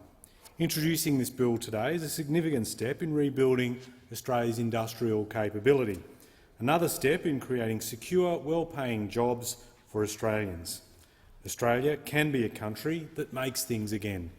We should be a country that makes things again. We must be a country that makes things again. If we want to elevate our national economic, environmental and social well-being, build our strategic industry capability and drive economic growth, we need to partner with industry and researchers. The pandemic highlighted the importance of an agile, advanced manufacturing capability that can pivot to produce critical products and meet our needs at a time when we need them most. The National Reconstruction Fund Corporation will oversee one of the largest investments in our country's history, with $15 billion to invest in independently assessed projects that will support, diversify and transform Australia's industry and economy. We can help build investor confidence and see the private sector, whether they be institutional investors, private equity or venture capitalists, work with us to turbocharge Australian industry, making sure Australia is a country that makes things now and into the future. Australian industry wants to know that government recognises their efforts, recognises their contribution. They want to know that the government is not only vocal in its support, but backing that support in a concrete way, not just with a domestic focus, but helping them make the most of opportunities that overseas markets present. They need access to capital to back well-thought-out, deliverable business plans. For too long, we've seen good ideas leave our shores for lack of supportive capital. Our government wants this fund to help keep talent and businesses on our shores growing this nation. Today, we make clear our commitment to helping Australian industry rebuild, grow and evolve, to capture the strong opportunities for Australia to be a global leader in high-value manufacturing. The pressure is on every nation to support sectors that are vital to their economy and sovereign capability. The National Reconstruction Fund will do just that here in Australia. We should rank among the nations with complex economies, advanced manufacturing and thriving technology exports. The National Reconstruction Fund will build on our strengths and ensure long-term national resilience, supporting well-paid, sustainable jobs of the future. It will help Australian industry capture new, high-value market opportunities in the economy of tomorrow. The bill allows the government to set priority areas for the corporation to invest. The 7 priority areas we've outlined will be further defined through public consultation, including, of course, with industry, to draw out market gaps and investment opportunities. Our National Science Agency, the CSIRO, played a crucial role in helping identify these priority areas, identifying the opportunities that offer the best chance for growth in jobs, including across advanced manufacturing, science and technology. The priority areas reflect current and emerging industry strengths. They'll help uplift our capacity to respond to domestic challenges and global opportunities. These priority areas will build on and transform our strategic industry capabilities, including, of course, in manufacturing, and strengthen our ability to harness technologies to future-proof our prosperity and national well-being. Government needs to be part of the investment in these frontier technologies. Sourcing them from overseas is not enough. We should be a maker, not a taker of technologies, and the ideas these sprang from. The 7 priority areas are value-add in resources, value-add in agriculture, forestry and fisheries, transport, medical science, renewables and low-emission technologies, defence capability and enabling capabilities. Let me go through them one by one. We are going to invest in value-adding in resources like high-purity alumina from red mud and bauxite processing or lithium processing for batteries. Our resources industry is a bedrock of our economic prosperity, and critical minerals will be vital to reaching net zero emissions. Through the National Reconstruction Fund, we want to support the creation of additional value onshore as high-quality inputs for domestic manufacturing and higher-value exports. Investments that help sectors like food processing, textiles, clothing and footwear manufacturing will be covered through our value-add in agriculture, forestry and fisheries sectors. Is the member seeking? Standing Order 66A, I was wondering if the member would give way, just for a short question. Come on. Seriously. Australian science and clever ag-tech firms are at the forefront of developing novel ways to provide food that is low impact and high in value both for nutrition and potential export to our friends and neighbours in Asia. Transitioning to a net zero economy will deliver jobs and export income while delivering sustainability to the precious environments upon which this value is built, our lands, forests and oceans. Transport, including value chains for cars, trains and shipbuilding. The budget started the work on our commitment for a national rail manufacturing plan, and the NRF can assist in our vision to develop not just rail, but support manufacturers to ensure they're tapped into rapidly developing global supply chains in electric vehicles and shipbuilding. Medical science, such as medical devices, medicines and vaccines. We're already investing in our health industries. With the Victorian Government, we've established a strategic partnership with Moderna to manufacture mRNA vaccines on our shores. Through this, we will become one of the few countries in the world with end-to-end mRNA manufacturing capability. Australia has a proud medical manufacturing heritage, with some notable exceptions which were largely frittered away. Time to change this. The NRF will be able to support investment in medical manufacturing, not just in vaccines, but for medical devices, helping to create more companies to share the success of manufacturers like Cochlear, which make the bionic ear. Renewables and low-emission technology. We led the world in solar technology only to see others seize the opportunity by scaling up manufacturing. Investing in solar and wind technologies and developing batteries to store renewable energy. The NRF can accelerate Australia becoming a renewables superpower. The two other priorities identified are in defence and enabling capabilities. Working with our international partners, we can transform Australian know-how into globally recognised skills and manufacturing in defence industries, and we can build on our undeniable expertise in areas like quantum technologies, robotics and artificial intelligence. We will seek to partner with industry and state and territory governments to identify investment opportunities within priority areas and on-ramp, if you will, of turnkey opportunities for investment to make sure the NRF is well placed for success. The National Reconstruction Fund Corporation will be independent, an independent board making independent investment decisions, independent of political influence. There will be no commuter car parks built far away from train stations, no sports rorts and colour-coded spreadsheets like we saw under the previous government. The Australian taxpayer rightly expects their tax dollars to be treated respectfully, guided by the national interest, not political interest, and that's what they'll get with the NRF. The board, appointed jointly by the Minister for Industry and Science and the Minister for Finance, will be made up of industry and investment figures experienced in job creation, finance, governance and business. The independent board will be empowered to manage its investment portfolio.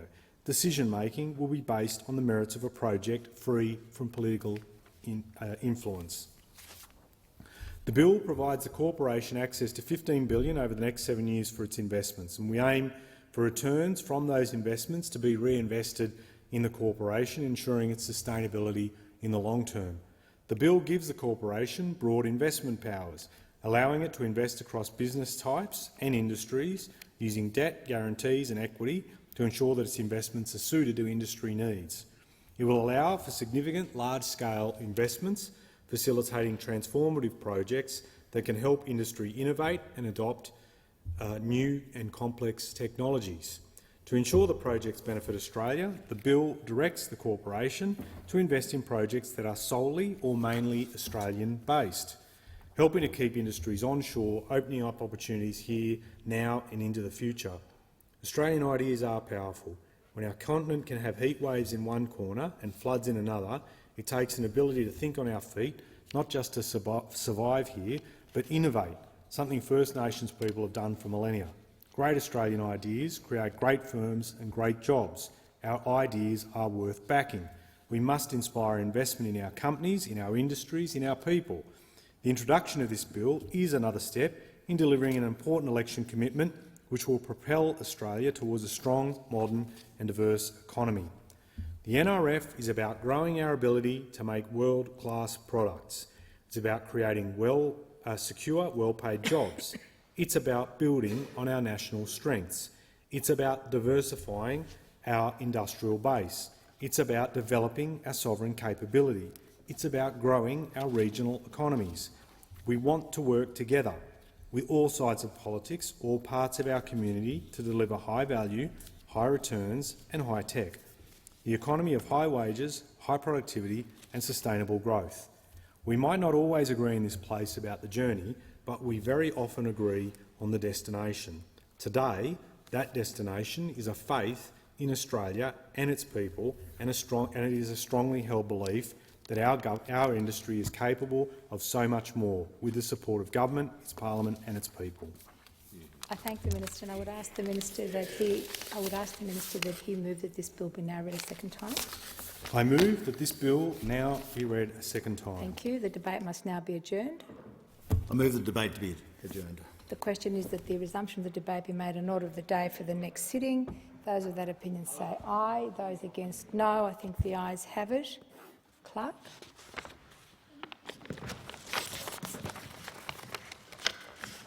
Government business. Notice number 8, Customs Legislation Amendment, Controlled Trials and Other Measures Bill 2022. Call the minister. I present the Customs Legislation Amendment, Controlled Trials and Other Measures Bill 2022 and the explanatory memorandum. And I call the clerk. First reading. A bill for an act to amend the law relating to customs and for related purposes. Call the minister. I move that this bill be now read a second time. The minister has the call. Speaker, the Customs Legislation Amendment, Controlled Trials and Other Measures Bill 2022 will amend the Customs Act 1901, Customs Act, to establish a new regulatory framework known as regulatory sandboxes to undertake time-limited trials of trade and customs practices and technologies with approved entities in a controlled regulatory environment before committing to legislative change. Regulatory sandboxes ensure regulation keeps pace with industry developments, remains fit for purpose and does not become a barrier to innovation and productivity. This is among the first regulatory sandbox mechanisms identified within a customs framework worldwide. The bill will enable the modification or waiver of existing licensing, importing and exporting obligations under the Customs Act for trial periods of 12 to 18 months.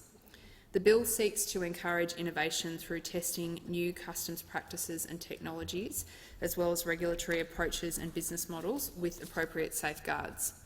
Results from the trials will build the evidence base to inform longer-term regulatory reform and simplification of Australia's trade system, while maintaining and achieving Australia's border security objectives.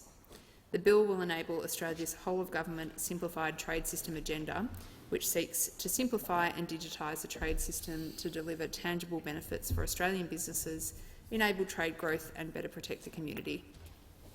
More streamlined and innovative customs practices and technologies will lead to reduced costs and delays for businesses operating at the border, having flow-on effects and benefits to consumers.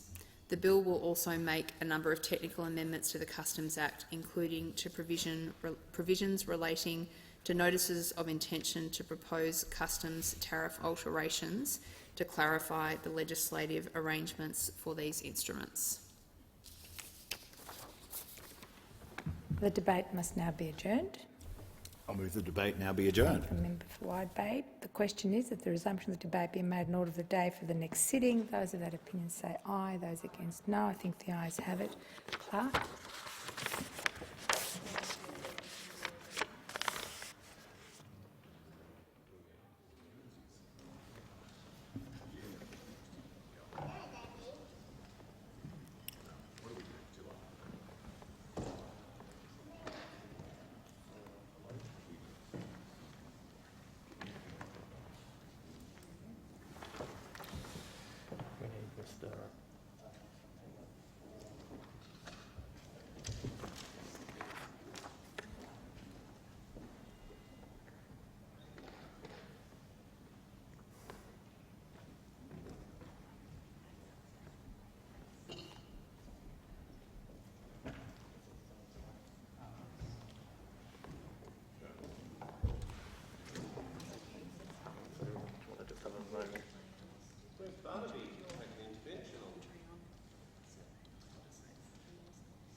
I call the clerk. Government business, notice number 9, Treasury Laws Amendment Consumer Data Right Bill 2022. Minister has the call. Thanks, Deputy Speaker. I present Treasury Laws Amendment Consumer Data Right Bill of 2022 and the explanatory memorandum.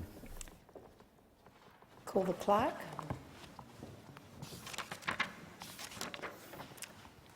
First reading, a bill for an act to amend the Competition and Consumer Act 2010 and for related purposes. Call the Minister. I move this bill be now read a second time.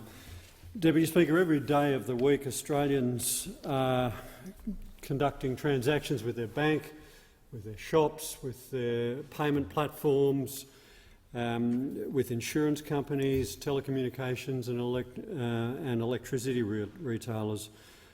On social media platforms and on a daily basis, they are producing data which is held by those companies. In some cases, that data is monetised, packaged up and sold for the purposes of advertising or targeting business, products towards certain individuals. Typical business model in some of the social media platforms. In other cases, in the cases of banks and others, they might use that data to ensure that they are better providing services and service offerings to the customers who are dealing with their institution. Until the introduction of a consumer data right, there wasn't a mechanism for consumers to have access to their data and use that for their own purposes. This bill will change that. The consumer data right regime sets in place a set of laws and rules which provide rights to consumers to direct the way that their data is used in a safe environment. This bill will amend the Competition and Consumer Act of 2010 to expand the consumer data right to enable action initiation, a functionality which will empower consumers to authorise, manage and facilitate actions securely in a digital environment. The Consumer Data Right, or CDR, is a pioneering economic reform that gives consumers the ability to safely share the data Australian businesses hold about them for their own benefit.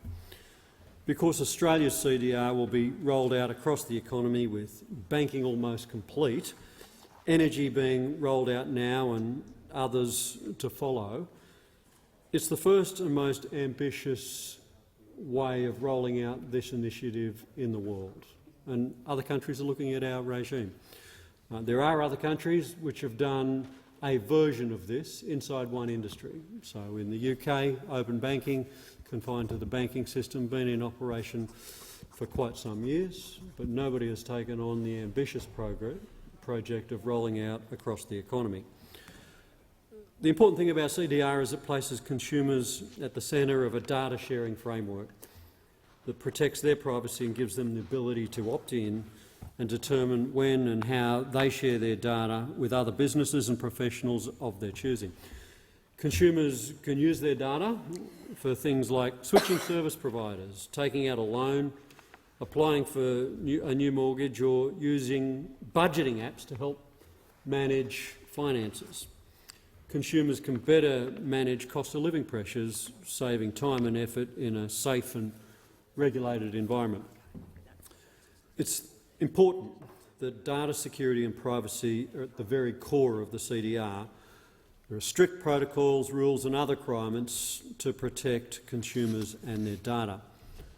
Privacy and security considerations are key to ensuring that information within the CDR framework is held, used and disclosed securely, allowing confidence in the framework to grow. And this is a really important point, Deputy Speaker. There has been some commentary in the light of Optus and Medibank that a CDR regime could create risks. To the contrary, a CDR regime is a safe answer to some of those risks that currently exist. It provides a safe and secure set of protocols and frameworks for enabling consumers to do things that they may be doing now in an unsafe way, or don't do now because a safe protocol does not exist. So, quite to the opposite of what some commentators have been saying, This will actually enhance consumer protection, not create a risk for cyber and other data breaches. In time, as the CDR is introduced to other data sets and sectors across the economy, consumers will gain even more capacity to extract value from their data.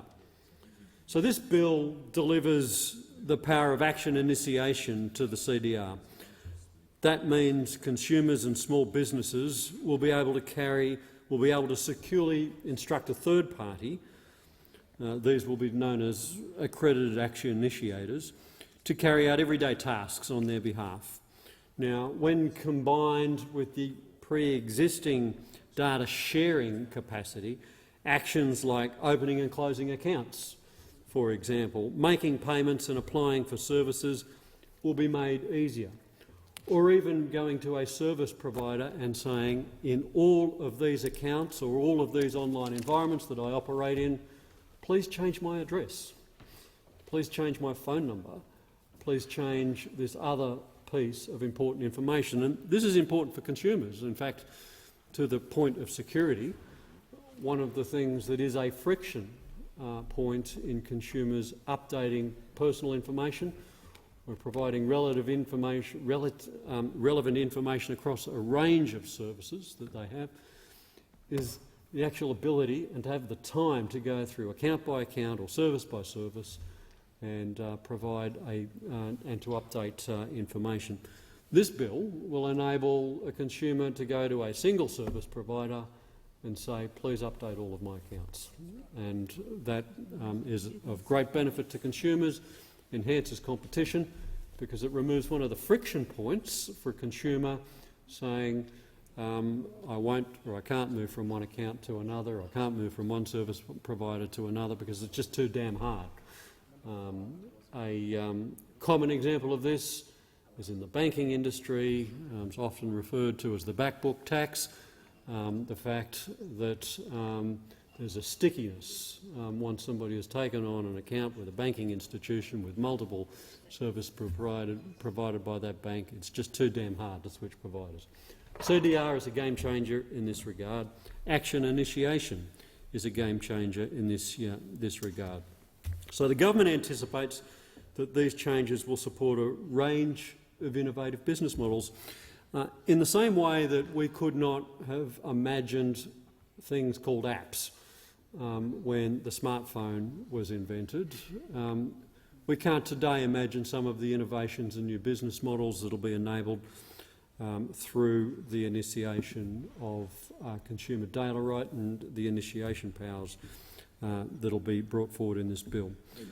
But we do know that it is going to offer entirely new ways of doing things, boosting competition and reducing time pressures on time-poor individuals.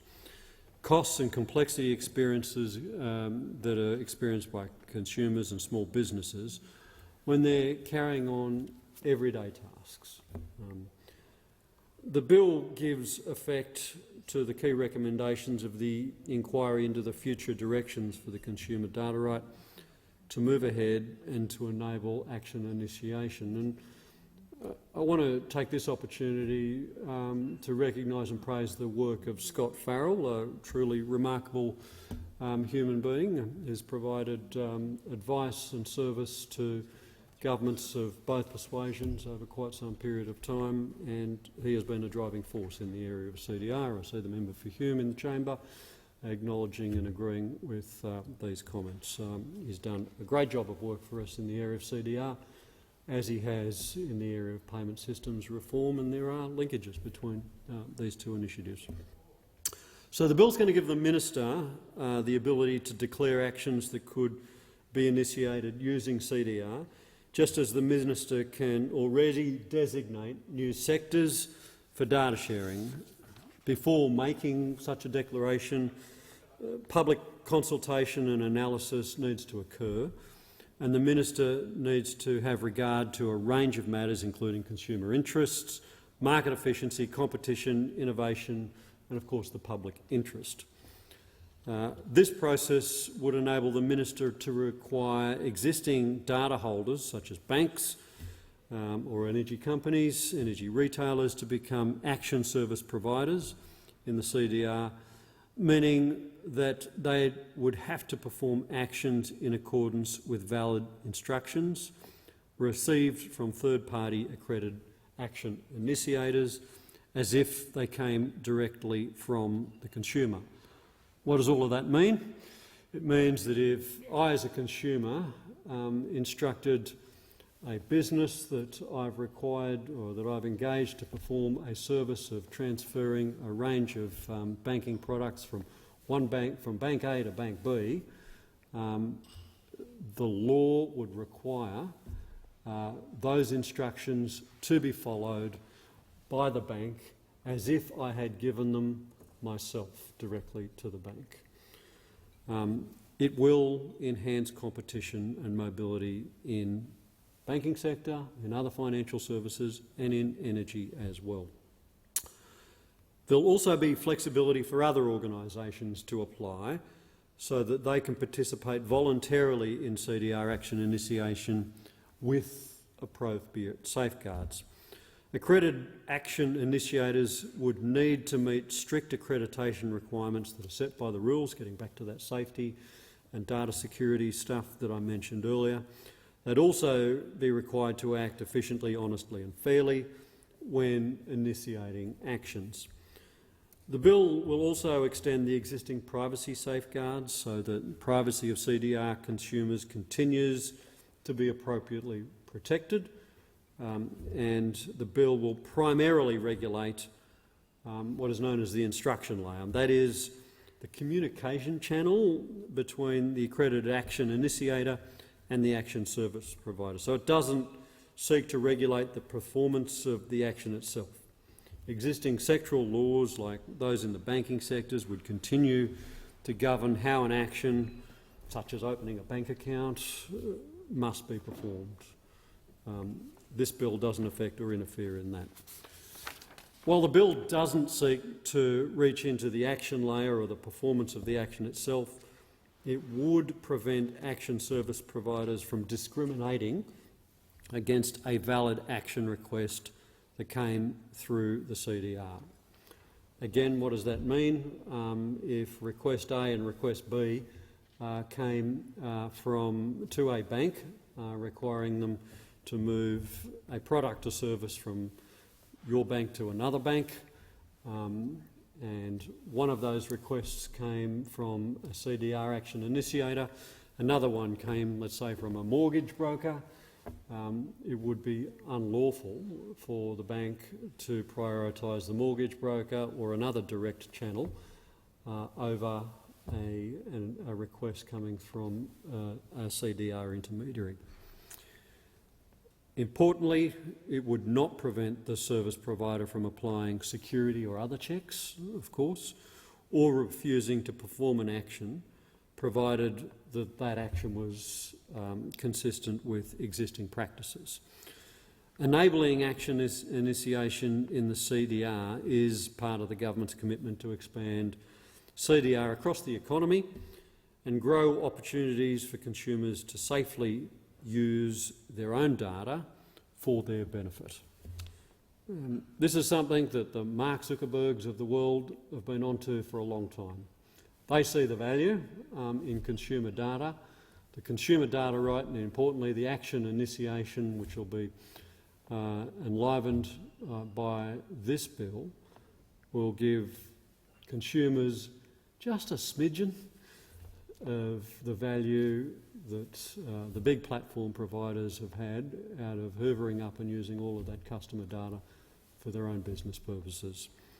Deputy Speaker, if I could apologise for some of the manner and form in the introduction of this bill, but just inform the House that full details of the measure are contained in the normal way in the explanatory memorandum. I thank the Minister. The debate must now be adjourned. The member for Capricornia. I move that the debate be now adjourned. The question is that the resumption of the debate be made an order of the day for the next sitting. Those of that opinion say aye. Those against no. I think the ayes have it. Clerk. Government business, order of the day number 1, Treasury Laws Amendment 2022, Measures number 4, Bill 2022, resumption of debate on the second reading. call the member for hearing. Well, thank you, Deputy Speaker. I rise today to speak on the Treasury Laws Amendment Bill, Measures Number 4 of 2022. This is a bill that, like so much of what we're seeing now, does look familiar, and that is a good thing. From tax incentives to support the digital economy, to reducing red tape for large and small businesses, improving integrity around superannuation, supporting small and medium-sized businesses to digitise and train their staff. The majority of the content of the bill, and I stress the majority, contains that pro-growth, pro-small to medium-sized business agenda that typifies our approach to the economy, and we very strongly support it. And I join with the Assistant Treasurer on his comments about the consumer data right and the comments we just heard on the previous bill. These are good measures. These are pro-growth measures. These are measures that we can work with the government on, and they are going to strengthen the economy, strengthen the power of consumers to be the best regulators in that economy. This is exactly the sort of initiative we do want to see from this government, and when we see it, we will absolutely support it. We'd like to see more of it, not less. However, I have to say that at the same time we have seen disappointing initiatives from this government in this area of growing the economy, strengthening small to medium-sized businesses and strengthening Australia in the process. We've seen tens of millions to the public service, money that we don't think is appropriate, up to 20,000 new public servants, $6.1 million in grants to the CFMEU to audit our textile industry. I really don't think the CFMEU has any qualifications to audit our wonderful textile industry and the enormously important role it plays and that my family's been involved with for many generations. This is not one for the CFMEU. Tens of millions to develop and enforce workplace laws that will mean that any business, small to medium-sized business above 20 employees, will be subject to industry-wide bargaining and strikes. That's not what we need. So we do very much support initiatives like the digital games tax offset, the technology investment boost, the skills and training boost, those initiatives to reduce red tape. We do have deep reservations about other parts of this bill. Now, it's important to note, Deputy Speaker, that this bill could have sailed through this parliament with bipartisan support.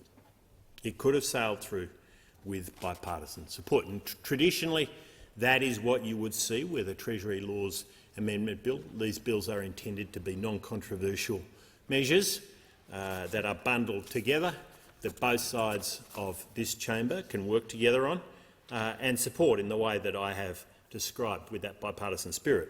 Instead, at exactly the time we should be delivering certainty to business, the government has stapled into this bill a number of politically contentious measures, and that is outside what we have normally seen in this place with these sorts of bills, and it's created logistic challenges for the government, but that is as it should be if they are going to take this sort of approach. There's billions in spending here for transmission projects that have not been recommended by AEMO, the energy market operator, and that means there's money there, a big slush fund there, for projects that we don't know are going to deliver a cost benefit. We don't know whether they're going to be good for consumers. We don't know whether they're going to be good for local communities that the transmission lines go through. We don't know that they're going to bring down the price of electricity at exactly the time when we do need the sort of projects that AEMO in the past has recommended that will bring down the price of electricity and make consumers better off. Now, Deputy Speaker, on top of that, those billions in spending for transmission projects, within this bill is a hidden billion-dollar fund for the Department of Climate Change, Energy and Water to circumvent the independent CEFC process. Circumventing the independent CEFC process. Now, that's a process we always respected. We always respected in government. I strongly supported the role of the CEFC in deploying technologies and getting emerging technologies out into the marketplace, making them bankable, ensuring that there was finance there at that very high-risk part of the technology development life cycle, that is a good thing for the CFC to do. I strongly support that, and we strongly supported that as a government. But to have a hidden billion-dollar fund which is circumventing those processes that we honoured, that is not the right way to govern. And on top of that, we see within this bill, again, as I say, a bill which, as an omnibus bill, would traditionally be non-controversial, $500 million of coalition energy commitments that they previously opposed, which is pretty extraordinary in its own right. But worse than that, Deputy Speaker, worse than that, buried deep in Schedule 8 is a change to remove the safeguards around spending through the Clean Energy Finance Corporation. Now, what this means in practice, Deputy Speaker, is that Minister Bowen, the Minister for Energy, will be able to sneak in changes without consulting the Parliament. That's what he wants to be able to do, to sneak in changes without consulting the Parliament. And hidden in the explanatory memorandum is the revelation that the Minister and the Department will have this billion-dollar fund to fund whatever they want, without being accountable to this place. Businesses will pay the price for this. Businesses will pay the price for this. And at a time when businesses need certainty, at a time when we do want to see, and those opposite have consistently promised transparent, accountable parliamentary processes, to sneak a change in like that, to use the CFC in this way, is extraordinarily disappointing. So we will be watching very closely how this money is used, to the extent that we get any sense of transparency through estimates and other processes we can use. We will be holding the government to account on that if this bill is successful. So, whilst we don't want to delay, and we won't delay, this bill's passage through this House, we will use the Senate to scrutinise these extraordinary powers that Labor, the government, is sneaking through. And I would say to the government, if the government wants swift passage through this place with these omnibus bills in the future, ensure that within those bills are non-controversial items which are bipartisan, which we can work together on. There is no shortage of areas where we are prepared to do that, we are willing to do that, and we're enthusiastic about doing that. And just hearing the Assistant Treasurer talking about the consumer data right just tells me there is lots to work on together. And that's where these sorts of bills have a role. But to insert controversial items in them, bury them deep in them and attempt to sneak them through, that is not something that is going to be helpful to anybody in the future. With that, Deputy Speaker, I move the amendments circulated in my name. Is the amendment seconded? Are the amendments seconded? Okay. The member for Fisher. The original question was that this bill be now read a second time. To this, the honourable member for Hume has moved as an amendment that all words after that be omitted with a view to substituting other words. If it is the House, I will state the question in the form that the amendment be disagreed to, and I call the member for Burt. Thank you, Deputy Speaker.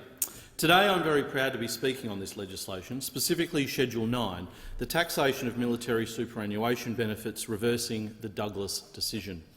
The legislation will ensure no veteran pays high income tax following the Douglas decision of the full court of the Federal Court, which determined a different tax treatment for specific military invalidity pensions through superannuation schemes. This decision relates to some military invalidity pensions paid to veterans via the Commonwealth Superannuation Corporation, ComSuper.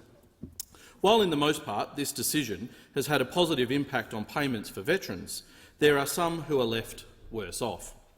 The Douglas decision meant that military invalidity pensions that commenced on or after 20 September 2007 under the Defence Force Retirement and Death Benefits Scheme and the Military Superannuation Benefits Scheme are to be taxed as superannuation lump sums rather than superannuation income stream benefits. This legislation today seeks to ensure those individuals are not disadvantaged. The Douglas decision, as enshrined in law currently, has potentially adverse income tax outcomes for some veterans receiving an invalidity pension and invalidity pay. As a result of the decision, the superannuation income stream withholding schedules no longer applied to affected veterans. I do wish to emphasise, while the Douglas decision provided a positive tax outcome for many affected veterans, it did create adverse income taxation impacts for some veterans on a permanent basis. For others, even though they may not be worse off on an annual basis, they may find that they have more tax withheld on a fortnightly basis from their pension. The decision may have flow-on impacts for other government entitlements as well, such as family tax benefit, childcare subsidy, private health insurance rebate entitlements, child support assessments and help repayments. While the unintended consequences of the Douglas decision became apparent in mid-2021, the Commonwealth Superannuation Corporation applied and then paused the new withholding tax rates on a number of veterans. I can confirm in early 2022, ComSuper has applied the new withholding tax rates to the remaining veterans.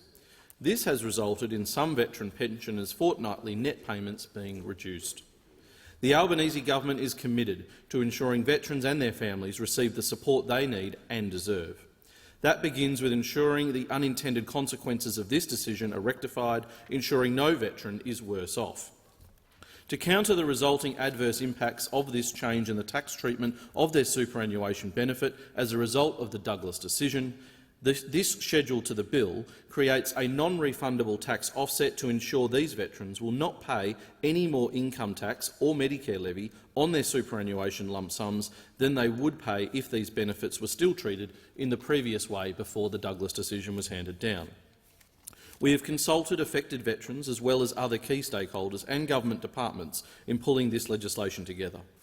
I do note that concerns have been raised in relation to the findings of the Royal Commission into Defence and Veteran Suicide interim report, specifically the simplification and harmonising of legislation for veterans' entitlement.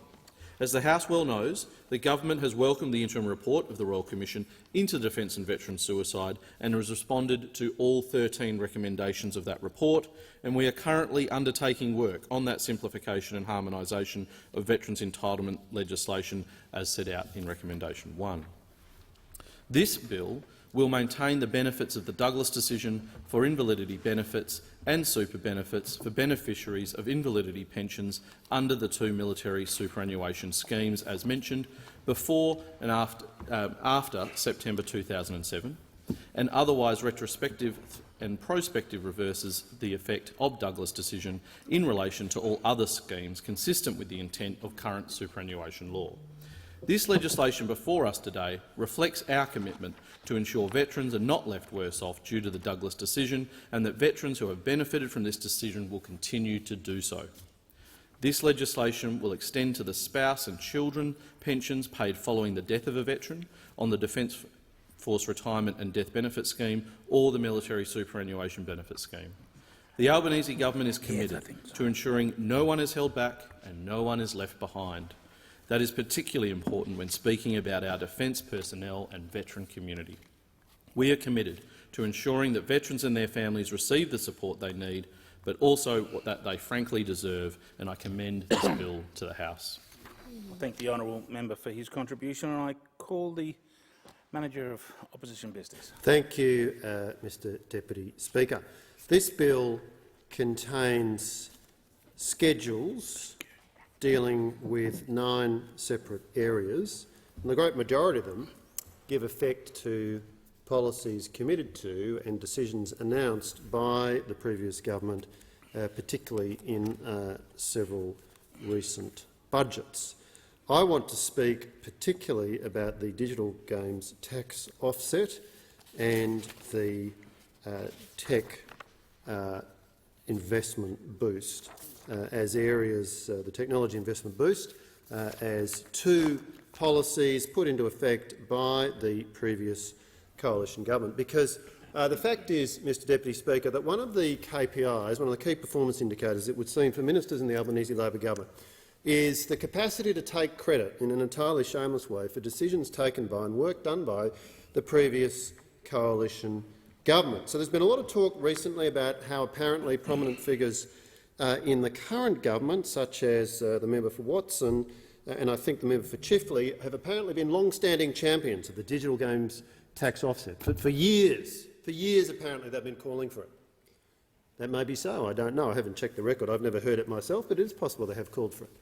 The simple fact is they didn't deliver it. They did nothing to deliver it when Labor was last in government between 2007 and 2013. 6 years in which to implement, give effect to the digital games tax offset. 6 years. Nothing. Nothing. But now apparently the claims are made that they've been long-standing advocates for it, and this is the coming to a fruition of a grand vision. But in a rewriting of history equal to that written about by George Orwell in 1984, there is complete silence from ministers in the Albanese Labor government about the work actually done, the detailed substantive policy work actually done by the previous Morrison government, coalition government, to give effect to this outcome in terms of the digital games tax offset. Because in May of 2021, the then Morrison government announced a $1.2 billion digital economy strategy with the aim of making Australia a leading digital economy and society by 2030. And one of the key elements of that announcement was the digital games tax offset.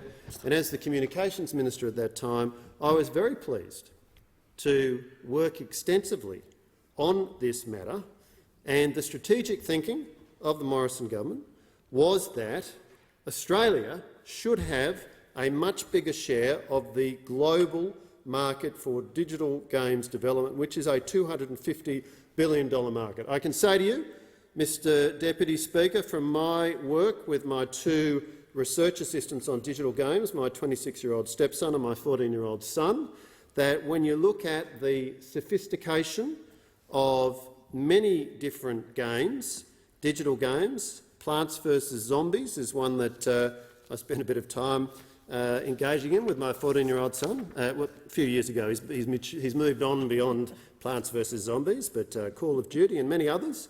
Mr Deputy Speaker, these are very sophisticated, and there is huge take-up of digital games around the world. And of course, many countries have a significant presence in the production and development of digital games.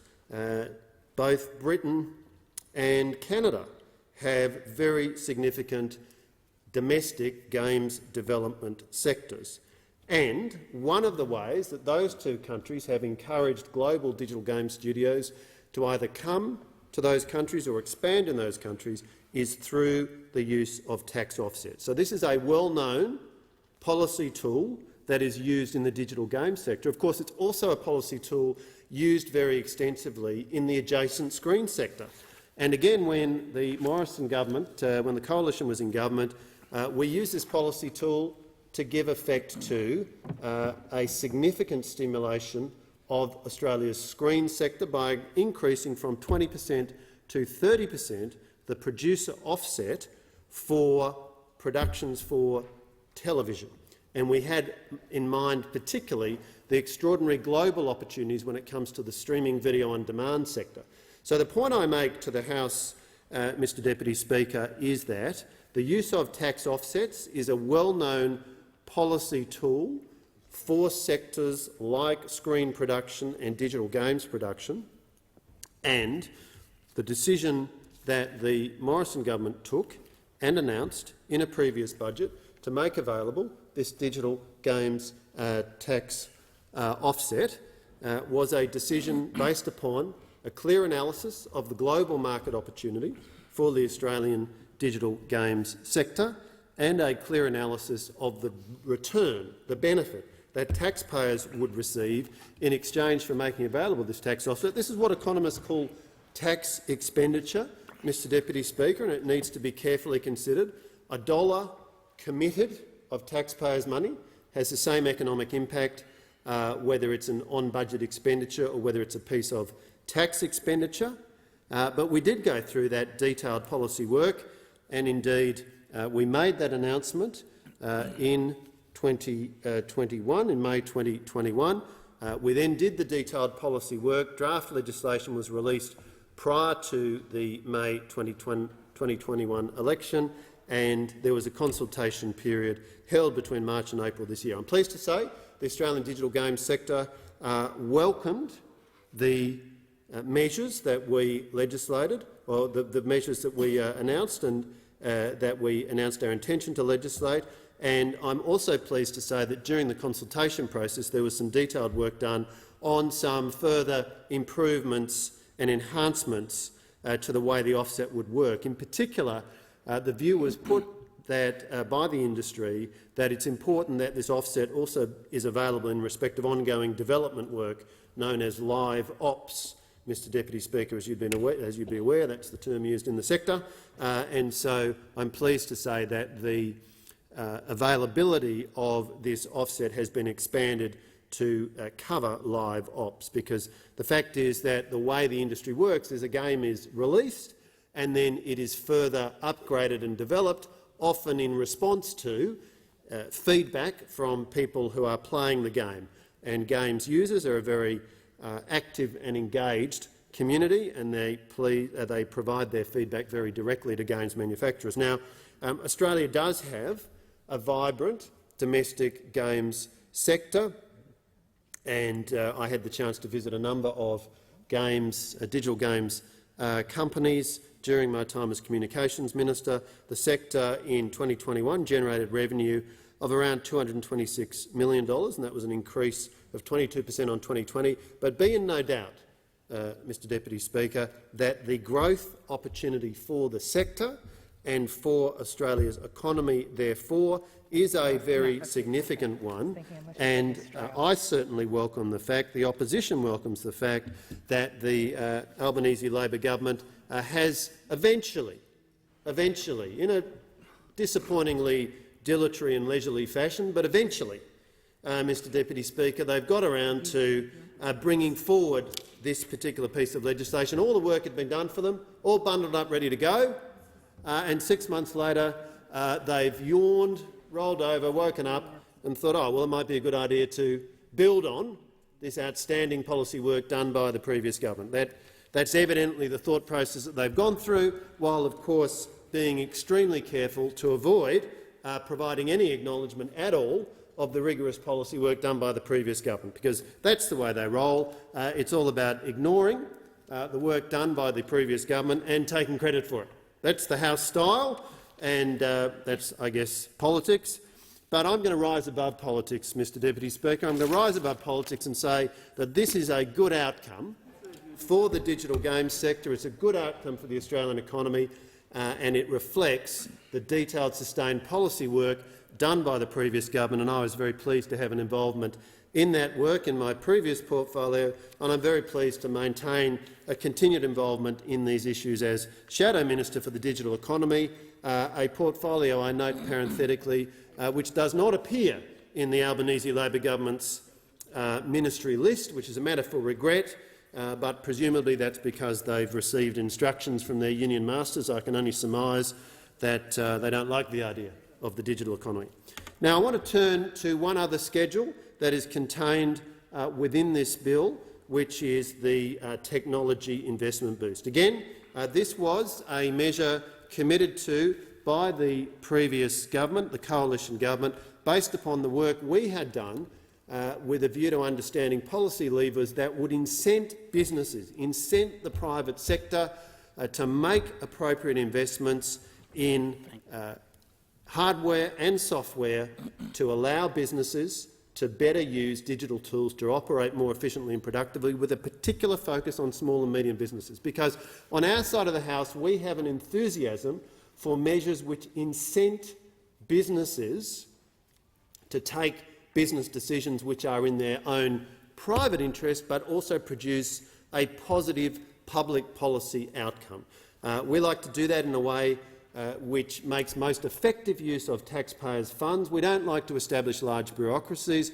We don't like to take the approach that the present government likes, which is trying to make as many decisions as possible in Canberra, creating giant funds which hand out money based upon decisions by government instrumentalities. That's not what we like to do, Mr Deputy Speaker. What we like to do is see private businesses empowered and incented to make decisions. And that's why we chose to use the policy tool of an additional tax deduction of 20% of the cost of expenses and depreciating assets, up to $100,000 of expenditure per year, available to small businesses with an annual turnover of less than $50 million.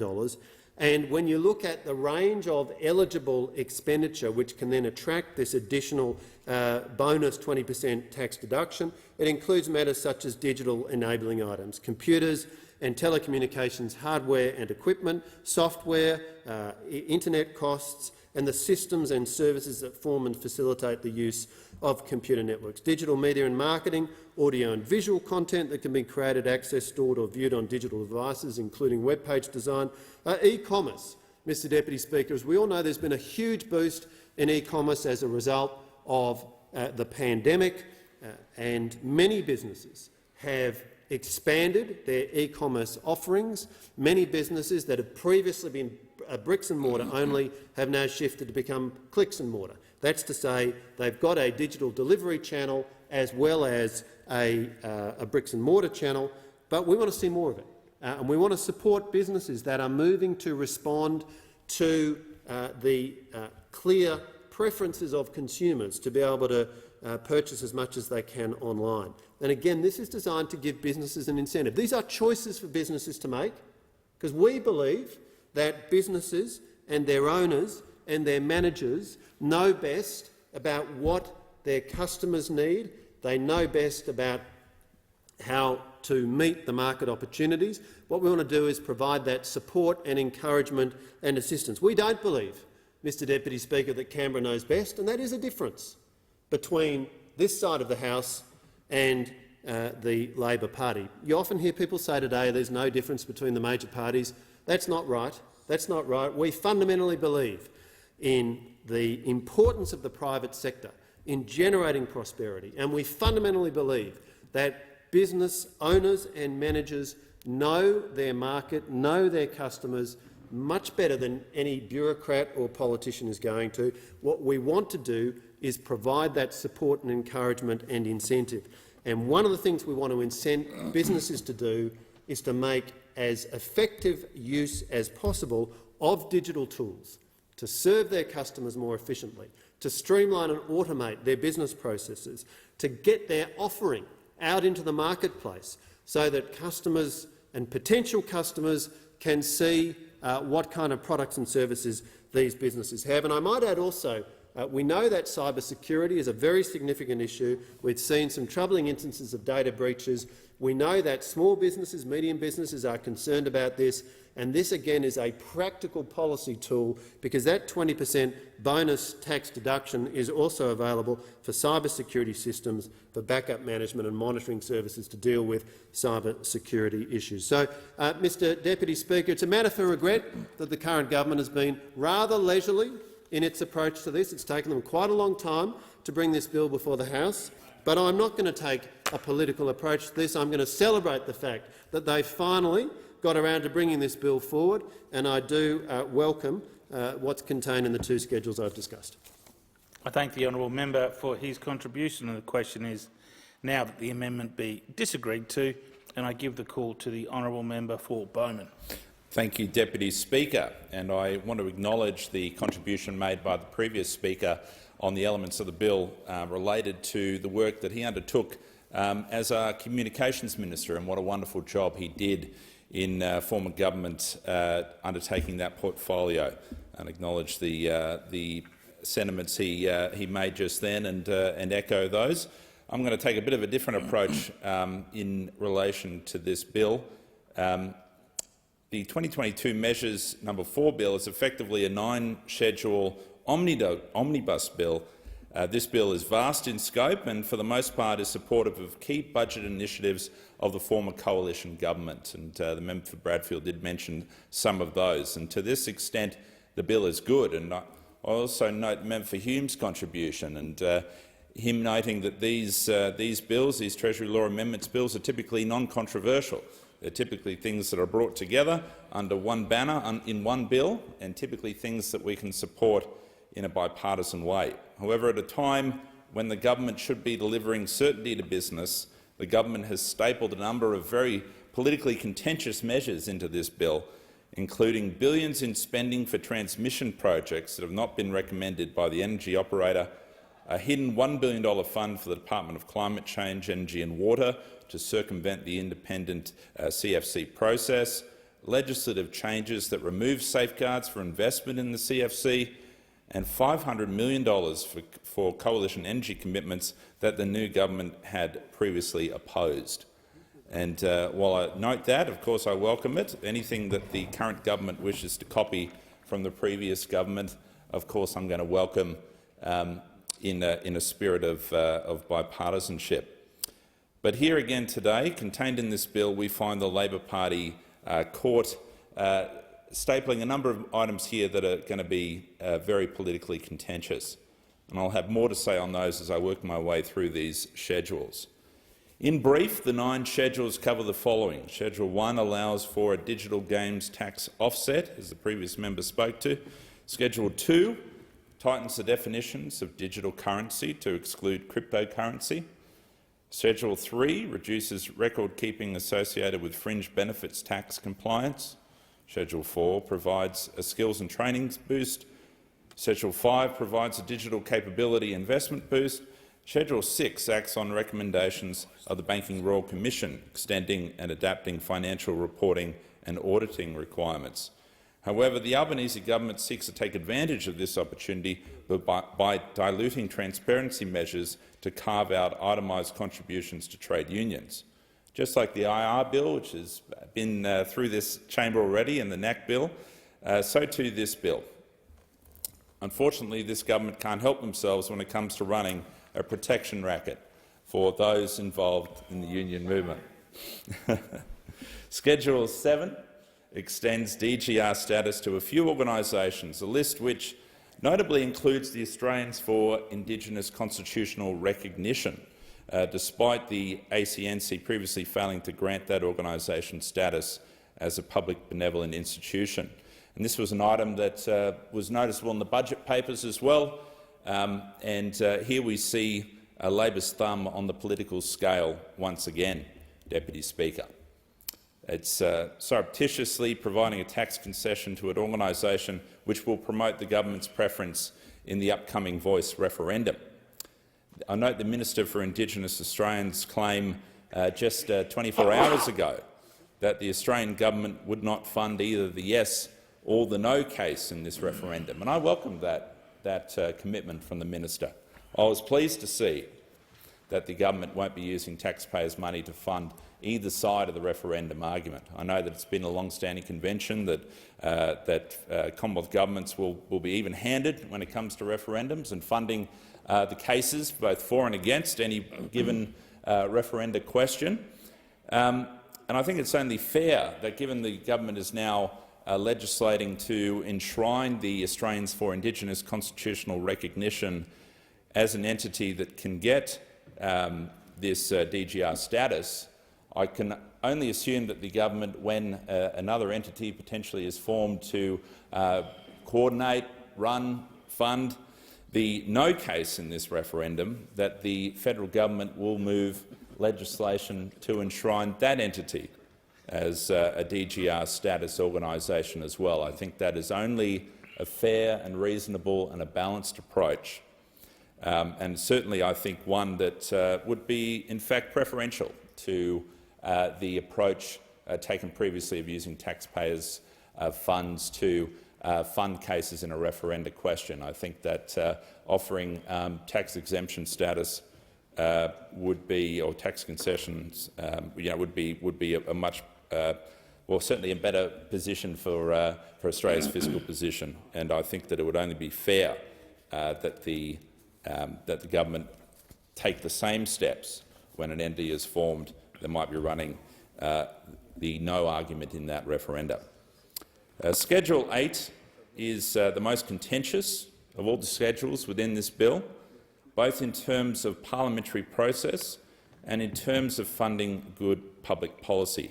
Schedule 8 effectively paves the way for Labor to enact their Rewiring the Nation proposal, a policy that anticipates a cost of $20 billion. $20 billion, Mr Deputy Speaker, I think that that's a cost that will certainly blow out over time.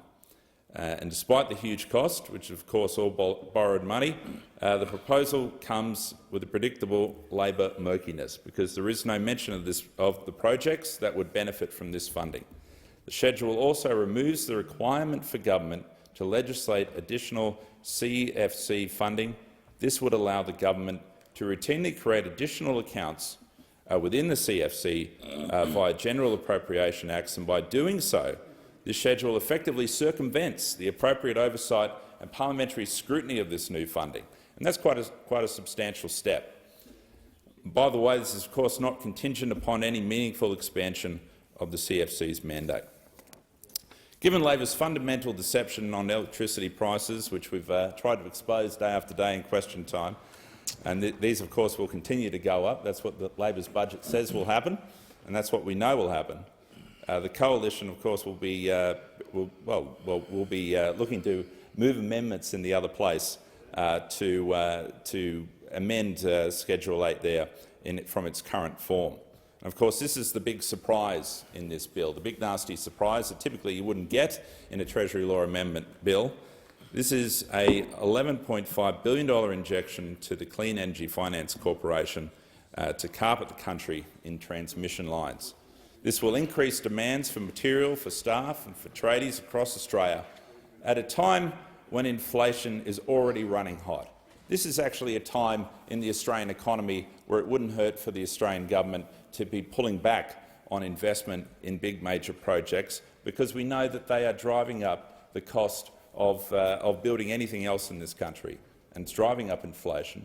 We're getting warnings from this from business groups. We're getting it from our big economic commentators around the country. And of course, buried in Schedule 8 is also a change to remove the safeguards around spending through the Clean Energy Finance Corporation. This will of course mean that the minister will be able to sneak in changes without consulting Parliament. And I think it's important that the Parliament reflects on that change. It's just taking away our ability to scrutinise these expenses, and I think it's very much a retrograde step. And hidden, of course, in the explanatory memorandum is the revelation that the minister and his department will have a $1 billion fund in the department to fund whatever they want. Wouldn't that be fantastic, Mr Deputy Speaker, if we all had a $1 billion fund to spend on exactly what we want without the scrutiny of Parliament? That's exactly, I can imagine $1 billion would get a lot of things done in my electorate, Mr Deputy Speaker, and I'm sure it would in all of ours. Look, Schedule 9 concludes the bill by confirming the tax treatment of certain military superannuation benefits following the federal court's Douglas decision. And this is certainly an element of the bill that the coalition strongly supports. And I acknowledge the contribution from the previous government speaker on this. This is an important element of the bill. This is something the coalition supports strongly. It's something that the federal government is taking the right action in addressing, and I'm pleased that we're going to be having this through this bill. I just want to dwell back on Schedule 1 a bit. This is the digital games tax offset, and this is part of the digital economy strategy that the former coalition government announced back in May. Announced a 30% refundable tax offset for eligible businesses that spend a minimum of $500,000 on qualifying Australian development expenditure from 1 July 2022. And of course, in the mid-year economic and fiscal outlook, the coalition provided an additional $19.6 million over 2 years from 23-24 to expand the digital games tax offset to include ongoing development work known as live ops, that's the term they use, on digital games following their public release. And there's certainly an emerging digital games sector in Australia. It's something that I know a lot of younger people in my electorate partake of. I note the previous speaker's experience with his sons in playing these games. My children are too young to partake of these yet, but I'm looking forward to the day when they can show me around Call of Duty and all those sort of things, and any exciting Australian games that have been developed, unlocked by the funding that will be available through this tax offset. This measure has received widespread support from the Australian digital games industry when it was first announced by the Coalition, and that support, of course, remains today as we seek to legislate that further through this Treasury Laws Amendment Bill. The digital games sector, as I mentioned, is expanding rapidly. It's worth $240 billion globally in 2020, and that market is set to reach $294 billion by 2024. In this sector, it's generated in Australia, it's generated about $226.5 million in revenue, an increase in 22% on 2020, and 83% of revenue is from overseas markets. So it's one of these great Australian success stories that I think go unsung too often. It's something that people are producing products in Australia that's going incredibly well, and they've had 22% growth since 2020. Any industry that's received 22% growth during the period of pandemic that we've just experienced certainly should be a shining light in the Australian economy, and should be one that the Australian government is seeking to support through measures like this. This will certainly help Australia to become a global player in game development. And I'll just briefly dwell on Schedule 2 before I conclude. The schedule amends a new Tax System Goods and Services Tax Act 99 and the Income Tax Assessment Act 97 to tighten its definition of digital currency to exclude cryptocurrency and assets that are not denominated in any country's currency or are not sanctioned digital currencies of Australian or foreign governments. And this is an interesting, a very interesting one as I read into this one further, and of course this measure closes a tax loophole opened following the government of El Salvador's allowing a Bitcoin to be accepted as legal tender back in June of last year. I think many governments around the world were raising an eyebrow at the El Salvadorian approach to Bitcoin, and I'm pleased that the federal government's taking action on this front. Just in concluding, Mr Deputy Speaker, at a time when the government should be delivering certainty to business, the government has stapled a number of politically contentious measures into this bill. There's a lot in here that we support. There's a lot in here that the coalition government came up with, and certainly applauding the fact that the new government has decided to take these forward. But this is a time when business needs certainty, and unfortunately, with this bill, with those two contentious schedules that I mentioned, the government is playing games. And while we won't delay this bill's passage through this House, the coalition will be using the Senate to scrutinise these extraordinary powers that Labor are trying to seek through. Thank you, Mr Deputy Speaker. I thank the honourable member for his contribution. Member for Arena seeking the call. I draw the Speaker's attention to the state of the House. The quorum required. Ring the bells for 4 minutes. Oh, ring the bells.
Is that it?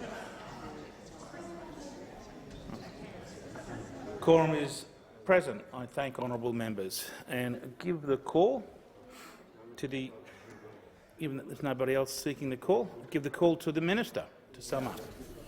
Thanks, Deputy Speaker. I'd like to thank all of those members who've contributed to the debate, important debate. Some very interesting contributions which I'll come to in due course, and I'll address the second reading amendment that is moved in the name of the member for Hume. But firstly, yes, Schedule 1 of the bill creates the Digital Games Tax Offset, the DGTO, for the first time. Australia will have a dedicated tax offset that supports a rapidly expanding digital game sector. The DGTO is a 30% refundable tax offset for eligible companies that develop eligible games and spend a minimum of $500,000 on qualifying Australian development expenditure from the 1st of July this year. The DGTO will strengthen the Australian digital games industry, expand employment opportunities for digital and creative talent, enhance the industry's international competitiveness and make Australia attractive for foreign investment. Schedule 2 to the bill amends the tax law to clarify that digital currencies continue to be excluded from being treated as foreign currency for Australian income tax purposes. This maintains the current tax treatment of Bitcoin and other similar digital currencies. It's a clarification made necessary on the advice of the Tax Commissioner because of a decision of the government of El Salvador to recognise Bitcoin as unrestricted legal tender. And that decision of a foreign government introduces uncertainty about the status of Bitcoin for the purposes of Australian taxation law. This provision will restore the status quo ante. The measure will apply to income years that include the 1st of July 2021 and subsequent income years. Deputy Speaker, Schedule 3 to the bill permits the Commissioner of Taxation to allow employers to rely on adequate alternative records rather than employee declarations and other prescribed records to finalise their fringe benefit tax reforms. And you can see from this and other measures in the bill why we describe this as a pro-business bill, but in particular a pro-small business bill. The next two schedules, Schedule 4 and 5, really make that clear. Schedule 4 to the bill introduces the skills and training boost, a bonus of 20% tax deduction until the 30th of June 2024, supporting small businesses to train and upskill their employees. Schedule 5 does a similar thing, provides a similar benefit in relation to technology investment. It's the 20% boost taxation deduction until the 30th of June 2023, again supporting small business to adopt digital technologies. Now, Schedule 6 to the bill extends and adapts the financial reporting and auditing requirements of the Corporations Act of 2001 to apply to registrable superannuation entities, which will improve the quality, transparency and accessibility of financial reports for RSEs. And this is a part of the government's superannuation transparency plan. It basically fixes the mess, the dog's breakfast that was left us by the former government, where they didn't have a requirement that RSEs file an annual report and lodge the annual report with ASIC. They had no agenda for transparency and using the data that is collected by APRA to provide reports to members and indeed members of the public and analysts about the performance of funds, including their expenditures, and had a very confused arrangement in relation to annual member meeting notices that did just about everything except reliably inform members where and when their annual member meeting was. We're cleaning all of this up, and Schedule 6 is a part of that program. Now, Schedule 7 to the bill amends the Income Tax Assessment Act of 1997 to include the Australian Education Research Organisation Limited, the Jewish Education Foundation Limited, the Melbourne Business School Limited, the Australians for Indigenous Constitutional Recognition Limited, Leaders Institute of South Australia Incorporated and Patrick's Cathedral Melbourne Restoration Fund on the list of deductible gift recipients. It does extend the current listings for the Sydney Chevra Kadisha and Australian Women Donors Network, and removes the listing for the now-defunct Mount Eliza Graduate School of Business and Government Limited. The deductible gift recipient status allows members of the public to receive income tax deductions for the donations they make to those organisations. The government is supporting these organisations in the provision of valuable community services by granting them DGR status. Now, I want to say something about Schedule 8 to the bill and use this as an opportunity to respond to some of the extraordinary, inaccurate and ill-informed claims that are made by way of a second reading amendment in the name of the member for Hume, because it seems to us, Deputy Speaker, that the crux of these amendments that they introduce a policy that the government campaigned on prior to the election, affirmed during the election campaign, announced that it would, on no less than a dozen occasions, including on budget night, that would proceed through. But for some reason, the member for Hume seems to think they're hidden somewhere. Far from being hidden, Deputy Speaker, we have campaigned on these provisions consistently for the last 12 months and will continue to do so. Now, I can understand that a former government that had 22 separate energy policies and never managed to land one of those energy policies has 22. The ministers in the chamber seem surprised, but yes, I can confirm they had 22 separate energy policies but couldn't land one of them, and the person who was more responsible for destroying each and every one of those 22 energy policies was the member for Hume.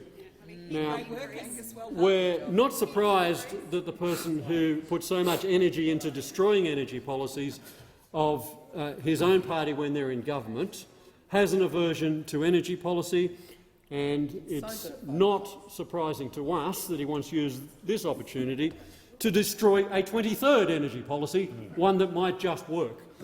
But all good members of this House, and that is the majority of members of this House, can see through it. Not satisfied with wrecking their own policy, he wants to do the same thing here. We are calling them out on it. Thank you. Deputy Speaker, it is time that we got energy policy back on track in this country. Under the watch of the member for Hume, we saw at his hand 4 gigawatts of dispatchable energy leave the Australian or the East Coast generation system. 4 gigawatts, only 1 gigawatt of energy returned to that system. Is there any wonder that we are having problems with energy generation, supply, and is there any wonder the power bills are going up in this country? It is a direct result of the policies championed by the member for Hume. He was at it for 9 years when in government. Now he's at it again. He hasn't learnt a thing. Deputy Speaker, we have a policy for dealing with every issue. And if I could sum our policy up, it is about ensuring that we have reliable, sustainable and affordable energy, the exact opposite to the policy direction of the former government. Yes, it's about rewiring the nation. Yes, it's about ensuring that we have more energy generation and that we're able to connect the place where the energy is being generated to the place where it's being used by rebuilding the energy transmission system. Now, Deputy Speaker, in the member for Hume's second reading amendment, he claims that this is a secret provision. and he raises in his speech to the second reading of amendment significant concerns about the projects that are going to be funded under the new funding arrangements. Deputy Speaker, one of the issues that he raised concerns with is the Marinus link, the link that will connect the new Battery of the Nation project in Tasmania, generating new electricity capacity, connecting that from Tasmania to the mainland, providing a new source of energy, electricity generation, particularly for the east coast of Australia and for South Australia. Now, you've got to ask yourself, who could be against that? Who could be against a project that is going to connect a new source of generating clean energy in Tasmania, across the Bass Strait and into the east coast energy generation market? Well, apparently the member for Hume post-election is opposed to that project. Apparently the member for Hume after the election has significant problems with the government implementing its election commitments to set up the Rewiring the Nation program and to ensure that we can invest in projects such as the Marinus link. I say post-election because he had something very, very different to say before the election, and I'm reading from a press release dated the 3rd of April 2022, published by no less than Angus Taylor MP, the member for Hume, wherein he boasts that a re-elected Morrison government will invest in none other than the Marinus link, the Marinus link Battery of the Nation program. He describes it, in fact, in his words, and I quote, "The Marinus link and Battery of the Nation are true nation-building projects." He waxes on over 4 complete pages to extol the virtues of the Marinus link, Deputy Speaker, and this is in his press release dated the 3rd of April 2022. But apparently, post-election, when this project has funding dedicated to it and is facilitated by the bill before the House, is somehow not only wrong but secretive and something that he no longer supports. Well, I invite the member for Hume to come back into the House and explain to the people here why he has had this about-face on this important project. No about-face on our part, Deputy Speaker. We have one policy, and that policy is to deliver cheaper, more sustainable, more reliable energy for the people of Australia. And far from playing politics of it, and far from having 22 policies over 9 years, we'll have one policy and we'll implement it. And this bill before the House, and in particular Schedule 8 of the bill before the House, is a critical part of that.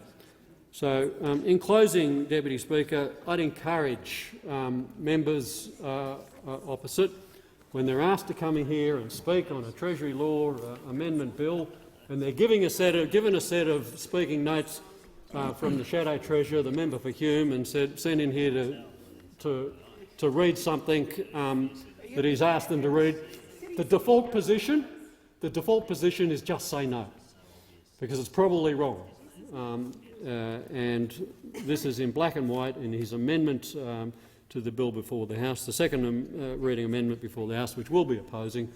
The default position, if you want to protect your reputation and you're standing in this place over many, many years, if the member for Hume recommends that you come in here and say something, just do the opposite.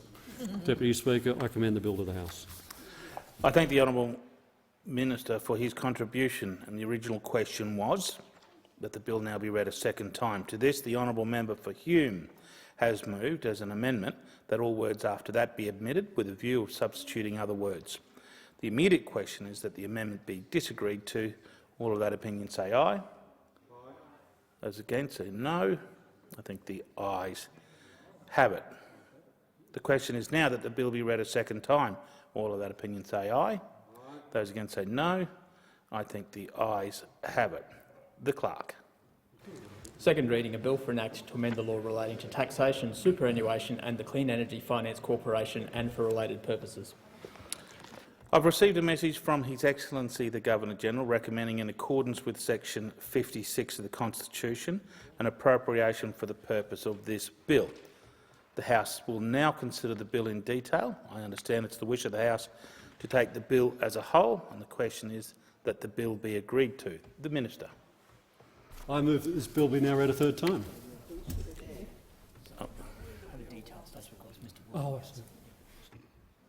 I give the call to the member for Denison. Thank you, Deputy Speaker. Deputy Speaker, I move the amendment circulated in my name. Deputy Speaker, in essence, the amendment excludes games containing so-called loot boxes from accessing the 30% tax offset for eligible companies making digital games. This would have the effect, Deputy Speaker, of clustering games with loot boxes with games comprised of gambling or gambling-like practices. Deputy Speaker, I do note that the explanatory memorandum makes some reference to loot boxes, but it's clear that the intention of this bill is not to deny the 30% tax offset to all games containing loot boxes, and this amendment would rectify that deficiency in the bill. Deputy Speaker, I probably should explain what loot boxes are again to honourable members, because although our children seem to know all about them, we parents have been a bit slow to learning what they are. In essence, loot boxes are a video game feature where players pay to chance their luck at winning additional virtual assets to use during the game. Pay money, game a chance, might win something.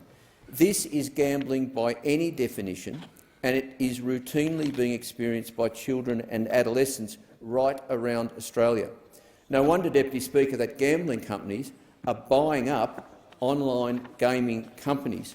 And no wonder that researchers warn that these craftily created but apparently innocent features, these loot boxes, are, to quote the researchers, are structurally and psychologically akin to gambling.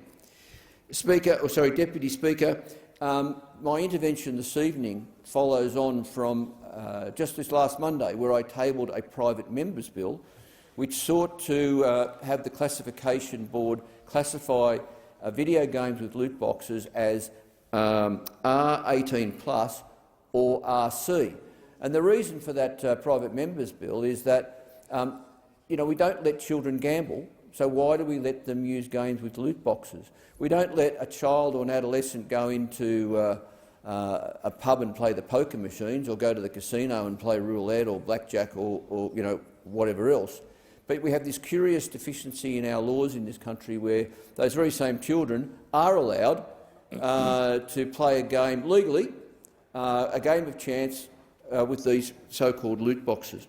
I am hoping that the government and the opposition will eventually back my private member's bill, but here we have tonight, right in front of us, a very, very easy chance to take strong action to rein these loot boxes in to some degree by at least denying the 30% tax offset for those games. We certainly shouldn't be subsidising those companies in that way. Deputy Speaker, I spoke at some length on Monday about the effect of loot boxes and the effect of this gambling, and I will just quote one little bit out of Monday's speech, which I think is interesting. And that's research by the Australian Gaming Council within the last 12 months. That research revealed that young people who had used loot boxes were more likely to have gambled in the last 12 months, gambled more frequently, spent more money gambling and suffered more gambling problems. And I gave the example of a mother who told me how her 17-year-old son was spending $3,500 in just 8 weeks on loot boxes, and how he now can't hold down a job because of his gambling addiction. Now his son's almost 24 and still spends money on the online gambling platform Steam, at times hemorrhaging hundreds of dollars a day. Now, Deputy Speaker, I think that little story just says it all. It just says it all, that loot boxes are a form of gambling which is so far unregulated in this country and which is leading to addiction among a great many Australians, and alarmingly younger Australians. So I'll continue to pursue having them categorised, games with loot boxes, having them categorised as an adult game, only available to people over 18. But it's entirely consistent with that push. And by the way, I know former Communication Minister Paul Fletcher, current Communications Minister Michelle Rowland, I know they're both favourably disposed towards reform in this space. So it seems to be entirely consistent that tonight we move my third reading amendment and at least to deny that tax that tax offset to the manufacturers of that game. Thank you, Deputy Speaker. I thank the honourable member for that contribution. Are there any other speakers to the amendment from member for Denison? If I may. The Minister. Thank you, Deputy Speaker, and I thank the member for Denison for his contribution. And I just want to acknowledge at the outset his long-held and deeply held views on this issue, most of which I share. And we have over many, many years worked cooperatively in the area of gaming and in particular gaming advertising. I've just received the amendment. My initial advice is that it may be OTOs because it's already covered for that. So I've informed the member for Denison that the government won't be supporting this amendment, but I do give the commitment that in the committee and the other place this measure may be considered, either through his own good graces or at the government's initiative will ensure that this matter is considered upstairs. I just want to explain why. The amendment goes to gaming or gaming-like provisions inside games. Okay? The tax off this, and it's important to understand, this bill itself and this provision within this bill is not a bill which is regulating the operation of games and gaming. It's a tax bill which provides a tax incentive in certain circumstances. So the majority of the work for dealing with the concerns that the member for Denison raised, and frankly I share, it's not a government position, but the concern around gambling like initiatives included in children's games. I share those concerns. But this is a bill about tax and tax treatment of games development. I want to be very clear that under the bill being moved forward by the government, that gambling is a game is not eligible for the offset if it is a gambling service within the meaning of the Interactive Gambling Act or substantially comprises gambling or gambling-like practices, and that includes games that substantially comprise, have reliance on or give prominence to certain types of loot boxes, being those that can be purchased directly or indirectly with real currency and allow within the game for those items to be transferred or cashed out for real currency. So if that is the member for Denison's concern, it is dealt with under the provision. Those sort of provisions would be excluded from the tax offset. If I've misconstrued the member for Denison's concern, I'm offering a pathway to have that issue dealt with in more detail at a committee stage in the other place. So for those reasons we won't be supporting the amendment at this stage. I give the call to the member for Denison.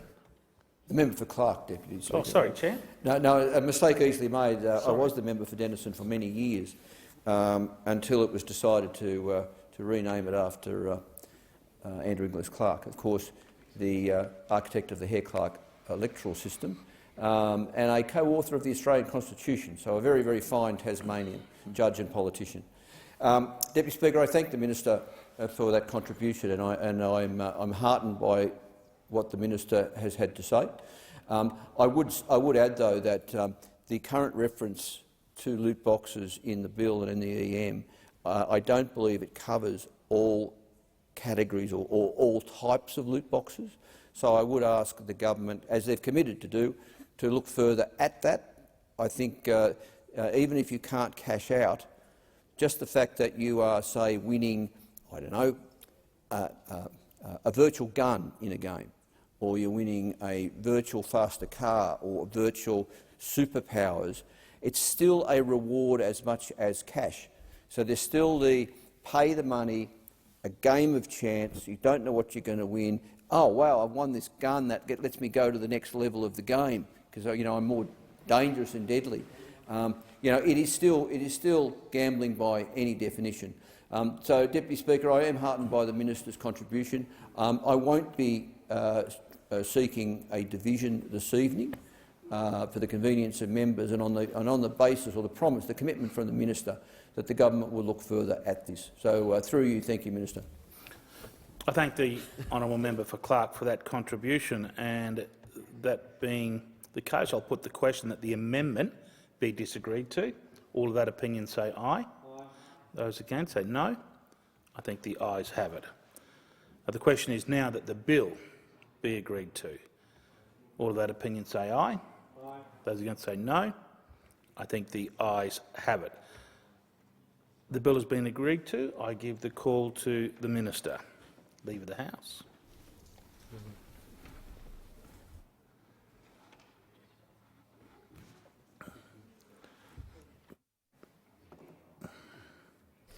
Thank you, Deputy Speaker. I move that this bill be now read a third time. I ask leave that the third reading be moved immediately. I thank the Minister. Is leave granted? Leave is granted. I thank the Minister. And now I move that the bill be now read a third time. That being the case, I will put the question. All of that opinion say aye. Those against say no. I think the ayes have it. The Clerk. Third reading, a bill for an act to amend the law relating to taxation, superannuation and the Clean Energy Finance Corporation and for related purposes.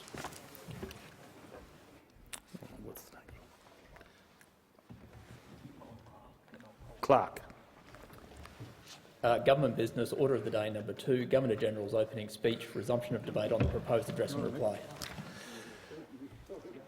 I give the call in continuation to the honourable member for Riverina. Thank you, Deputy Speaker. I will conclude my address in reply speech started on 26 September and continued on the 8th of November. When my remarks were delayed last time, I was referencing the $5 million ripped out of Wagga Wagga for a Veterans Wellness Centre. Wagga Wagga is a military centre. It is the only inland regional city centre with bases for all 3 of our armed services. The RAF, home to No. 31 Squadron and Ground Academy, including No. 1 Recruit Training Unit, the Air Force's Basic Recruit Training School, has a history at Forest Hill dating back to 1939. Soldiering begins at Blamey Barracks, Kapooka, home of the Khaki, since 1942. Since 1993, Navy trade training has been conducted at RAF Wagga. Latest census data indicates there are more than 3,800 veterans in the Riverina electorate, of whom 1,426 reside in Wagga Wagga. And for Labor to strip the funding allocated to a much-needed Wagga Wagga Veterans Wellbeing Facility and plonk it in one of their own seats is appalling. People must come before politics. If ever a community deserved, needed, wanted or warranted a veterans' wellbeing amenity, it is Wagga Wagga. This tricky government, and it is, has denied Wagga Wagga that rightful opportunity. I will keep advocating, continue fighting to see common sense prevail and Pro Patria and the local RSL receive the funding our city and our region has earned. We need it, we want it, we demand it, and I call on the Minister to come and visit Wagga, the Veterans Affairs Minister, and see for himself just how much we need it. I thank the honourable member for that contribution, and I give the call now to the honourable member for Bendigo. Thank you, Deputy Speaker. Well, it does feel like a long time ago since we formed government, and I guess that's because in the 6 months since the election and since we formed government, we have achieved a lot. But in this address and reply, apart from touching on the things that we have achieved, it does give me a chance to reflect on the federal election and on what was in the address and reply and what the commitments were from this government. And since the address and reply in the federal government, we've now had a state election in Victoria. And as I was saying to my state colleagues on the weekend, and I do want to give a shout out to Jacinta, Marie and Marianne, all successfully returned to be Labor representatives in my electorate for their respective electorates. It was a lot calmer on the weekend for their election, at least in Bendigo. I know it might have been different in other parts of Victoria than what we experienced in the federal election. During the federal election, they did get quite nasty at points. There were a couple of freedom rallies that were held, but weren't about freedom, were about everything but freedom. there were people who had come and harassed people participating in democracy. And it was a shame to see that happen in our election. It was a shame to see people who were of an anti-vax view, who were of an anti-lockdown view, aggressively try and push their views onto others, and to the extent intimidate people from either participating as volunteers in the election or participating and going through to early vote. But despite that intimidation, despite that pressure that was coming from a very far fringe group of our society, and they are far-right fringe group of our society, it did not impact the vote. There was a very good turnout in the Bendigo electorate, and it did not sway people to vote their way. In fact, my result in the electorate is the best result ever achieved by a member or a political party in the electorate since Federation. The only person to have done better in the electorate of Bendigo was Sir John Quick, who was elected unopposed in the first election at Federation. 62% plus of people in the Bendigo electorate put a higher preference for myself and Labor before the Liberal Party. And that was a great endorsement of the Labor agenda and the positive campaign that we had put forward. People really got behind the vision that Labor had at the federal election, and I think will be relieved and in some ways grateful that the rest of the country did the same and saw the election of a Labor government, because we've been able to achieve a number of key commitments that we made at that election. Before finishing on comments on the election, can I just really thank my amazing electorate office and all our fantastic staff who today continue to do great work in serving the people of Bendigo. My long-term office manager, Kate Sutherland, my amazing 2IC to Kate, Corey Fernando, Erin and Flick and Alex, who are just phenomenal. Erin, a special shout-out, who will go on mat leave in February to welcome her second beautiful child into this world. And to all the volunteers that helped out, to Jacinta and Marie's office that helped out. We had a really fun election, really calm election, and it was the amazing work of everyone coming together. I almost forgot a fantastic young man who's now gone to work for Catherine. A big shout out to Jacob, who was also a big part of our team in the lead up to the election. I also want to give a huge shout out and thank you to my family. In the 46th Parliament, I had 2 children, and so the difference between elections were this time round, we were trying to wrap up early, so I was glad it was a good result, because I had 2 little toddlers that I was very keen to get home. My mum, of course, ran the food on the day and did so again on the state election on Saturday. She just loves elections, and she loves the Labor Party most days, and she really loves being involved. Never a member of the Labor Party until I became a member of Parliament, but really has always had those very strong Labor values. And very proud to see us be elected into government and the forming of the Anthony Albanese Labor government. Really big shout out to Matt, my partner, and to his parents. I couldn't be a member of Parliament. I couldn't do the work that I do with 2 young children without the amazing support of my family. This is actually the first week that we've not travelled as the gang to Canberra. It's the first week in Daisy's life that we actually have spent more than 24 hours apart. And I've been able to do that not just because of COVID and because of the restrictions that were imposed, which meant that we did travel together so that I could participate in Parliament, but because my partner made career choices where he chose to go back to study so that we could travel here together as a family. I could also do it because of the flexibility of childcare here at Parliament House. And I raise that because it speaks to a broader problem that we have in our community around childcare.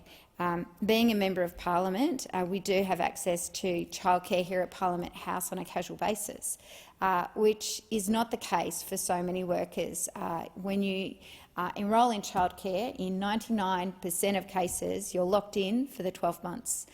There isn't that flexibility, and you pay whether the centre is open or not.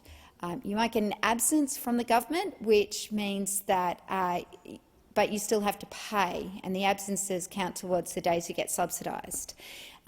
So childcare isn't just an expensive system, it's also a rigid system.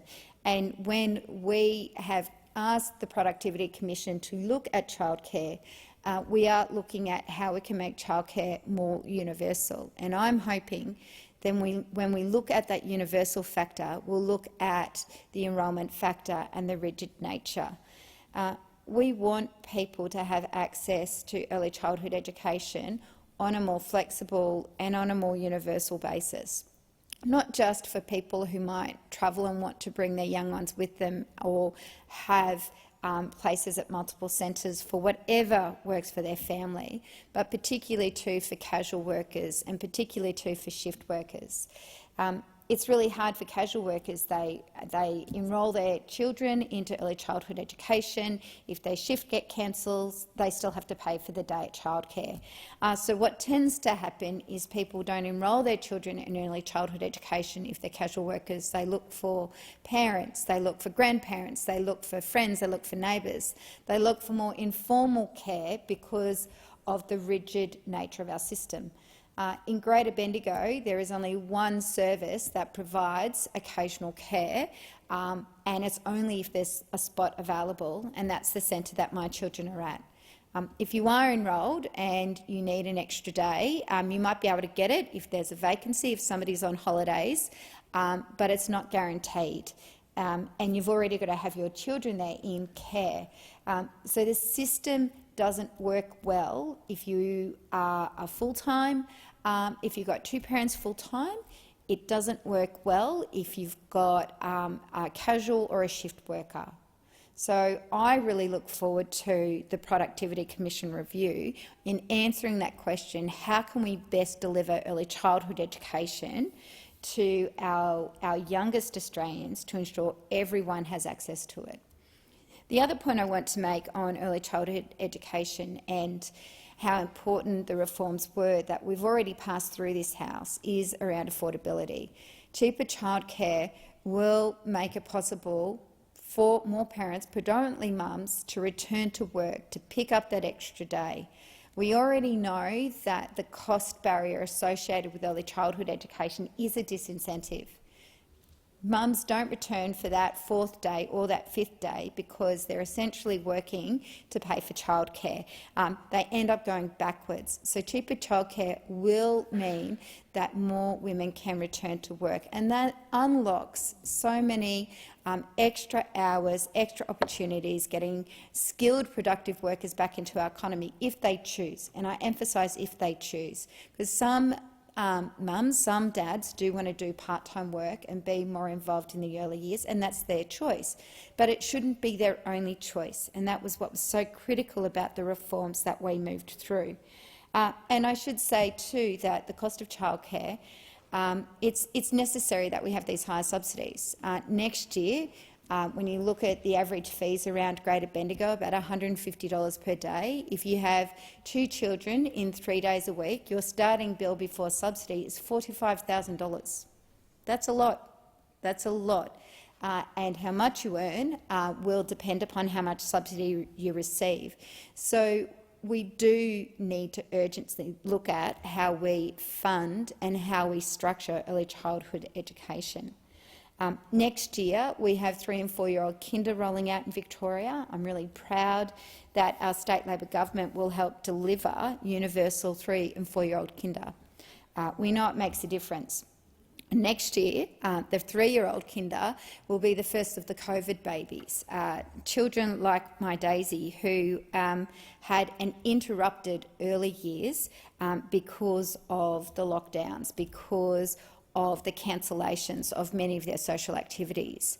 We're talking about a generation of little people who will have got possibly through the first 12 months of their life without meeting another child. That's not normal. Little people, even from very young ages, learn off each other. When mums would get together or parents would get together for their parent groups, whether they're catching up formally or informally, their little people get together and learn off each other. So we do have a generation of what we call the COVID babies that are starting to enter those critical years before primary school, where the timing is perfect for this universal access that's rolling out, because it will ensure that we can catch up if there are any delays, that we can work with their families to ensure that all those kids are ready. I've mentioned childcare, but I also want to touch on Medicare. And it does feel like a minute to midnight that a Labor government, and it's only Labor governments that really do believe in Medicare, that fought for Medicare, was elected. And since the election, we have seen, sadly, more bulk billing services in my electorate move to a private billing model. And it's heartbreaking to see, Deputy Speaker, these services that had survived and tried to survive for so long under the previous government, and their many years of Medicare rebate freezes, they now just can't. They just can't see enough patients in a day, and the paperwork involved in seeing all those patients just mean that doctors are burning out and clinics are actually running at a loss, so they've had to move to the private billing model. Labor's medium to long-term commitment is to invest $1 billion back into Medicare and GP services, and it can't come soon enough, because I am really worried about what will happen, particularly to people in my electorate who no longer have access to a bulk billing GP, and they can't afford the gap fee. I am worried about their health outcomes. I understand why clinics have done it, and I do understand the stress that GPs are under, but I am worried that because pensioners, because families, because people on a low income will now have to pay a gap fee when they previously didn't have to, I'm worried that they won't seek medical help. That brings me to another real challenge that we have as a nation, and that our government has inherited, and that is the GP crisis. GPs are burnt out. We haven't trained enough. We have to be honest about that. We have not trained enough GPs. And the GPs that are coming through our medical schools, majority of them are going to stay in the state hospital system. State governments are putting generous salaries on the table, and a lot of those young doctors are choosing to be doctors in the state hospital system. Not all of them will specialise. They'll stay as doctors in hospitals. Hospitals need doctors too.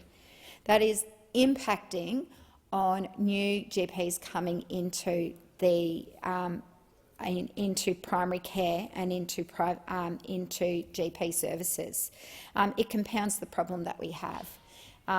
It's at least once a week I hear from a parent who has had to go up to EDs at Bendigo with their child for what usually would be a GP visit. Concerned about a chest, a cough. Once upon a time you'd book into your GP, and I say once upon a time because you'd ring up, get an appointment with your GP, check them out, listen to the chest to make sure it wasn't pneumonia, to make sure it wasn't something that was more serious. Because waiting lists are now so long to see GPs and you have to book 3 to 4 weeks in advance, when people ring the clinics are now saying, look, it's best that you go to EDs. When you ring the nurse on call, they say it's best that you go to EDs so that you can actually have someone check your child's chest to make sure it's not something more than a cough or a virus. It shouldn't be that way. Medicare was built under the promise that it would be universal, that everyone, regardless of their postcode, regardless of their income, could get access to primary health care when they're needed. That's the dream we have to get back to. That's the goal we have to get back to. And we need to start reinvesting and rebuilding Medicare. We need to encourage young doctors to choose a career of general practice and to be working in our primary care clinics. It's a challenge that we've inherited and are stepping up to, but I do worry about the next 12 months and what is going to happen in our community. To switch topics to manufacturing, another horrible, tragic, frustrating situation that we inherited in defence manufacturing was just absolute chaos in the defence manufacturing area. In my electorate, we proudly make the Bushmasters that are making such a difference for the Ukraine people and the Ukraine government at the moment. And we all heard that over and over again, whether it be their president, their ambassador. They associate now Australia with Bushmasters. We make them in Bendigo. We also make the Hawkeyes in Bendigo, which is the son of Bushmasters. And on the day of the election, there was about 600 of them lined up on the lawns at Tallis. Lined up. The previous government had contracted Tallis to build the Hawkeyes. It was part of a Land 400 early stage program. They were built in good faith, but the previous government didn't pay the bill, didn't pick them up, just did not progress to that next stage of actually paying on delivery and receiving the Hawkeyes. Now, there's multiple reasons why that has happened. We have since found out there's problems with other stages of Land 400. Again, the fault of the previous government. There's problems with delays with building, where the Hawkeyes will go coming into production. So the whole program that was managed by the previous government has been a disaster. And now we're left with a work issue on that site. Because there was no contract of work negotiated by the previous government for these workers to move into, about 30 have already been made redundant because of lack of work. Hawkeye build has finished. There's no work to do next. I do appreciate our new ministers that have come into this space, that are working with Tallis, working with Army to see if there's any other work that they can do whilst they try and secure export contracts with the UK, whilst they see if there's a build to happen for the Ukraine. But those conversations take time. I am really worried about the future of this site, and it's a mess that could have been avoided if the previous government had worked with Tallis and done the proper planning, so we did not find ourselves in a situation where one contract ended and no contract to go to. It was just a problem that they created across manufacturing in the defence manufacturing sector. Housing is another massive issue in my electorate, and we've committed to work with the states, work with local government, work with industry, work with community not-for-profits to build 1 million homes, and those homes can't come soon enough. We have real estate agents that have waiting lists of like 100 people waiting for an opportunity to apply for a home. They don't even advertise when they've got vacancies now. These are just a few of the urgent issues that we need to address as a country. They're not associated to my electorate. They affect many of us. These issues are ones that we need to address soon. We do have a plan and we're rolling it out. I just want to say to the Australian people and to the people of Bendigo, we understand and we know what the pressures are. We're cleaning up the mess and we're getting on with the job. Asking you to have a little bit more patience because it will take a bit more time, but we are committed to reforming and doing the heavy lifting that needs to be done. To the people in my electorate, given that this is probably the last time I'll speak this year, I wish you a very safe and prosperous New Year, a special time and Christmas to celebrate it, to hold your loved ones close, and just remember that it is a good time to rest, relax and reflect. It's been a big year for all of us, but particularly wanted to give a shout out to all of our emergency workers and all our workers who will work over this Christmas period. Order. I thank the honourable member for Bendigo. The question is that the address be agreed to, and I call the honourable member for Monash. Deputy Speaker, thank you for the call, and of course I will follow on from the member for Bendigo who gave an address that outlined some of the problems that all electorates face, especially in regional areas. I represent a regional area, as you know, the seat of Monash.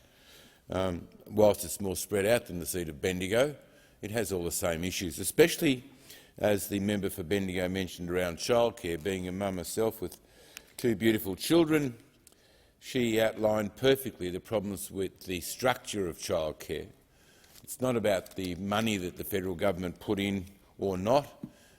For me, it's about the number of places and opportunities for families to have childcare. the problem is in my area there's just not enough places for childcare, and if there are new centres built, the opportunities for places in those centres are taken up so quickly that so many people miss out.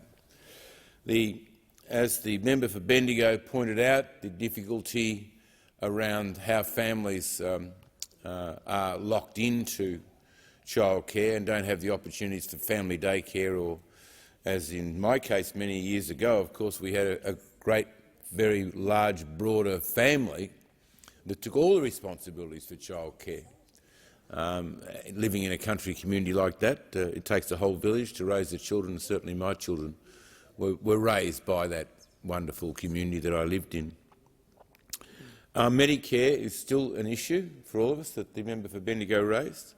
Yes, it is a universal service. Yes, I believe if you're in real trouble you can get help. But what has happened now with the election of the new government, the changes that they've made to arrangement for doctors and where they can work, where they can and can't work. For us, the changes they've made that allowed doctors to come into more, I'd say, out of suburban areas like the Frankstons and parts of the Hunter and those sorts of places where they couldn't go before. Well, of course doctors are going to move from the regional area and go and work in a place like Frankston. Frankston's a beautiful spot. But it means we now have and I don't like to use the word crisis, but we have a major difficulty confronting us in that we cannot attract doctors to regional areas. And look, I shouldn't complain because at least my people could travel 50 k's and get to a doctor. But and there's parts of Australia now who would, give their right arm to be able to travel just 50 k's to a doctor. So I realise this is an issue right round regional Australia, that they want the opportunity to be able to even attend a doctor. The services that are provided when people can't get into a GP now, or the GP, as Lisa Chesters, the member for Bendigo, was mentioning, are saying they've got to move from bulk billing to a fee-paying clinical centre. These are all issues that are affecting families that can least afford to have this effect. They need to be able to get to a bulk billing centre. But more than that, if they can't get into the doctor or they can't afford to go to the doctor, then exactly what they're going to do is they're going to go to the emergency department at the hospital. The emergency departments in hospitals right around Victoria are already running at 101%. They're already in real trouble. And there's many reasons for that. The number of people that are unvaccinated that can't work in the health system anymore, the number of people who are exhausted or have had COVID or have long COVID. Those people are not working in the health system at this time. So we're begging and borrowing staff from other centres. Even in aged care it's the same situation where we're short of staff there. Don't even have to go into hospitality in every other area where we're looking for people. I even have an ad running at the moment on radio to say if you work in hospitality or you have got some experience in hospitality, go and offer yourself, because it doesn't matter where you go in the seat of Monash, there's a sign, we are hiring, we are hiring, we are hiring. People are desperate for workers to be employed in hospitality. So our hospitals are running on the skin of an oily rag, but I've also been around long enough to know that the Andrews government and the governments before them took a lot of money out of the health system and ran the health systems down, and now we're paying a terrible price for that. Even though last weekend we had an election campaign, it didn't seem to worry the people of Victoria, but that was the response. And of course, I can be disappointed with the result of the election campaign, having regard the Andrews government was returned with a slightly less majority, but a very strong majority in their own right. And my side of politics was smashed. That's the only way I can put it. They were smashed. They weren't beaten, they were smashed. And we've got a lot of work to do as a party to earn the trust of the Australian people. I noticed only a few minutes ago I received the news that John Pesciuto in Hawthorn, a highly regarded former member and and now new member for Hawthorn. He has just claimed victory. I think we're doing very, very well in the seat of Pakenham, which is my hometown. I think we should get over the line there, and I believe we're only a few votes behind in Bass, and I think we'll get over the line in Bass as well. Defeating, though, a member of Parliament, a Labor member of Parliament, who's been an excellent local member down in that area. Politics is a most difficult game. It's hard to get into, it's hard to stay there, and it's very easy to be thrown out. And you and I have both learned that over the years, Deputy Speaker.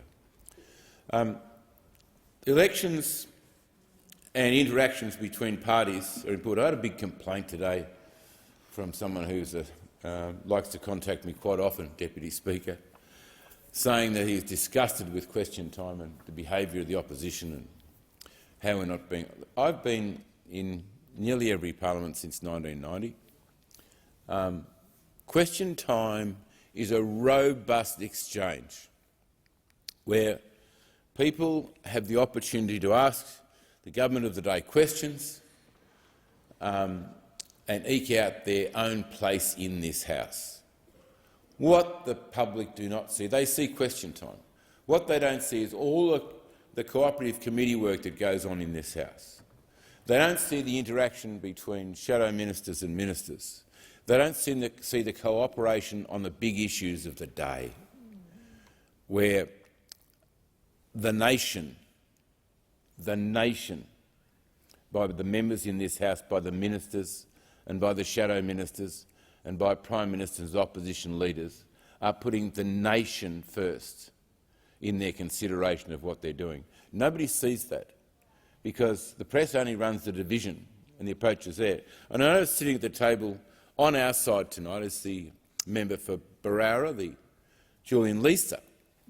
Julian Leeser has taken on a mammoth task in opposition of dealing with the Indigenous voice of the people, the Uluru Statement from the Heart, which I've publicly and strongly supported and will continue to publicly and strongly support.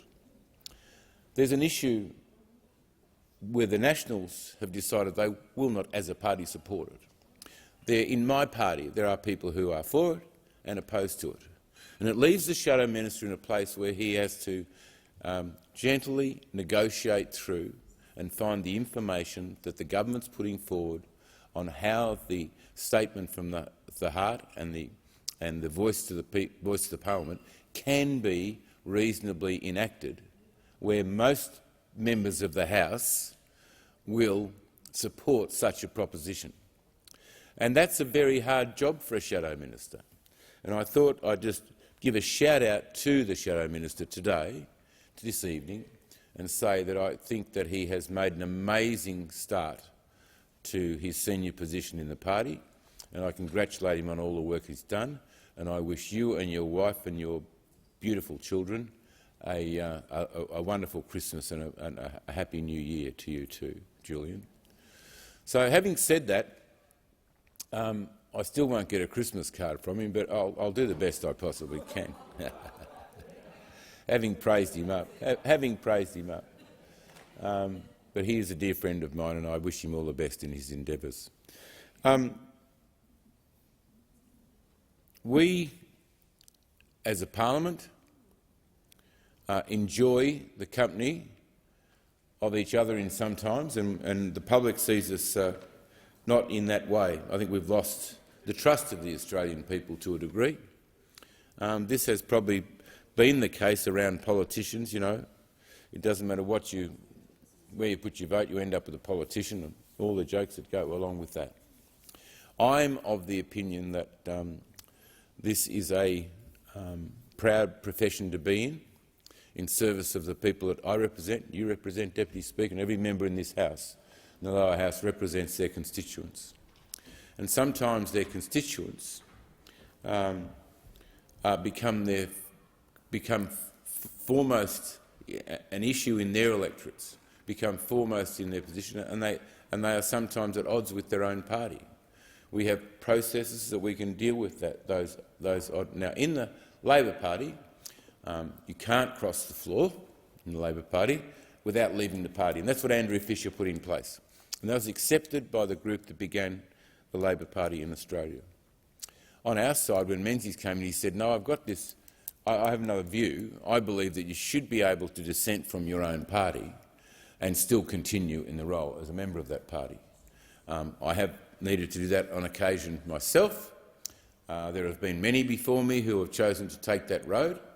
I wouldn't recommend it to anybody because it's difficult and it's hard to do. But when you decide to make that stand, it's usually for a very, very, very good reason that you've taken that stand. So, as I said, we've had an election. The people of Victoria have spoken. I've spoken previously about the people of Australia having spoken in regard to the Morrison government.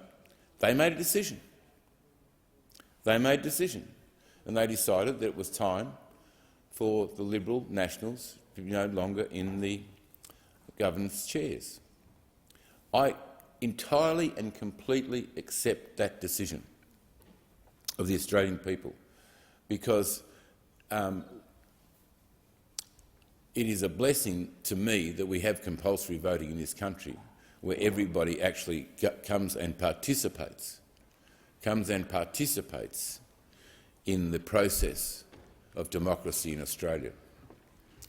And I've probably been part of, even though I've been defeated a few times, I've been part of the changes of government.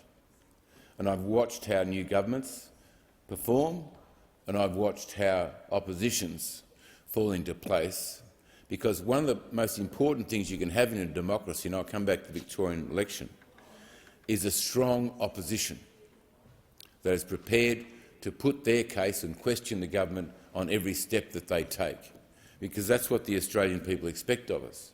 My disappointment in Victoria is that the opposition parties have been smashed to the point where the government has a very, very strong mandate to go ahead and do whatever it wants to do, because we have a diminished now opposition. Although the National Party did very well and they secured the seat of Morwell that they once held through Russell North.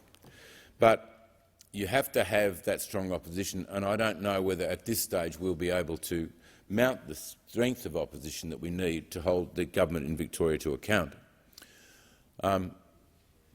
Deputy Speaker, it's been a long time since we had a change of government in Victoria, and it may be even longer now because of the numbers that are there, that an opposition may be able to rally the numbers to change a government in Victoria for a long time. In fact, they may have only governed for 3 years out of 27 years, or 4 years out of 27 years. The Liberals may have been only in for 4 years out of some 20 years. Now, that is a long time for government, and there can be arrogance about that in government, and I hope that's not the case in Victoria.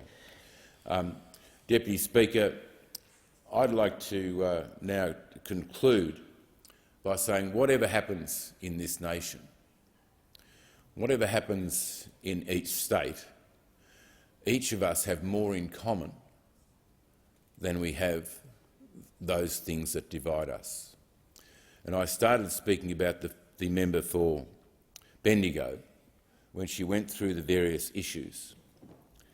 And I just have to say to you that on most things we happen to be co-chair of the asbestos awareness group, or asbestosis awareness group, which we've worked on together for some years now.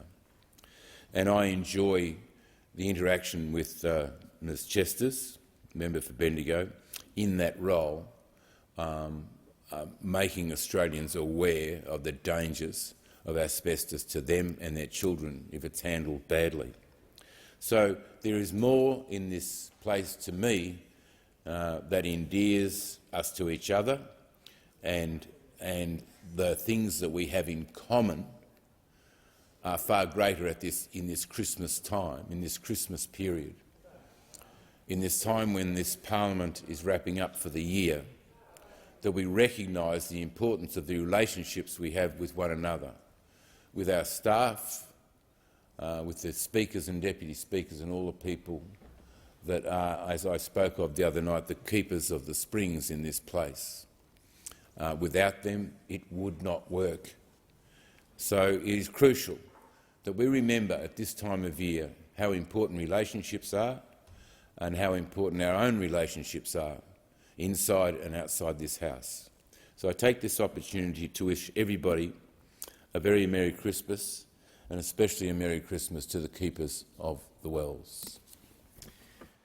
I thank the honourable member for Monash. The question is that the address be agreed to, and I call the honourable member for McNamara. Thank you very much, Acting Speaker. And I might indulge just for a moment, because the member for Monash often gives the speakers prior to him a few comments and a few generous words. And if I may, Deputy Speaker, there are two things I admire about the member for Monash. One is that we often disagree in this place, but the member for Monash always disagrees respectfully, and he is someone who always respects different views and does so in a very calm and kind and considered way. And the other thing I admire about the member for Monash is there is an authenticity about the member for Monash that not every member in this place has. You always know exactly where the member for Monash stands. He is true to himself. That sometimes means he slightly moves to the edges of the party lines, but that's something that I think he's constantly true to himself, and he's an authentic member in this place, and we are better for it, and I acknowledge the member for Monash. Acting Speaker, there are so many people to thank that I will go through some of them, but I would make the first remarks to say that the election result in McNamara this year was extremely close, and I am extremely privileged and proud to be here, to be standing in this incredible room, to be able to represent the people of McNamara. And while I am extremely humbled by the fact that the Labor Party was the party that was awarded the most amount of primary votes at this election, there was a considerable amount of votes that were put in the trust of other political parties. And that's something that I take in this place with great humility and with great respect to my political opponents. They worked extremely hard, and I acknowledge them and all of their volunteers and all of the true believers across the political divide. Our democracy was in full flight in McNamara. It was a beautiful thing. There was actually 7 debates that we had in the lead-up, which kept me busy in the last few weeks. We had the climate debate hosted by the Port Phillip Climate Emergency Group, PCAN. We had 2 South Bank debates, both with different community groups in South Bank. We had a debate hosted by the Asylum Seeker Resource Centre in South Melbourne, and or in Albert Park.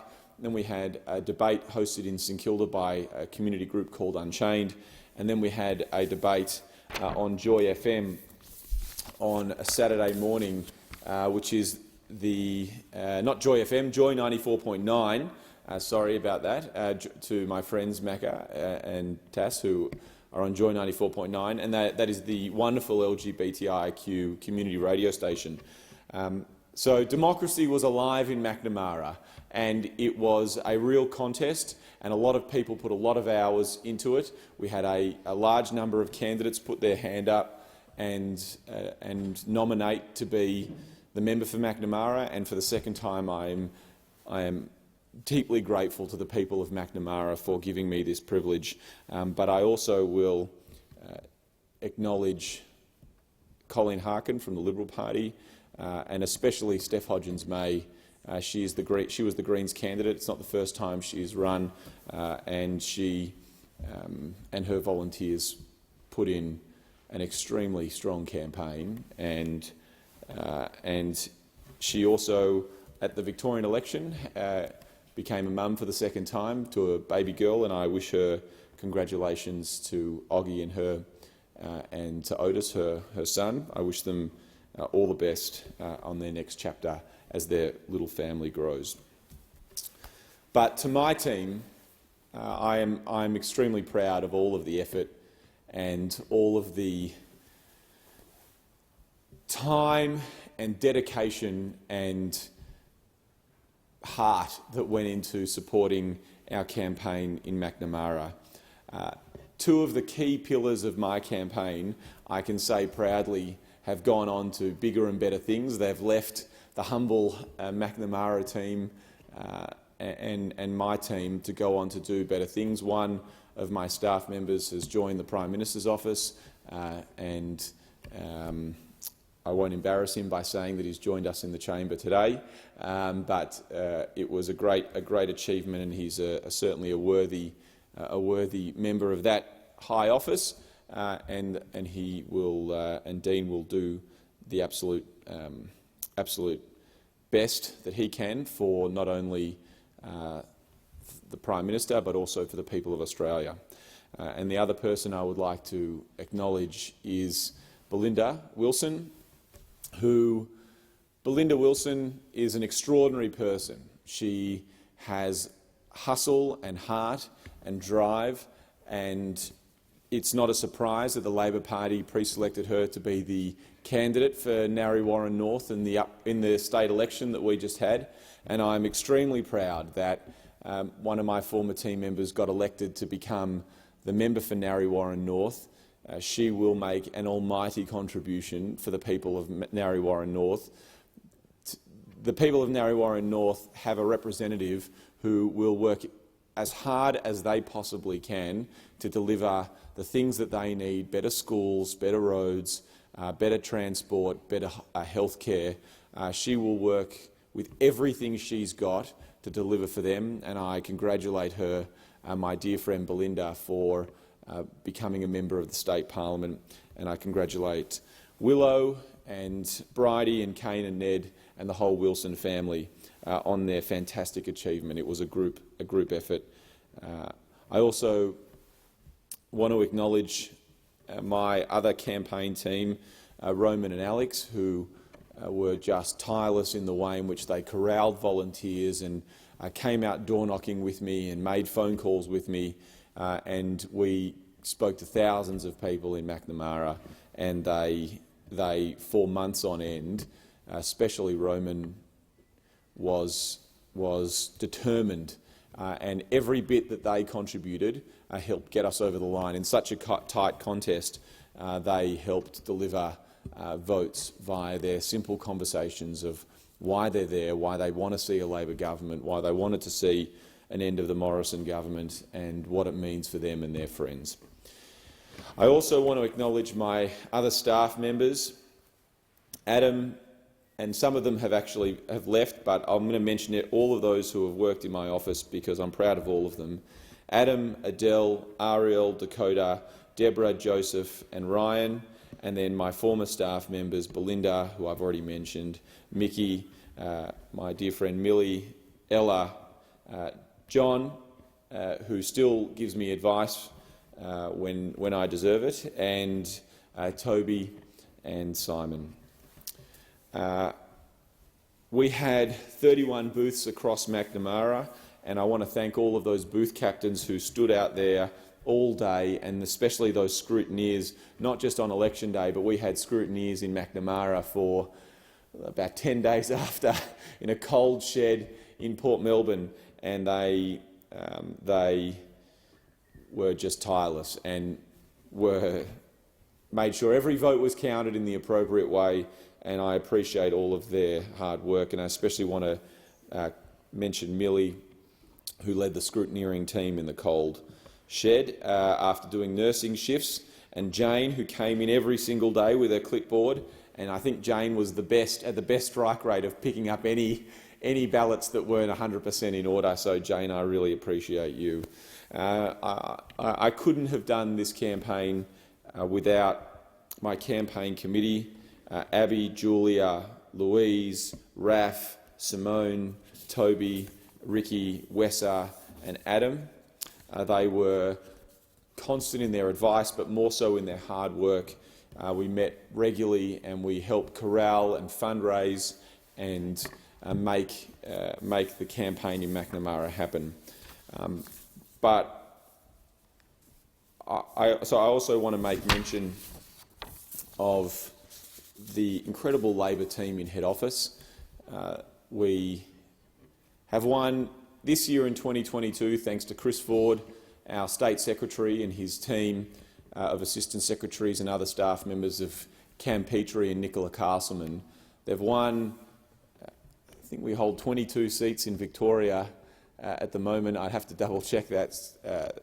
We certainly hold the majority of seats in Victoria at a federal level, and now for the third time have been re-elected at the state level under the leadership of Daniel Andrews. But that campaigning machine has done a remarkable job, and 2 from 2 isn't bad. It's not every year that you have a victory, a Labor victory, federally and at a state level, and that head office team in Victoria did such a tireless job, and I pay tribute to them and their professionalism, and I thank them for everything that they did for me.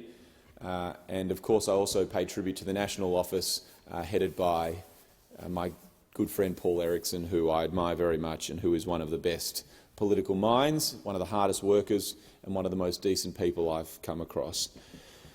I also want to give an acknowledgement to a couple of people who helped me on the sidelines as well, who I turned to when I needed advice. My dear friend Ari Suss, who I owe a lot to. He is someone who has been a friend and someone who has been there for me as a mentor and as someone who I know always has looked out for my interests, and I deeply appreciate everything he's done for me.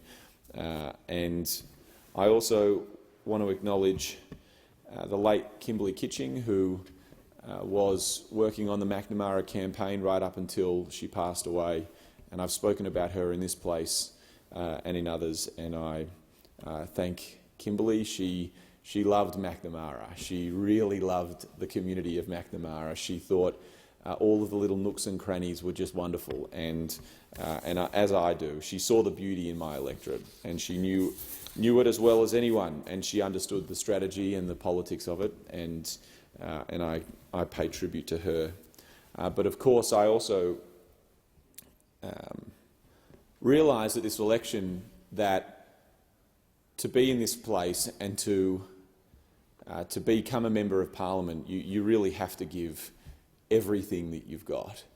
There is no such thing as a safe seat, Acting Speaker, and it's physically and intellectually and emotionally the most draining and exhausting experience that I've ever been through, where you are just constantly tested and you are constantly pushed. And while the ebbs and flows of being a Member of Parliament are extraordinary, nothing quite compares to the campaign. But you cannot do that. You cannot give of yourself and lead a team through that without the people who you love and without your family. And I'm extremely fortunate to have such an incredible support network.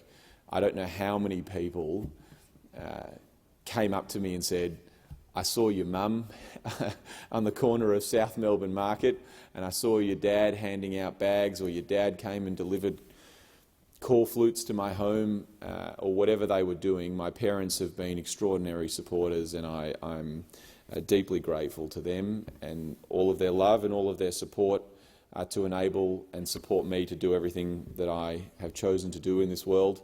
Of course, my brother and my sister, but most of all my wife, Zoe, who has, throughout the campaign, just given me all of the support that I needed to try and pour everything I had to into this campaign. And she also, she runs a small business. She is doing extremely well and works extremely hard, my wife, but she is someone who I couldn't do this job without, and I appreciate everything she did for me throughout the campaign. And of course, we must be doing something okay, because our daughter Tia is the best thing in the entire world, Acting Speaker, and being away from her is the worst part of this job.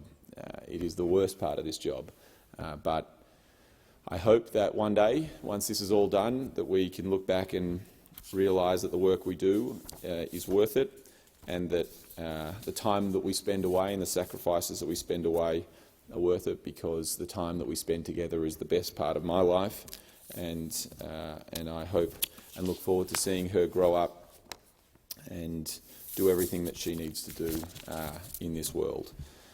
On the last few minutes, I'll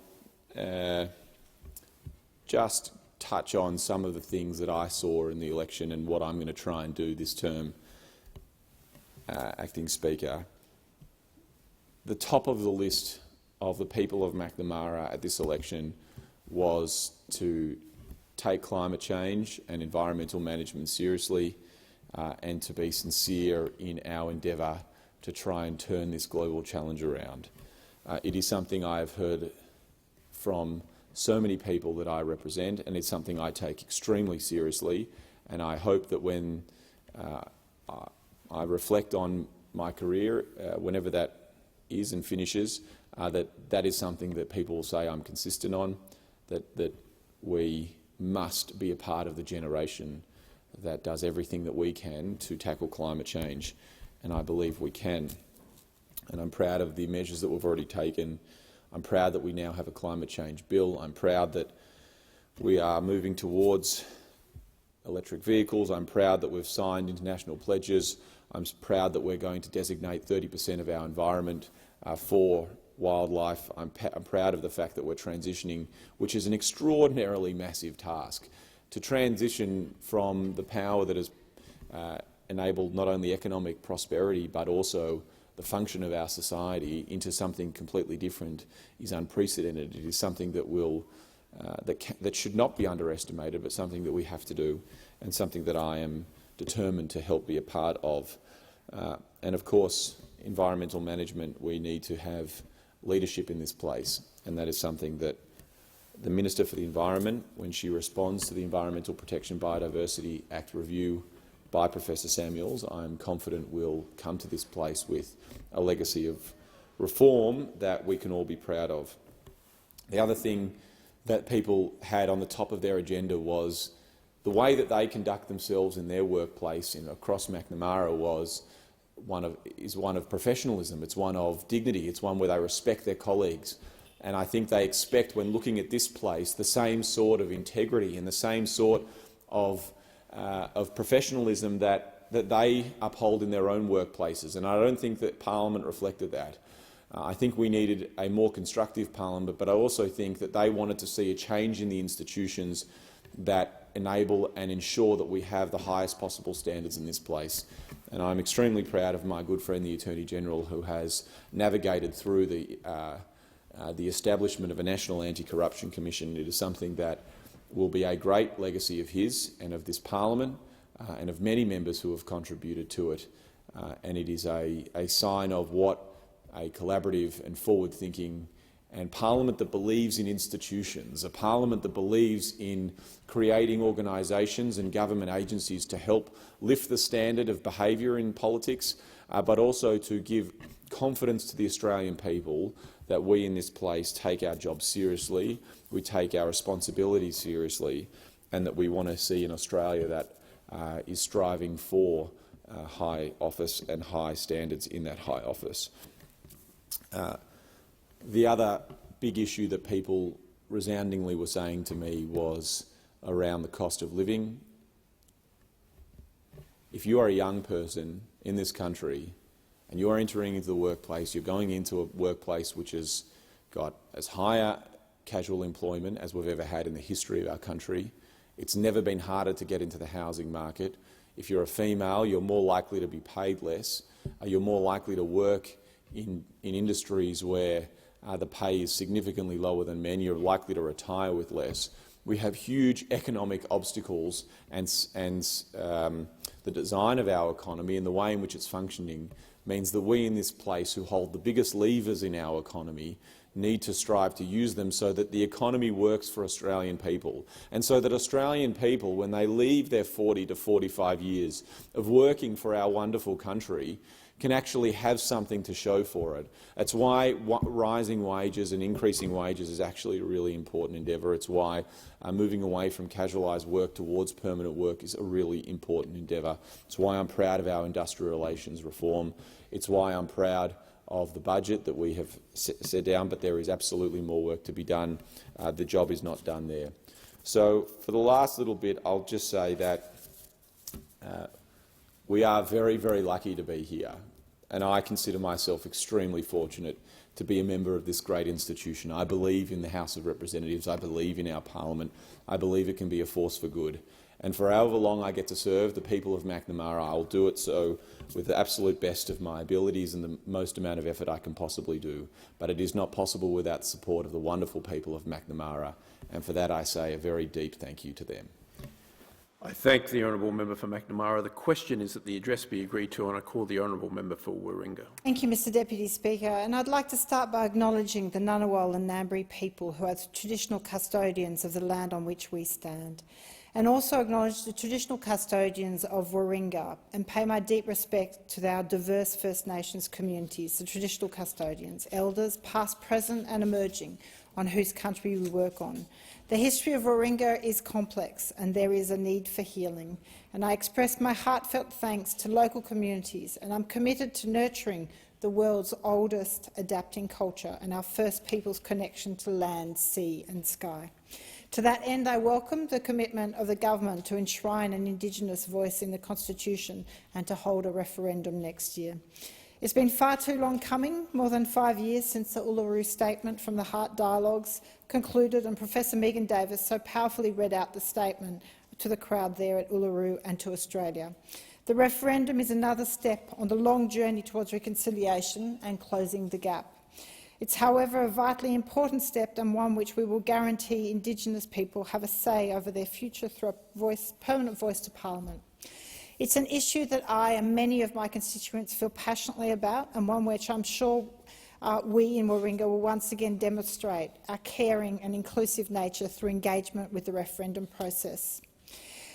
I'd like to acknowledge the Warringah team and our wonderful community who worked tirelessly throughout the last term to ensure that I was returned to this plate to represent them again once more. We know that over the next 3 years there will be challenges. The economy is not in a good place. We face a lot of challenges. But there is hope in a new way of doing business, investment in innovation, research and development, and improving the value we get for public money. I'm committed to champion a new circular economy to build on sustainable, inclusive growth. We need to build on innovation, research and development, where our best minds are inventing new products and solutions, delivering prosperity to all Australians. And I welcome the tabling today of the National Reconstruction Fund Corporation Bill. We can build back better, smarter and more efficient. But we do need budget discipline, and that is something that we need to very much focus on. Warringah will continue to be climate leaders and advocate for an acceleration of our ambition to meaningfully contribute to acting and stopping global warming. There is no hope of reining in costs of living without climate action. Just think, food, fuel, insurance, climate disasters are the major contributors to cost spikes. In the last 3 years alone, we've had fires, floods with an emotional and personal cost to communities that is simply immeasurable. And we are heading towards $1.2 trillion by 2060. So it is urgent that we act and that we accelerate our ambition. I commend the government for passing the Climate Change Act 2022, but we must make sure that we keep improving and accelerating. It took pressure from the crossbench to strengthen it, to make it dependent on scientific advice and a target of keeping warming to below 1.5 degrees. It's through these actions that we absolutely can do better, and we need to stop subsidising fossil fuels. We are in a critical decade. The latest IPCC report is a clear warning that we must do more by 2030 and beyond. We must transform energy to renewables, clean up transport, modernise industry, regenerate Australia and stop deforestation. We must stop approving new coal mine and gas projects. We simply cannot keep making the problem worse. Warringah is a beautiful place and Australia is a unique and biodiverse country. We need to act to protect our local environment, and that's why I'm so pleased and proud of our community, the Roadmap to Zero and other important local initiatives. We need to protect our oceans, beaches and coasts by opposing offshore oil and gas exploration and boosting investment in ocean research and development. We need to end seismic testing in our oceans, safeguard our flora and fauna and heritage by working with community groups, trusts and conservation organisations. We need stronger environmental legislation. And we need to stop using so much plastic, stop packaging. We need to develop that infrastructure to make sure we are properly processing it. We need to make sure our communities are healthy and connected, responsible and proportional responses to challenges. We need to improve mental health and treat health, whole-body health, from physical and mental in a total and a holistic way, and modernise and increase channels to access health care. Mr Speaker, I note the time, so I seek leave to continue any remarks at my remarks leave later. Granted. I give the call to the member for Kingston-Smith. Leave is granted. The member has leave to continue her remarks at a later time. Call the member for Kingston-Smith. Thanks, Speaker. I move that the debate be adjourned. I'll put the question. All of those opinions say aye. Against no. I think the ayes have it. I present report number 7 of the Selection Committee relating to the consideration of committee and delegation business and private members' business on Monday, 6 February 2023. The report will be printed in the Hansard for today, and the committee's determination will be on tomorrow's notice paper. Copies of the report have been placed on the table. It being almost 7:30 p.m, I propose the question that the House do now adjourn, and I give the call to the honourable member for Macpherson. Thank you, Speaker. And tonight I rise to speak about the Gold Coast and particularly issues relating to tourism and how we can look forward to a resurgence in tourism on the Gold Coast. Now, the southern Gold Coast is one of the most incredible regions in our great country, and in my opinion, it is second to none. And I've had the great privilege of representing the southern Gold Coast for just over 12 years now.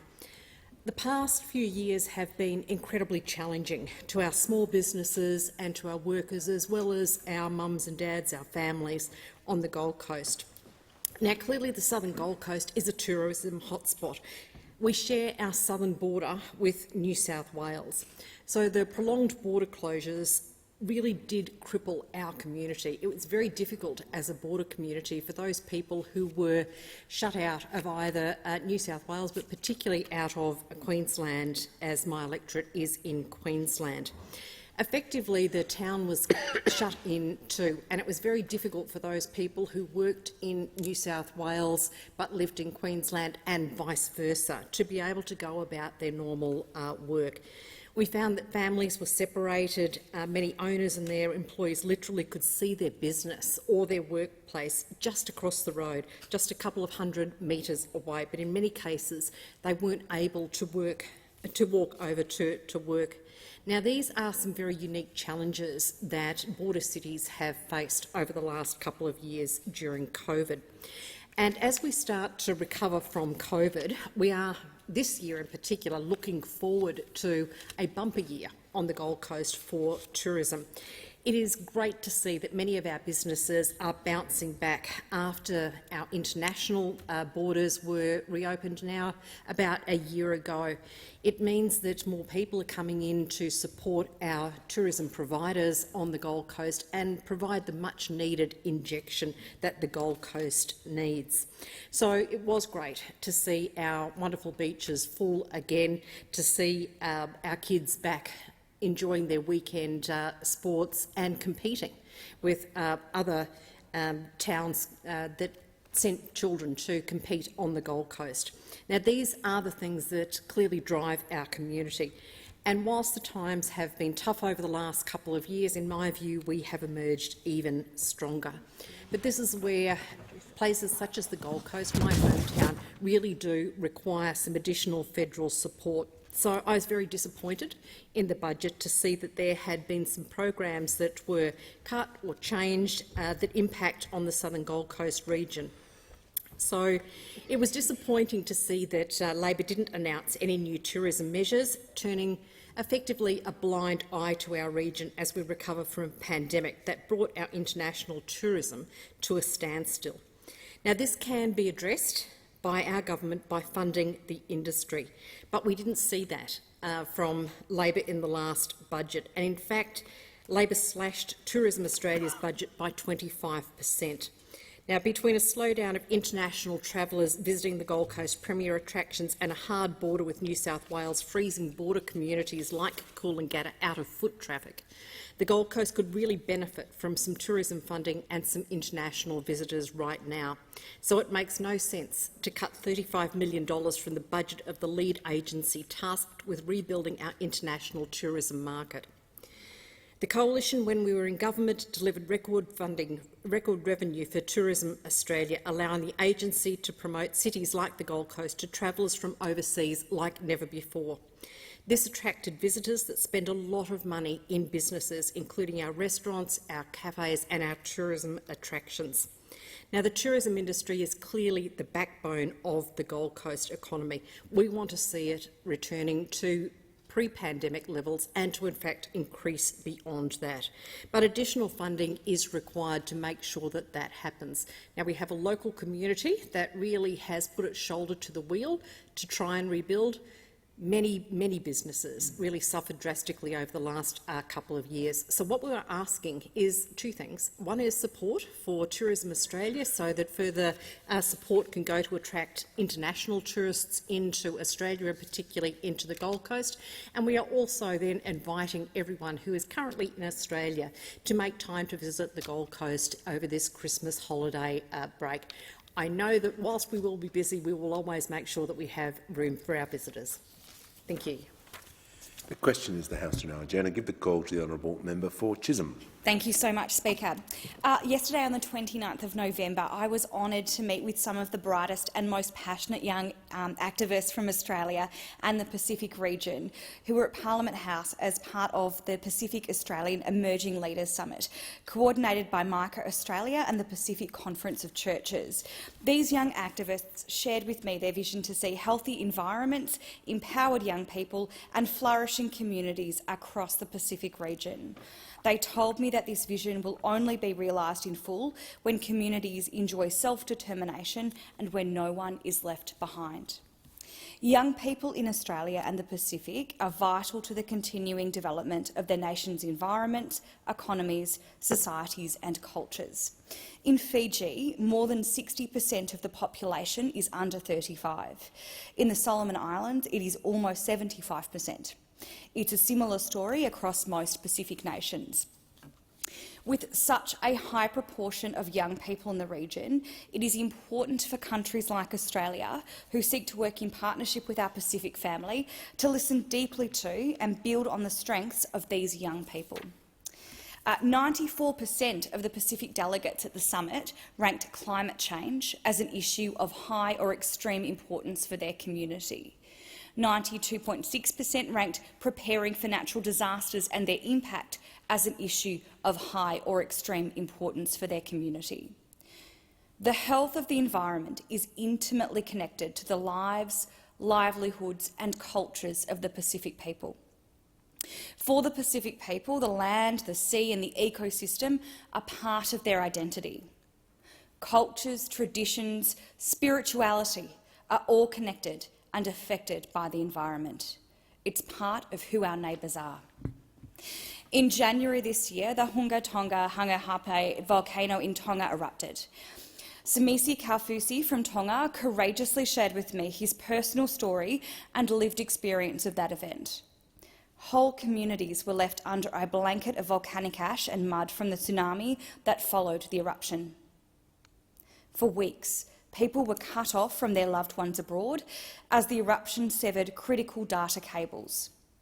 Access to food, water and shelter was a challenge. Yemema Vai, a Samoan living in Fiji, shared with me her story of climate-induced displacement and relocation in Fiji. The Fijian government has identified 800 communities that are affected by climate change disaster. And after years of consultations, Fiji's government has developed a national plan to relocate at least 42 coastal villages under threat from climate change. Relocating communities involves so much more than simply rebuilding houses in a safer location. It involves providing the right conditions for people to rebuild their lives, such as access to services, community and physical infrastructure. To say it is a massive project is an understatement. Climate change has catastrophic impacts across the Pacific. It presents an existential threat to the cultures and communities in the Pacific, to our neighbours.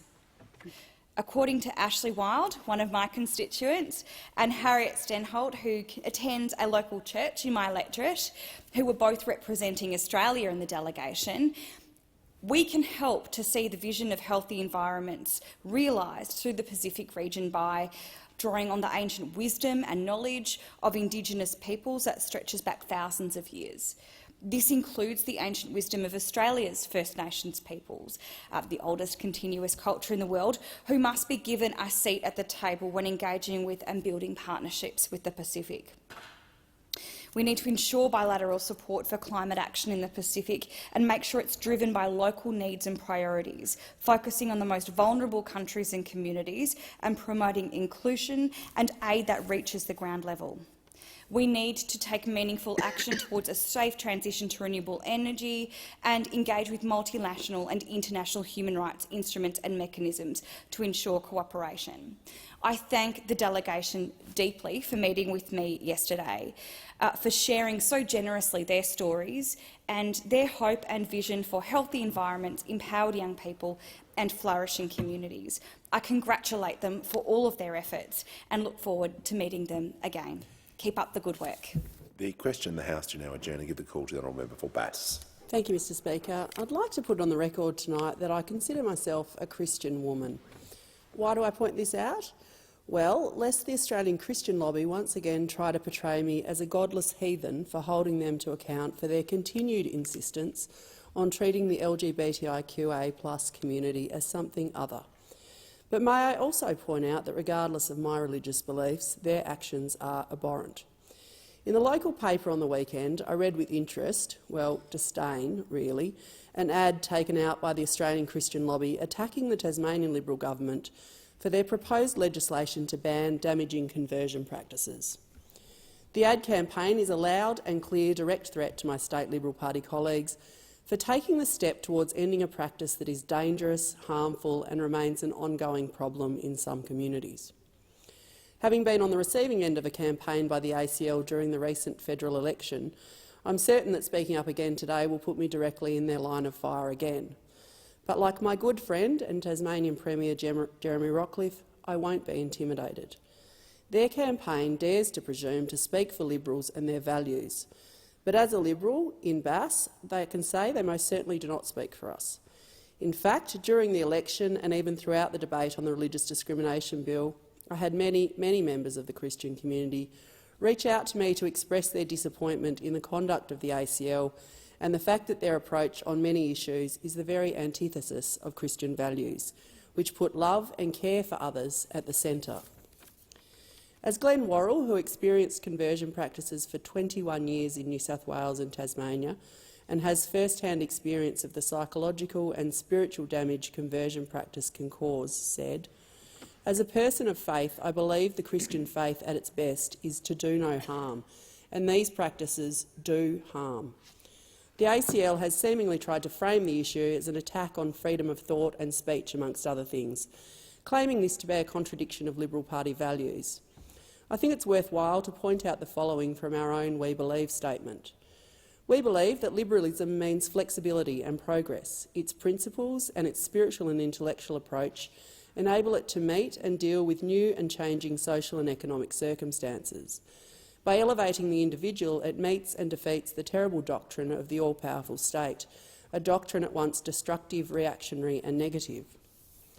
The ACL must be called out on their blatant lie and scare tactics that misrepresent what the laws set out to do. There is no call for a parent or guardian to face criminal charges over their thoughts and views over sexuality and gender identity.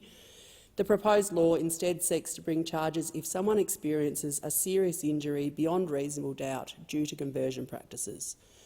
The reforms are based on a Tasmanian Law Reform Institute report which outlined that parents and guardians have the right to express views on sexuality or gender identity issues to their children and to guide their moral and spiritual development.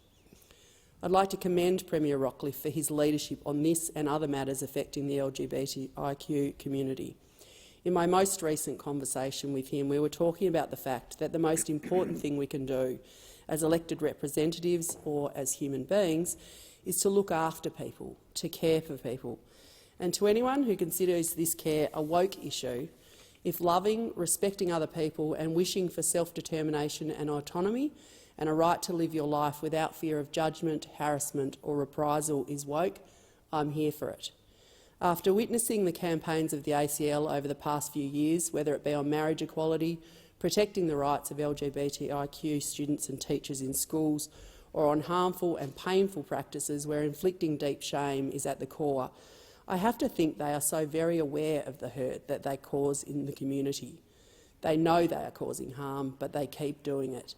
It is a deliberate choice over and over and over again, and quite frankly, not a very Christian one. At this stage, the ACL is looking less like a lobby group and more like poorly disguised theocrats.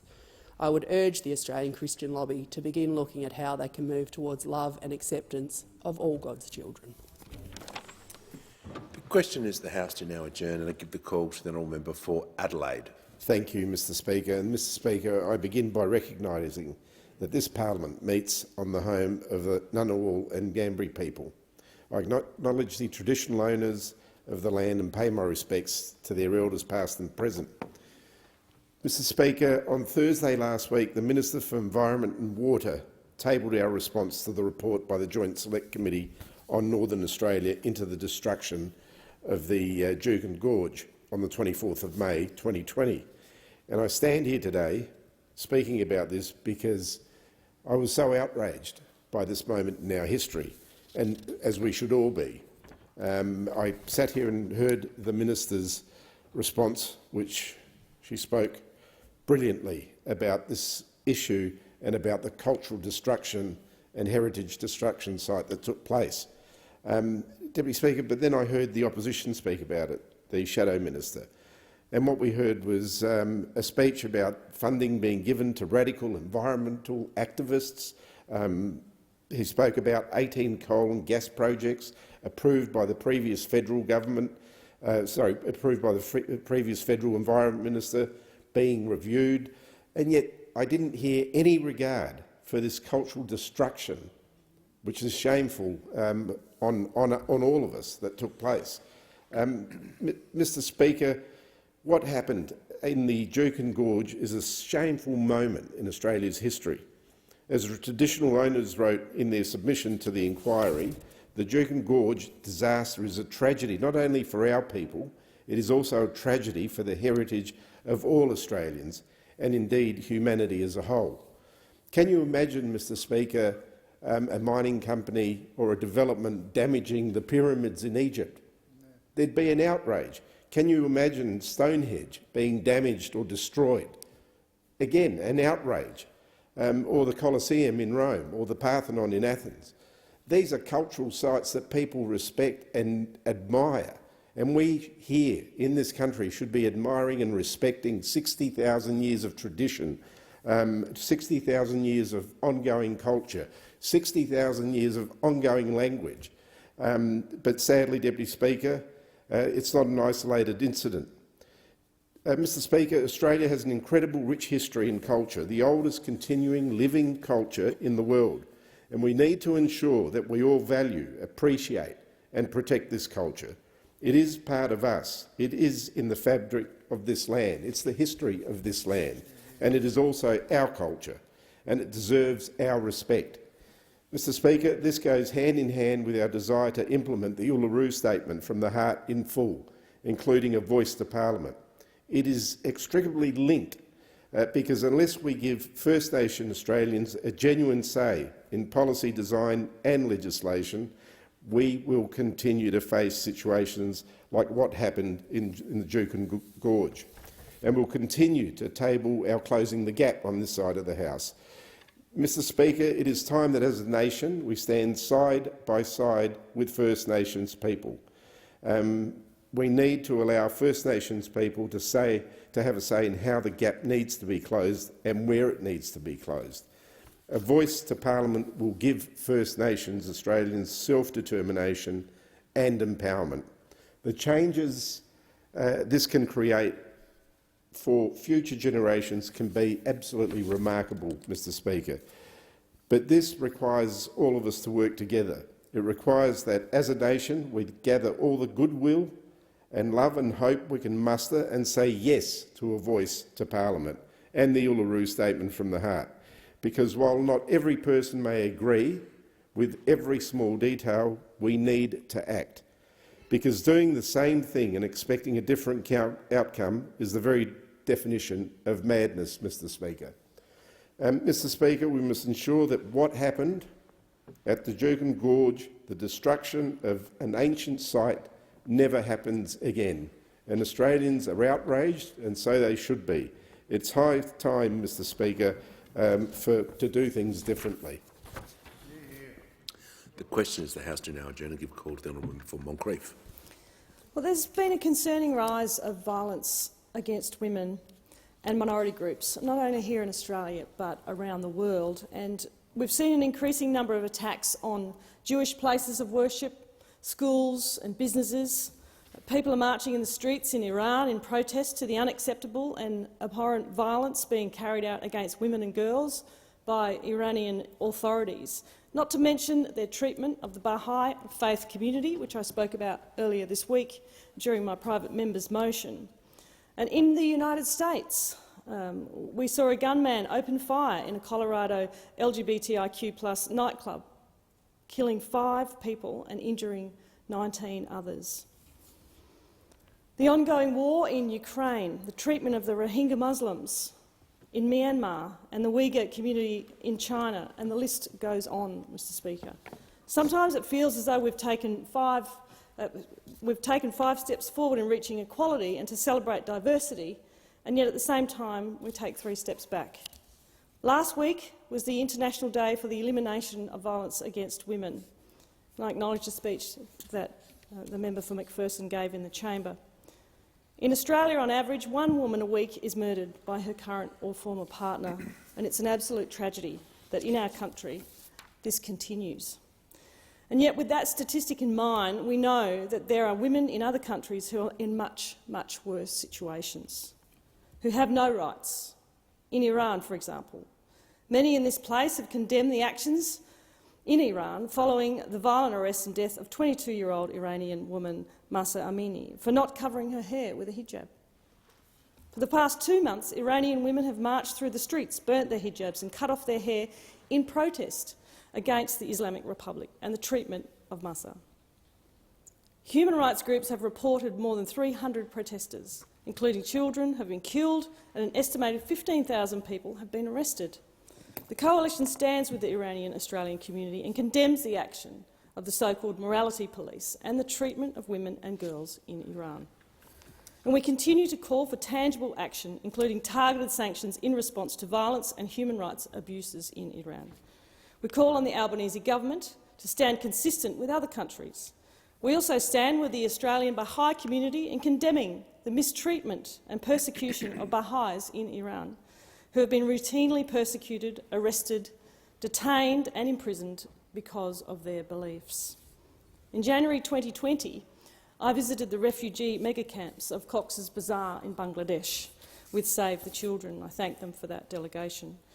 In that environment, women and children are exposed to gender-based violence constantly. And the measures that families take, if you're a young woman, you are often kept hidden until you're of age to be married, which oftentimes is 12 years of age. The Australian government at that time provided safe places during the day where women and children gathered to sleep safely, to engage with one another for support, and some $700 million at that time from the federal government. I also want to mention the senseless killing of 5 people at Club Q in Colorado in the United States This was a place where people of the LGBTIQ+ community went to feel safe. And yet many of them may never feel safe again because of the ignorant and violent actions of one man. It's not the first time that LGBTIQ+ community has been attacked, and unfortunately it's unlikely to be the last. But we've had enough. We must condemn the actions of those who choose violence, and we seek to persecute those who are different, and who seek to persecute those who are different, albeit because of their faith, their gender, or simply for who they love. I'm proud to live in Australia, a country where you can practice your faith freely and live without fear of persecution because of your beliefs. But we all need to do more to defend the human rights of minority groups wherever they face oppression and persecution across the world, and I acknowledge the comments by the member for Bass before me. We stand with all of you, and we condemn those who persecute, marginalise, discriminate or commit violence against anyone, but particularly violence against women and children. So to those of Jewish, Rohingya, Uyghur, Baha'i faith, the LGBTI+ community, women, there is no room for this in our world. The question is the House to now adjourn. I give the call to the honourable member for Solomon. Thanks, Mr Speaker, and I want to associate myself with the contribution of the previous speaker. In fact, I've just been upstairs meeting and talking with the Baha'i community and have friends in that community back in Darwin.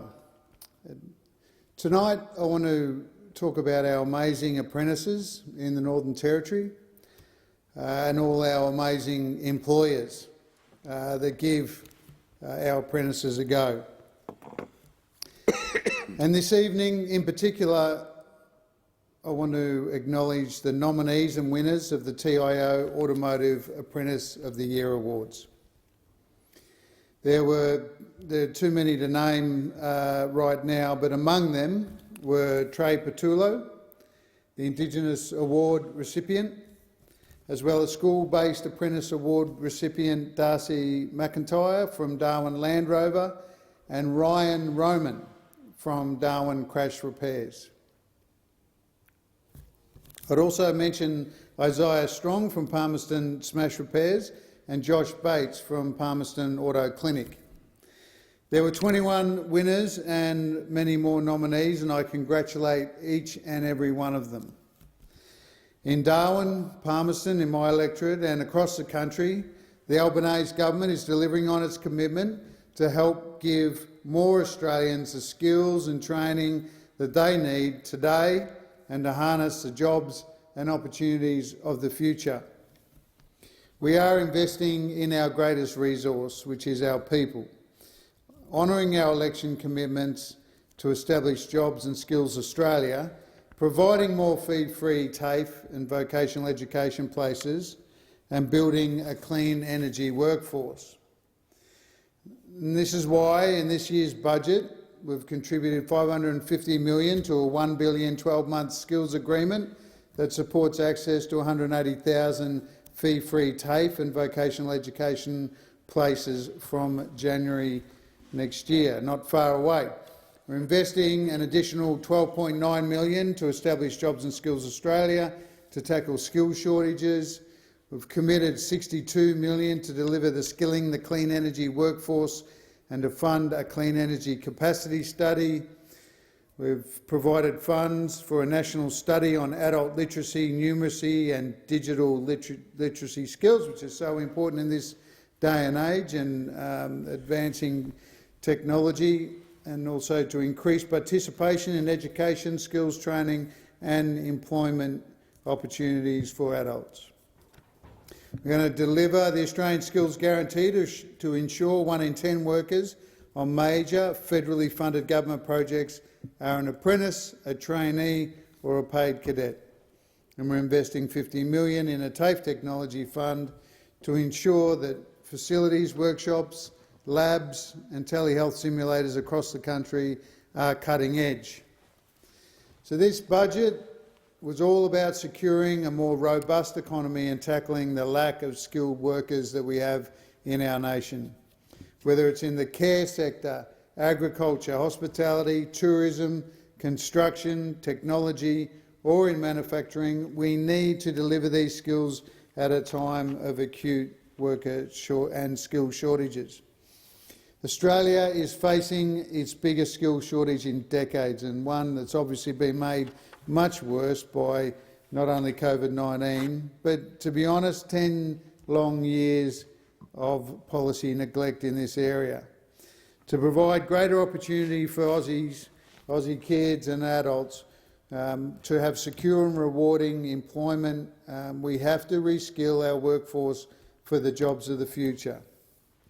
The recent increase in occupation on the skills priority list is more evidence of the rapid increase in skill shortages and why investment in skills and training is vital for our economy. And that's why the government announced a $1 billion 12-month skills agreement with the states and territories. The skills agreement is just the first stage of delivering on the skills commitments in our Made in Australia skills plan. So whether it be my electorate or the north or around the country, we're working with the states and territories, and I want to finally acknowledge the NT government's Paul Kirby, a minister and a previous apprentice himself. Thanks, Speaker. The House stands adjourned until 9 a.m. tomorrow.